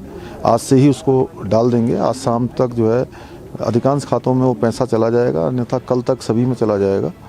और उसके बाद जो कमेटी बनाई है यहाँ पर, वो कमेटी तय करेगी कि पहले भी आपदा के समय में जो लोगों के राहत के काम और पुनर्वास की जो व्यवस्था होती थी, जो रेट दिए जाते थे, उन्हीं रेटों पर हम अच्छे से अच्छा रेट यहाँ पर लोगों को देंगे. Addressing a news conference, Army Chief said that they are keeping a close watch on the situation in Doklam and monitoring all the activities there. He also stated that the situation with China is stable but also unpredictable. Situation in the Doklam. Now, without going into the specifics of it, I would only want to mention that we are keeping a close watch on the situation there and monitoring all the activities that are taking place. Beyond this, I think I'll not be, there is nothing else I can share with you. Now, Army Chief also spoke on the situation in Joshimath. He stated that at least 25 to 28 buildings of Army personnel have developed minor cracks and the soldiers have been temporarily relocated. If needed, they will be permanently be relocated in Oli. Now, owing to the land subsidence in the Joshimath area of Uttarakhand's Chamoli, where buildings and structures are in a precarious condition, having developed cracks, a hotel named Malari Malari Inn is to be demolished by the administration. In preparation for the demolition, the road near Hotel Malari Inn has been closed following the heavy deployment of police and state disaster response officials. Thakur Singh Rana, owner of Hotel Malari Inn, said that he is helpless and further asserted that till now there has been no talks about compensation. Building का hotel का इतना दबाव पड़ गया है कि मेरी building hotel फटने वाला है और जब वो कोई दुर्घटना नहीं हो जाए इसलिए मैं लाचार बेसहारा हो गया। मुख्यमंत्री जी से मेरी कोई न उन्होंने दबाव डाला न उनसे मुलाकात हुई, कोई ऐसी बात नहीं है। Home Minister Amit Shah chaired a high-level meeting to review the situation on the sinking town of Joshimath. Amit Shah chaired the meeting with Union Ministers Nitin Gadkari, R.K. Singh, Bhupendra Yadav and Gajendra Singh Shekhawat. They were participating in this meeting on issues related to roads, power supply, water scarcity and environment in Joshimath in the wake of the land subsidence. A team of experts from the National Forensic Science University in Gujarat's Gandhinagar visited the national capital's Sultanpuri as part of the ongoing investigation into the Kanjawala hit-and-run case. The Delhi police said that the dummies were being used to recreate the crime scene. The 5-membered team of NFSU involves professors and forensic experts. Rohini Court dismissed the bail plea of Ashutosh Bhardwaj in view of gravity and sensitivity of the allegations against him and the investigation being at the initial stage in the Delhi hit and drag case. Also in view of the case is exclusively triable by the Court of Sessions. Metropolitan Magistrate Sanya Dalal rejected the bail application in view of the submissions of the Special Public Prosecutor for Delhi Police and allegations levelled against the accused Ashutosh. Suspended BJP spokesperson Nupur Sharma, whose comments led to a controversy and triggered protests, has now been granted an arms license. According to officials, Nupur Sharma claimed that she had been receiving death threats. In fresh trouble for Aam Aadmi Party chief Arvind Kejriwal, the Directorate of Information and Publicity issued a recovery notice of 164 crore rupees and asked him to pay the amount within 10 days. After Directorate of Information and Publicity's recovery notice to Arvind Kejriwal, BJP came down heavily on AAP government, saying AAP uses taxpayers' money for personal gains. आप advertisement दूसरे राज्यों के अंदर जो supreme court की guidelines का खुला उल्लंघन है, आप एडवर्टीजमेंट करते हो अपनी पार्टी का, अपने आप को चमकाने के लिए, लेकिन पैसा जो है वो दिल्ली सरकार दे रही है। जो नोटिस दिया है, मुझे लगता है कि तुरंत से तुरंत आम आदमी पार्टी को ये पैसा दिल्ली की खजाने में जमा कराना चाहिए और देश और दिल्ली से माफी मांगनी चाहिए। After the Directorate of Information and Publicity's recovery notice to Aam Aadmi Party chief Arvind Kejriwal, Delhi Deputy Chief Minister Manish Sisodia attacked BJP, saying that it controls state agencies. Bharatiya Janata party असंवैधानिक रूप से इन अफसरों के ऊपर अपना कब्जा करके जमा के बैठी है और वो इसका दुरुपयोग करके इन अफसरों का इस्तेमाल कर रही है। अरविंद केजरीवाल जी के खिलाफ राजनीतिक इस्तेमाल कर रही है, चुनी हुई सरकार के मंत्रियों को टारगेट करने पे, काम नहीं करने दे रही अफसरों को। जनता के काम अफसर करते हैं तो उनको रुकवा देती है और अफसरों का दुरुपयोग कर रही है कि किस तरह से केजरीवाल जी और उनके मंत्रियों को टारगेट करें ये अफसर। Now, in a case of civic apathy, a biker was badly injured after a massive sinkhole appeared in Bengaluru's Ashoknagar area. Bengaluru police has confirmed the incident and said that it happened near the metro line or Brigade Road. This comes after Bengaluru's killer metro pillar claimed 2 lives, which includes a 2.5-year-old toddler. All investigations have been done. We have taken everything into account. I am sure nothing will happen. This is a patchwork that you are doing. No, it is not a patchwork. Okay. Below this there may be a huge cavity. We don't know. This is only opened up in the bottom top. There may be that is filled with concrete. That is filled with concrete. No, if any such loose pockets, which we also don't know, if it gets opened up. 24-year-old girl has come under a truck while trying to avoid pothole in Karnataka's Kolar district. Pushpa was on a two-wheeler when she came across a pothole-ridden stretch. While trying to negotiate the pothole, she lost her balance and fell down. According to sources, a truck which was behind her ran over her and she died on the spot. Officers of the Air Intelligence Unit of the Customs Department have seized 281.88 grams of gold worth 14 lakh rupees from a passenger at Kochi airport. According to officials, the gold in compound form was concealed in a specially stitched cavity of jeans worn by the passenger. Further details are awaited on the same. CBI has recovered a massive amount of dollars and cash in Indian currency as well from Mumbai in a raid in connection with the PACL chit fund scam. Searches are underway in Mumbai. A major fire broke out at the Jhupri market in the Salt Lake area of Kolkata. Several shops were gutted in the blaze. Upon receiving the information, 12 fire tenders were rushed to the spot. State Fire Minister Sujit Bose also reached the market. After over 2 hours of operation, the blaze was doused. A security guard was shot dead and 8 lakh rupees were looted from an ATM cash van near a flyover in Delhi. The van was outside an ICICI Bank ATM for depositing cash when a man came from behind, fired and then fled with the cash. In a terror crackdown, police recovered a rusty live grenade near empty ground DPL in Poonch district of Jammu and Kashmir. According to officials, a joint team of police and army reached the spot and destroyed the grenade. Meanwhile, a case has been registered in this regard and further investigations are underway. The World Health Organization issued a product alert against 2 cough syrups made by an Indian firm that are potentially linked to the death of 18 children in Uzbekistan. Now, after Taliban's diktat on women's right to education, Australia's cricket team has boycotted Taliban from the upcoming 3-match ODI series. Moving on to more international news that we are getting, counter-terror cops and security services in the United Kingdom have launched a probe after a deadly shipment of uranium was seized at London's Heathrow Airport on Thursday.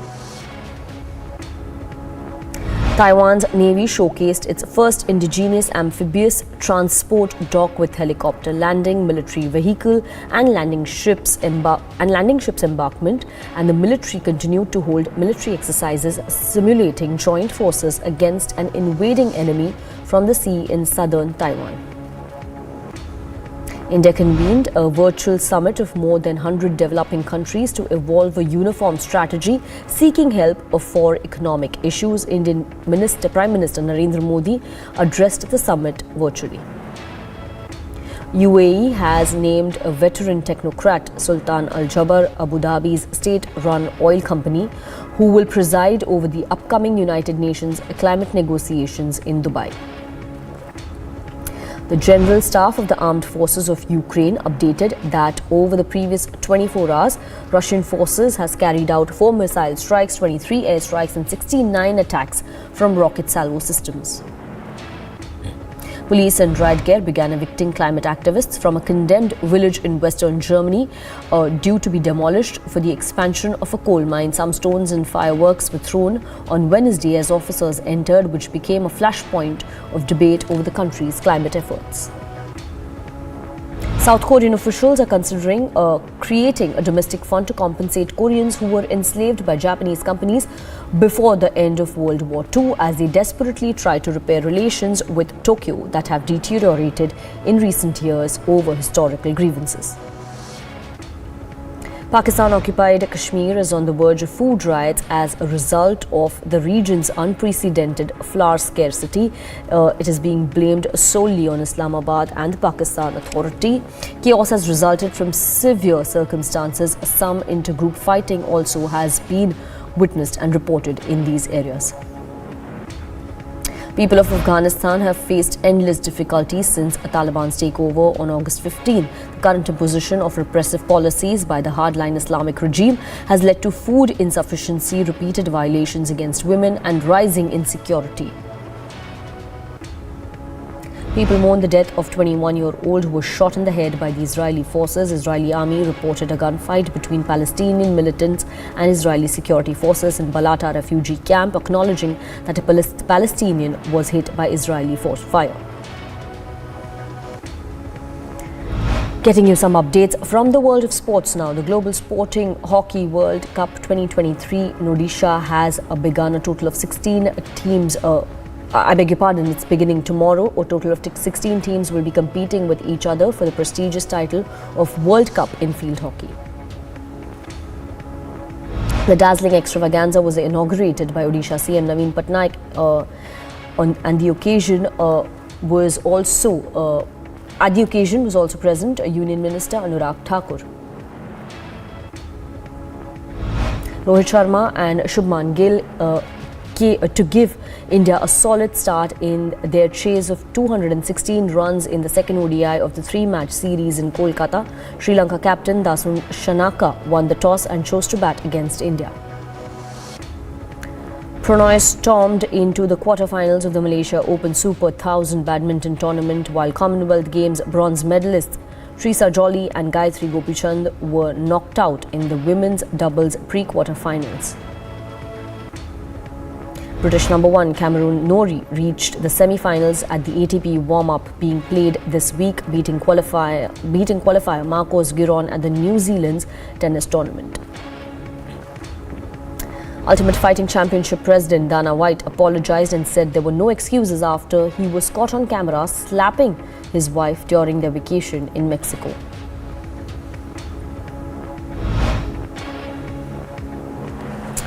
Thanasi Kokkinakis reached semi-finals at the Adelaide International 2 after seeing off the 6th-seeded Kekmanovic on Thursday. After Kokkinakis secured a victory, he would be the next facing the 4th-seed Roberto Bautista in the finals. Afghanistan bowler Naveen ul Haq slammed Australia for the decision to withdraw them from the ODI series scheduled in March. Naveen ul Haq called the decision childish and accused Australia of taking away Afghans' only reason for happiness instead of being supportive. The season's first Grand Slam is set to have some blockbuster clashes early as 9-time champion Novak Djokovic faces a potential quarterfinal against Nick Kyrgios, defending champion Rafael Nadal against Daniil Medvedev. Lionel Messi scored in Paris Saint-Germain a 2-0 win over Angers on Wednesday on his first appearance since leading Argentina to victory in the World Cup in Qatar.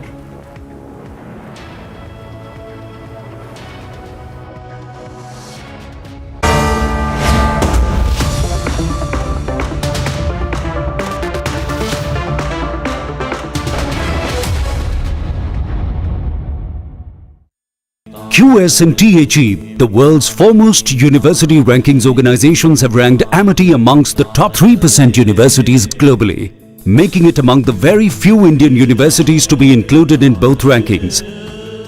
Yet another top ranking for Amity University. एक आपने concept दिया जी जनाब का. I don't ever want to claim anything which is not done by me. I only cast my mind back to what General Patinkar and General Nirbhay Sharma had done. What I did was that I took the Ji Janab. Ji Janab was not about saying Ji Janab to everyone. It was just a symbol, a name given to an operation to say, understand the Kashmiri environment, understand the culture, understand the sensitivities.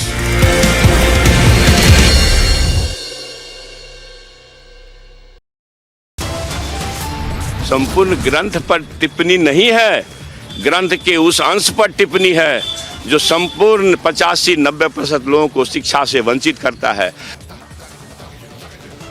Top headlines at 12:30. Republic confronts Bihar minister who insulted Ramcharitmanas. Minister says, in fact, remains defiant, justifies his remarks. Ramcharitmanas was a nafrat फैलाने वाला ग्रंथ. Was a grant that was spreading hatred. This is not a coincidence, it is a conspiracy.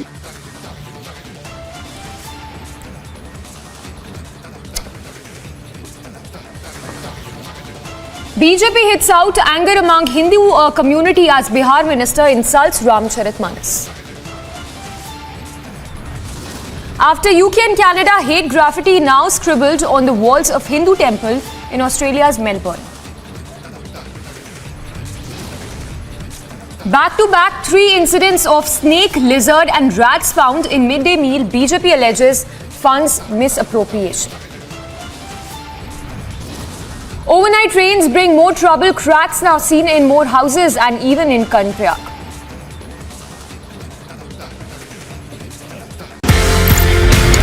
ये कहानी 1947 में जाती है sir. एक नया मुल्क बनता है पाकिस्तान। जो ऑफिसर्स हैं इंडियन आर्मी में, उनको ये बोला जाता है कि आप चूज करें आप कहां पे जाना चाहते हैं। मेरे पिताजी जनरल सैयद मेहदी हसनैन उस वक्त कैप्टन जब आर्मी के अंदर आए थे तो फर्स्ट गढ़वाल राइफल्स में आए। प्योर हिंदू सोल्जर्स कम्युनिटी जो थी पूरी, उसमें एक अकेला मुसलमान। उनके कमांडिंग ऑफिसर ने उनसे पूछा, बंटवारे के अंदर आप क्या चाहेंगे, किसी मुस्लिम यूनिट के साथ, मुस्लिम रेजिमेंट के साथ पाकिस्तान आर्मी में जाने की? जवाब, एक आपने कॉन्सेप्ट दिया जी जनाब का। I don't ever want to claim anything which is not done by me. I only cast my mind back to what General Patinkar and General Nirbhay Sharma had done. What I did was that I took the Ji Janab. Ji Janab was not about saying Ji Janab to everyone. It was just a symbol, a name given to an operation to say, understand the Kashmiri environment, understand the culture, understand the sensitivities.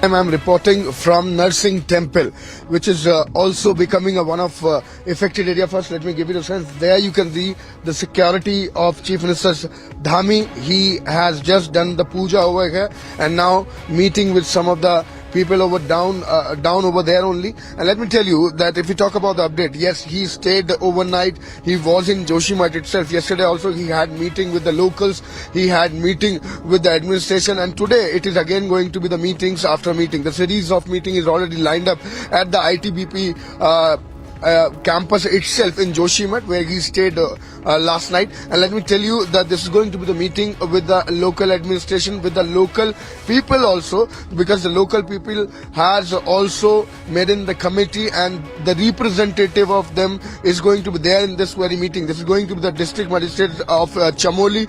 This is going to be the secretary. This is going to be the local administration who is going to share this particular meeting.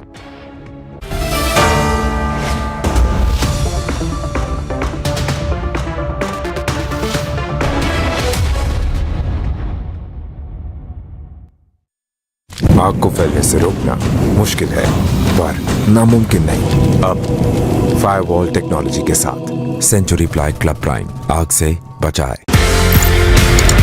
एक आपने concept दिया जी जनाब का। I don't ever want to claim anything which is not done by me.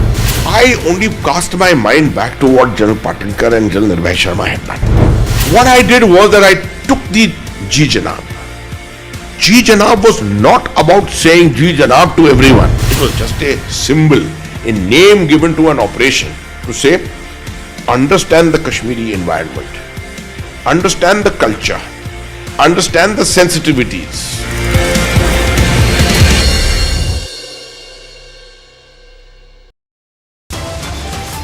संपूर्ण ग्रंथ पर टिप्पणी नहीं है, ग्रंथ के उस अंश पर टिप्पणी है जो संपूर्ण 85-90% लोगों को शिक्षा से वंचित करता है।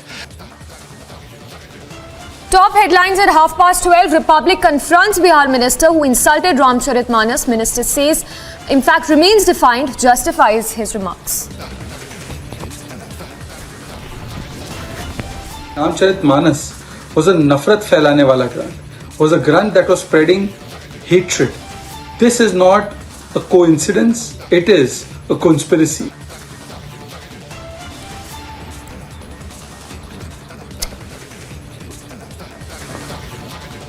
BJP hits out anger among Hindu community as Bihar minister insults Ramcharitmanas.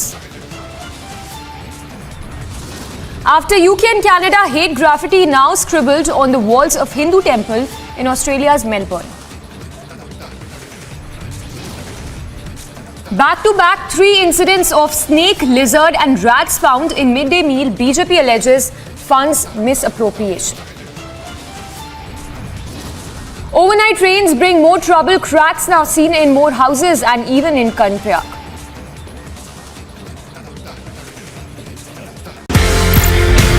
ये कहानी 1947 में जाती है सर। एक नया मुल्क बनता है पाकिस्तान। जो ऑफिसर्स हैं इंडियन आर्मी में, उनको ये बोला जाता है कि आप चूज करें आप कहां पे जाना चाहते हैं। मेरे पिताजी जनरल सैयद मेहदी हसनैन उस वक्त कैप्टन जब आर्मी के अंदर आए थे तो फर्स्ट गढ़वाल राइफल्स में आए। प्योर हिंदू सोल्जर्स कम्युनिटी जो थी पूरी, उसमें एक अकेला मुसलमान। उनके कमांडिंग ऑफिसर ने उनसे पूछा, बंटवारे के अंदर आप क्या चाहेंगे, किसी मुस्लिम यूनिट के साथ, मुस्लिम रेजिमेंट के साथ पाकिस्तान आर्मी में जाने की? जवाब जो था बहुत जबरदस्त। मैंने सोच लिया मैं उस देश में जाऊंगा, मैं उस फौज में जाऊंगा जिसमें मजहब के लिए कोई अलग जगह नहीं है।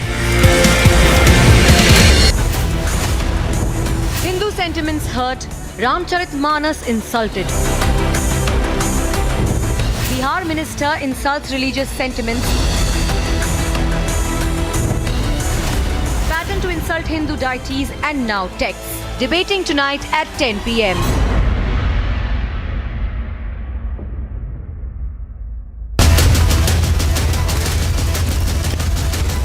Burning Question, presented by Samsonite.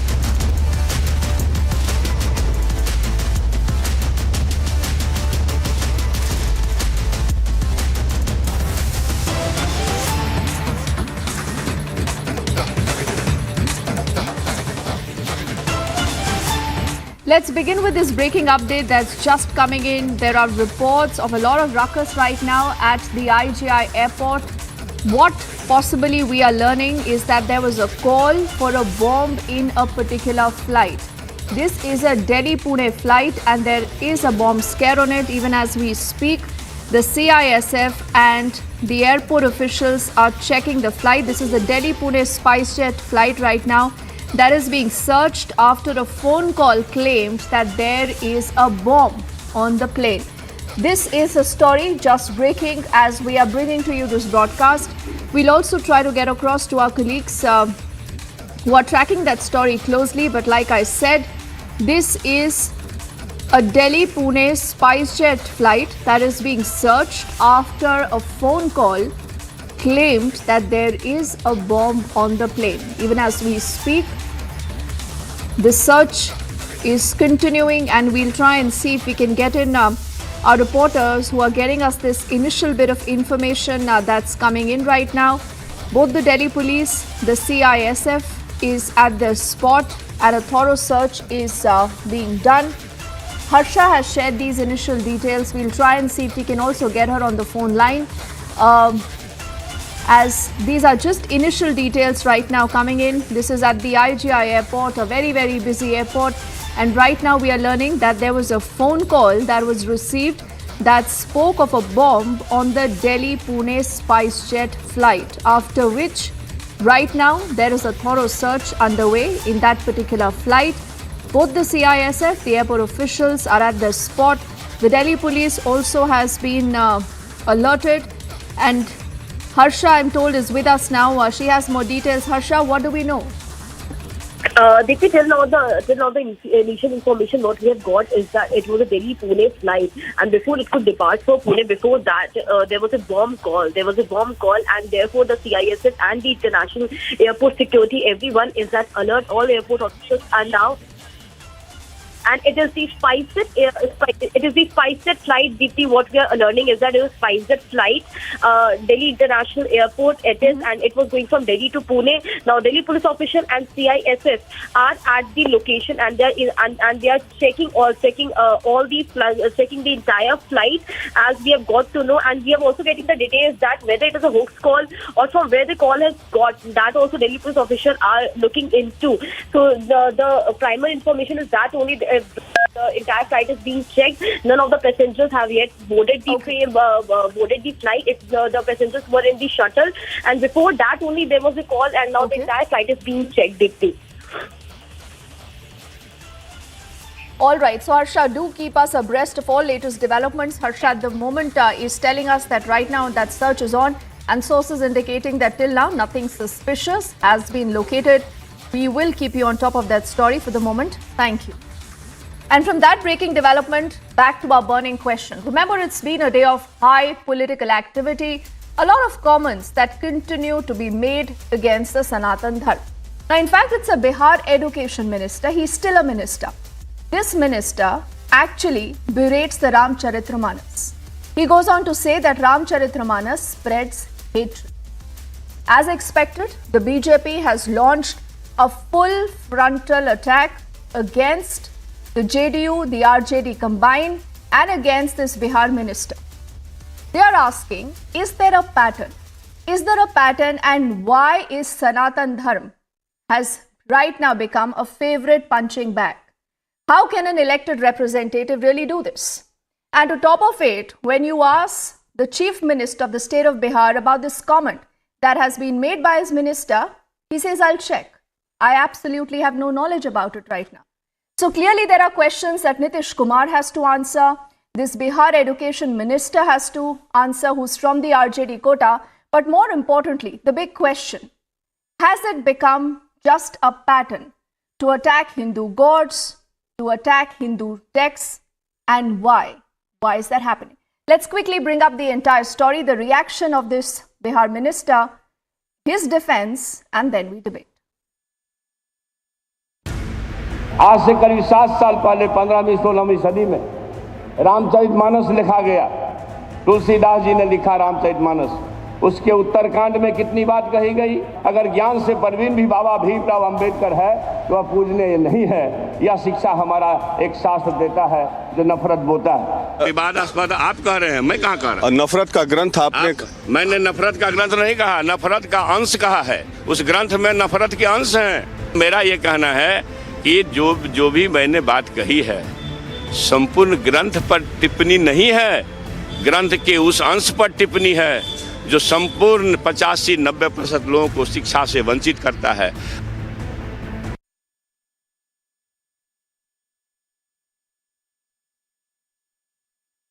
Ladies and gentlemen, become an easy target. And this elected representative who's actually taken the oath of office, he should be secular. But why do we hear a comment like this? Is there going to be action against him or not? And why today you have Nitish Kumar completely clueless? Those are a lot of questions on top of our mind and your mind. And let's ask those questions to our panel of guests that joins us. Professor Guru Prakash Paswan is national spokesperson of the BJP. Manish Barrier is a political analyst. I do see Dushyant Nagar, political analyst. Anil Kumar Sani ji, who's a former MP and the MLA of the RJD. And I do see Anupriya, who's a spokesperson of the JDU. Let's get kick-started with Anil Kumar Sani from the RJD.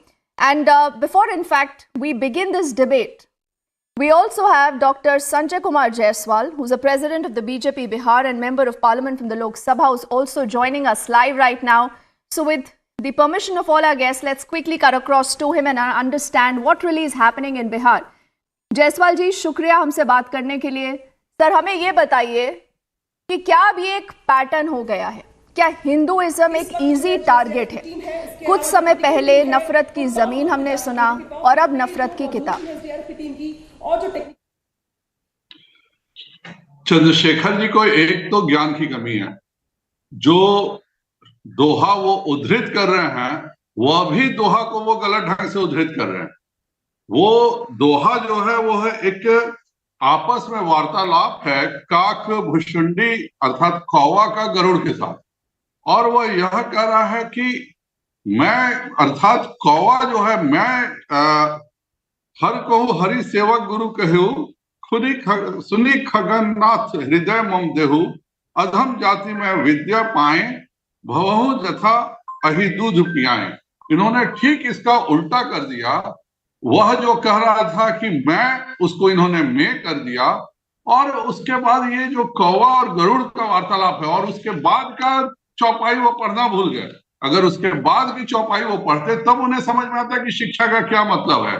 इसमें उन्होंने उसकी अगली line जो है वह है मानी कुटिल कुभाग्य कुजाति गुर कर द्रोह करऊं दिन राति अति दयाल गुरु स्वलप न क्रोधा पुनि पुनि मोहि सिखाओ सुबोधा।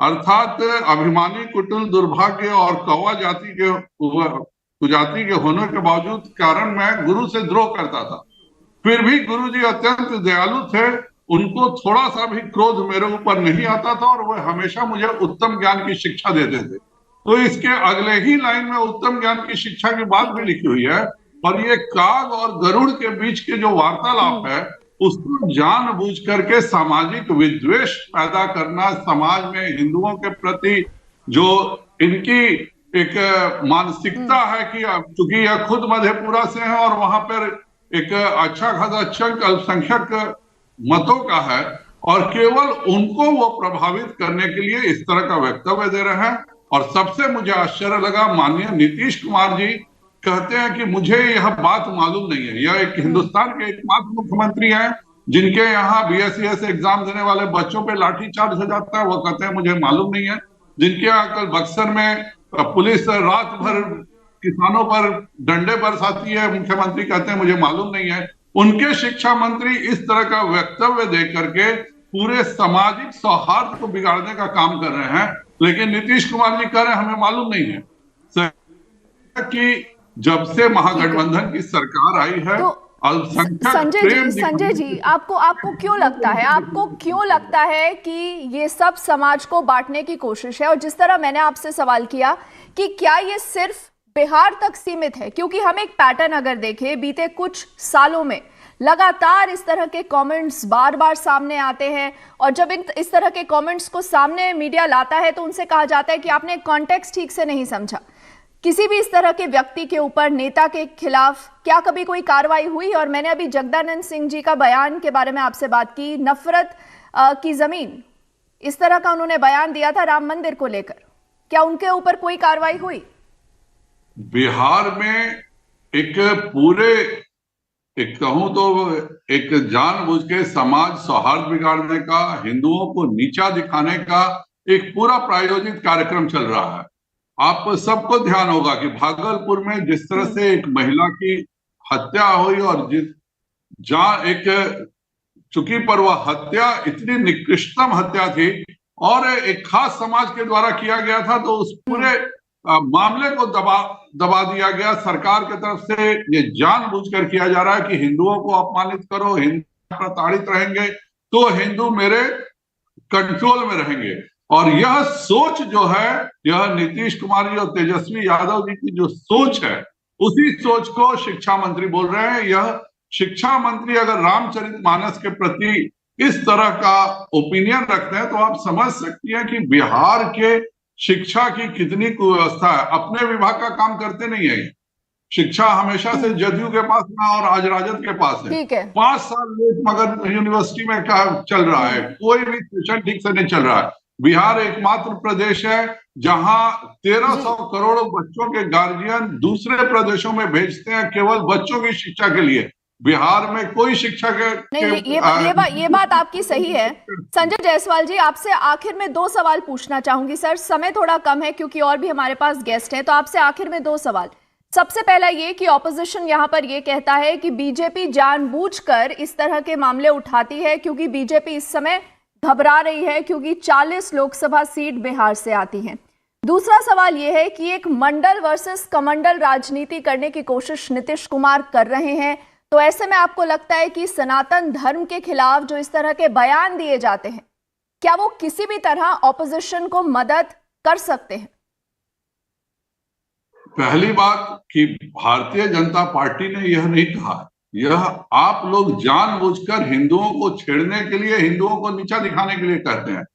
यह जदयू और राजद की एक प्रायोजित साजिश है, और खास करके जब वह 2 उपचुनाव हार गए, गोपालगंज और कुर्जी का, उस समय से ये लोग और जातीय विद्वेष बढ़ाने में लगे हुए हैं। और उसी का यह नतीजा है कि जानबूझकर हिंदुओं को नीचे दिखाने के लिए, हिंदुओं में आपस में एक वैमनस्य पैदा हो, इसके तहत ही शिक्षा मंत्री बिल्कुल मुख्यमंत्री और उप मुख्यमंत्री से आज्ञा लेकर के यह प्रायोजित भाषण है। आप जब नालंदा ओपन यूनिवर्सिटी में छात्रों को संबोधित कर रहे हैं तो जाहिर बात है कि यह कोई सड़क चलता वक्तव्य नहीं है, यह एक सोचा समझा प्लान्ड वक्तव्य है, जिससे कि बिहार में जातीय विद्वेष फैले, हम फिर से 90 के उस दशक में पहुंच जाएं जहां जाति के नाम पर हत्याएं हो, जाति के नाम पर लूट हो, और यह वह समझते हैं कि आज के जो युवा है, आज का जो वर्ग है, वह इनके ट्रैप में फंसेगा। आज के युवा को समय पर परीक्षा चाहिए, वह 3 साल में पास करना चाहता है, नौकरी चाहिए, न जाने वो कलम कहां चली गई जिससे वो 10 लाख नौकरी दे रहे थे तेजस्वी जी, अचानक वह कलम खो गई है। आज के मुद्दों से नौकरी की बात करेंगे संजय जायसवाल जी तो ऑपोजिशन पूछेगा देश भर में कितनी नौकरियां दी है, लेकिन आपने बहुत सारे इंपॉर्टेंट मुद्दे सर उठाए हैं और इस पर एक बहुत बड़ी और व्यापक डिबेट होनी चाहिए। समय की थोड़ी कमी है संजय जायसवाल जी, लेकिन आपने हमसे बात की उसके लिए सर बहुत बहुत शुक्रिया।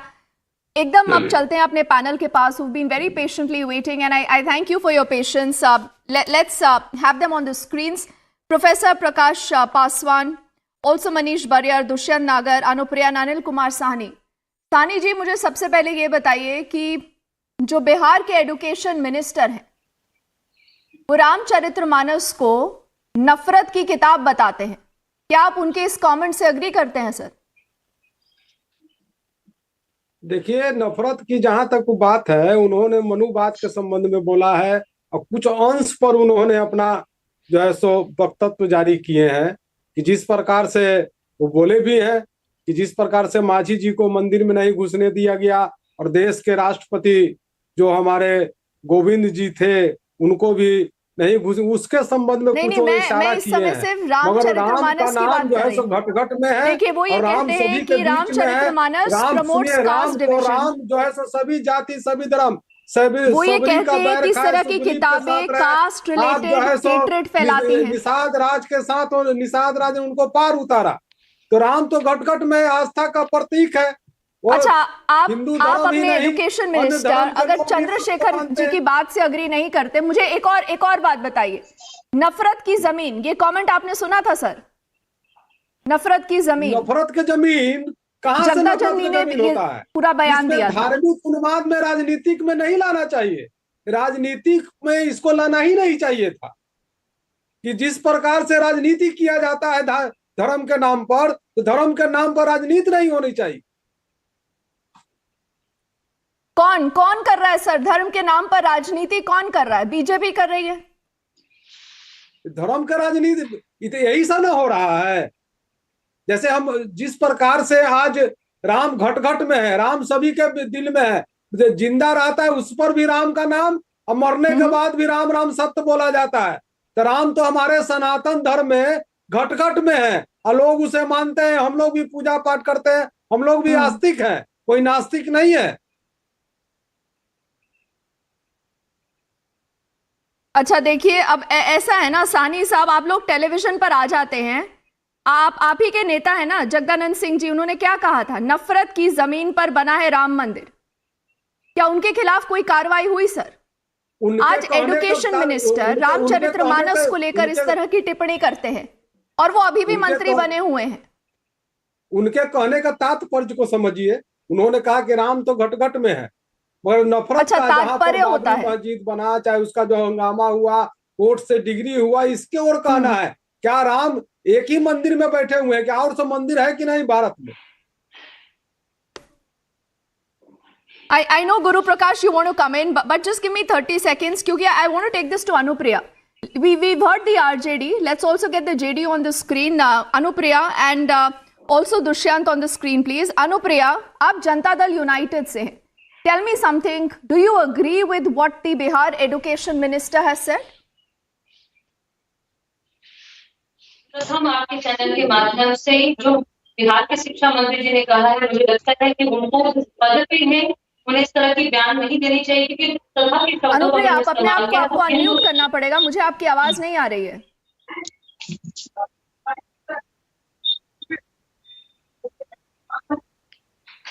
जी बताइए। मेरी आवाज आ रही है अनुप्रिया? जी मेरी आवाज आ रही है? जी बताइए। हाँ, मैं कह रही हूँ कि जिस तरह से पद पे बैठ के शिक्षा मंत्री जी ने ये बात कहा है, मुझे लगता है उनको अपनी पद की गरिमा बनाए रखते हुए शब्दों का इस्तेमाल नहीं करना चाहिए, क्योंकि जिस शब्दों का उन्होंने इस्तेमाल किया वो सीधे सीधे वो धर्म की, हिंदू धर्म को आघात पहुंचाती है और जनता दल यूनाइटेड और मैं खुद भी इस अच्छा, तो बयान से आप अनुप्रिया इस कमेंट से अग्री नहीं करती? मुझे ये बताइए, अभी भी चंद्रशेखर जी क्या मंत्री बने हुए हैं या इनके खिलाफ कार्रवाई हो गई है? मैम, ऐसा है कि मैं यहाँ पार्टी के प्रवक्ता के रूप में बैठी हूँ और कार्रवाई करना यह मुख्यमंत्री जी के कार्यक्षेत्र के अंदर में आता है। इससे किसी भी तरह का टीका टिप्पणी मैं नहीं कर सकती। लेकिन मैं आप कुछ देर पहले हम लोग संजय जायसवाल जी को मैं सुन रही थी, उन्होंने पर वो तो आप ही की पार्टी के हैं ना, जनता दल यूनाइटेड के ही है ना, नीतीश कुमार, आप ही की सरकार है। नीतीश कुमार जी से जब मीडिया ने आज पूछा, वो कहते हैं हमें तो पता ही नहीं है, हम पता करते हैं। बक्सर में क्या हुआ हमें अभी पता नहीं है, आपके एजुकेशन मिनिस्टर ने क्या बोला हमें पता नहीं है। तो मुख्यमंत्री साहब कर क्या रहे हैं? मुझे लगता है कि उसका जवाब भी हमें मिल जाएगा, क्योंकि किसी भी पद पे बैठे व्यक्ति के लिए कार्रवाई करने के लिए समय होगा जहां महागठबंधन के सारे नेता बैठेंगे, और एक जो कार्रवाई की प्रक्रिया अगर होगी तो वो मुख्यमंत्री जी के अधीन है, वो हमारे कार्यक्षेत्र के अंदर नहीं आता है। पर मैं संजय जायसवाल, आप फंस गई हैं अनुप्रिया, इस मामले पर आप फंस गई हैं। आपने क्या जगदानंद सिंह जी के खिलाफ किसी तरह का बयान दिया? Guru Prakash, the answer is no. Whether they have acted against the education minister, the answer again, Manish, is no. And Dushyant, I do not know whether you will support an Anupriya today or you will support a Sani ji today. But Guru Prakash, where is this heading? And like I said, nafrat ki zameen se nafrat ki kitab. What kind of politics is this, Guru Prakash? Deepti, I am representing my party here. But before that, if you allow me to respond to सानी जी and Anupriya जी, मैं बिहार से आता हूं, मैं बिहार वासी हूं, और बिहार वासी होने के नाते हम आज शर्मसार हैं। इसका कारण है, ये बिहार सीता की भूमि है, ये बिहार राजा जनक की कर्मभूमि है। एक बिहार वासी होने के नाते बिहार के शिक्षा मंत्री का रामायण पे ये टिप्पणी करना सारे बिहारियों को शर्मसार करता है। I want to remind my friends in the Mahagठबंधन, Rashtriya Janata Dal United, they tend to follow Mr. Ram Manohar Lohia. Please go and read about Ram Manohar Lohia ji. Ram Manohar Lohia ji said, we should have a Ramayana Mela in Chitrakoot. You say that you are the well-wisher of the Dalits, the marginalized and tribals. I must tell you that there are different versions of Ramayana for the Bhils, the Mundas, the Santals, the Gonds, the Soras, the Korkus, thousands of other tribals. I must also remind you that Maharshi Valmiki, who is a Dalit, he authored the most authentic Ramayana. You have insulted the sentiments of the Valmiki Samaj, of the Hindu Samaj, of the country today. Who is going to apologize? Who is responsible? मैं बोलना चाहता हूं सहनी जी को, Guru Prakash, let's ask if Anupriya wants to apologize on behalf of the education minister, and Dushyant क्या माफी मांगेंगे? अनुप्रिया माफी मांगेंगी? आपने ये बताया कि जनता दल यूनाइटेड इस कमेंट से अग्री नहीं करती, तो आप माफी मांगेंगे सार्वजनिक तौर पर? मुझे लगता है कि गुरु प्रकाश जी से मुझे एक सवाल और भी पूछना है कि मैं याद दिलाऊंगी कि संजय निषाद जो यूपी में आपके गठबंधन में साथी हैं, और उन्होंने चुनाव, अरे आप सवाल बाद में पूछिएगा ना, आप मेरे सवाल का जवाब दीजिए अनुप्रिया। आपने अभी यहाँ पर टेलीविजन चैनल पर ये बोला 2 मिनट पहले कि हम इस कमेंट से अग्री नहीं करते, तो आप माफी मांगिए। बिल्कुल, आप बोलिए कि जो हमारे एजुकेशन मिनिस्टर ने कहा हम उससे बिल्कुल अग्री नहीं करते, हम माफी मांगते हैं और उनको हटाया जाएगा, स्टेटमेंट दिया है, मामला खत्म हो जाएगा ना अनुप्रिया? मैं एक बात कहती हूँ, महागठबंधन देखिए साफ पता चल जाएगा कि आप किस साइड हैं। आप क्या रामचरितमानस के खिलाफ जिस तरह के अपशब्दों का इस्तेमाल किया गया है, आप उनके साथ हैं, या जिस तरह गुरु प्रकाश आपसे कह रहे हैं ये आपका टेस्ट है, ये नीतीश कुमार का टेस्ट है? मुझे अगर बोलने देंगी, नहीं मुझे बोलने देंगी, मैं बोल लूंगी, उसके बाद से मैं सारे सवालों का मैं जवाब दूंगी। मेरा एक सीधा सवाल है, लेकिन सवाल का जवाब दीजिएगा। बीजेपी माफी, हाँ ठीक है, बीजेपी के हमारे नेता या प्रवक्ता माफी मांगने की बात कर रहे हैं शिक्षा मंत्री से, मैं उनको याद दिलाना चाहूंगी, संजय निषाद यूपी में उन्होंने कहा था कि प्रभु श्री राम के जन्म पर उन्होंने सवाल उठाया था कि प्रभु श्री राम जो है वो दशरथ के पुत्र नहीं है, वो आज भी यूपी में आपके गठबंधन में साथी है, सहयोगी दल है आपके, आपने उनसे माफी मंगवाया? क्या आपने कार्रवाई की? अरे आप तो बीजेपी के साथ नहीं है ना मैडम? अनुप्रिया जी, आप तो इस समय बीजेपी के साथ नहीं है, आप अपनी बात बताइए ना। बीजेपी पर सवाल आप करेंगे वो मैं आपको करने दूंगी, लेकिन आप पहले अपनी बात तो बताइए। आप माफी मांगेंगी, फिर दुष्यंत से पूछेंगे। रामचरितमानस का जो ये पूरे इसमें प्रभु श्री राम के बारे में उसमें इसमें विवरण किया गया है, लेकिन जो व्यक्ति प्रभु श्री राम के जन्म पे सवाल उठाता है उनके साथ में बीजेपी है, और अगर ये हमारे साथ में नहीं है यहाँ। देखिए यहीं पर आप दोबारा फंस जाती हैं ना। आप टीवी पर आकर बयान दे देते हैं कि हम इससे अग्री नहीं करते, आपसे पूछा जाए माफी मांग लीजिए तो आप मनीष माफी नहीं मांग पाते हैं ये लोग। मनीष आपके पास आती हूँ जस्ट टू दुष्यंत क्विकली, आप माफी मांगेंगे? हमारे नेता महागठबंधन चला रहे हैं बिहार में, नीतीश कुमार प्रधानमंत्री बनना चाहते हैं, इस समय यात्रा पर हैं, लेकिन उनको कुछ नहीं पता कि उनके अपने ही कस्बे में क्या चल रहा है इस समय।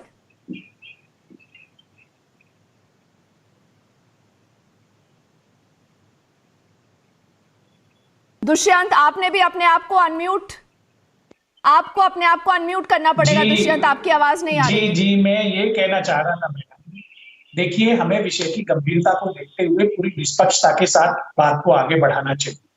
पहले तो मैं ये स्पष्ट करना चाहता हूं कि मेरी रामचंद्र जी में, रामचरितमानस में गहरी आस्था है और मैं माननीय मंत्री जी के कथन से सहमत हूँ। फिर मैं आपके समक्ष ये बात रखना चाहता हूं कि माननीय मंत्री जी ने कहा है कि मैंने ग्रंथ के विषय में कोई टिप्पणी नहीं की, मैंने एक अंश के विषय में बोला है।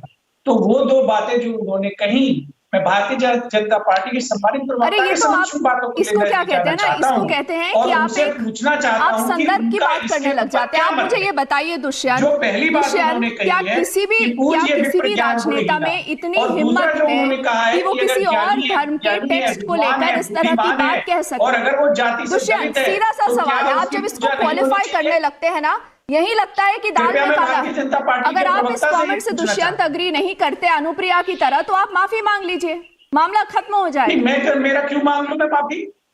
कोई हिंदुस्तान में कोई भी व्यक्ति कुछ भी कहेगा, मेरा उससे क्या लेना देना भाई? ये आपने अच्छी बात भाई, बहुत। आप कांग्रेस समर्थक है ना? मेरा क्या लेना देना? आप कांग्रेस का समर्थन करते हैं? जानकारी तक नहीं हो। गठबंधन की सरकार है, गठबंधन की सरकार है, गठबंधन की सरकार को मुद्दा आधारित समर्थन है, वो अपनी जगह है, गरीबों के, दलितों के, पिछड़ों के हित करने के लिए। अरे तो इस मुद्दे पर समर्थन है आपका? नीतीश कुमार जी का समर्थन करेंगे इस मसले पर? और बिल्कुल हम नीतीश कुमार जी का राज्य के समर्थन शिक्षा मंत्री, हम आदरणीय तेजस्वी जी का भी समर्थन और शिक्षा मंत्री का, लेकिन हर एक किसी के अनर्गल प्रलाप का हम समर्थन नहीं किया जा सकता। कोई अगर व्यक्ति धर्म के ऊपर थोड़ी ना है, अनावश्यक टिप्पणी करता है तो थोड़ी ना हो गया। Manish, this is the education minister. नहीं दुष्यंत, आप भी अनुप्रिया की तरह एक्सपोज हो गए हैं, क्योंकि आपसे जब सीधा सवाल पूछा जाएगा कि आप इस कमेंट के साथ नहीं है, तो आप उसे क्वालिफाई करेंगे। But Manish, where is this politics really going ahead with? Like I said, is there a larger pattern? Is there a larger pattern here to berate the Sanatan Dharma? Manish, उसके ऊपर आप कोई बात नहीं कर रहे। सो बीजेपी के नेताओं को एक्सपोज करने की मनीष दोहरी चरित्र लेके वो सो कैन यू हियर मी? आप, मुझे लगता है कि बीजेपी के प्रवक्ता से आप पूछना चाहिए। अनुप्रिया दुष्यंत आपके पास आऊंगी दोबारा। मनीष ने अभी तक बोला नहीं है, उनके पास चलते हैं। Let's listen to Manish please. मुझे लगता है कि आपने कहा कि एक्सपोज हम आप बीजेपी को एक्सपोज कीजिए ना, कि भाई बात दोहरी चरित्र है। जब वो यूपी की बात करती है तो वो संजय, अरे भाई आप ही के स्टेट के एजुकेशन मिनिस्टर हैं मैडम, वो इस तरह का बयान देते हैं, आप टेलीविजन पर आकर बोलती है देखिए हम इस कमेंट से अग्री नहीं करते। चीफ मिनिस्टर कहते हैं हमें कुछ पता नहीं। मैं आपसे बोलती हूँ आप माफी मांग लीजिए और बोलिए उनके खिलाफ कार्रवाई होगी, तो आप मना कर देती हैं। तो एक्सपोज तो आप होंगी ना, नहीं कर सकती बीजेपी को। अब आप सुन लीजिए ना मैडम, दूसरों को भी सुनिए। है ना, आप जिस तरह आरजेडी के शब्दों को इस समय सुन रही हैं बार बार, जगदानंद सिंह जी कहते हैं नफरत की जमीन, सुधाकर सिंह मुख्यमंत्री को लेकर इस तरह के बयान देते हैं जो बेहद आपत्तिजनक है, लेकिन आप सब कुछ खामोशी से सुन रहे हैं। तो अनुप्रिया जी यहाँ पर दूसरों की आवाज भी सुनिए मैडम, सुन लीजिए उनको, 1 मिनट सुन लीजिए। Manish, see there is a larger pattern for sure. Am I audible to all of you? Yeah, am I audible? Yes Manish. Yeah, so there is a pattern for sure. If you look at, I think Mahagठबंधन has been under pressure after they lost these last 2 elections, right? Especially Gopalganj elections, you will see there are 2 very interesting things happening in Bihar politics. One is because they lost elections, there is a caste census going on, right? And they understand that more division needs to be done, and you will see this pattern moving up. I see Rahul Gandhi's yatra where they feel this Mahagathbandhan that they might lose in elections. In Lok Sabha election, they might lose Muslim votes. So they have to polarize on caste lines. That is one. And second, some of the, leaders out there in Bihar, like especially people who are looking at Bihar politics. So people like RCP Singh, Chirag Paswan, even Prashant Kishore, they are putting pressure on these political parties, especially the first two people, right? They are getting traction among backward caste, and they normally kind of support NDA. And I think all these statements, you cannot dismiss it like this. RJD president speaking about Ayodhya as the Nafrat ki Zameen, and then the education minister, these are not lighter statements. These are with design, but it is very unfortunate. Like anybody can make such unforgivable statements against Hindu religion. I think they would not have dared to speak anything about any other religion. Manish, you just tell me whether they will you dare have to speak underscored the something fact about that other there is a religions. pattern. I want to know where is the action, because Guru Prakash, we have not seen an action that's happened. Sani साहब, आप ये कहते हैं कि आप धर्मनिरपेक्ष हैं, आप सारे रिलीजन्स को एक साथ लेकर चलते हैं, लेकिन भेदभाव तो आप खुद ही अनुप्रिया क्रिएट कर रहे हैं ना। और अगर ये व्यक्ति चंद्रशेखर जी अभी भी आपके एजुकेशन मिनिस्टर अनुप्रिया जी बने रहेंगे, तो आपसे कोई सवाल नहीं पूछेगा कि आप भगवान राम को क्या राजनीति के लिए इस्तेमाल कर रही हैं? आई थिंक वॉइस चला गया था। मुझे लगता है कि मैं यहाँ अधिकृत पार्टी के प्रवक्ता के रूप में हूँ। मैं पार्टी के प्रवक्ता के रूप में बैठी हूँ मैडम। मैं यहाँ पे किसी भी पॉलिटिकल पार्टी के प्रवक्ता के रूप में बोलूंगी कि सरकार की जो दायित्व होती है वो उसके बारे में मैं नहीं बोल सकती, लेकिन मैं सवाल पूछना चाहूंगी कि आप जो मैं सवालों को नहीं पूछने दे रही है कि बीजेपी का दोहरा चरित्र क्यों है। अगर वो बिहार की बात करती है तो वो कहती है कि माफी मांगना चाहिए, तो उन्होंने संजय निषाद से माफी क्यों नहीं मंगाया? मेरा एक सवाल है, उसका जवाब मैं चाहूंगी आपके चैनल के माध्यम से। बीजेपी के प्रवक्ता जो बैठे हैं, आपकी तमन्ना पूरी करते हैं। गुरु प्रकाश को 10 सेकंड देती हूँ इसका जवाब देने के लिए। Then we need to start wrapping up. Guru Prakash, quickly, double standards by the BJP is what the JDU is alleging.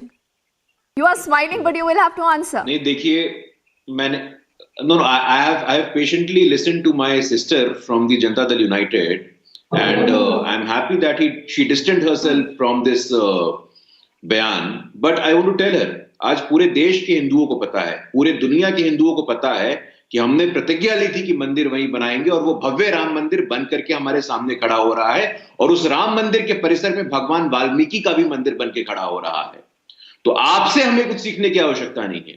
You should learn about Ramcharitmanas. Ram के चरित्र को पढ़िए, राम के चरित्र को अपने मन में बिठाइए, यही है रामचरितमानस। रामचरितमानस पे इस प्रकार से आलोचना करके आपने 80 करोड़, मैं बीच में नहीं बोल रहा था, अनुप्रिया बहन मैं बीच में नहीं बोल रहा था, अरे मैं बीच में नहीं, तो थोड़ा सुनने का नहीं। दीप्ति मैं ऐसे डिबेट नहीं करता हूँ, दीप्ति मैं ऐसे डिबेट नहीं करता हूँ। दीप्ति आपने मुझे चांस दिया था, दीप्ति नहीं, अनुप्रिया जी, आप सवाल पूछ रही हैं तो सुनेंगी तो सही ना अनुप्रिया। अनुप्रिया, आपने भी सवाल मैंने कुछ पूछा, जवाब कुछ और दिया। अनुप्रिया, अनुप्रिया प्रश्न गुरु प्रकाश को उनका जवाब खत्म करने दीजिए। 10 सेकंड है बस, then we need to wrap. Thank you so much. हाँ, please, we live in a democracy, sister. Once you ask a question, please have the patience to listen to the answers as well. पूरे दुनिया भर के हिंदुओं ने देखा है कि राम जन्मभूमि पे वो राम मंदिर, भव्य राम मंदिर बन के तैयार हो रहा है। आप लोगों ने तो कांग्रेस के साथ, आप कांग्रेस के गोद में बैठे हैं और आपको शर्म नहीं आती। रामचरितमानस पे बोल करके आपने हिंदू समाज को अपमानित करने का काम किया है। और आप कह रहे हैं, आप अभी बीच में कह रहे हैं, नीतीश कुमार जी जवाबदेही तय करिए। Nitish Kumar ji, who is accountable? Nitish Kumar ji, who is responsible? You are the chief minister, and constitutionally you are the head of the council of minister, of which Mr. Chandrasekhar is a part. Why are you running away from this? आप concept, तात्पर्य। Okay, but you know, Guru Prakash, Nitish Kumar right now is on a समाधान यात्रा, दुष्यंत। लेकिन वो किस चीज का समाधान निकाल रहे हैं इस समय कि आप देश तो छोड़िए, क्या बिहार भी उनके हाथों से फिसला जा रहा है? और and this story, why strike at Hindu faith again and again, is a question that will be asked to people like Chandrasekhar, to people like Jagdanand, and also to people like Nitish Kumar. Anupriya and all gentlemen, thank you so much for your time, your wisdom. And we quickly take it across to Shaban, who's carrying ahead this leg of the burning question. Shaban. Well, thank you very much, Deepthi. Top focus right now is what's really happening in the state of West Bengal. Not for the first time, where we have seen wads of cash lying in the residence of some politician or the other. This time, Income Tax Department seized huge quantities of currency notes from the properties of Trinamool Congress legislator and former West Bengal Minister Zakir Hussain in Murshidabad. The cash seizure in West Bengal has triggered yet another political fight. This is after cash was recovered from the residence of top minister Partho Chatterjee's close aide, and thereafter several other ministers who've also been in the dock. Here are the details of the investigation, and then we debate.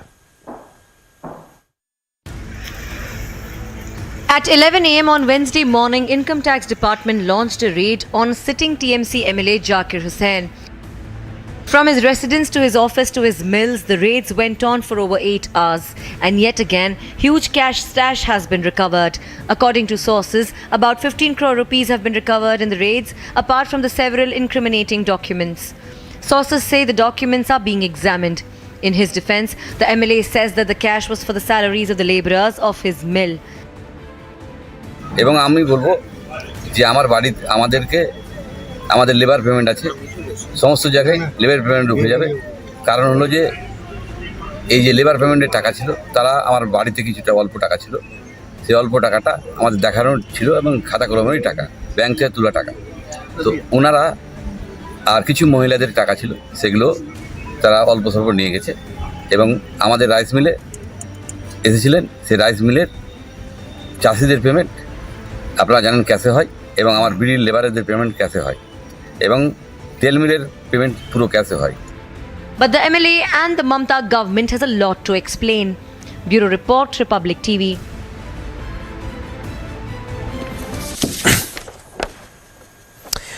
Joining us on the burning question tonight is Saurav Shikdar, who is the spokesperson of the BJP West Bengal, Riju Datta, spokesperson of the Trinamool Congress. Let me straight away begin by asking you, Riju Datta, it appears to be a pattern right now in the state of West Bengal. While you may once again allege that this is some sort of a political witch hunt, why exactly is the CBI or the Income Tax Department, the Enforcement Directorate not carrying out raids at the residences of the Bharatiya Janata Party leaders?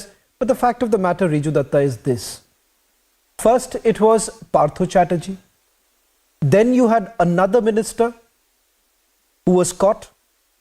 And now you have a Trinamool Congress legislator from whose premises 15 crore rupees was recovered.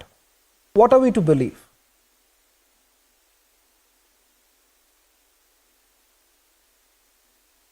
And frank with you, you are comparing apples to oranges. This money that is recovered from the factory and house of our MLA Mr. Zakir Hussain, it is not illicit money or illegal money. He is an established businessman long before he joined Trinamool Congress. And if anybody has a shred of knowledge about how BD industry works, because he runs a BD industry, every laborer is paid in cash. For Christ's sake, the third wealthiest person in the world is from this country. From when in this country, being a businessman, keeping cash in their house, which is accounted for, has become illegal? It is unfortunate that we have come this low. And I am saying categorically on this record, if there was unaccounted cash for, was he arrested? No. The law should take its own course, completely agree. But I am again saying this is money that the MLA himself clarified. This is an investigation that has been done by the Income Tax for Department. laborer payments which were made in So let them do this the was an investigation that was done by the Income Tax Department. The procedure is a little different. Okay, Riju, let me just inform you a little bit factually. This is not an investigation carried out by the CBI as well as the enforcement. Hear me out, Riju. I'm just trying to put this into perspective because it is important. You have a very valid point, and I'll take this question to Saurav Shikdar of the Bharatiya Janata Party, because the question here is that if it is unaccounted cash, then there is a problem. If it is an accounted cash, then there shouldn't be a problem. Why can't you do what the BJP calls ease of business? Saurav Sikdar, Riju Datta is saying that while on the one hand, your government basically goes on to say that we are doing ease of business. We are trying to make things much more simple. But when you look at this particular case, Riju Datta is saying that if it is unaccounted cash, then go ahead, make the arrest. If it is accounted cash, then why do you have a problem? Because as I understand from the comments that have basically come in, there is no word from the income tax department. It has become like more of a political slugfest. So what is the BJP's position on this matter? I'm sure there are BJP leaders who are also businessmen.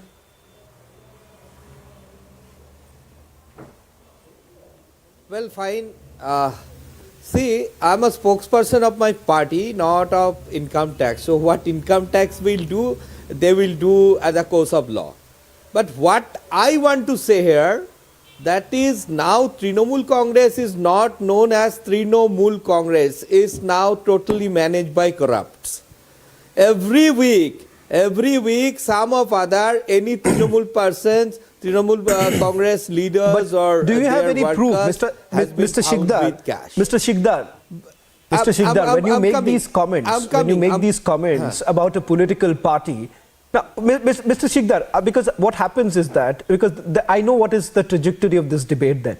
The moment you start this name calling with each other, then you are basically losing the dignity of this entire debate. Riju, I'll give you the opportunity to respond. When you are calling your rival party a party of corrupt, can you actually substantiate that claim? Yes, of course. I am not finished yet. This Zakir Hussain was a close aide of Partho Chatterjee. And what has been recovered from Partho Chatterjee's and his so-called friend's house, that everybody knows. I am not repeating this. This Zakir Hussain is not only runs a bidi industry, he is the owner of several colleges also, B.Ed college, B.Ed college. So investigation agencies should investigate, is there any link with this money with this or not? Secondly, the place. Then why are you calling them corrupt? Because on the one hand, Mr. Sikdar, what I'm not understanding, I'll take this question to, no, Mr. Sikdar, what is confusing? What is confusing in your argument is that first you said that the Trinamool Congress is a party of corrupt. Then you say that let the investigative agency investigate. So if you don't have the proof, why call them a party of corrupt? Now, Riju Datta, I'll come back to you, Mr. Sikdar. I'm particularly for this case. One minute. Mr. Sikdar, let me finish. Let me finish, please. We have only two guests. The reason why I have only both of you, when it comes to any political debate like this, I know what really happens. When the Trinamool Congress and BJP comes together, there is very less opportunity for the other panelists to come in. So today I've decided only both of you would be on air. Now, Riju Datta, I just want one more question with you. Riju, let's admit it. Whether you like it or whether you don't, especially when top leadership of your party, starting from Partho Chatterjee, then you've had several other arrests that have taken place, there is a perception that is created. Well, you may argue that in the court, whether it's going to stand the scrutiny of the court, it's a different argument altogether, and it's a valid argument.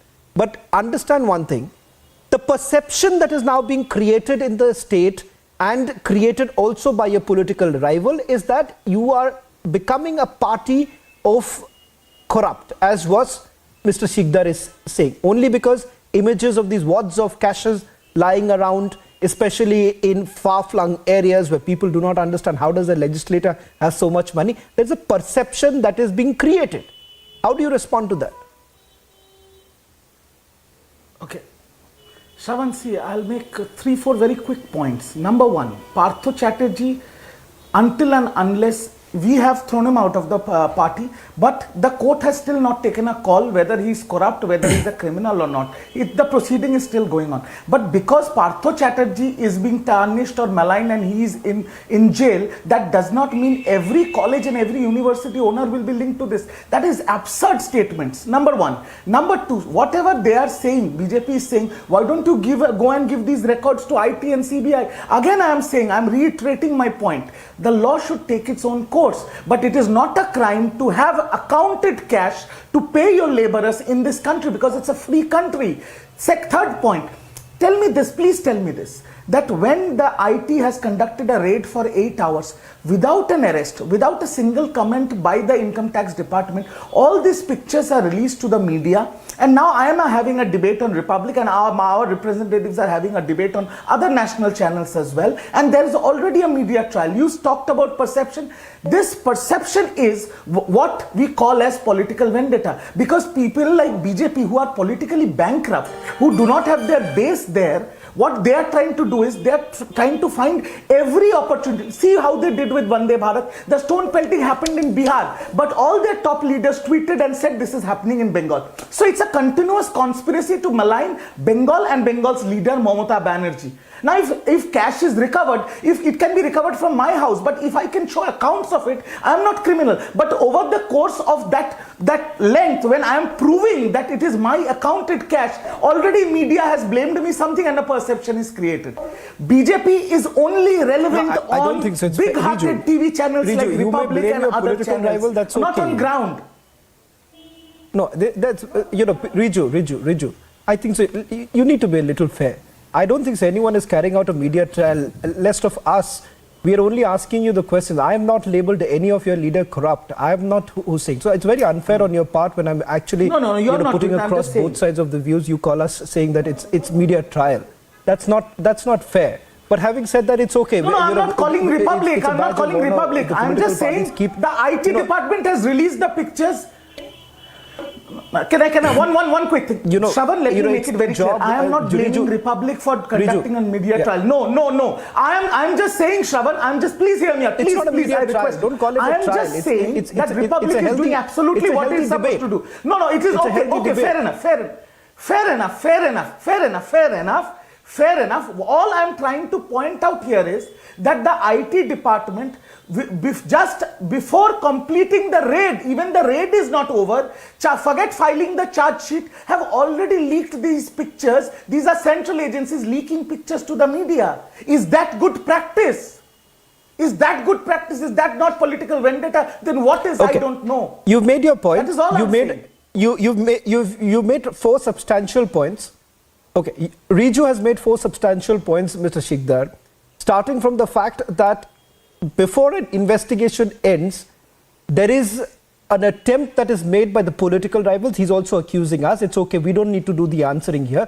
You as a political rival will have to do some answering. That you are raising this entire question about a political leader, elected political leader in this particular case, saying that he's corrupt. You've got money from his premises. But the fact of the matter is that Trinamool Congress is taking the high moral ground by saying that every time there is an allegation that is leveled against their leader, they say that they have taken action against them. As far as Partho Chatterjee is concerned, for whatever reason, it could be because of media pressure, it could be for any other reason, but the fact of the matter is that he's now been suspended. Mr. Shikdar, the question again that they are asking you is that the central agencies are always only targeting the opposition parties. What really happens to the Bharatiya Janata Party? Why is it that there is no question that is raised about any investigation with regards to leaders connected to your party? That's an all-time allegation that you are facing.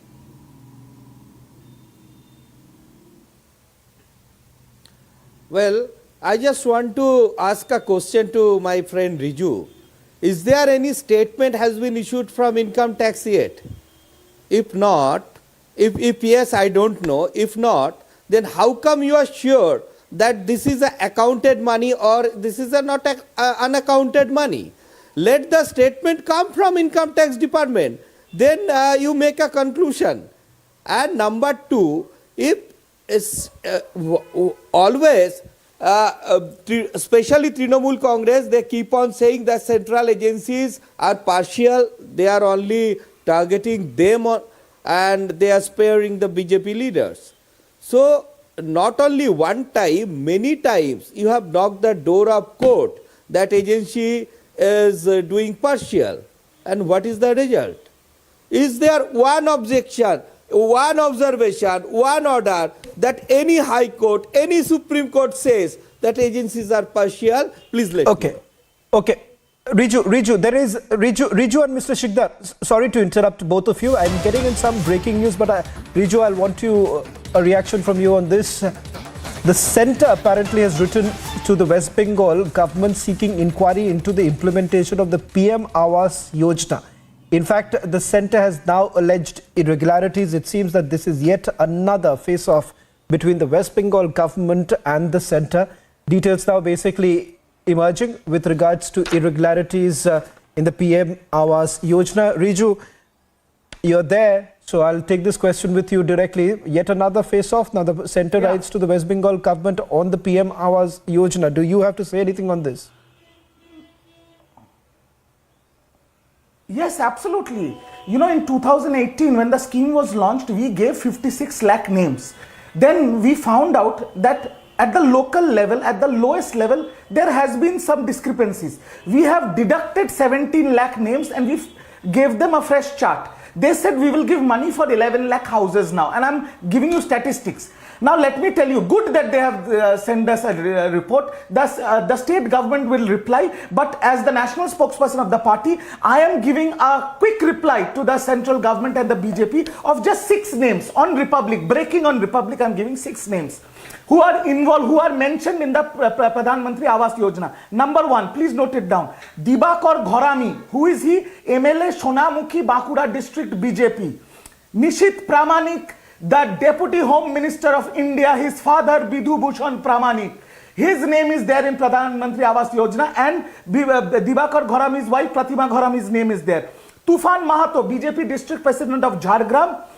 Lakshmi Majumdar, BJP Gram Panchayat member of Habda. Narayan Sheet, BJP Pradhan of Jagdal, and Robindranath Ghosh Gop, BJP Panchayat Samiti Sabhapati of Raghunathpur. These are 6 names I've just told you on national channel, whose names and whose family members' names are there in the Pradhan Mantri Awas Yojana. And the biggest name is Mr. Bidhu Bhushan Pramanik, who's the father of the Deputy Home Minister of India, Mr. Shikdar Pramanik. Mr. So Shikdar, please center and BJP explain that. Well, this is a... Yes. Of course, well, this is undoubtedly a big charge that has been levelled by the Trinamool Congress. I want a quick response also coming in from Mr. Shikdar. I want to answer Mr. Shikdar, this. as far as this PM Awas Yojana is also concerned, massive allegation that has been levelled by the West Bengal government. This comes in from the national spokesperson, so we'll take it on record. Do you want to respond to that? Because as I understand, as Riju is saying, that the West Bengal government will surely respond to it, but response would basically come with what they call is facts that they have, and there is irregularities that they're pointing out, and they're saying they're blaming it on you. A quick response from you, and then we end the debate.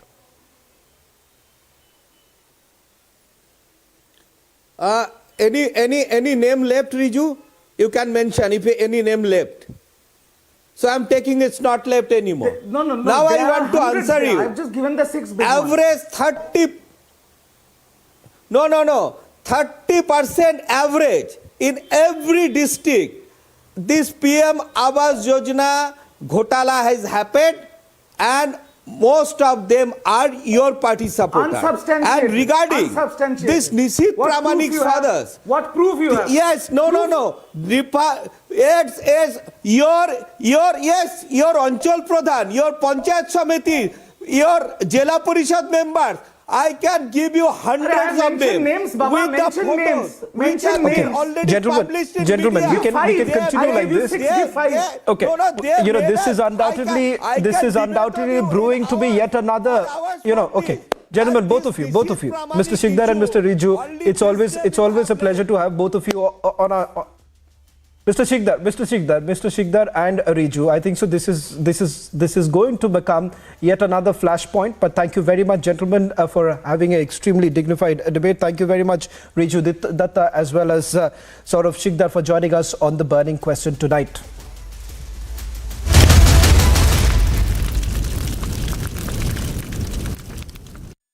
QS&THE, the world's foremost university rankings organizations, have ranked Amity amongst the top 3% universities globally, making it among the very few Indian universities to be included in both rankings.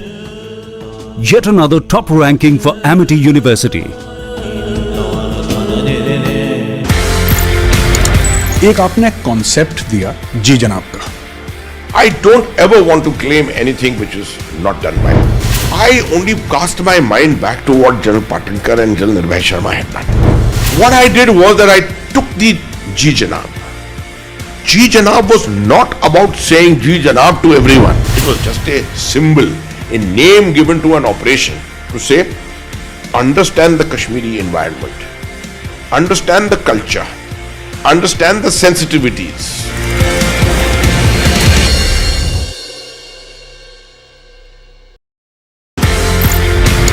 ये कहानी 1947 में जाती है sir, एक नया मुल्क बनता है पाकिस्तान। जो ऑफिसर्स हैं इंडियन आर्मी में, उनको ये बोला जाता है कि आप चूज करें आप कहां पे जाना चाहते हैं। मेरे पिताजी जनरल सैयद मेहदी हसनैन उस वक्त कैप्टन जब आर्मी के अंदर आए थे तो फर्स्ट गढ़वाल राइफल्स में आए। प्योर हिंदू सोल्जर्स कम्युनिटी जो थी पूरी, उसमें एक अकेला मुसलमान। उनके कमांडिंग ऑफिसर ने उनसे पूछा, बंटवारे के अंदर आप क्या चाहेंगे, किसी मुस्लिम यूनिट के साथ, मुस्लिम रेजिमेंट के साथ पाकिस्तान आर्मी में जाने की? जवाब जो था बहुत जबरदस्त। मैंने सोच लिया मैं उस देश में जाऊंगा, मैं उस फौज में जाऊंगा जिसमें मजहब के लिए कोई अलग जगह नहीं है।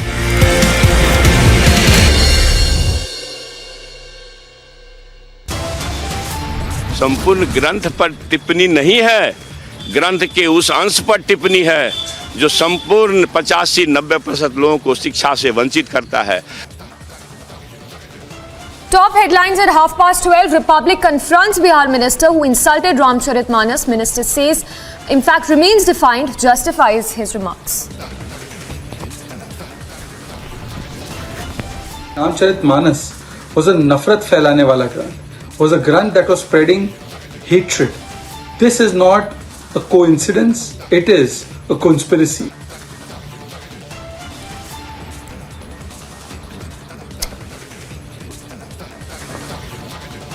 BJP hits out anger among Hindu community as Bihar minister insults Ramcharitmanas. After UK and Canada, hate graffiti now scribbled on the walls of Hindu temple in Australia's Melbourne. Back-to-back 3 incidents of snake, lizard and rats found in midday meal. BJP alleges funds misappropriation. Overnight rains bring more trouble. Cracks now seen in more houses and even in Kanprayag.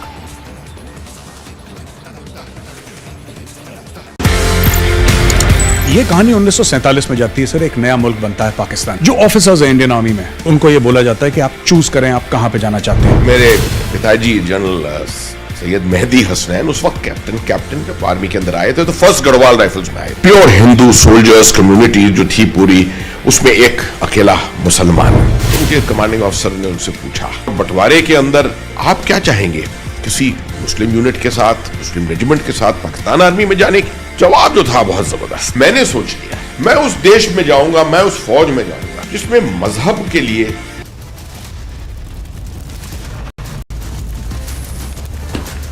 Prime Minister's security breached during the roadshow in Karnataka. Man rushes towards Prime Minister with a garland in hand.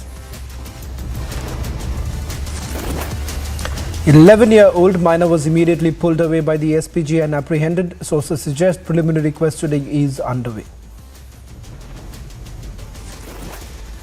After receiving constant death threats, Nupur Sharma seeks gun license for her safety. Nupur Sharma granted gun license. Nupur gets gun license amid death threats. Is the threat to Nupur Sharma's life acceptable? Debating tonight at 9 p.m.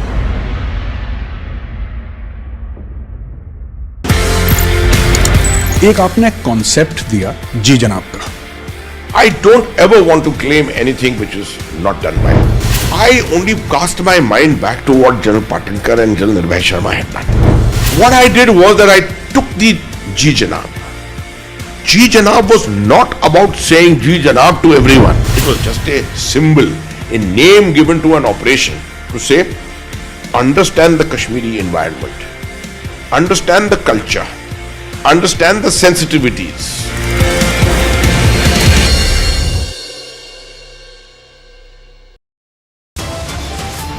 संपूर्ण ग्रंथ पर टिप्पणी नहीं है, ग्रंथ के उस अंश पर टिप्पणी है जो संपूर्ण 85-90% लोगों को शिक्षा से वंचित करता है।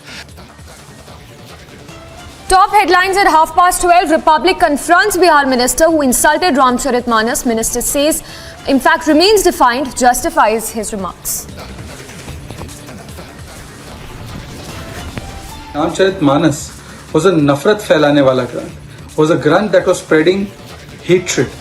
This is not a coincidence, it is a conspiracy.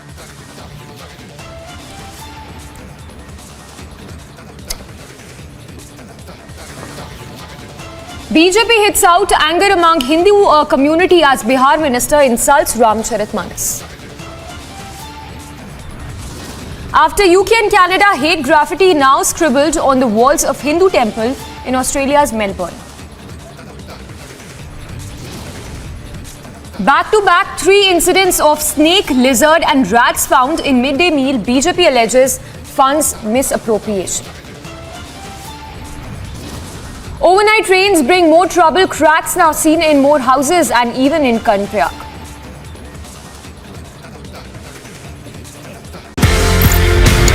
ये कहानी 1947 में जाती है सर। एक नया मुल्क बनता है पाकिस्तान। जो ऑफिसर्स हैं इंडियन आर्मी में, उनको ये बोला जाता है कि आप चूज करें आप कहां पे जाना चाहते हैं। मेरे पिताजी जनरल सैयद मेहदी हसनैन उस वक्त कैप्टन जब आर्मी के अंदर आए थे तो फर्स्ट गढ़वाल राइफल्स में आए। प्योर हिंदू सोल्जर्स कम्युनिटी जो थी पूरी, उसमें एक अकेला मुसलमान। उनके कमांडिंग ऑफिसर ने उनसे पूछा, बंटवारे के अंदर आप क्या चाहेंगे, किसी मुस्लिम यूनिट के साथ, मुस्लिम रेजिमेंट के साथ पाकिस्तान आर्मी में जाने की? जवाब जो था बहुत जबरदस्त। मैंने सोच लिया मैं उस देश में जाऊंगा, मैं उस फौज में जाऊंगा जिसमें मजहब के लिए कोई अलग जगह नहीं है।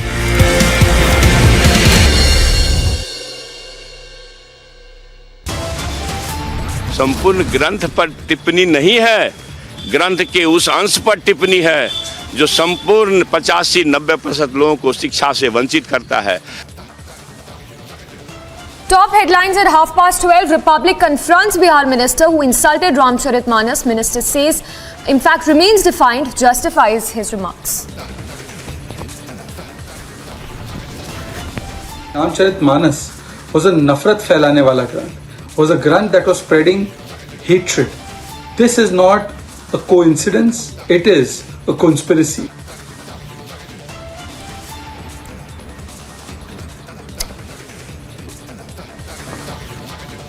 BJP hits out anger among Hindu community as Bihar minister insults Ramcharitmanas. एक आपने कॉन्सेप्ट दिया जी जनाब का।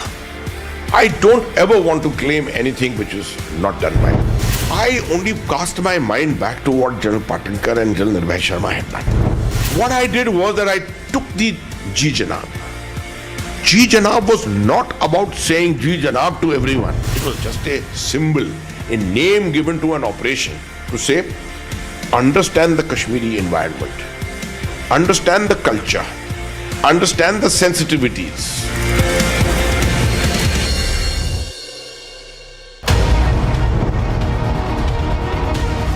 Republic 47.3%,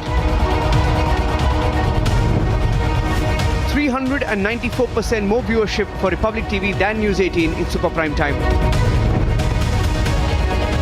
Content supremacy destroys the landing experiment. Republic TV, the All India #1.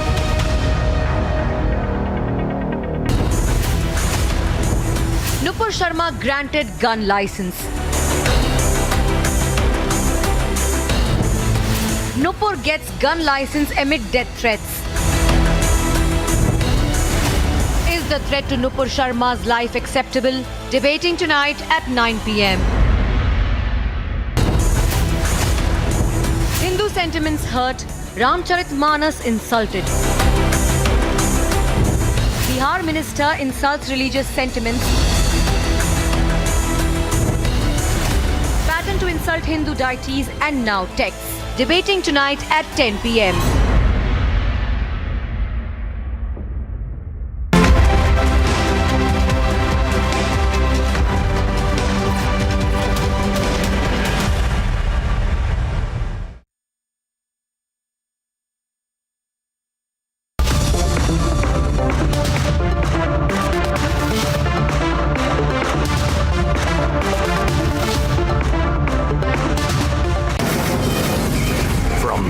Mumbai studios of Republic TV, it's time for Arnab Goswami on The Debate.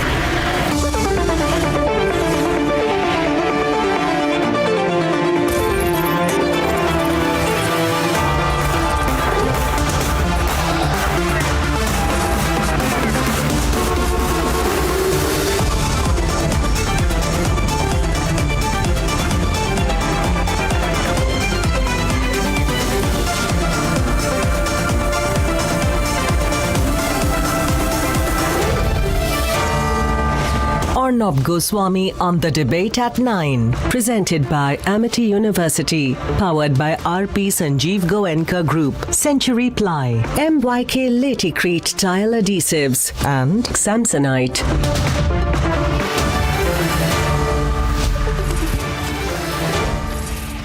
Good evening, ladies and gentlemen, and welcome. Nupur Sharma cannot be a target forever. Nupur Sharma is facing the law. And Nupur Sharma has completely cooperated with the legal process. Yes, her comments crossed the line. But that does not mean that those who supported her deserve to be stabbed to death or beheaded. But yes, one man who supported Nupur Sharma was stabbed to death. Another person who supported her and was seen to be supporting her was beheaded. All this happened before our eyes, ladies and gentlemen, and Nupur herself, she has been and continues to receive threats and death threats every day. And we're talking about Nupur tonight because the news broke this afternoon that Nupur Sharma has got herself a gun license. And after quite a few weeks, Nupur Sharma, in fact after quite a few months, because she got a gun license for herself, she was back in the news. How strange the news cycle is. One person dominates the headlines for a month, 2 months. There's a controversy around her. People are stabbed, beheaded, and then the person and the issue and all the other factors that go with it are just forgotten, cast aside.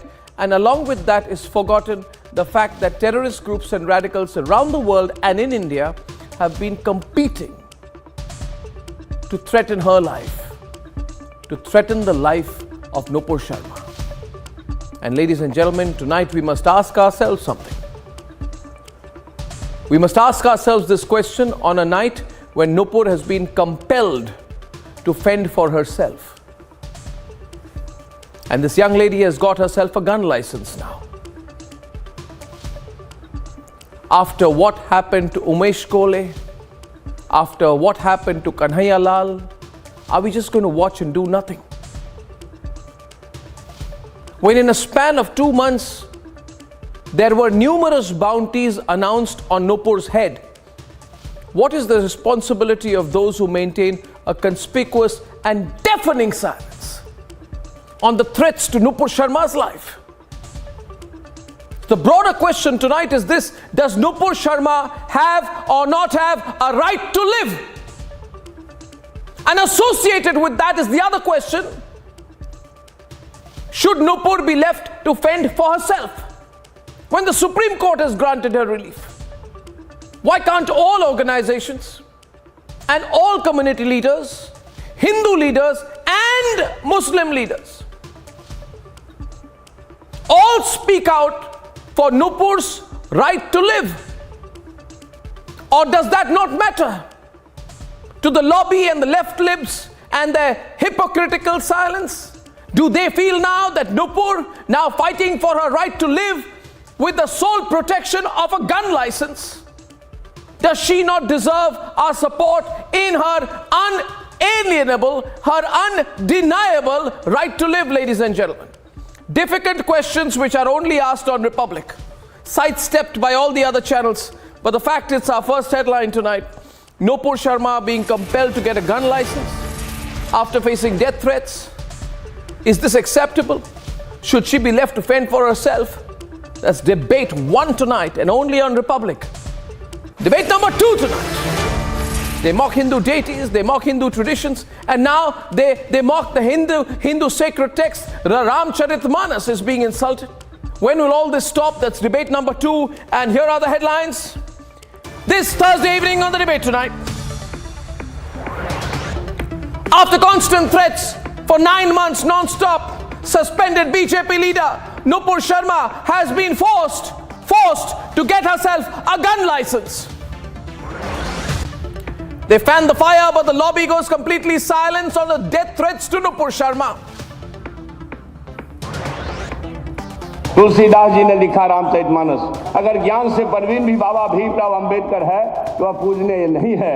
यह शिक्षा हमारा एक शास्त्र देता है जो नफरत बोता है। And there is no end to Hindu phobia. Bihar minister has now called the sacred Hindu scripture Ramcharitmanas a hate text.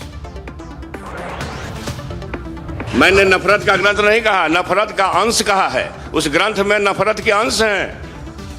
When confronted by Republic, the Bihar minister shows no remorse. He repeats the insults again. शिक्षा मंत्री ने बोला है कि ये नफरत बोने वाला ग्रंथ है। हमको पता नहीं है, हम पूछ लेंगे उनसे। And when asked about his minister's comments, no clue, Nitish says, I don't have a clue, as usual. And a security scare at the Prime Minister's roadshow after a boy breaches the cordon. A lot of worry about what happened.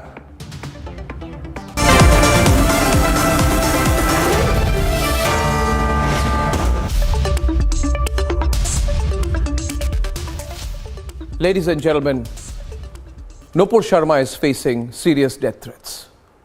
And today she has been forced to get herself a gun license. The state may be doing its part, the courts may be doing their bit, but it is time for the nation to stand united against the constant, persistent threat to Nupur's life. All those who emboldened and enabled the radicals and terrorists that threaten Nupur, they must take a stand tonight.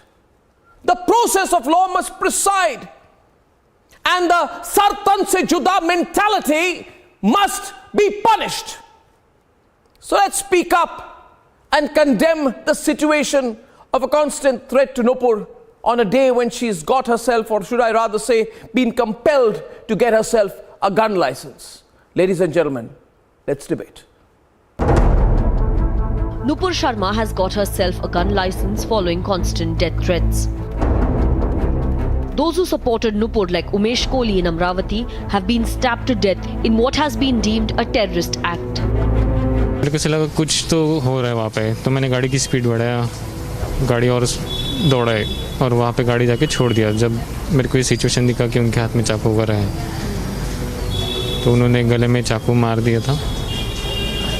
बाकी फिर वो लोग मेरे को देख के भाग गए। Those who put up a social media post in support of Nupur were beheaded with barbarity in Udaipur. A bounty has already been declared on Nupur's head. जो नुपुर शर्मा की गर्दन लाएगा, who will ever like give me head? मैं अपना उसे ये घर दे दूँगा, पूरा रोस्ते में निकल जाऊँगा। There have been demands to chop Nupur's tongue in Mewat.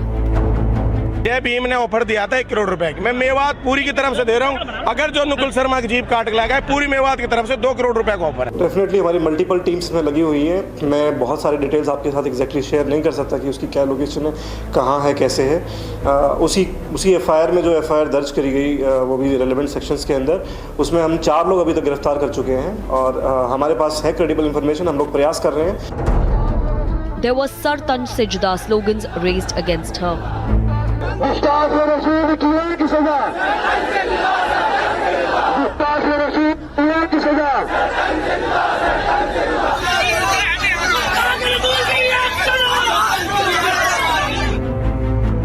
And there are demands for public hangings.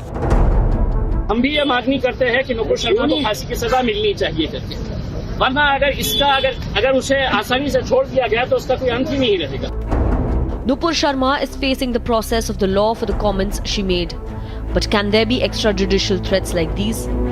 लेकिन मेरे नबी की शान में अगर एक लफ्ज भी बोला तो याद रख लो, ज़बान काट ली जाएगी।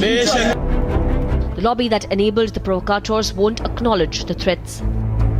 लगभग सोशल मीडिया पे प्रतिदिन 50-60 लोग ऐसे हैं जो सुबह उठते और शाम तक मेरे और मेरे परिवार को मारने की धमकियां देते रहते हैं। सिक्योरिटी की जो गाड़ी PCR उस पर हमला होना, या अभी 4-5 दिन पहले अनजान व्यक्ति का मेरे घर में अंदर तक घुस जाने की कोशिश करना, इस प्रकार की घटनाएं चलती रहती हैं। All communities must come together and say enough is enough. Let's debate.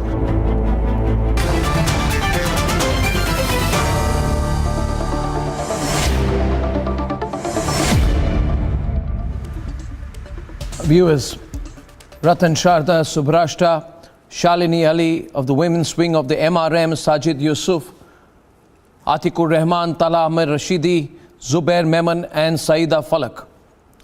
Ratan Sharda, you know, Nupur has now been compelled to get herself a gun license.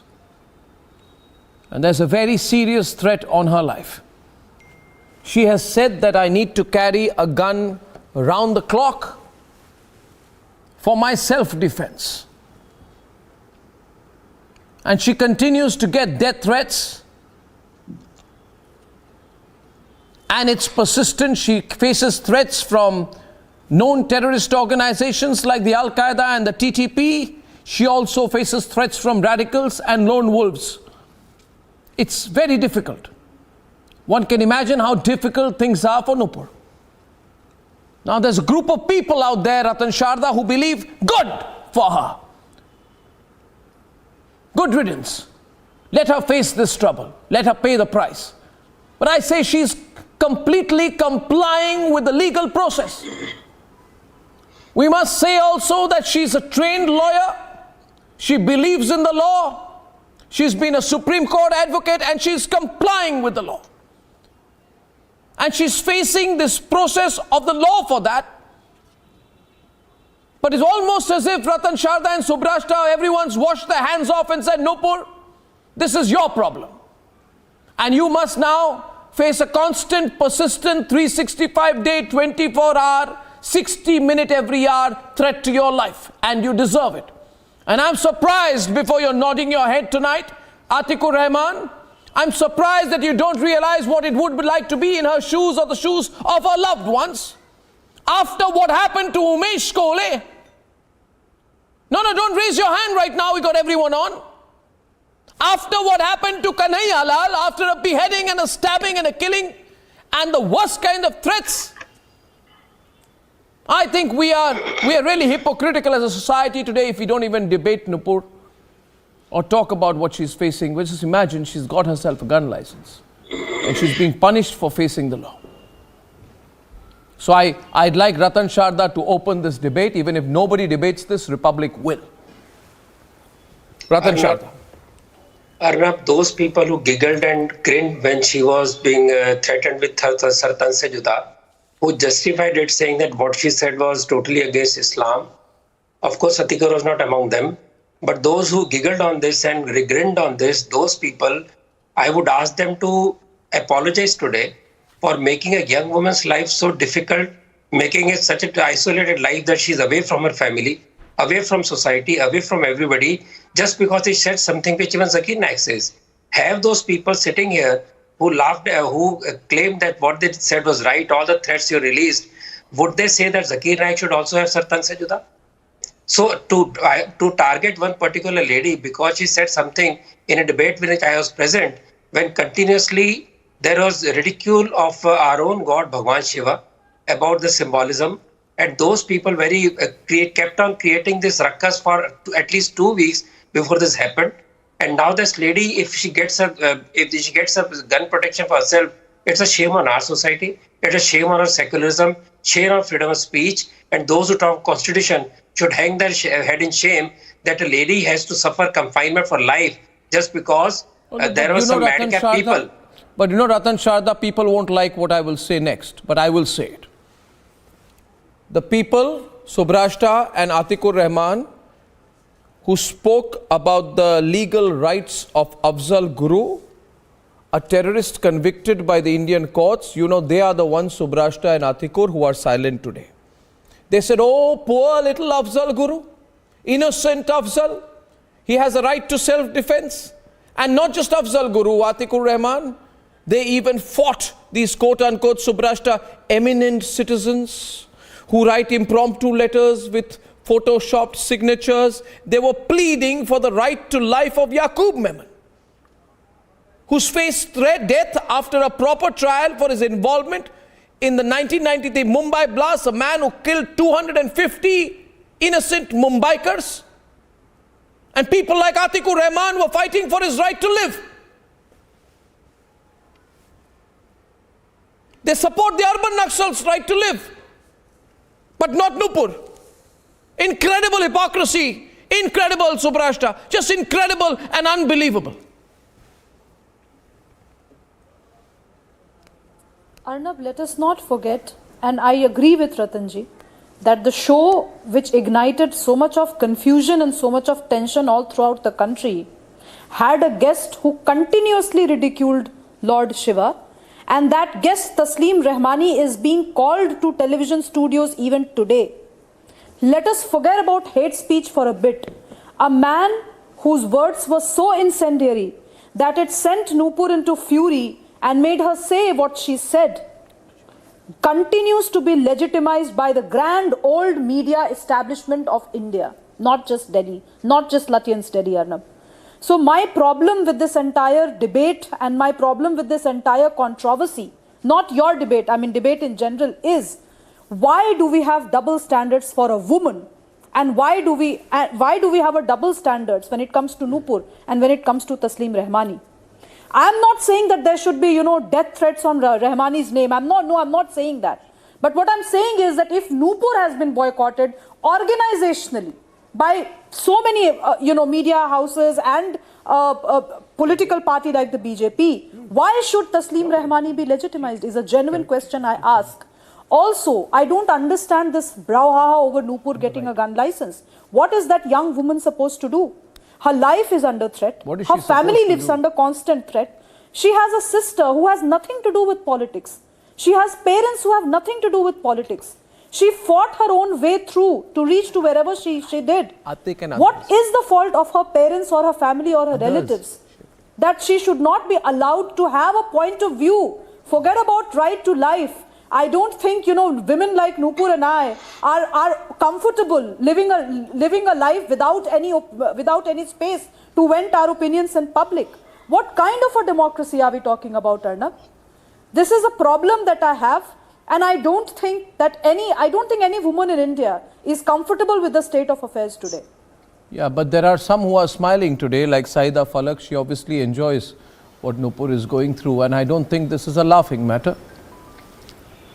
I don't think this is a laughing matter, Saida, so you can wipe that smile off your face. That's terrible. I'll tell you should have the slightest amount of empathy. I'll tell you.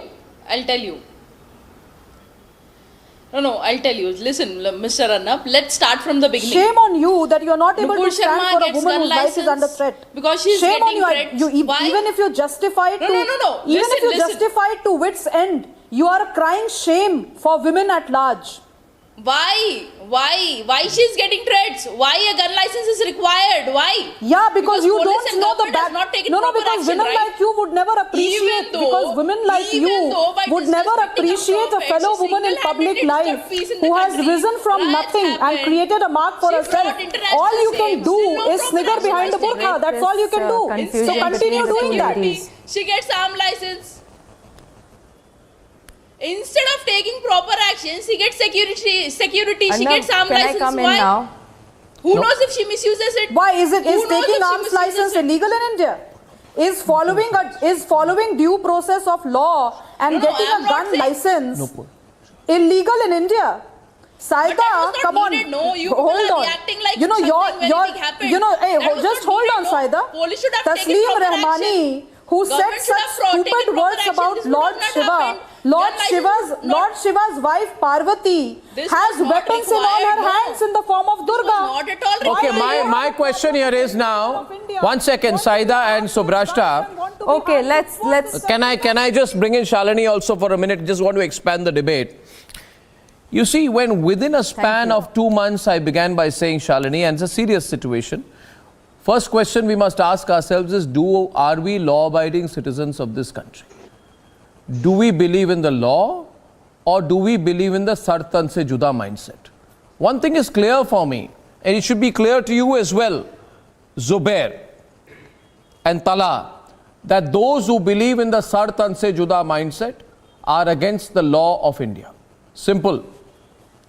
And this battle today is a battle between law-abiders and those who believe in the sartan se juda mindset. So let's not look upon this as any form of celebration. No, this is being seen. Yes. One more line, Shalini. This is being seen as a win for those radicals who threaten. People are looking at this as a victory. That good, she's had to get a gun license. Look at the threat to her life. Fantastic, serves her right. Why are you not even looking at it from Shalini. the aspect that, let's look at from it in another aspect, okay? The whole thing, the whole last year has all been about women being oppressed, whether it was a hijab issue, whether it was regarding burqa, whether it was about education, whether it was about Nupur Sharma. I don't agree with what she said, because when you are on television, you have a larger responsibility on your shoulders, and sometimes a person does fumble, and for that she did bear the consequences. The largest party in India just had to shut her away from the party, and they had to ask her to apologize, which she did. But the question comes that today she has asked for a gun license, which she has been given upon for her own security. Along with that, she already also has more security that has been given to her. Now, even if she is Nupur Sharma and even if she is not Nupur Sharma, let's look at it from a citizen's aspect. Are women allowed to be given a gun license in India? No, but that's not the issue. Lot of women have gun licenses. Shalini, that's not the issue. Sorry, Shalini. Shalini, that's not the issue. No, I'll tell you what the issue is. I'll take it around. I'm coming to that. Nupur Sharma has received a gun license today because she has been in the public image. She has been in the public mirror. Along with that, a lot of other consequences and incidents took place which are not pleasant and which are very condemnable. One minute. One minute, Shalini, I'll have to stop you there because you're straight. No, Shalini, you're making it a general case. Just let me explain, let me narrow focus this. Let me tell you how I look at it. I'll get Sajid on, as Subrashta is on. You know how I look at it. We debated what Nupur said, or we all condemned it. Nupur herself apologized for it. The BJP suspended her. The legal process began. She complied with the law. 1 minute. So we discussed what Nupur did. You know what we didn't discuss? Tala. We didn't discuss what those people who took the law into their own hands, threatened to destroy the law in this country, propagated the sartan se juda mindset, and used the Nupur episode as an excuse to show their complete disregard and contempt for the Indian legal system. We didn't want to discuss that. And people like you, Tala, people like you don't want to discuss the threat to Nupur's life, and I want to discuss the threat to Nupur's life. And first of all, I want you to stop smiling on the program, because I am speaking about the security of a young lady who has a right to live. And there is a man who crossed over from Pakistan with an 11-inch blade to kill her. And I don't think that's something to smile about. From Pakistan, why don't you question how did he come into India? How did he come into Indian territory? What were the security forces doing? Why don't you question that? How can an individual from Pakistan come over to India? Isn't that a security breach? Speaking on the other hand, on the other side. Now let's come on the topic. Does the man understand the conversation I'm not talking to you. I'm not speaking to you. Please don't interrupt. I have been listening to you very silently, very patiently. So please have some guts to listen to some other opinion. You have a problem with the Indian government not being able to intercept the Pakistani citizen. No, I have a problem with you and your opinion. I have a problem with you and your opinion, and I don't want you to carry it between me when I am speaking. Why are you debating the debate? Come to the point. You should have protested. Why are you debating the ministry? मुझे मालूम था कसूर मेरा ही निकलेगा. Don't dilly-dally and don't individual by the name of Nupur Sharma violates the law. She does a criminal act, and she boasts that I spoke to the Home Ministry. What does the criminal act? No, one minute. Ratan Sharda, 1 minute. Ratan Sharda and Subrashta, I'm asking a counter with your permission now. Please wait. To Tala Amir Rashidi of the Rashtriya Ulama Council. Tala, मेरी बात सुनिए आपसे सवाल कर रहा हूं मैं. आप जनाब जरा 2 मिनट रुक जाइए, आपसे मैं बात कर रहा हूं, आप मेरी बात सुनिए प्लीज, शांतिपूर्ण तरीके से. 1 मिनट. आपने कहा मुझे पता था कसूर मेरा ही निकलेगा. अब इसको अंग्रेजी में कहते हैं तला, जरा आप 2 मिनट शांत रह जाइए. आप भी पढ़े लिखे व्यक्ति हैं, मैं भी हूं. ऐसे चिल्लाने की कोई जरूरत नहीं है. मैं आपको काउंटर कर रहा हूं भाई साहब, आप सुन लीजिए ना. आपको रोक थोड़ी रहा हूं मैं डेमोक्रेटिक हूं, आप भी बनिए. धन्यवाद. अब बात सुनिए. ये कहते हैं मुझे कि साजिद भाई आप आइए लेफ्ट हैंड साइड पे, श्रीनगर से साजिद यूसुफ है. ये कहते हैं मुझे पता था कि कसूर मेरा ही निकलेगा. अब इसको अंग्रेजी में कहते हैं सुब्राष्ट्रा कल्चर ऑफ विक्टिमहुड, कि मैं विक्टिम हूं, विक्टिम था, विक्टिम रहूंगा, विक्टिम बनाया जाऊंगा. आप हंसिए मत, आप बात को समझिए. आप विक्टिम नहीं है, नुपुर शर्मा विक्टिम है. नुपुर शर्मा विक्टिम है. उमेश कोले विक्टिम थे. कन्हैयालाल विक्टिम है. कन्हैयालाल विक्टिम है, आप समझ लीजिए. This lady is single-handedly responsible for what is happening in the country. The way she has क्या कर रहे हैं, the way you are laughing, the way you are laughing, it seems as if you are condoning the act. No, who is he to decide? Is he a court? Is he a court to decide? No, okay, this is getting a very serious debate.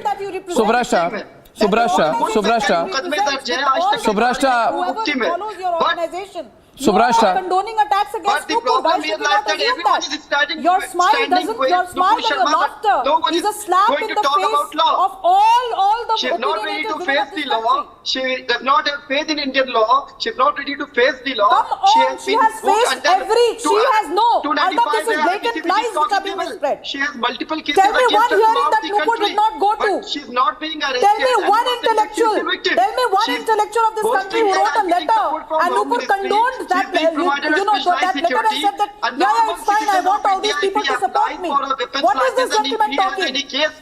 I have a huge problem with such kind of people, whether it is Saida Falak or this gentleman Tala, who is smiling and laughing away throughout the program. What is he? What does he want to prove? Do you support the threats against Nupur? No, but do you support the threats against a young woman? Don't try to put your words in my mouth. Because if you don't, then there is no reason for you to smile or laugh. Any sensitive individual, forget about a Hindu or a Muslim, any sensitive individual who believes in democratic values should have hung their heads in shame today. But you are laughing away. Does your organization support the kind of behavior? And my question now, my one point. Mr. Tala Amir Rashidi. Mr. Rashidi, I'm getting Sajid Yusuf. I'm getting Sajid Yusuf also on the debate, but you must not interrupt what I'm going to say.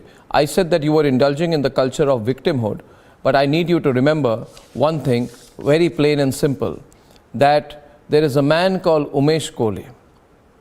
You know something? He is 54-year-old and he used to live in Amravati, right? I don't need to tell you what happened to him. He was murdered. He is the victim, you are not. There's another man called Kanhaiyalal, right? He ran a tailor shop. And he was killed, he was beheaded. He's the victim, you are not. So ये मत बोलिए कि आप मान के चलेंगे कि आपको विक्टिम बनाया गया, आप विक्टिम नहीं हैं. दूसरी बात ये है, और जो मूल मुद्दा जो ये है, साजिद यूसुफ जी आप ज़रा डिबेट में आइए ज़ुबैर मेमन के साथ, कि कब तक हम सब, और जब मैं हम सब की बात करता हूँ, ज़ुबैर जी मैं आपकी बात भी कर रहा हूँ और साजिद यूसुफ की बात भी कर रहा हूँ. मन में आपका कितना भी गुस्सा हो कि नुपुर शर्मा ने गलत बात कहा, मगर उसकी लीगल प्रोसेस है, मगर इतनी हिम्मत तो आप में भी होनी चाहिए कि आप रिपब्लिक पे आके ये कहे कि जिस तरह से उन पे थ्रेट्स दी जा रही है, डेथ थ्रेट्स दी जा रही है, गलत है, और नुपुर को इस तरह से डेथ थ्रेट्स देना बंद करना चाहिए. और हिंदू और मुस्लिम ग्रुप्स दोनों और जितने मुस्लिम ऑर्गेनाइजेशंस है वो भी और भी ज्यादा और भी जोर से कहें कि ये थ्रेट्स बंद होनी चाहिए. It has become necessary, Sajid Yusuf, for all community organizations to end their selective silence over the threats and the constant threats that Nupur is facing. Sajid. Arnav, first of all, I would like to say that I am very sad today because I can understand what she must be going through. It's not only her, because her family also. I'm very sad that the people, I saw some people on the panel as well as on social media, how they are justifying the Sartan Juda for the Nupur Sharma. I would like to say that these people, why Nupur has applied for this gun license, reason being because she is aware that we have many people like some people who are on the panel who are justifying that why Nupur has applied for this gun license, because she is aware that there are many people on the TV screens as well as roaming freely in the India who will haunt her, who will kill her along with her family. I can feel her pain. I can feel what she must be going through, and I must tell her that you are not alone. The whole country is with you. You don't need to worry about anything. You don't need to be, because she have a brother like Sajid Yusuf Shah in the Srinagar. She don't need to worry. If just minus what she has said long back on the Times now, I am talking about the threats which she is getting from these radical Islamists. They will never condemn the Sartan se Juda. They will never condemn this guy Taslim Rahmani who has provoked her. And these people, they will justify the Sartan se Juda. They will say why she has applied for the gun license. Then they will claim that why she is having a security cover, because reason being is she is aware that we have a people who will kill her. Like you have mentioned that a person, a terrorist, he came from Pakistan just to kill Nupur Sharma. It's one of the reasons. I will I want to mention one point, that today our Prime Minister's security was breached, because despite having that plus security cover, his security was also breached. Just because Nupur have 2 or 3 cops with her, that doesn't mean that she is safe. She is not safe. And I am very surprised that the Hindu majority country, that Nupur as a Hindu, she has to apply for the arms license. This makes me very sad that why are Hindus? Why they are not protecting her? I believe that I urge all the citizens of the country that please protect the Nupur Sharma. Minus what she has said, but she is a human being. You can't kill someone just because she has uttered something. She is a human being. She deserves to live. If she has applied for the gun license because she is feeling the threat, let her live her life. Why you are just coming in her life that she don't deserve the security? Why she has applied for this gun license? And let me tell you one thing: she is not only one to have the gun license in the Delhi. Around 38,754 people have gun license in the Delhi right now. But just Nupur has applied for the gun license, create a lot of trouble for the people because they want to kill her. That's the problem. That's why they are very sad. This has gone too far, and the reason I'm doing the program tonight, Sajid, and I hope that Zubair will speak up today, is because I think personally, and Shalini, I'm with you on this, I think this has gone too far. We've dissected everything wrong about what she said, but we have not spoken. Why can she not? No, but we've not. Wrong in getting a gun license, Arnav. Yeah, but the issue is not a gun license. There is no harm in it. No, just 1 minute. Whether it is Nupur Sharma, whether it is some other person, whether it is someone else. Let's first talk about radicals taking a revenge, radicals coming in between, radicals is not the problem that Nupur Sharma has got a gun license. We should be standing the issue together is that a fringe element like a Nupur Sharma is still out and excuse me, can I speak? Am I audible? Yes, you are. Yes. Arnab sir, issue ये नहीं है कि नुपुर शर्मा ने gun licence लिया है. Issue ये है कि एक फ्रिज एलिमेंट जो ब्लास्फेमी किया है वो रोड पे घूम रहा है, जिसको जेल के पीछे होना चाहिए. रतन शाह, और इशू ये है क्या हम कोई अफगानिस्तान में रह रहे हैं? कि इसने गलत हम तालिबान के अंदर रह रहे हैं क्या? ब्लास्फेमी क्या होती है? हिंदुस्तान में कोई ब्लास्फेमी का लॉ नहीं है. शांत रखिए. हिंदुस्तान में कोई ब्लास्फेमी लॉ नहीं है. कोई हम Listen, mister, I am not living in Saudi Arabia. My country doesn't have blasphemy laws. You have a problem with this country and that the country doesn't have blasphemy laws. Please, by all means, shift to Saudi Arabia. Do not take my name unnecessarily. My country does not have blasphemy laws. Please get it right. If you are a citizen of this country, which I doubt you are, and if you are, your citizenship should be revoked for saying that there are blasphemy laws in this country. We have no blasphemy laws. Please get it in your thick head. Understand, we have no blasphemy laws in this country. And we will never have blasphemy laws in this country. Because India is a secular democracy. And in a secular democracy, my only question is the threat to Nupur's life acceptable? Why did all the people who do debates on what Nupur said being wrong or right or to what extent wrong and how she should be punished, why do these people not speak about the threat to Nupur's life? Does it make you communal to speak about the threat to Nupur's life? Does it make you communal or less secular? What about Imtiaz Jalil? What about Imtiaz Jalil, a member of parliament who said, take her to the nearest chora and hang her? ये कह रहे हैं इधर, Zubair कह रहे हैं कि how is Nupur Sharma around free? Then I would like to ask you, Zubair, and answer me. All India Majlis-e Ittihadul Muslimin, member of parliament, Imtiaz Jalil addressed a crowd in Aurangabad and he said that if you have to hang Nupur Sharma, then hang her in this very square of the city of Aurangabad. And there were people who were cheering that. Was he arrested? Was Imtiaz Jalil arrested? Was he arrested? Answer me. आप पहले जवाब दीजिए. आप पहले जवाब दीजिए. जवाब सुनिए. आप चिल्लाते ज्यादा हो अर्नब सर. आप समझते कम हो इसलिए चिल्लाना पड़ता है. कोई भी क्रिमिनल हो, आप जवाब सुनिए. जवाब सुनने की हिम्मत है तो जवाब सुनिए. कोई भी क्रिमिनल हो, फ्रिंज एलिमेंट हो, नुपुर शर्मा जैसा बदमाश क्यों ना हो, पर उसको एक्स्ट्रा जुडिशियल किलिंग अलाउड कोई भी भारतीय नहीं करेगा. तो आप उसको धमकी देंगे. सर, फ्रिंज एलिमेंट है तो आप उसके अगेंस्ट नहीं. सर ये नहीं, this is something which you have to understand. Fringe element आप कह रहे हैं, फ्रिंज एलिमेंट है तो आप उसके अगेंस्ट में फतवा निकालेंगे. आप कौन है तो आप आपको इतनी पावर, आपको कॉन्स्टिट्यूशनल अथॉरिटी है. आप समझने की, आप समझिए मुझे, एक minute.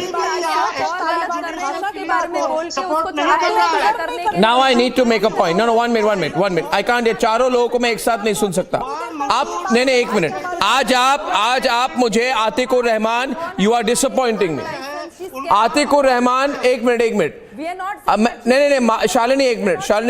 1 minute. But more than that, Shalini, thank you very much. I'll have to get Atikur in. Atikur, what happened to your voice today? What happened? You can't speak up? What happened? I am asking today that there is a man who was arrested on the 13th of June for sharing a video showing talking about beheading Nupur Sharma. He was granted bail on the 14th of October and therefore he is out, and therefore I can also say that Nupur faces an active threat. There's a self-proclaimed social and civil rights activist who raised the Sar Tan Se Juda slogans on the 25th of August. He was given bail on the same day. Ratan Sharda, remember, he was given bail, Ratan Sharda, on the same day of his arrest. So from him also, Nupur Sharma faces an active threat. Such people become hero. No, but you know, the problem with Atikur Rahman is he's too scared to speak today. I can understand. You have people calling Nupur Badmash. Arnab, allow me a minute, please. Okay, 1 minute, Ratan Sharda. Let him take back his word of Badmash. 1 minute, please. 1 minute. Atikur is speaking. Nothing on language, please. Atikur. This Badmash man. Atikur, please. Atikur. No personal angles to this. Atikur. Arnab, following in the footsteps of Prophet Muhammad, I earnestly urge the Muslim community, all clerics, all imams, all masjid, all Muslim trustees and political parties to immediately issue a press statement that what Nupur said was not blasphemous because blasphemy is not established in the Quran. She has apologized. She should be pardoned. The BJP should revoke the ban on her, suspension on her. And you, Arnab, should call immediately her to the debates. All media channels immediately should have her on every channel, whatever she wants to speak on all political issues and social issues. Please revoke the suspension. She is the daughter of India. And Nupur as a daughter of India has every right to live a normal life. Blasphemy is not established in the Quran.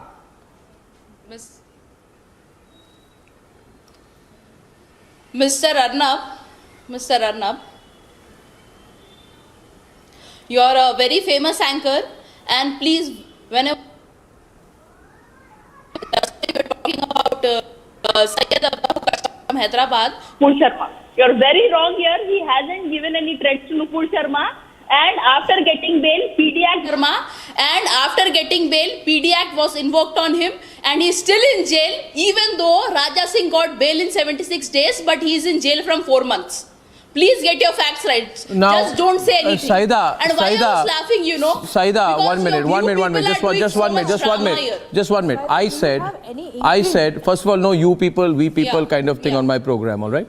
Don't do this language with me. Second point is, I just said a self-proclaimed civil rights activist who raised the Sar Tan Se Juda slogans was arrested and given bail. You have added a name to it. You've got a guilty conscience. You think there is a particular person who is a hypocrite. It is your judgment. I didn't even name the person. You have called the person a hypocrite on television. It's your choice. No. Yeah, I said a person. You even said that he has given threats to Nupur Sharma. That's no, why I said there was one person who published videos about the beheading, and there's another person with the Sar Tan Se Juda slogans. I didn't say person X or person Y. Why are you feeling guilty? That person has WhatsApped you right now and told you to defend him on television. Arnab, I am amazed that instead of talking on the moot issue, Saida is here to justify and threats to Nupur on an individual who is still not proven innocent. My problem is that look at a woman supporting another woman in public space. The woman who single-handedly disrupted the country. Which people who is responsible for bringing international safety? If we form a category of you people, then where do you come from, Saida? Because of her. Riots happened in the country. Peace disturbed all over the country. She lives in Indian. And you know where the problem lies? It is because of Taslim Rahmani and your people that riots happened. She lives in India with a Pakistani mindset. Politics of pronouns, let me say it. It is because of your person. No. 1 minute. One minute. So obviously I find 1 minute. Just 1 minute. See, we must talk about the hypocrisy out here at display. Let us just take one step back for a minute. Okay? And Ratan Sharda, I'm not in this attacking mode. Let's talk about the hypocrisy. My question is, Atikur, that you made a point that everyone, all religious leaders, especially Muslim clerics, should come out and speak about Nupur Sharma's right to live, right? You said that, right? Yes. I will pass that point to the spokesperson of the Rashtriya Ulama Council who is with you, and his name is Tala Amir Rashidi. Tala, Atikur Rahman has said that everyone, including especially all leaders of the Muslim community, should come out and speak out for Nupur Sharma's right to live. Can I get your response to that? So I see how a person like you responds. Yes? Although India is a democratic country and every person has his own opinion, has freedom of expression under the domain of the constitution, not like the fringe elements like Nupur Sharma who can speak anything that they get in their mouth. Now the other thing is that I am an Indian citizen who has faith in the Indian constitution, and I want everyone to abide by the constitution. Nupur Sharma has violated the constitution. She has did a criminal act that is against the law, established law of the land. She is a criminal. She is a fringe element as said by her party. She is someone who has been criticized by the Supreme Court and said that she has burned the country. I would like to ask a question to Mr. Tala. No, Subrasha, let Atik respond to him. Subrasha, let Atik respond to him. Let Atik respond to him. Atik responding here. This is interesting. Now, someone who has violated the law should be booked by the law. She should come. Yeah, but not with an 11-inch knife and a person who wants to behead her. She should come forward and face the law. She is facing the law. Don't lie about that. Don't lie about that. She is facing the law. And you are not a law-abiding citizen because you don't believe in the Supreme Court of the country. And the Supreme Court of the country has clubbed all the cases, and given her relief. But people like you, who obviously support the Sartan Sijuda mindset, do not actually believe in the process of law itself, or even the apex court of this country. Responsible for what is happening in the country. This is what the Supreme Court said. Do you have faith in Supreme Court? The Supreme Court said that she said... Well, I'm very sorry. No, 1 minute. Don't teach me what the Supreme Court said. 1 minute. Don't speak here. 1 minute. Don't speak here. I'm countering you. I'm proving you wrong. I'll take exactly 30 seconds to prove you wrong. Just wait a while, please, and be patient. While I burn through your argument, listen to me. The Supreme Court has granted a relief. The Supreme Court has... 1 minute, please. Don't say yes to everything I say, even if I'm right, which I know I am. The question is, Nupur Sharma, just be quiet for a minute, please. Just be quiet. You're going to get an earful from me otherwise. Listen to me. Nupur Sharma is a citizen who's cooperating with the due process of law, and she has obtained relief from the Supreme Court, and the Supreme Court has agreed to club all the police cases against her. The Supreme Court has granted her relief. Okay? I know there were various cases filed against her in multiple states. There was a hearing in the Supreme Court. And the Supreme Court agreed to her request to club all the cases against her so that she does not have to defend herself in separate states. So she's completely complying by the courts, and I think it's wrong to victimize her further from here. Well, you are no one to punish her. It's the Supreme Court which has to punish her, not you. Come in, please. This is ridiculous. Complete lawlessness. It is being said... Atik, why are you quiet, man? Mr. Talha. Atik, why are you quiet? I want to come in. Sir, I want to come in. Please allow me, Mr. Talha. Mr. Talha, क्या ये हकीकत नहीं है कि मुसलमान अपनी पूरी जिंदगी उस लम्हे का इंतजार करता है जब उसको सुन्नतों पे अमल करने का मौका मिले? क्या ये सुन्नत नहीं है कि रसूलुल्लाह सल्लल्लाहु अलैहि वसल्लम के नाम पर आज आप नुपुर शर्मा जो कि हिंदुस्तान की बेटी है उसको माफ करें? हुजूर का तरीका माफ करने का था। हुजूर की सुन्नतों पे अमल करते हुए पूरे हिंदुस्तान के उलमाओं को आज ये बेड़ा उठाना पड़ेगा। Issue a press statement. What she said was not blasphemous. She has apologized and she should be pardoned. ये सुन्नत तरीका है। The Constitution of India, who has faith in the Constitution of India, I want to go by the rule of the Constitution. Do you abide by? Zubair भाई, आपको ये चीज माननी पड़ेगी कि अगर हम इससे जुदा कोई बात कर रहे हैं तो वो सुन्नत तरीका नहीं होगा।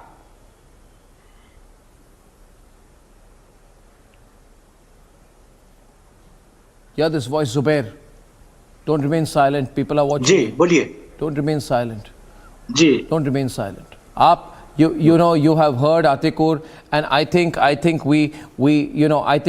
the way he spoke today, he makes a lot of sense. Sajid Yusuf today, he's made an appeal, and I think that as one of the leaders of the Muslim community, he's said something that a lot of people will be agreeing with today. We can't keep spreading hatred in society. We can't talk about this Sartan se juda mindset. We have to realize today that people face threats, people live under constant threats, and India as a country ensures fair justice and trial to every single citizen. She has a right to a trial. She's facing a trial. She's facing an investigation. But you can't have a country where a professor has his hand chopped off and where are death threats to Nupur. We can't create a situation where we sort of, do we want a situation where we force Nupur out of our country itself? You feel happy about it? Do we feel happy or sad today that she has to get a gun license on her own? Why are you quiet now? Aap sochiye zara. Do you not agree with Atik? Nupur Sharma has a right. Her right to live cannot be... She has a right to free movement. You quote the Constitution to me, then let me tell you she has right to free movement guaranteed under Article 19(1)(d). You can't take it away. She has a right to protection of life and personal liberty, Article 21. You can't take it away. Who is taking it away? You can't take it away from her. It's inviolable. Arnab, according to the Quran, Arnab, who is her right to free movement is inviolable. No one is taking any of her rights away. The point is that she has done some crime and she should be behind the bars. She has been a national shame for the country worldwide. Yeah, that is for the courts to decide, not you. Sajid wants to come in, Ratan Sharda. The courts have decided. The courts have not decided. The courts have not decided. Till now, what we The courts have not decided. You're misinformed and misinforming. Who is he to decide? You will decide the crime. Who is he to decide? You will allow courts to define. You will declare her criminal already on your own without court decision. Are you setting up a private court? Are you setting up a private court? Is it your kangaroo court that will decide, not the courts of the India, not the constitution? You will decide. Your private kangaroo court will decide what is criminal. Tell him this is not a banana republic. संविधान से चलने वाला court decide करेगा. हिंदुत्ववादी court decide नहीं. Well, thank you, ladies and gentlemen. I'm closing at this point. I'm closing at this point, but enough threats to report. And when I come back on the other side, after Hindu gods, Hindu traditions, and now it's Hindu texts which are being openly vilified and attacked, abused and targeted. And when we say there is Hindu phobia, some people say, oh, you're a right-leaning channel. No, we're not a right-leaning channel. We speak the truth. There is Hindu phobia, and there are people openly spreading Hindu hate. And the latest example on that big debate is on the other side.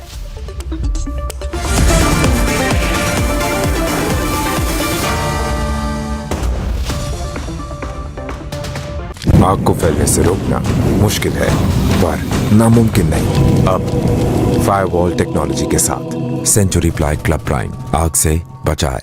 QS&THE, the world's foremost university rankings organizations, have ranked Amity amongst the top 3% universities globally, making it among the very few Indian universities to be included in both rankings. Yet another top ranking for Amity University. Step into luxury,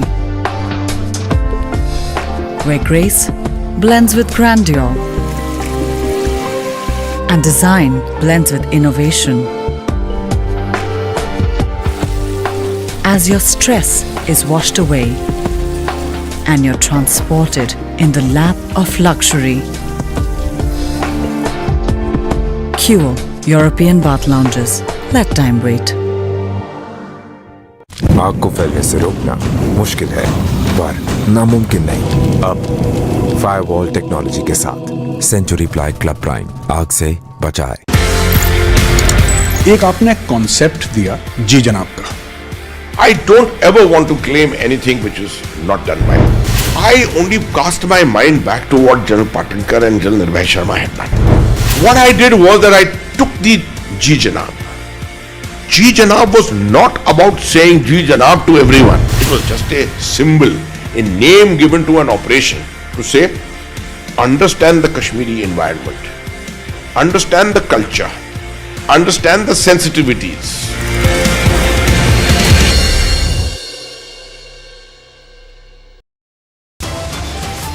संपूर्ण ग्रंथ पर टिप्पणी नहीं है, ग्रंथ के उस अंश पर टिप्पणी है जो संपूर्ण 85-90% लोगों को शिक्षा से वंचित करता है।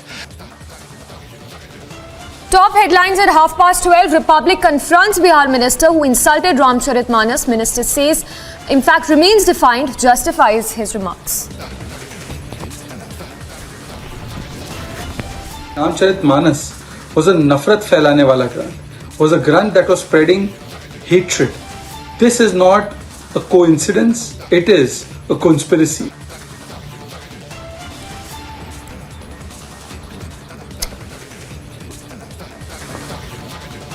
BJP hits out anger among Hindu community as Bihar minister insults Ramcharitmanas. After UK and Canada, hate graffiti now scribbled on the walls of Hindu temple in Australia's Melbourne. Back to... First, they insulted Hindu gods, then Hindu traditions, and now they are targeting Hindu texts. आज से करीब 7 साल पहले 15वीं 16वीं सदी में रामचरितमानस लिखा गया। अगर ज्ञान से परवीन भी बाबा भीमराव अंबेडकर है तो वह पूजनीय नहीं है। यह शिक्षा हमारा एक शास्त्र देता है जो नफरत बोता है। Is there a pattern to Hindu hate? Debate at 10 p.m.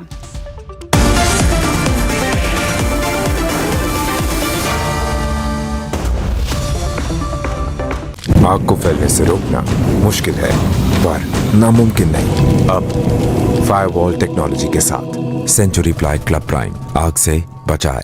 QS&THE, the world's foremost university rankings organizations, have ranked Amity amongst the top 3% universities globally, making it among the very few Indian universities to be included in both rankings.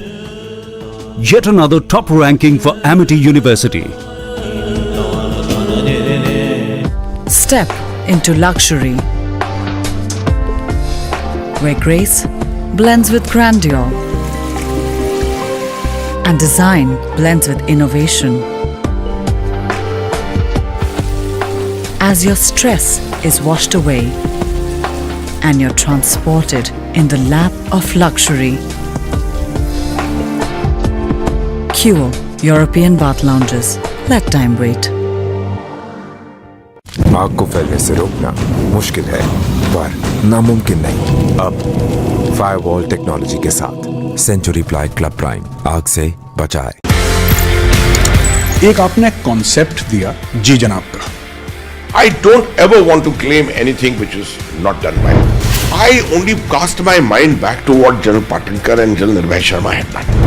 What I did was that I took the Ji Janab. Ji Janab was not about saying Ji Janab to everyone. It was just a symbol, a name given to an operation to say, understand the Kashmiri environment, understand the culture, understand the sensitivities.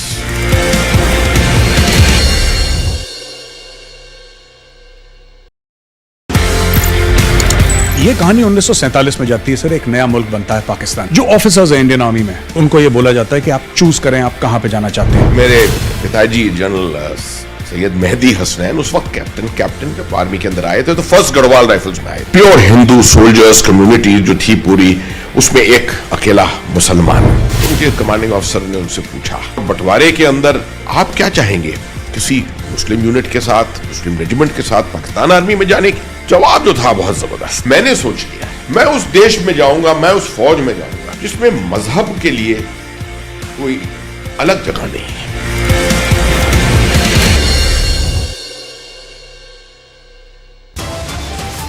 संपूर्ण ग्रंथ पर टिप्पणी नहीं है, ग्रंथ के उस अंश पर टिप्पणी है जो संपूर्ण 85-90% लोगों को शिक्षा से वंचित करता है। Top headlines at 12:30. Republic confronts Bihar minister who insulted Ramcharitmanas. Minister says, in fact, remains defiant, justifies his remarks. Ramcharitmanas was a Republic 47.3%.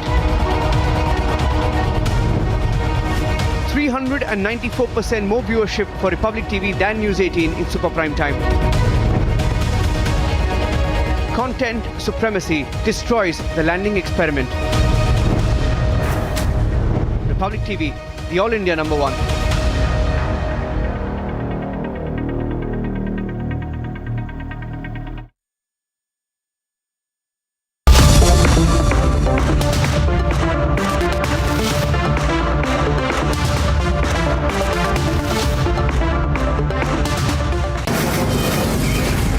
Mumbai studios of Republic TV, it's time for Arnab Goswami on the debate.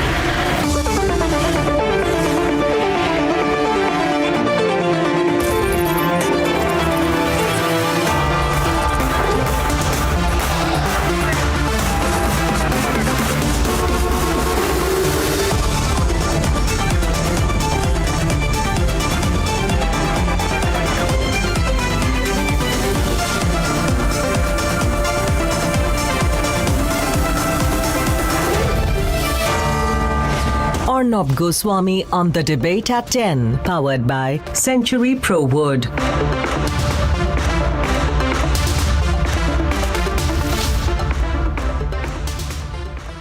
First, they mocked Hindu deities, Hindu gods, and then they attacked and mocked Hindu traditions, and then they mocked the color saffron, associated inalienably with the Hindu faith. And now their target is the Hindu texts, the Ramcharitmanas. 1.2 billion Hindus cast their faith in these texts, and yet Hindu sentiments for these people don't seem to matter at all. Let's debate. Addressing a convocation ceremony, the Bihar Education Minister made this assertion. आज से करीब 7 साल पहले 15वीं 16वीं सदी में रामचरितमानस लिखा गया। उसके उत्तरकांड में कितनी बात कही गई। अगर ज्ञान से परवीन भी बाबा भीमराव अंबेडकर है तो वह पूजनीय नहीं है। यह शिक्षा हमारा एक शास्त्र देता है जो नफरत बोता है। The Ramcharitmanas, a poem rooted in the Ramayana, is considered sacred by Hindus.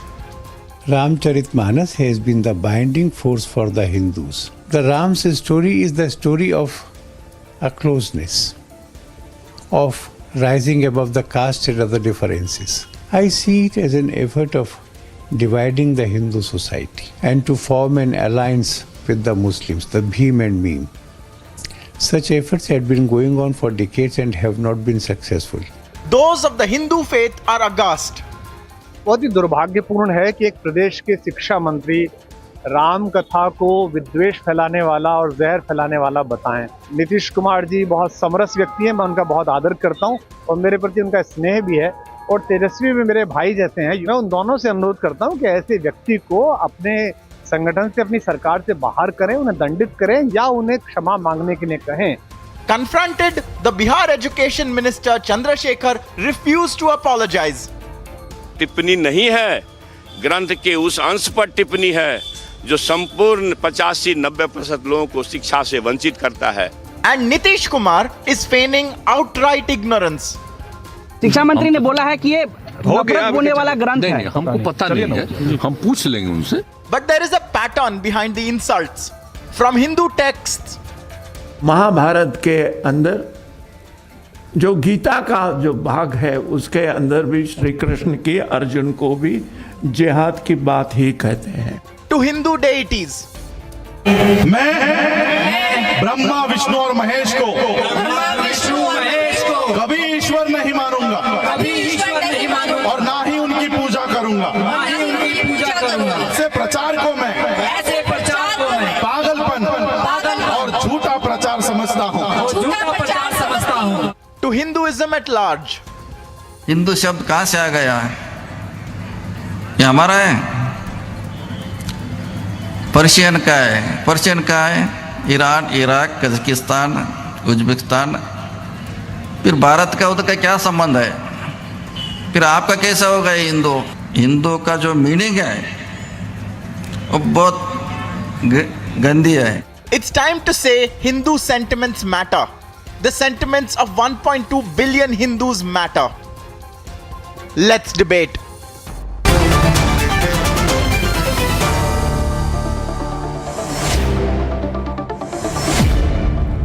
And before I go to our panelists, Anila Singh, Acharya Vikramaditya, Dushyant Sridhar, Sadhvi Jayabharti, Pankaj Sharma, Mrityunjay Tiwari of the RJD, Mayank Sinha of the JDU, and Professor D.K. Giri. I'm joined this evening by Ravi Shankar Prasad, Member of Parliament, former Union Minister and senior BJP leader. Mr. Ravi Shankar Prasad, the comments of the Bihar Education Minister, are they to be seen in isolation or, in your view, as we see it, as part of an overall pattern of building Hindu hate?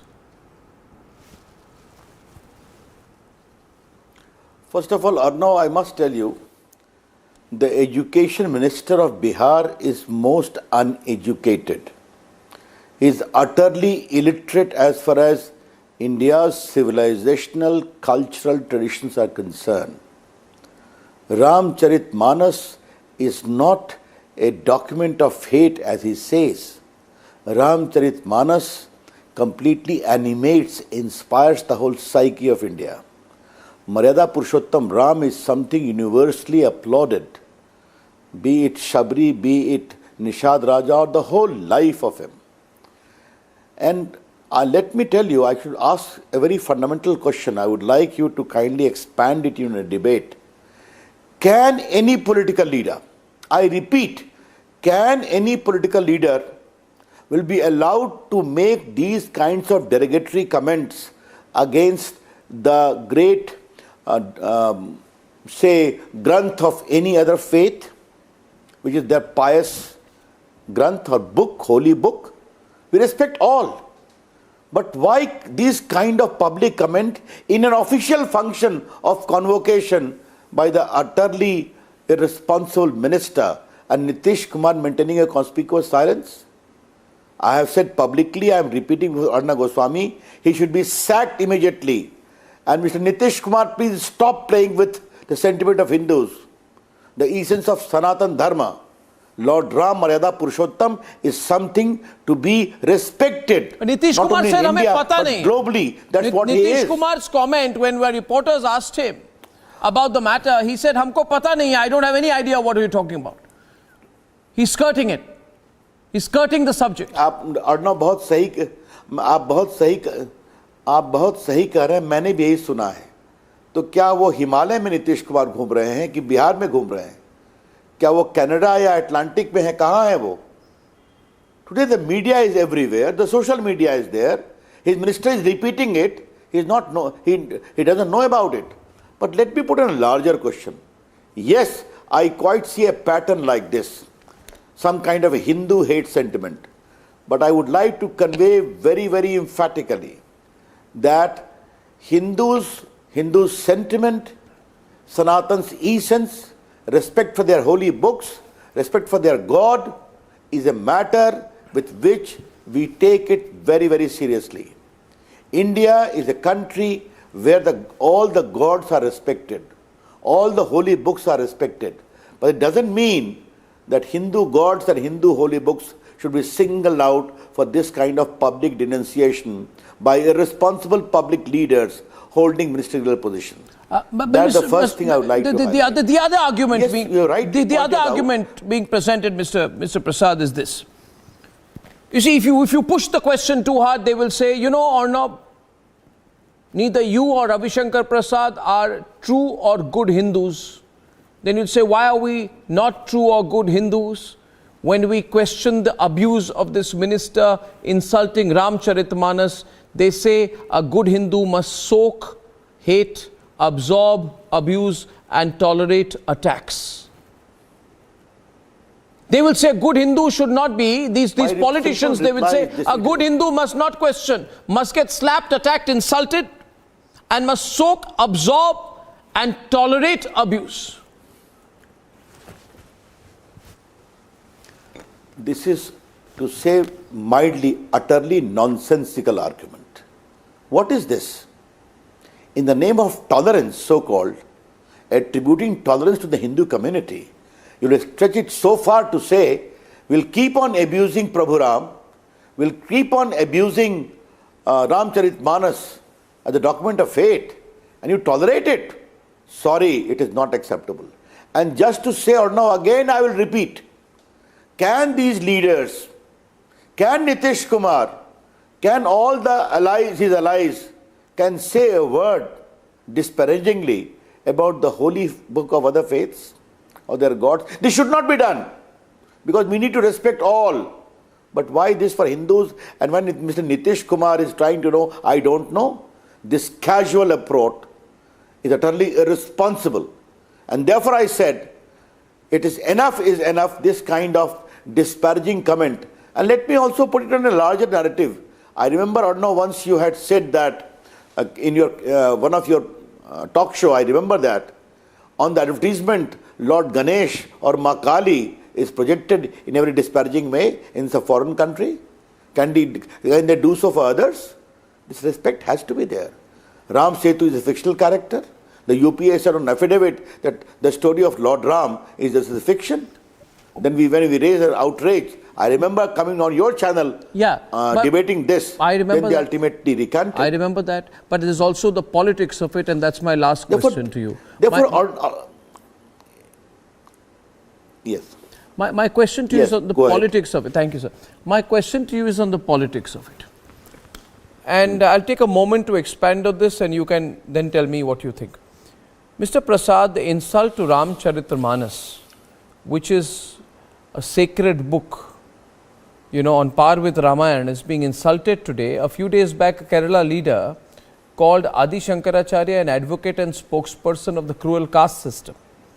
Right? And there is a politics of it, that people believe that unless you know, it is suspicious that after that the Bihar Education Minister's derision of Ramcharitramanas using caste comes just days after the Mahagathbandhan commenced the caste census.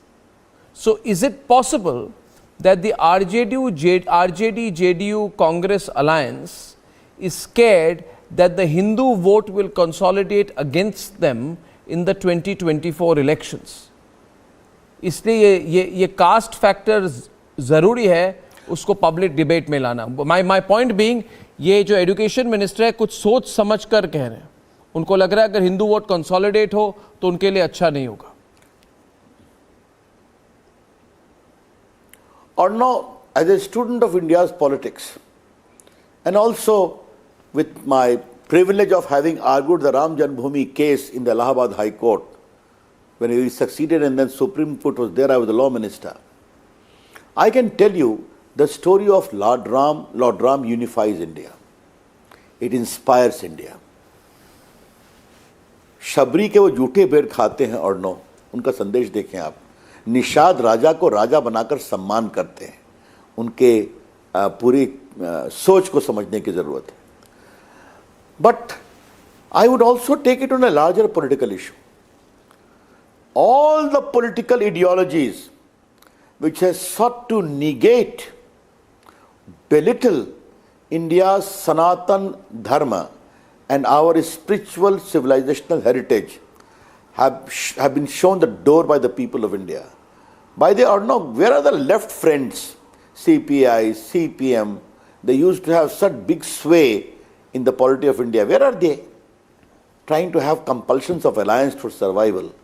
Where are the Marxist-Leninists? Could they make any position in the polity of the country except some violent uprising in the JNU?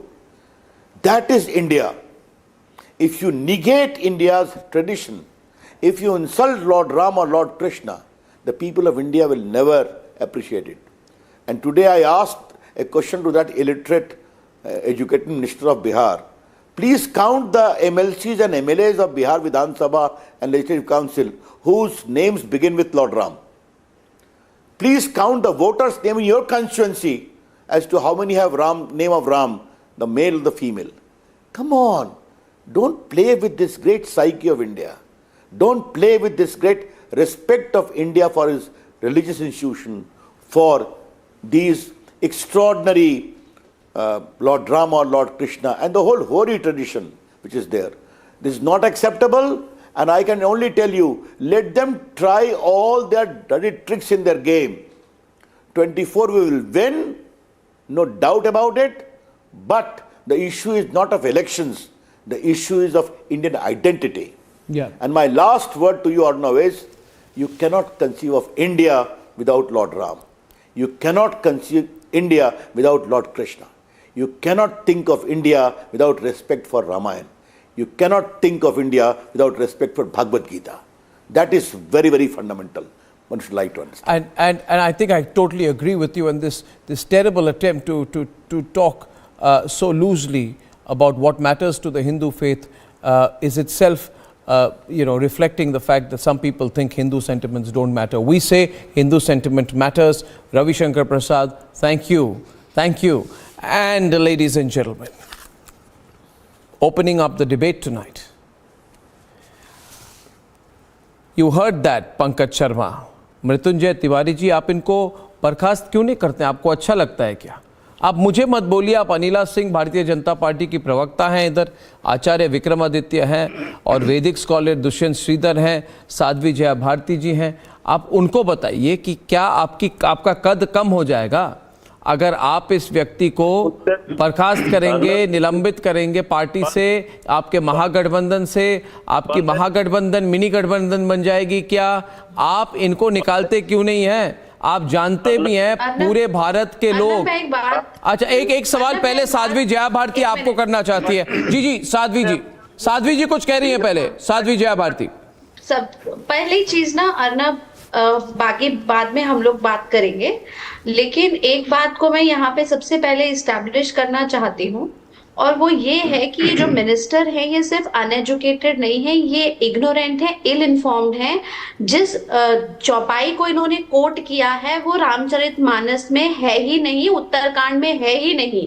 तो आप क्या पढ़ के आ रहे हैं? एक educate मैं इनको आप सुनिए, रामचरितमानस का ज्यादा, अगर रामचरितमानस का ज्ञान है तो आप सुना दीजिए रामचरितमानस।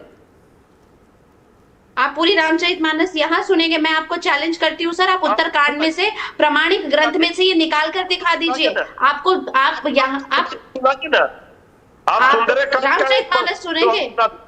क्या सुनना है आपको रामचरितमानस में से? बताइए, मैं आपको सुना देती हूँ। और यहाँ पे आप अपनी गलती नहीं मानेंगे, आप मेरा टेस्ट लेने नहीं आए हैं सर, आप अपनी गलती समझिए, ठीक है? आप क्या कहते हैं, आप लोग अपने गठबंधन के लिए कहीं कहीं गठबंधन करते हैं अपनी सरकार के लिए, और उस भगवान राम के ऊपर आक्षेप उठाते हैं जिन्होंने राज्य छोड़ दिया था अपने भाई के लिए। आपका इतना कद नहीं है, आप क्या बात कर रहे हैं? आप भगवान राम का रामचरितमानस यानी मर्यादा पुरुषोत्तम, जिनकी मर्यादाओं पे समाज चलता है। आप आएंगे, ये तिलक लगा करके यहाँ पर पाखंड मत कीजिए। ये आप जो तिलक लगा करके आप पाखंड कर रहे हैं ना, आप वो चौपाई दोहरा दीजिए और मुझे बता दीजिए उत्तरकांड में कौन से नंबर की चौपाई है। चलिए, मैं आपको रामचरितमानस पूरी सुना दूंगी, आप मुझे उत्तरकांड में से किस नंबर की चौपाई है बता दीजिए। आप रामचरितमानस की कौन सी चौपाई है? ओके, आई थिंक ये जो चैलेंज है, एक minute 1 minute, can I make a point? Sadhvi ji, आप जरा मुझे 2 मिनट इंटरवीन करने दीजिए।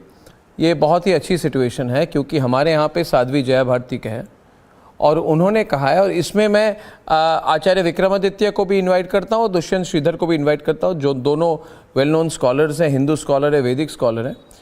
और मैं चैलेंज करता हूँ कि जो इधर जो साध्वी जया भारती हैं, जो हिंदू स्कॉलर हैं, सनातन धर्म की स्कॉलर हैं, बहुत इन्होंने रिसर्च की है इस मामले में, वो आपको कह रही हैं, क्योंकि आप लोग नेता हैं ना, बात सुनिए, वो इधर कह रहे हैं आदत हो गई है लोगों की कि कुछ भी कहीं भी कुछ भी कोट करके नेताओं का क्या है, आप लोगों को वोट चाहिए, आपको लग रहा है हिंदू वोट कंसोलिडेट हो रहा है, कास्ट अलायंस तोड़ दीजिए और कास्ट में फाइट करा दीजिए, बैकवर्ड कास्ट, फॉरवर्ड कास्ट, ये ओबीसी, एमबीसी, ये फाइट नहीं, मैं तो ये प्रमाण चाह रहे हैं आपसे, और आप प्रवक्ता है आरजेडी के, आप बताइए, आप ये आपसे प्रमाण चाह रहे हैं। मयंक सिन्हा भी इधर जेडीयू के नेता भी हैं। प्रमाणिक ग्रंथ में से उत्तरकांड में से चौपाई का नंबर आप चौपाई का नंबर बताइए। She is telling you to quote the chapter और स्टैंजा ऑफ रामचरितमानस। आप कोट कीजिए। ये कौन होते हैं? इधर उधर किसी ने आलतू फालतू लिखा हो तो मैं नहीं। रामचरितमानस तुलसीदास कृत, आप रामचरितमानस तुलसीदास कृत रामचरितमानस में से ये बता दीजिए।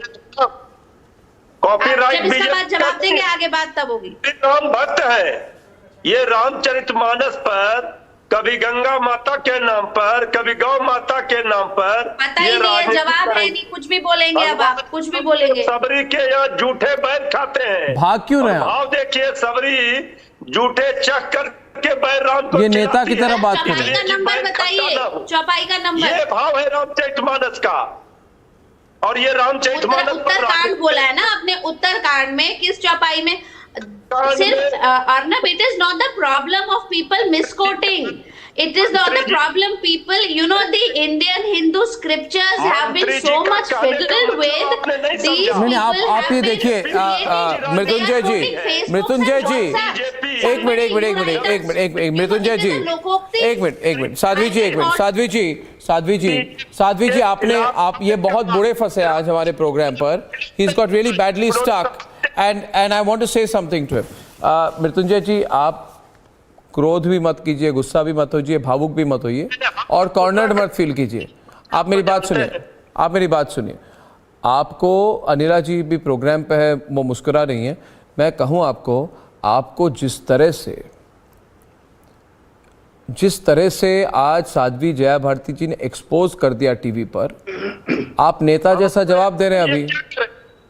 अरे हमसे उन्होंने बोला आप कोट कीजिए ना, प्रमाण दीजिए। आपने रामचरितमानस के खिलाफ जो मन में आया बोला है, क्योंकि आपको जात पात की राजनीति करनी है। You want to play caste politics. कोई रामचरितमानस के खिलाफ नहीं बोल सकता।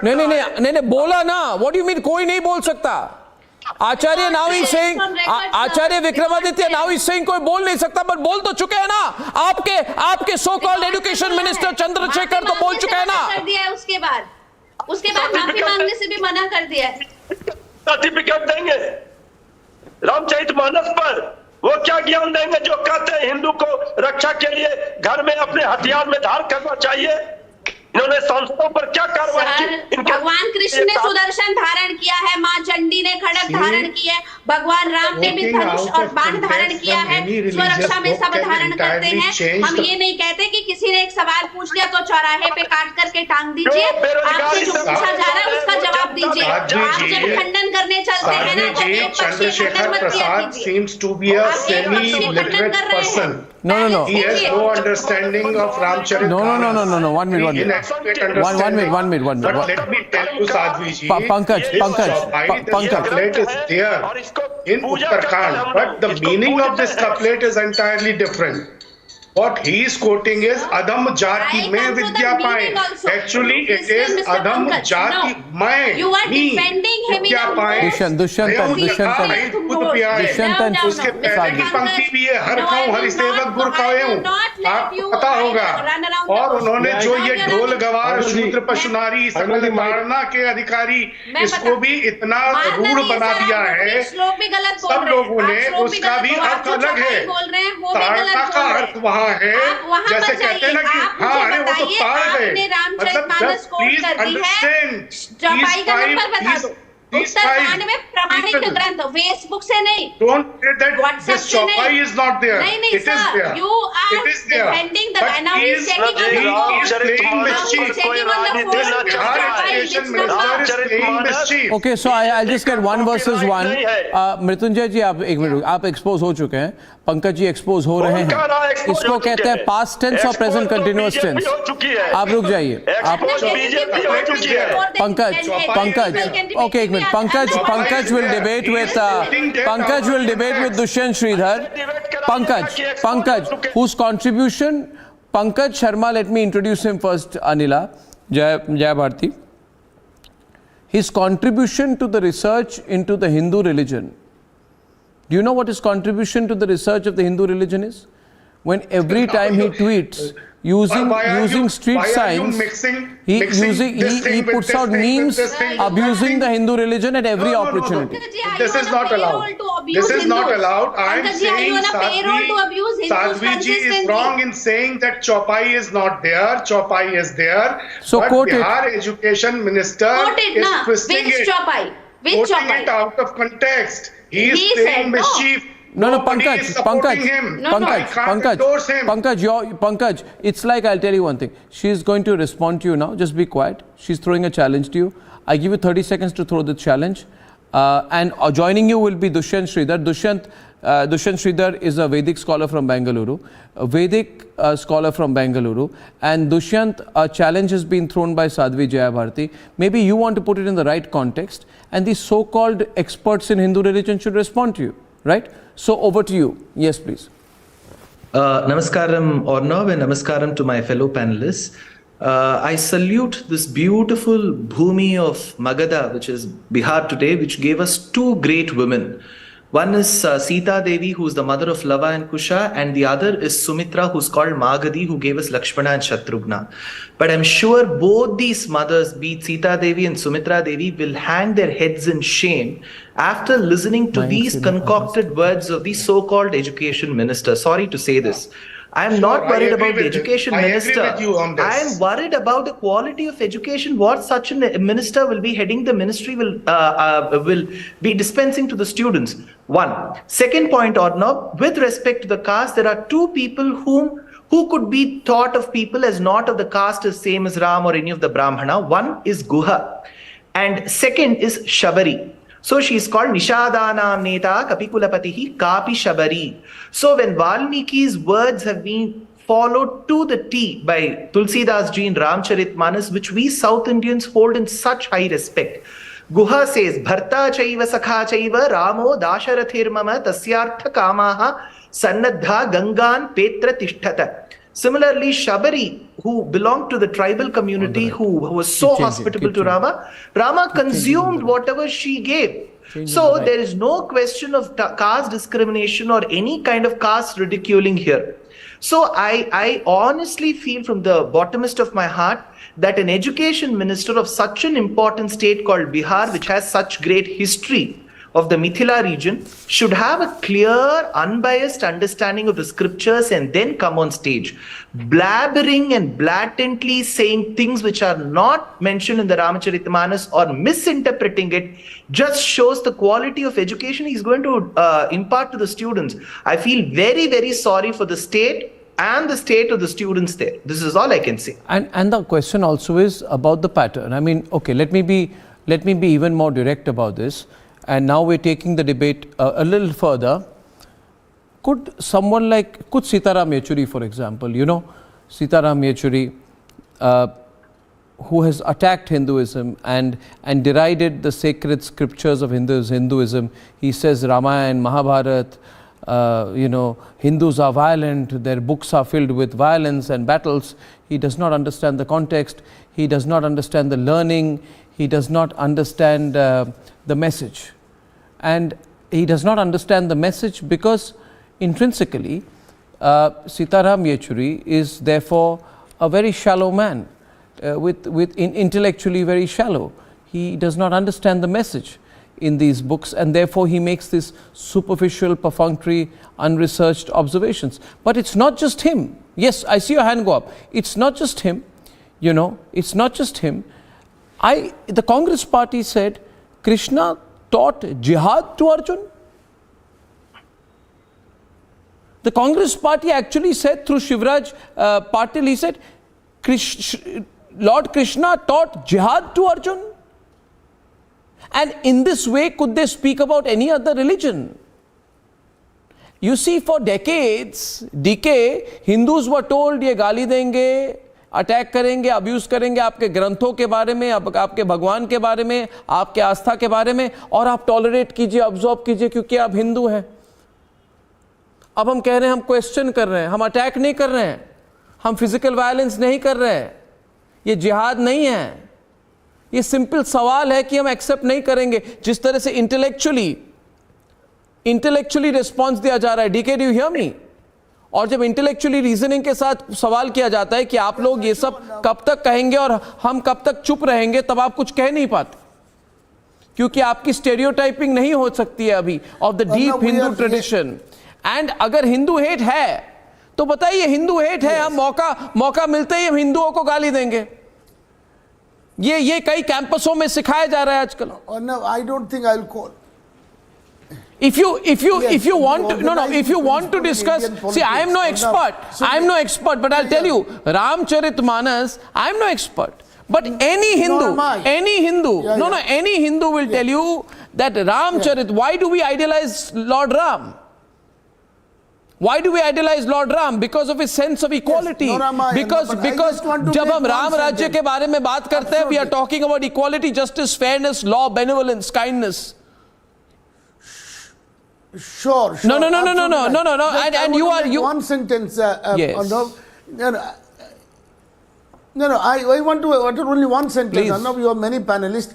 I'm saying the organizing principle in Indian politics should be to desist from uttering anything religious. We should desist from religious discourse, because none of us are experts, and confuse people. You have the scholars here. I'm not a scholar. I cannot comment. I'm a student of politics. But I should desist from any utterance on religion. That should be the organizing principle. And BJP is accused of that because they are leading this debate without knowing. And even other people are doing it. Here you have a minister here and he is saying without knowing. All of you are saying. But who is starting this? This is a basic mistake. I am saying, I agree with Ravi Shankar Prasad. We should not talk of any religion. But why don't you stick to that? That is all. DK, I'll tell you. There are some Indians, unfortunately, who have an inferiority complex. About anyone who has white skin, about anyone who has a connection to the British Raj, who speaks another language. है ना? Now, but presently, a lot of Indians like me, okay, we don't have a superiority complex, but we have great cultural awareness. और अभी क्या हो रहा है कि हम कह रहे हैं कि इतना ये तरह से जब लोग इस तरह का भाषा यूज करते हैं तो हम बोलते हैं और नहीं चलेगा ना. Ramcharitmanas says good service to living beings is the ultimate aim of life. नहीं, आप हमारे religion के बारे में, you are twisting my religion, you are twisting, sir, listen to me, sir, you are twisting my religion. Ramcharitmanas preaches all virtues of humanity. Please understand. आप Ramcharitmanas, that gentleman who said it, he is also a Hindu. He is also a Hindu. No. Oh, okay. Is very deep and rich. So Anila, his argument is education minister is a Hindu. Give him the benefit of doubt. No, I don't want to give him the benefit of doubt. Should we give him the benefit of doubt? Anila Singh. हम कह रहे हैं benefit of doubt नहीं देंगे. No, you know, one has to have confidence. नहीं. But yes, but the point is, we cannot have a discussion here because I don't know the Ramcharitmanas. I cannot comment on it. Calm down. You know, there are some scholars who might. So this is as a matter of procedure. This is out of place. And Arnab, I come from Western Uttar Pradesh, and here we greet each other by saying Ram Ram. Whether we talk about Haryana, Delhi, Rajasthan, Western Uttar Pradesh, we greet each other by saying Ram Ram. All right. So let me start here. इनके जो शिक्षा मंत्री हैं, जो चीज नहीं, आप चुप हो जाइए. आप बोल रहे थे, मैं नहीं बोल रही थी साहब. जो शिक्षा मंत्री हैं, पहली बात तो देखिए, शिक्षा मंत्री हैं, इनकी शक्ल देखिए, मुंह के अंदर खैनी भरकर, मुंह के अंदर पान मसाला और खैनी भरकर, ये क्या बच्चों को जो हमारे बिहार के जो बच्चे स्कूल को भेज के क्या शिक्षा you have no knowledge of Ram, you are commenting on the personality. That is absolutely atrocious what you are saying, man. Atrocious. You are commenting on somebody's physique and personality. जो कि कल तक सुशासन बाबू कहलाए जाते थे, आज जो है कुशासन बाबू हो गए हैं. इनके शिक्षा मंत्री जब कुछ बोलते हैं उनको पता ही नहीं है. अंधेर नगरी चौपट राजा साहब को पता ही नहीं है कि उनके मंत्री जी क्या कह रहे हैं, क्या नहीं कह रहे हैं. तो you can very well understand that Bihar is in a very sad affair. बिल्कुल खराब हालत हो चुकी है बिहार की. और जब कहते हैं ना, like feathers flock together, now Nitish Kumar ji has to decide, is he with the right feathers. He has flocked with one political party whose leader, who is an education minister in Bihar, and he is insulting Sanatan Dharma. और मैं ये बताना चाहूंगी, ये सारे के सारे जो यहाँ पे सनातन विरोधी बैठे हुए हैं, कि सनातन संस्कृति में, सनातन पंथ में जाति नाम की, कास्ट नाम की कोई भी चीज नहीं है. उस व्यक्ति को जो कि शिक्षा मंत्री बना बैठा हुआ है, उसको इतनी भी जानकारी नहीं है और प्रवचन सुना रहे हैं वहां पर बैठकर. क्या हमारी सनातन परंपरा में, हमारी सनातन पंथ में जाति नाम की कोई चीज है? बिल्कुल भी नहीं है. अज्ञानी व्यक्ति You are absolutely wrong. ऐसे व्यक्ति को शिक्षा मंत्री बना दिया. And where all this Yadav political brigade from RJD, JDU and Samajwadi Party is hiding. हाँ, उनकी जाति के, उन्हीं की भाषा में जवाब दूंगी. उन्हीं की जाति के जो शिक्षा मंत्री हैं, आज उल्टा सीधा बोल दिया तो ट्वीट भी नहीं आ रहे हैं. गायब है सीन से. आप लोग देखिए, जयचंदों की कमी नहीं है. ये अखंड भारत को खंड खंड करने वाले ऐसे ही जयचंद हैं.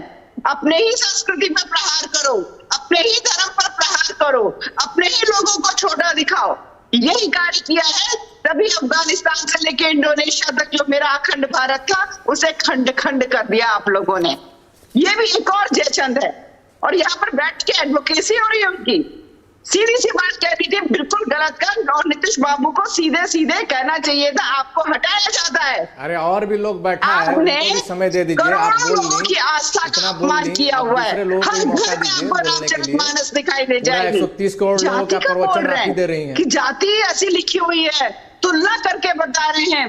अभी साधु जी ने जब पूछ लिया कि भैया बताओ कहाँ लिखा हुआ है, तो कोई उत्तर नहीं।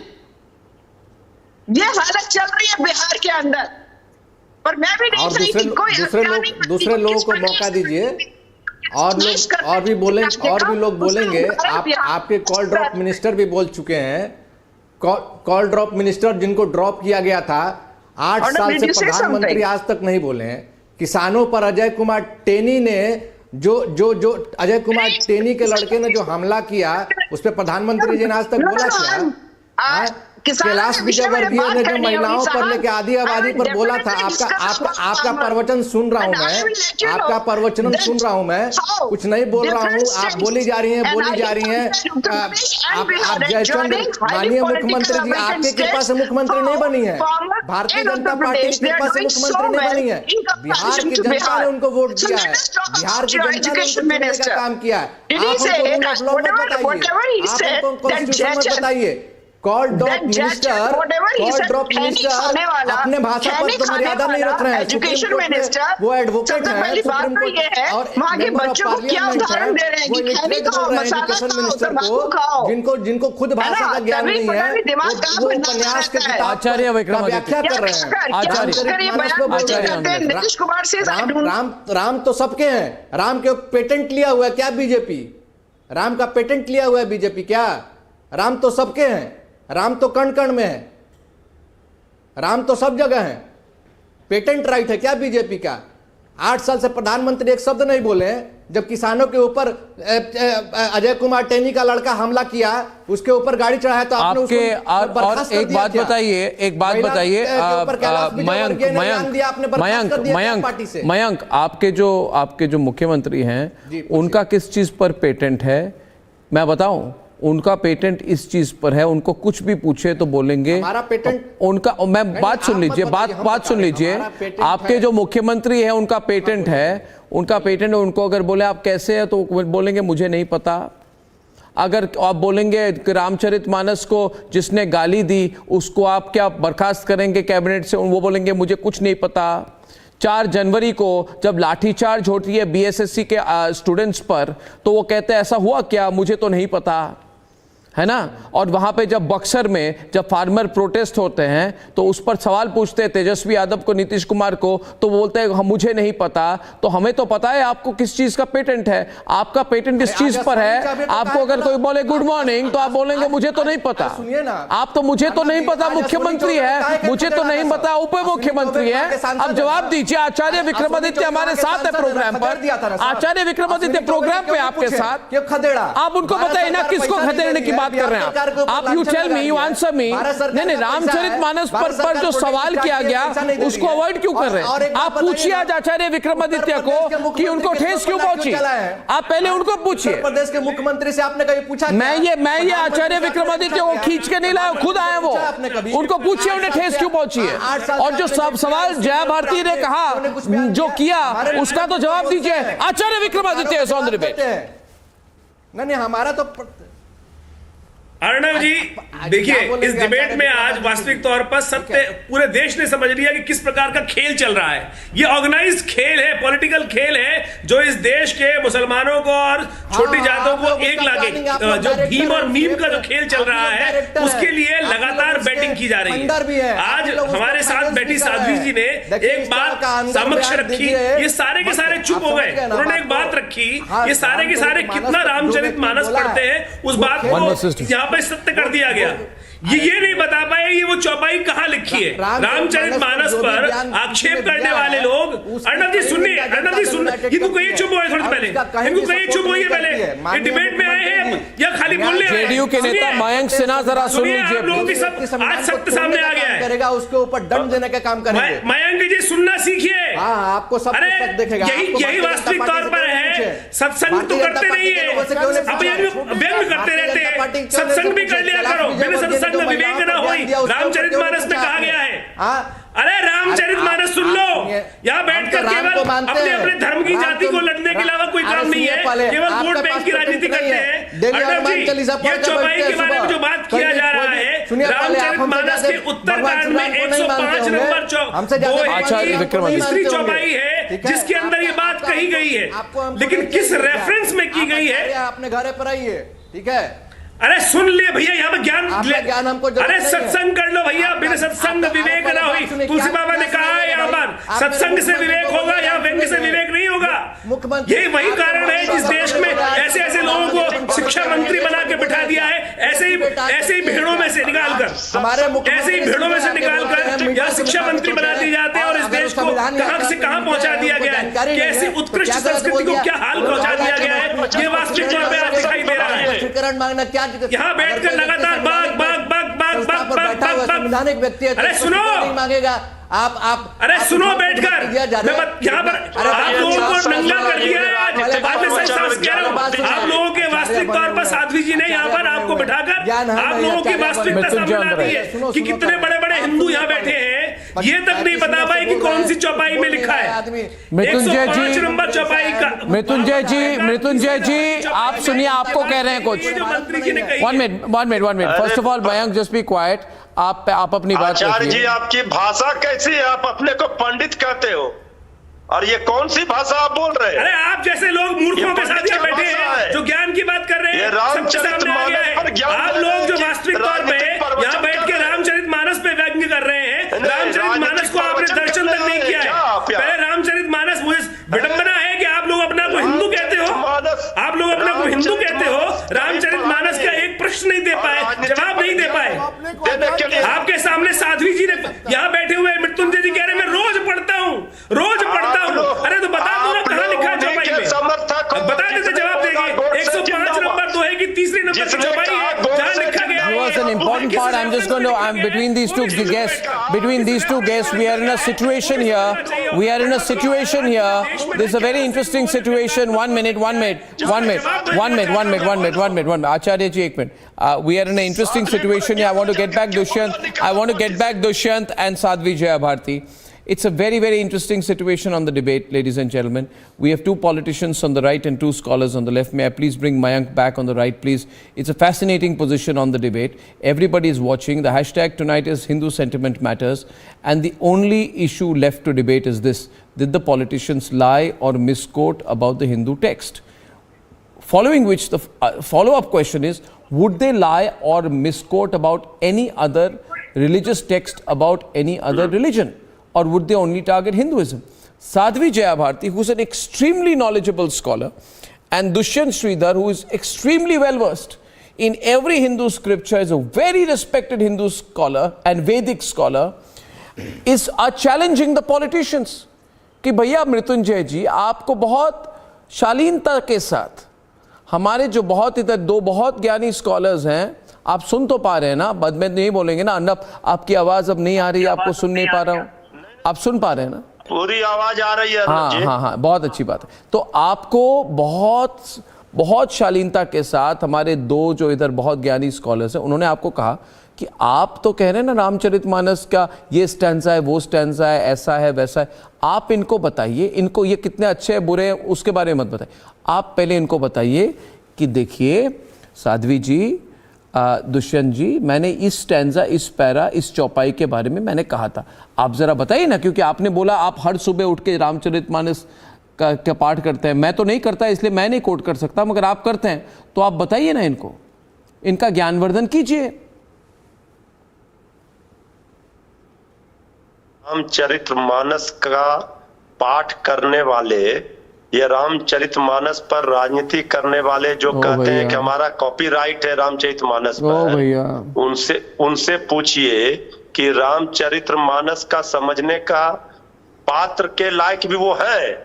आप तो अवॉइड कर गए भाई, आप तो भाग गए। रामचरितमानस को समझने का, रामचंद्र भगवान के चरित्र को अपने जीवन में उतारने का पात्र जो है बीजेपी के लोग नहीं है। ये बीजेपी की नहीं हूँ, मैं किसी पार्टी की नहीं हूँ। मृत्युंजय जी, आप साथ लीजिए, आप मुझे बता दीजिए, आप मुझे इतना बता दीजिए, ठीक है? आपको जानकारी है, आप रोज पढ़ते हैं, मैं नहीं पढ़ती, मैं अज्ञानी हूँ, मैं मूर्ख हूँ। मुझे बता दीजिए कि जो उन्होंने कहा है, जो स्ट्रेंजा उन्होंने चौपाई कोट की है, वो उत्तरकांड की कौन सी चौपाई है? अब मुझे बता दो। मैं वो अर्नब ठीक तो कह रहे हैं, मैं तो ज्ञानवर्धन करने के लिए बैठी हूँ, आप बता दीजिए। अर्नब बिल्कुल ठीक कह रहे हैं, आप बताइए, मैं सुन रही हूँ, आप बताइए। आपकी मैं इज्जत करता हूँ, आप बताइए। के बारे में नहीं कह रहा हूँ, आप बात को समझ लीजिए। नहीं, मैं यहाँ व्यक्तिगत नहीं हूँ सर, आप मैं हिंदू समाज से हूँ। हिंदू समाज आपसे पूछ रहा है, आपने कहा कि इनको जानकारी है, बोला किसी ने नहीं, आपने बोला है, आप प्रमाणित करेंगे, मैंने नहीं बोला है, आपने मेरे ग्रंथ को कोट किया है, आप बताएंगे कि आपको जिस बारे में आप बात कर रहे हैं, सार्वजनिक रूप से बात कर रहे हैं, उसकी आपके पास जानकारी भी है या नहीं है? ये जो न किया जाए। राजनीति तो आप लोग, राजनीति तो आप कर रहे हैं, राजनीति आप कर रहे हैं, आपको एक्सपोज किया जा रहा है। दुष्यंत श्रीधर, पढ़ रहे हैं, आप राजनीति कर रहे हैं। Dushyant, yes, Dushyant. Namaskaram to my panelists. I don't have the energy to shout over all of you. So please give me a minute. I've heard them all patiently, Arnab. See, when an education minister is called to a university, what are the positive things that the person should talk? There are so many positive things in our literature, but the person chooses to quote, misquote, misinterpret and inform the students. So it is a very sad thing. I don't belong to any political party. I don't intend joining any political party. This is a sad thing. Second thing, there was one point raised. He's a Hindu, so let's give him the benefit of doubt. One person had raised this point. DK in that case, in that case, there are plenty of politicians in the state of Kerala and Tamil Nadu who call themselves Hindus in their certificate and are abusing day in and day out. So how many benefits of doubt should we be giving to the people? Third important thing, Arnab, I honestly feel politicians should stay away from quoting and misquoting great acharyas like Tulsidas. It is not the right forum for them to even utter the names of such acharyas, and such books of high reputation should not be brought forth to the public.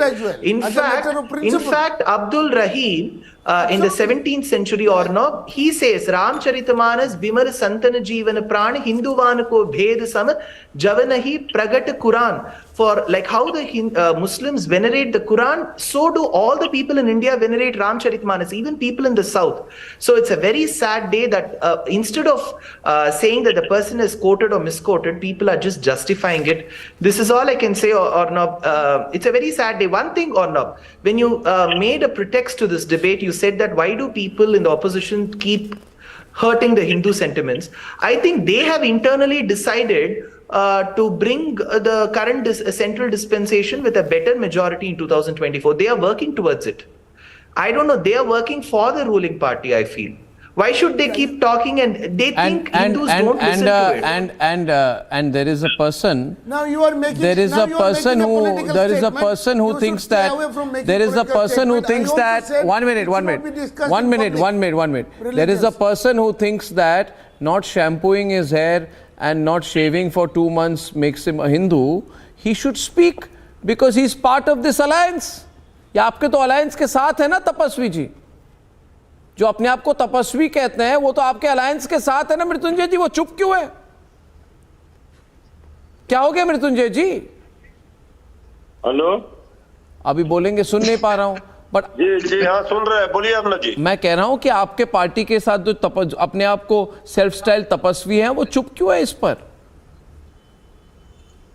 Hello, आपका तो इतना बड़ा channel है, आप क्यों नहीं उनके पीछे कैमरा भेज देते हैं? मैंने देखिए, बात मैं आपको सीरियस बात कह रहा हूं, जो बात दुष्यंत जी ने कही कि भारत में एक सिविलाइजेशनल प्राइड आ रही है। अनिला जी, इस बात को अगर कोई समझे, political pride, we are proud of our culture, है ना, और Ramcharitmanas is part of our culture. So ये जो आप कर रहे हैं ना, ये मत करिए। MY politics, Muslim Yadav politics को छोड़ दीजिए। कोई पॉलिटिक्स नहीं, भारत बहुत आगे निकल चुका है।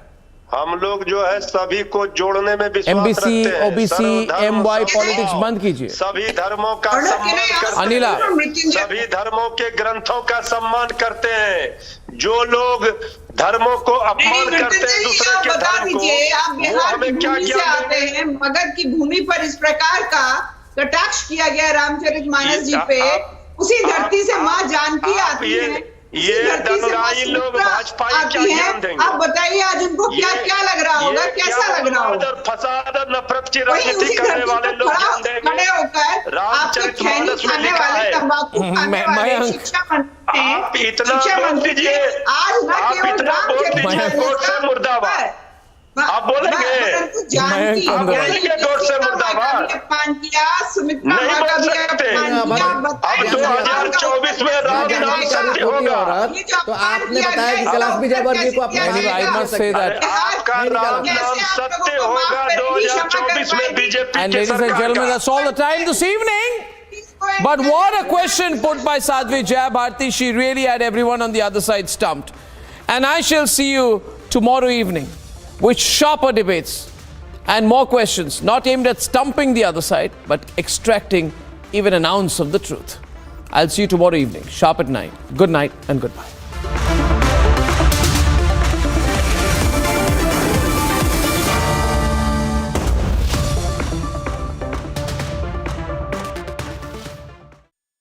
QS&THE, the world's foremost university rankings organizations, have ranked Amity amongst the top 3% universities globally, making it among the very few Indian universities to be included in both rankings.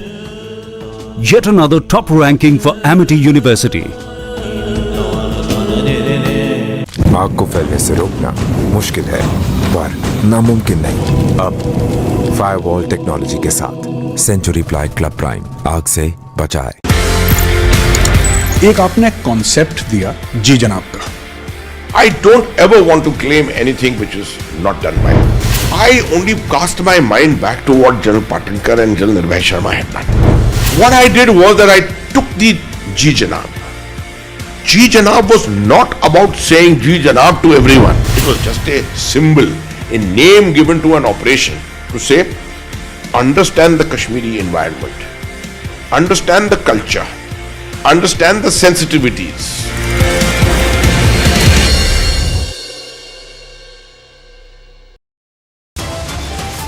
संपूर्ण ग्रंथ पर टिप्पणी नहीं है, ग्रंथ के उस अंश पर टिप्पणी है जो संपूर्ण 85-90% लोगों को शिक्षा से वंचित करता है। Top headlines at 12:30. Republic confronts Bihar minister who insulted Ramcharitmanas. Minister says, in fact, remains defiant, justifies his remarks. Ramcharitmanas was a nafrat फैलाने वाला ग्रंथ. Was a grant that was spreading hatred. This is not a coincidence, it is a conspiracy.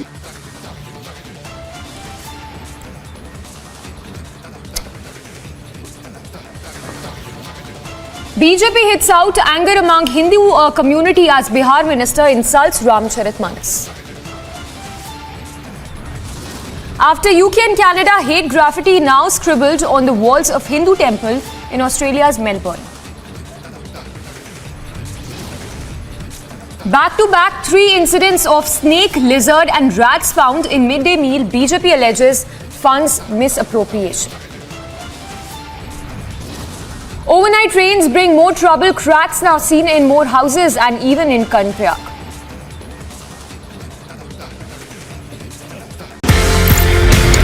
ये कहानी 1947 में जाती है sir. एक नया मुल्क बनता है पाकिस्तान। जो ऑफिसर्स हैं इंडियन आर्मी में, उनको ये बोला जाता है कि आप चूज करें आप कहां पे जाना चाहते हैं। मेरे पिताजी जनरल सैयद मेहदी हसनैन उस वक्त कैप्टन जब आर्मी के अंदर आए थे तो फर्स्ट गढ़वाल राइफल्स में आए। प्योर हिंदू सोल्जर्स कम्युनिटी जो थी पूरी, उसमें एक अकेला मुसलमान। उनके उनके कमांडिंग ऑफिसर ने उनसे पूछा, बंटवारे के अंदर आप क्या चाहेंगे, किसी मुस्लिम यूनिट के साथ, मुस्लिम रेजिमेंट के साथ पाकिस्तान आर्मी में जाने की? जवाब जो था बहुत जबरदस्त। मैंने सोच लिया मैं उस देश में जाऊंगा, मैं उस फौज में जाऊंगा जिसमें मजहब के लिए कोई अलग जगह नहीं है।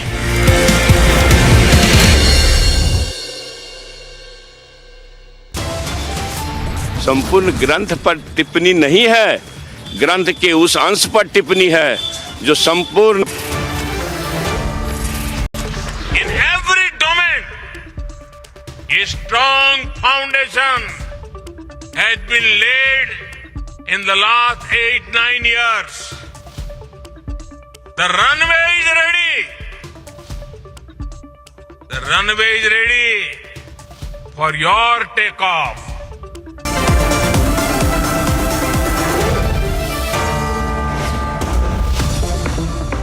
QS&T achieved. The world's foremost university rankings organizations have ranked Amity amongst the top 3% universities globally, making it among the very few Indian universities to be included in both rankings.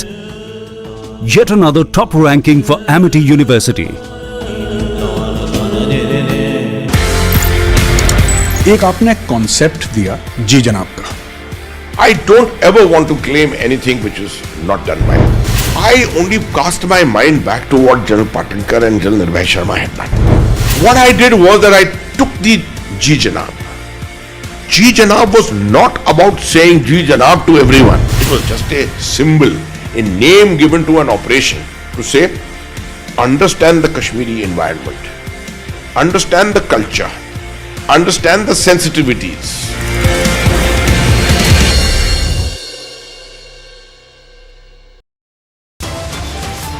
संपूर्ण ग्रंथ पर टिप्पणी नहीं है, ग्रंथ के उस अंश पर टिप्पणी है जो संपूर्ण 85-90% लोगों को शिक्षा से वंचित करता है। Top headlines at 12:30. Republic confronts Bihar minister who insulted Ramcharitmanas. Minister says, in fact, remains defiant, justifies his remarks. Ramcharitmanas was a nafrat फैलाने वाला ग्रंथ. Was a grant that was spreading hatred. This is not a coincidence, it is a conspiracy.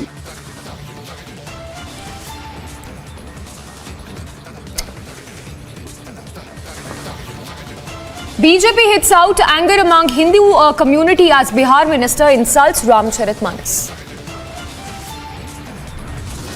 After UK and Canada, hate graffiti now scribbled on the walls of Hindu temple in Australia's Melbourne. Back-to-back 3 incidents of snake, lizard and rats found in midday meal. BJP alleges funds misappropriation. Overnight rains bring more trouble. Cracks now seen in more houses and even in Kanprayag.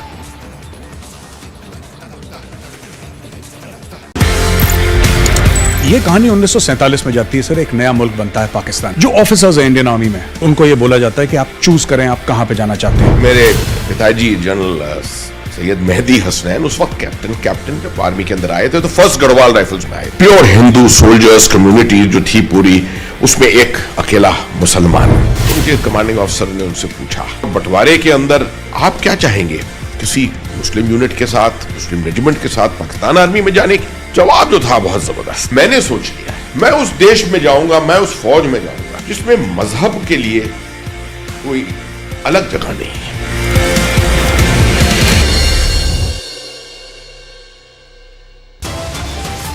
संपूर्ण ग्रंथ पर टिप्पणी नहीं है, ग्रंथ के उस अंश पर टिप्पणी है जो संपूर्ण 85-90% लोगों को शिक्षा से वंचित करता है। Top headlines at 12:30. Republic confronts Bihar minister who insulted Ramcharitmanas. Minister says, in fact, remains defiant, justifies his remarks. Ramcharitmanas was a nafrat फैलाने वाला ग्रंथ. Was a grant that was spreading hatred. This is not a coincidence, it is a conspiracy.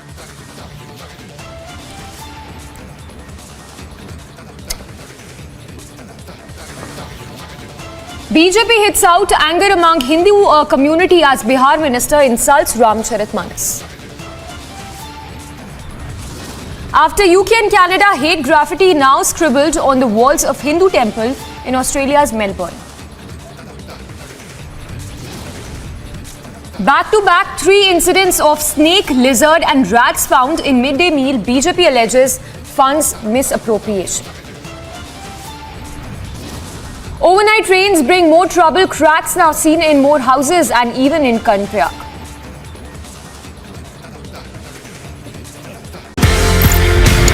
ये कहानी 1947 में जाती है sir एक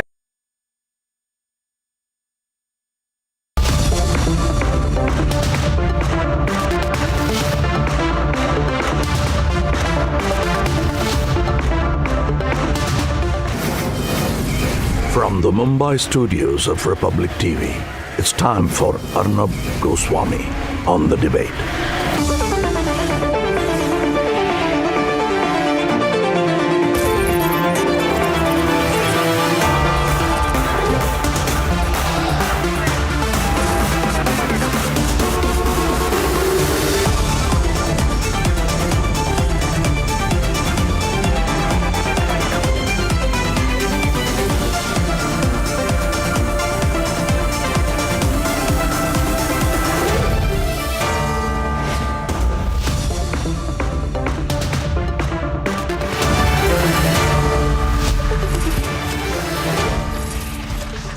Ladies and gentlemen, and welcome. Nupur Sharma cannot be a target forever. Nupur Sharma is facing the law. And Nupur Sharma has completely cooperated with the legal process. Yes, her comments crossed the line. But that does not mean that those who supported her deserve to be stabbed to death or beheaded. But yes, one man who supported Nupur Sharma was stabbed to death. Another person who supported her and was seen to be supporting her was beheaded. All this happened before our eyes, ladies and gentlemen, and Nupur herself, she has been and continues to receive threats and death threats every day. And we're talking about Nupur tonight because the news broke this afternoon that Nupur Sharma has got herself a gun license. And after quite a few weeks, Nupur Sharma, in fact after quite a few months, because she got a gun license for herself, she was back in the news. How strange the news cycle is. One person dominates the headlines for a month, 2 months. There's a controversy around her. People are stabbed, beheaded, and then the person and the issue and all the other factors that go with it are just forgotten, cast aside. And along with that is forgotten the fact that terrorist groups and radicals around the world and in India have been competing to threaten her life, to threaten the life of Nupur Sharma. And ladies and gentlemen, tonight we must ask ourselves something. We must ask ourselves this question on a night when Nupur has been compelled to fend for herself. And this young lady has got herself a gun license now. After what happened to Umesh Kole, after what happened to Kanhaiya Lal, are we just going to watch and do nothing? When in a span of 2 months, there were numerous bounties announced on Nupur's head, what is the responsibility of those who maintain a conspicuous and deafening silence on the threats to Nupur Sharma's life? The broader question tonight is this: does Nupur Sharma have or not have a right to live? And associated with that is the other question: should Nupur be left to fend for herself when the Supreme Court has granted her relief? Why can't all organizations and all community leaders, Hindu leaders and Muslim leaders, all speak out for Nupur's right to live? Or does that not matter to the lobby and the left libs and their hypocritical silence? Do they feel now that Nupur, now fighting for her right to live with the sole protection of a gun license, does she not deserve our support in her unalienable, her undeniable right to live, ladies and gentlemen? Difficult questions which are only asked on Republic, sidestepped by all the other channels. But the fact is, our first headline tonight: Nupur Sharma being compelled to get a gun license after facing death threats. Is this acceptable? Should she be left to fend for herself? That's debate 1 tonight, and only on Republic. Debate number 2 tonight. They mock Hindu deities, they mock Hindu traditions, and now they mock the Hindu sacred text. Ramcharitmanas is being insulted. When will all this stop? That's debate number 2. And here are the headlines this Thursday evening on the Debate Tonight.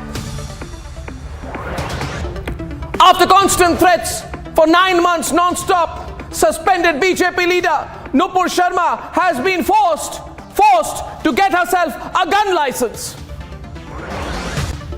They fan the fire, but the lobby goes completely silent on the death threats to Nupur Sharma. Tulsidas ji ने लिखा रामचरितमानस, अगर ज्ञान से परवीन भी बाबा भीमराव अंबेडकर है तो वह पूजनीय नहीं है। यह शिक्षा हमारा एक शास्त्र देता है जो नफरत बोता है। And there is no end to Hindu phobia. Bihar minister has now called the sacred Hindu scripture Ramcharitmanas a hate text. मैंने नफरत का ग्रंथ नहीं कहा, नफरत का अंश कहा है। उस ग्रंथ में नफरत के अंश हैं। When confronted by Republic, the Bihar minister shows no remorse. He repeats the insult again. शिक्षा मंत्री ने बोला है कि ये नफरत बोने वाला ग्रंथ है। हमको पता नहीं है, हम पूछ लेंगे उनसे। And when asked about his minister's comments, no clue, Nitish says, I don't have a clue, as usual. And a security scare at the Prime Minister's roadshow after a boy breaches the cordon. A lot of worry about what happened.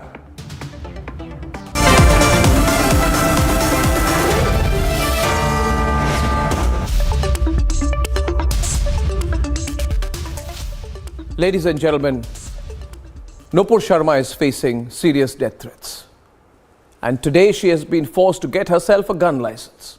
The state may be doing its part, the courts may be doing their bit, but it is time for the nation to stand united against the constant, persistent threat to Nupur's life. All those who emboldened and enabled the radicals and terrorists that threaten Nupur, they must take a stand tonight. The process of law must preside, and the sartan se juda mentality must be punished.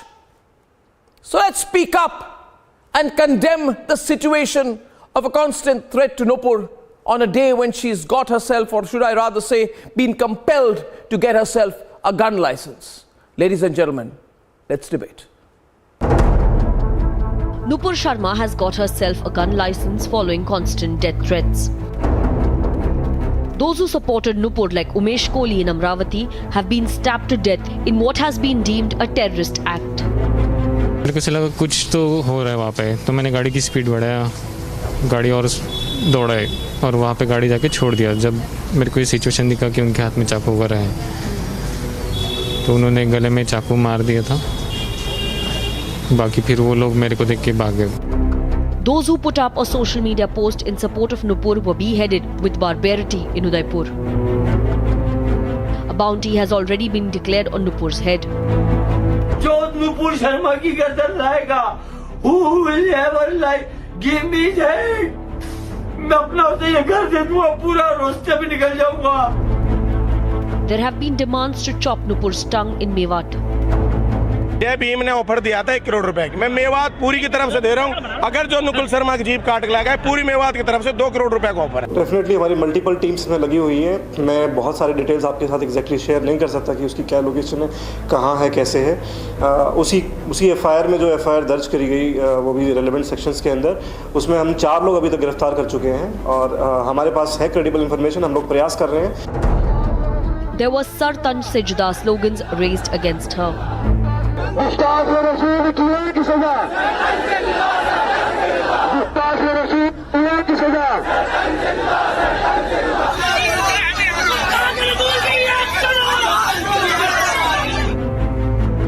And there are demands for public hangings. हम भी ये मांगनी करते हैं कि नुपुर शर्मा को फांसी की सजा मिलनी चाहिए करके, वरना अगर उसे आसानी से छोड़ दिया गया तो उसका कोई अंत ही नहीं रहेगा. Nupur Sharma is facing the process of the law for the comments she made. But can there be extrajudicial threats like these? लेकिन मेरे नबी की शान में अगर एक लफ्ज भी बोला तो याद रख लो ज़बान काट ली जाएगी. The lobby that enabled the provocateurs won't acknowledge the threats. लगभग सोशल मीडिया पे प्रतिदिन 50-60 लोग ऐसे हैं जो सुबह उठते और शाम तक मेरे और मेरे परिवार को मारने की धमकियां देते रहते हैं. सिक्योरिटी की जो गाड़ी PCR उस पर हमला होना, या अभी 4-5 दिन पहले अनजान व्यक्ति का मेरे घर में अंदर तक घुस जाने की कोशिश करना, इस प्रकार की घटनाएं चलती रहती हैं. All communities must come together and say enough is enough. Let's debate.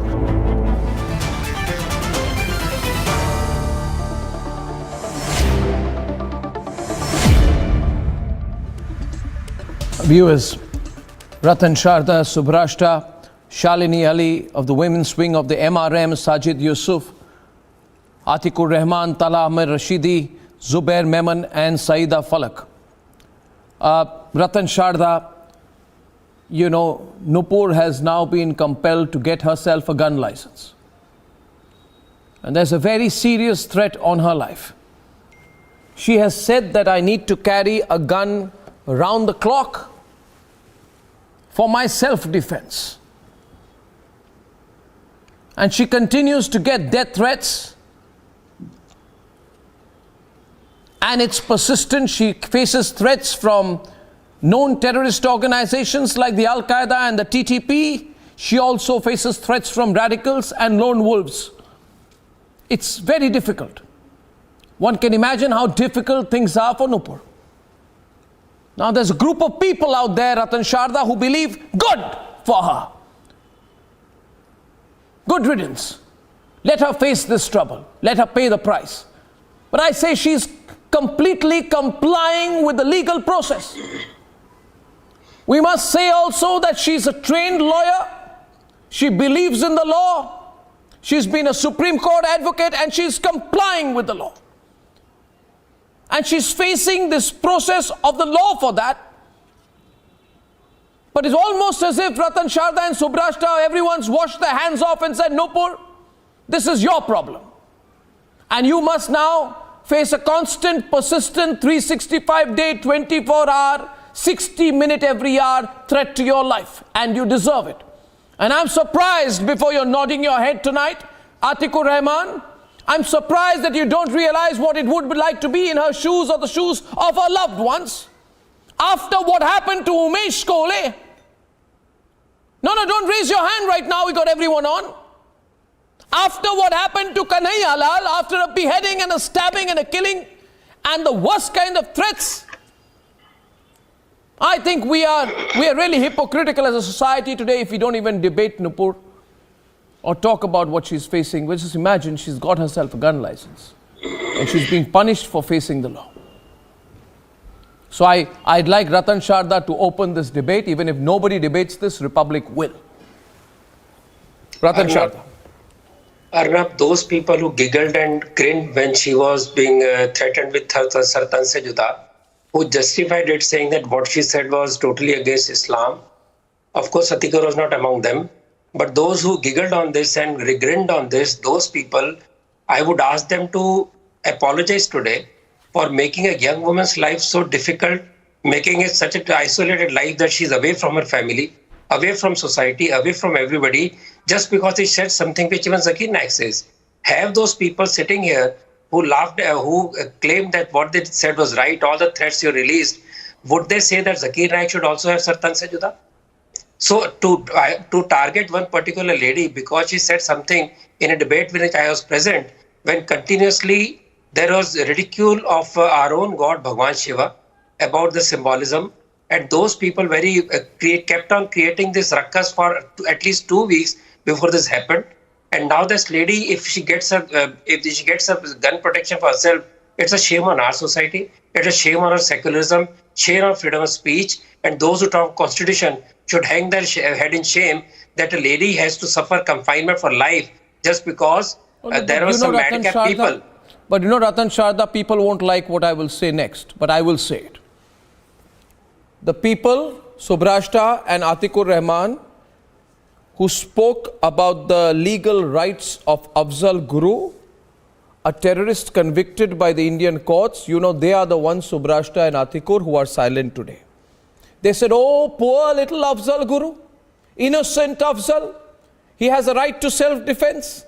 And not just Afzal Guru, Atikur Rahman, they even fought these quote-unquote Subrashta eminent citizens who write impromptu letters with photoshopped signatures. They were pleading for the right to life of Yaqub Memon, who's faced death after a proper trial for his involvement in the 1993 Mumbai blast, a man who killed 250 innocent Mumbaikars.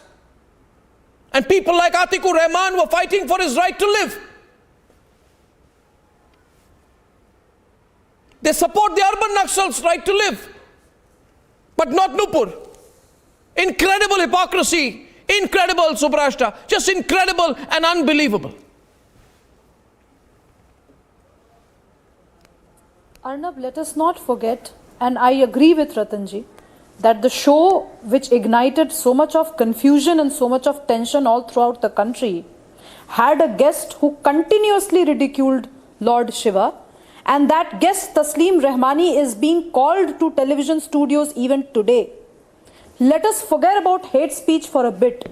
A man whose words were so incendiary that it sent Nupur into fury and made her say what she said continues to be legitimized by the grand old media establishment of India, not just Delhi, not just Lutyens Delhi, Arnab. So my problem with this entire debate and my problem with this entire controversy, not your debate, I mean debate in general, is why do we have double standards for a woman, and why do we have a double standards when it comes to Nupur and when it comes to Taslim Rahmani? I'm not saying that there should be, death threats on Rahmani's name. I'm not saying that. But what I'm saying is that if Nupur has been boycotted organizationally by so many, media houses and political party like the BJP, why should Taslim Rahmani be legitimized is a genuine question I ask. Also, I don't understand this brouhaha over Nupur getting a gun license. What is that young woman supposed to do? Her life is under threat. Her family lives under constant threat. She has a sister who has nothing to do with politics. She has parents who have nothing to do with politics. She fought her own way through to reach to wherever she did. What is the fault of her parents or her family or her relatives? That she should not be allowed to have a point of view. Forget about right to life. I don't think, women like Nupur and I are comfortable living a life without any space to vent our opinions in public. What kind of a democracy are we talking about, Arnab? This is a problem that I have, and I don't think any woman in India is comfortable with the state of affairs today. Yeah, but there are some who are smiling today, like Saida Falak. She obviously enjoys what Nupur is going through, and I don't think this is a laughing matter. I don't think this is a laughing matter, Saida, so you can wipe that smile off your face. That's terrible. I'll tell you You should have the slightest amount of empathy. I'll tell you. No, I'll tell you. Listen, Mr. Arnab, let's start from the beginning. Shame on you that you're not able to stand for a woman whose life is under threat. Because she's Shame getting on you. Even if you're justified justified to wit's end, you are crying shame for women at large. Why she's getting threats? Why a gun license is required? Why? Yeah, because you don't know the back. Because women like you would never appreciate. Because women like you would never appreciate a fellow woman in public life who has risen from nothing and created a mark for herself. All you can do is snigger behind the burqa. That's all you can do. So continue doing that. She gets arm license. Instead of taking proper actions, she gets security. She gets arm license. Why? Who knows if she misuses it? Why is taking arms license illegal in India? is following due process of law and getting a gun license illegal in India. Saida, come on, no, you hold on. Reacting like Just hold on, Saida.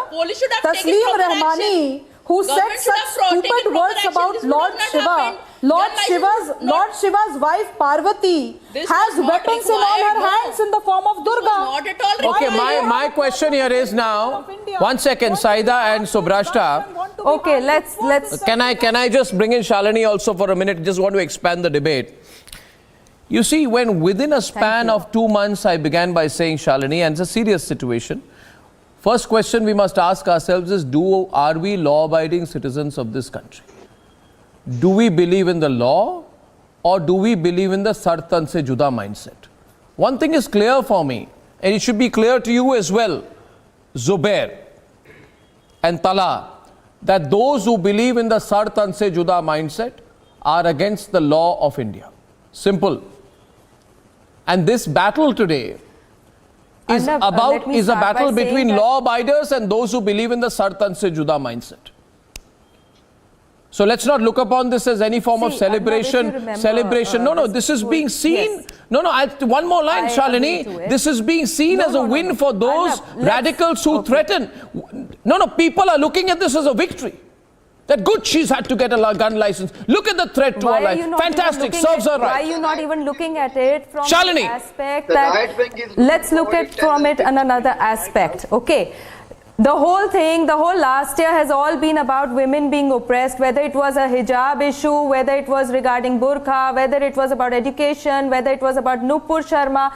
I don't agree with what she said, because when you are on television, you have a larger responsibility on your shoulders, and sometimes a person does fumble, and for that she did bear the consequences. The largest party in India had to shut her away from the party, and they had to ask her to apologize, which she did. But the question comes that today she has asked for a gun license, which she has been given upon for her own security. Along with that, she already also has more security that has been given to her. Now, even if she is Nupur Sharma and even if she's not Nupur Sharma, let's look at it from a citizen's aspect. Are women allowed to be given a gun license in India? No, but that's not the issue. Lot of women have gun licenses. Shalini, that's not the issue. Sorry, Shalini. Shalini, that's not the... No, I'll tell you what the issue is. I'll take it around. I'm coming to that. Nupur Sharma has received a gun license today because she has been in the public image. She has been in the public mirror. Along with that, a lot of other consequences and incidents took place which are not pleasant and which are very condemnable. 1 minute. No, 1 minute. Shalini, I'll have to stop you there because you're straight. No, Shalini, you're making it a general case. Just let me explain. Let me narrow focus this. Let me tell you how I look at it. I'll get Sajid on, as Subrashta is on. You know how I look at it. We debated what Nupur said, or we all condemned it. Nupur herself apologized for it. The BJP suspended her. The legal process began. She complied with the law. 1 minute. So we discussed what Nupur did. You know what we didn't discuss? Tala. We didn't discuss what those people who took the law into their own hands, threatened to destroy the law in this country, propagated the sartan se juda mindset, and used the Nupur episode as an excuse to show their complete disregard and contempt for the Indian legal system. We didn't want to discuss that.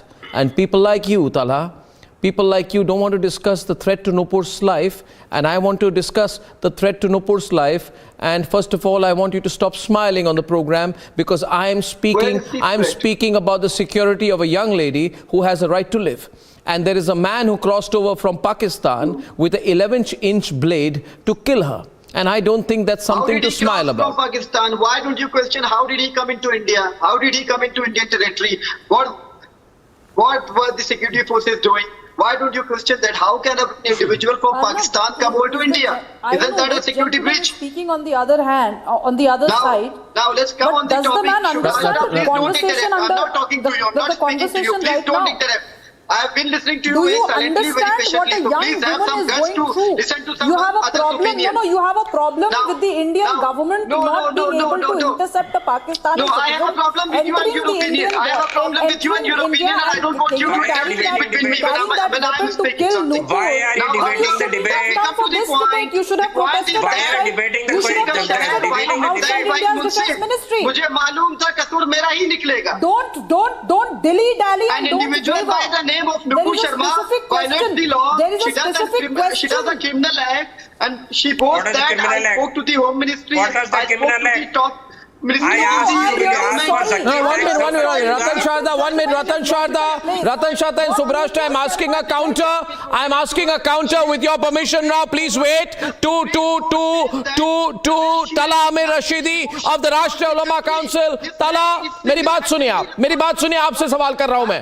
आप जनाब जरा 2 minute रुक जाइए, आपसे मैं बात कर रहा हूं. आप मेरी बात सुनिए प्लीज, शांतिपूर्ण तरीके से. 1 मिनट. आपने कहा मुझे पता था कसूर मेरा ही निकलेगा. अब इसको अंग्रेजी में कहते हैं तला. जरा आप 2 मिनट शांत रह जाइए. आप भी पढ़े लिखे व्यक्ति है, मैं भी हूं. ऐसे चिल्लाने की कोई जरूरत नहीं है. मैं आपको काउंटर कर रहा हूं भाई साहब, आप सुन लीजिए ना. आपको रोक थोड़ी रहा हूं मैं डेमोक्रेटिक हूं, आप भी बनिए. धन्यवाद. अब बात सुनिए.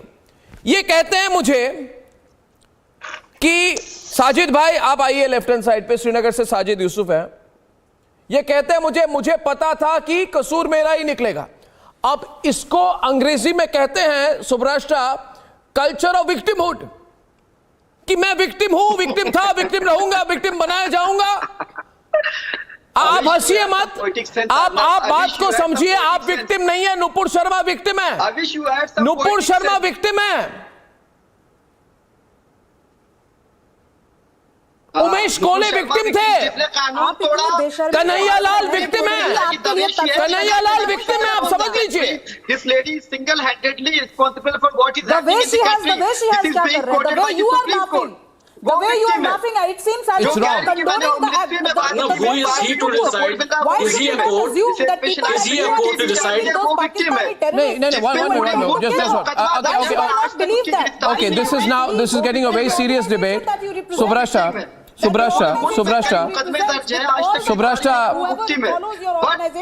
Subrashta. Condoning attacks against Nupur. Why should you not assume that? Your smile and your laughter is a slap in the face of all the She is not ready to face the law. She does not have faith in Indian law. She is not ready to face the law. Come on, she has faced Arnab, this is blatant lies which are being spread. She has multiple cases. Tell me one hearing that Nupur did not go to. She is not being arrested. Tell me one intellectual of this country who wrote a letter and Nupur condoned that letter and said that it's fine, I want all these people to support me. What is this gentleman talking? I have a huge problem with such kind of people, whether it is Saida Falak or this gentleman Tala, who is smiling and laughing away throughout the program. What does he want to prove? Do you support the threats against Nupur? No, but do you support the threats against a young woman? Don't try to put your words in my mouth. Because if you don't, then there is no reason for you to smile or laugh. Any sensitive individual, forget about a Hindu or a Muslim, any sensitive individual who believes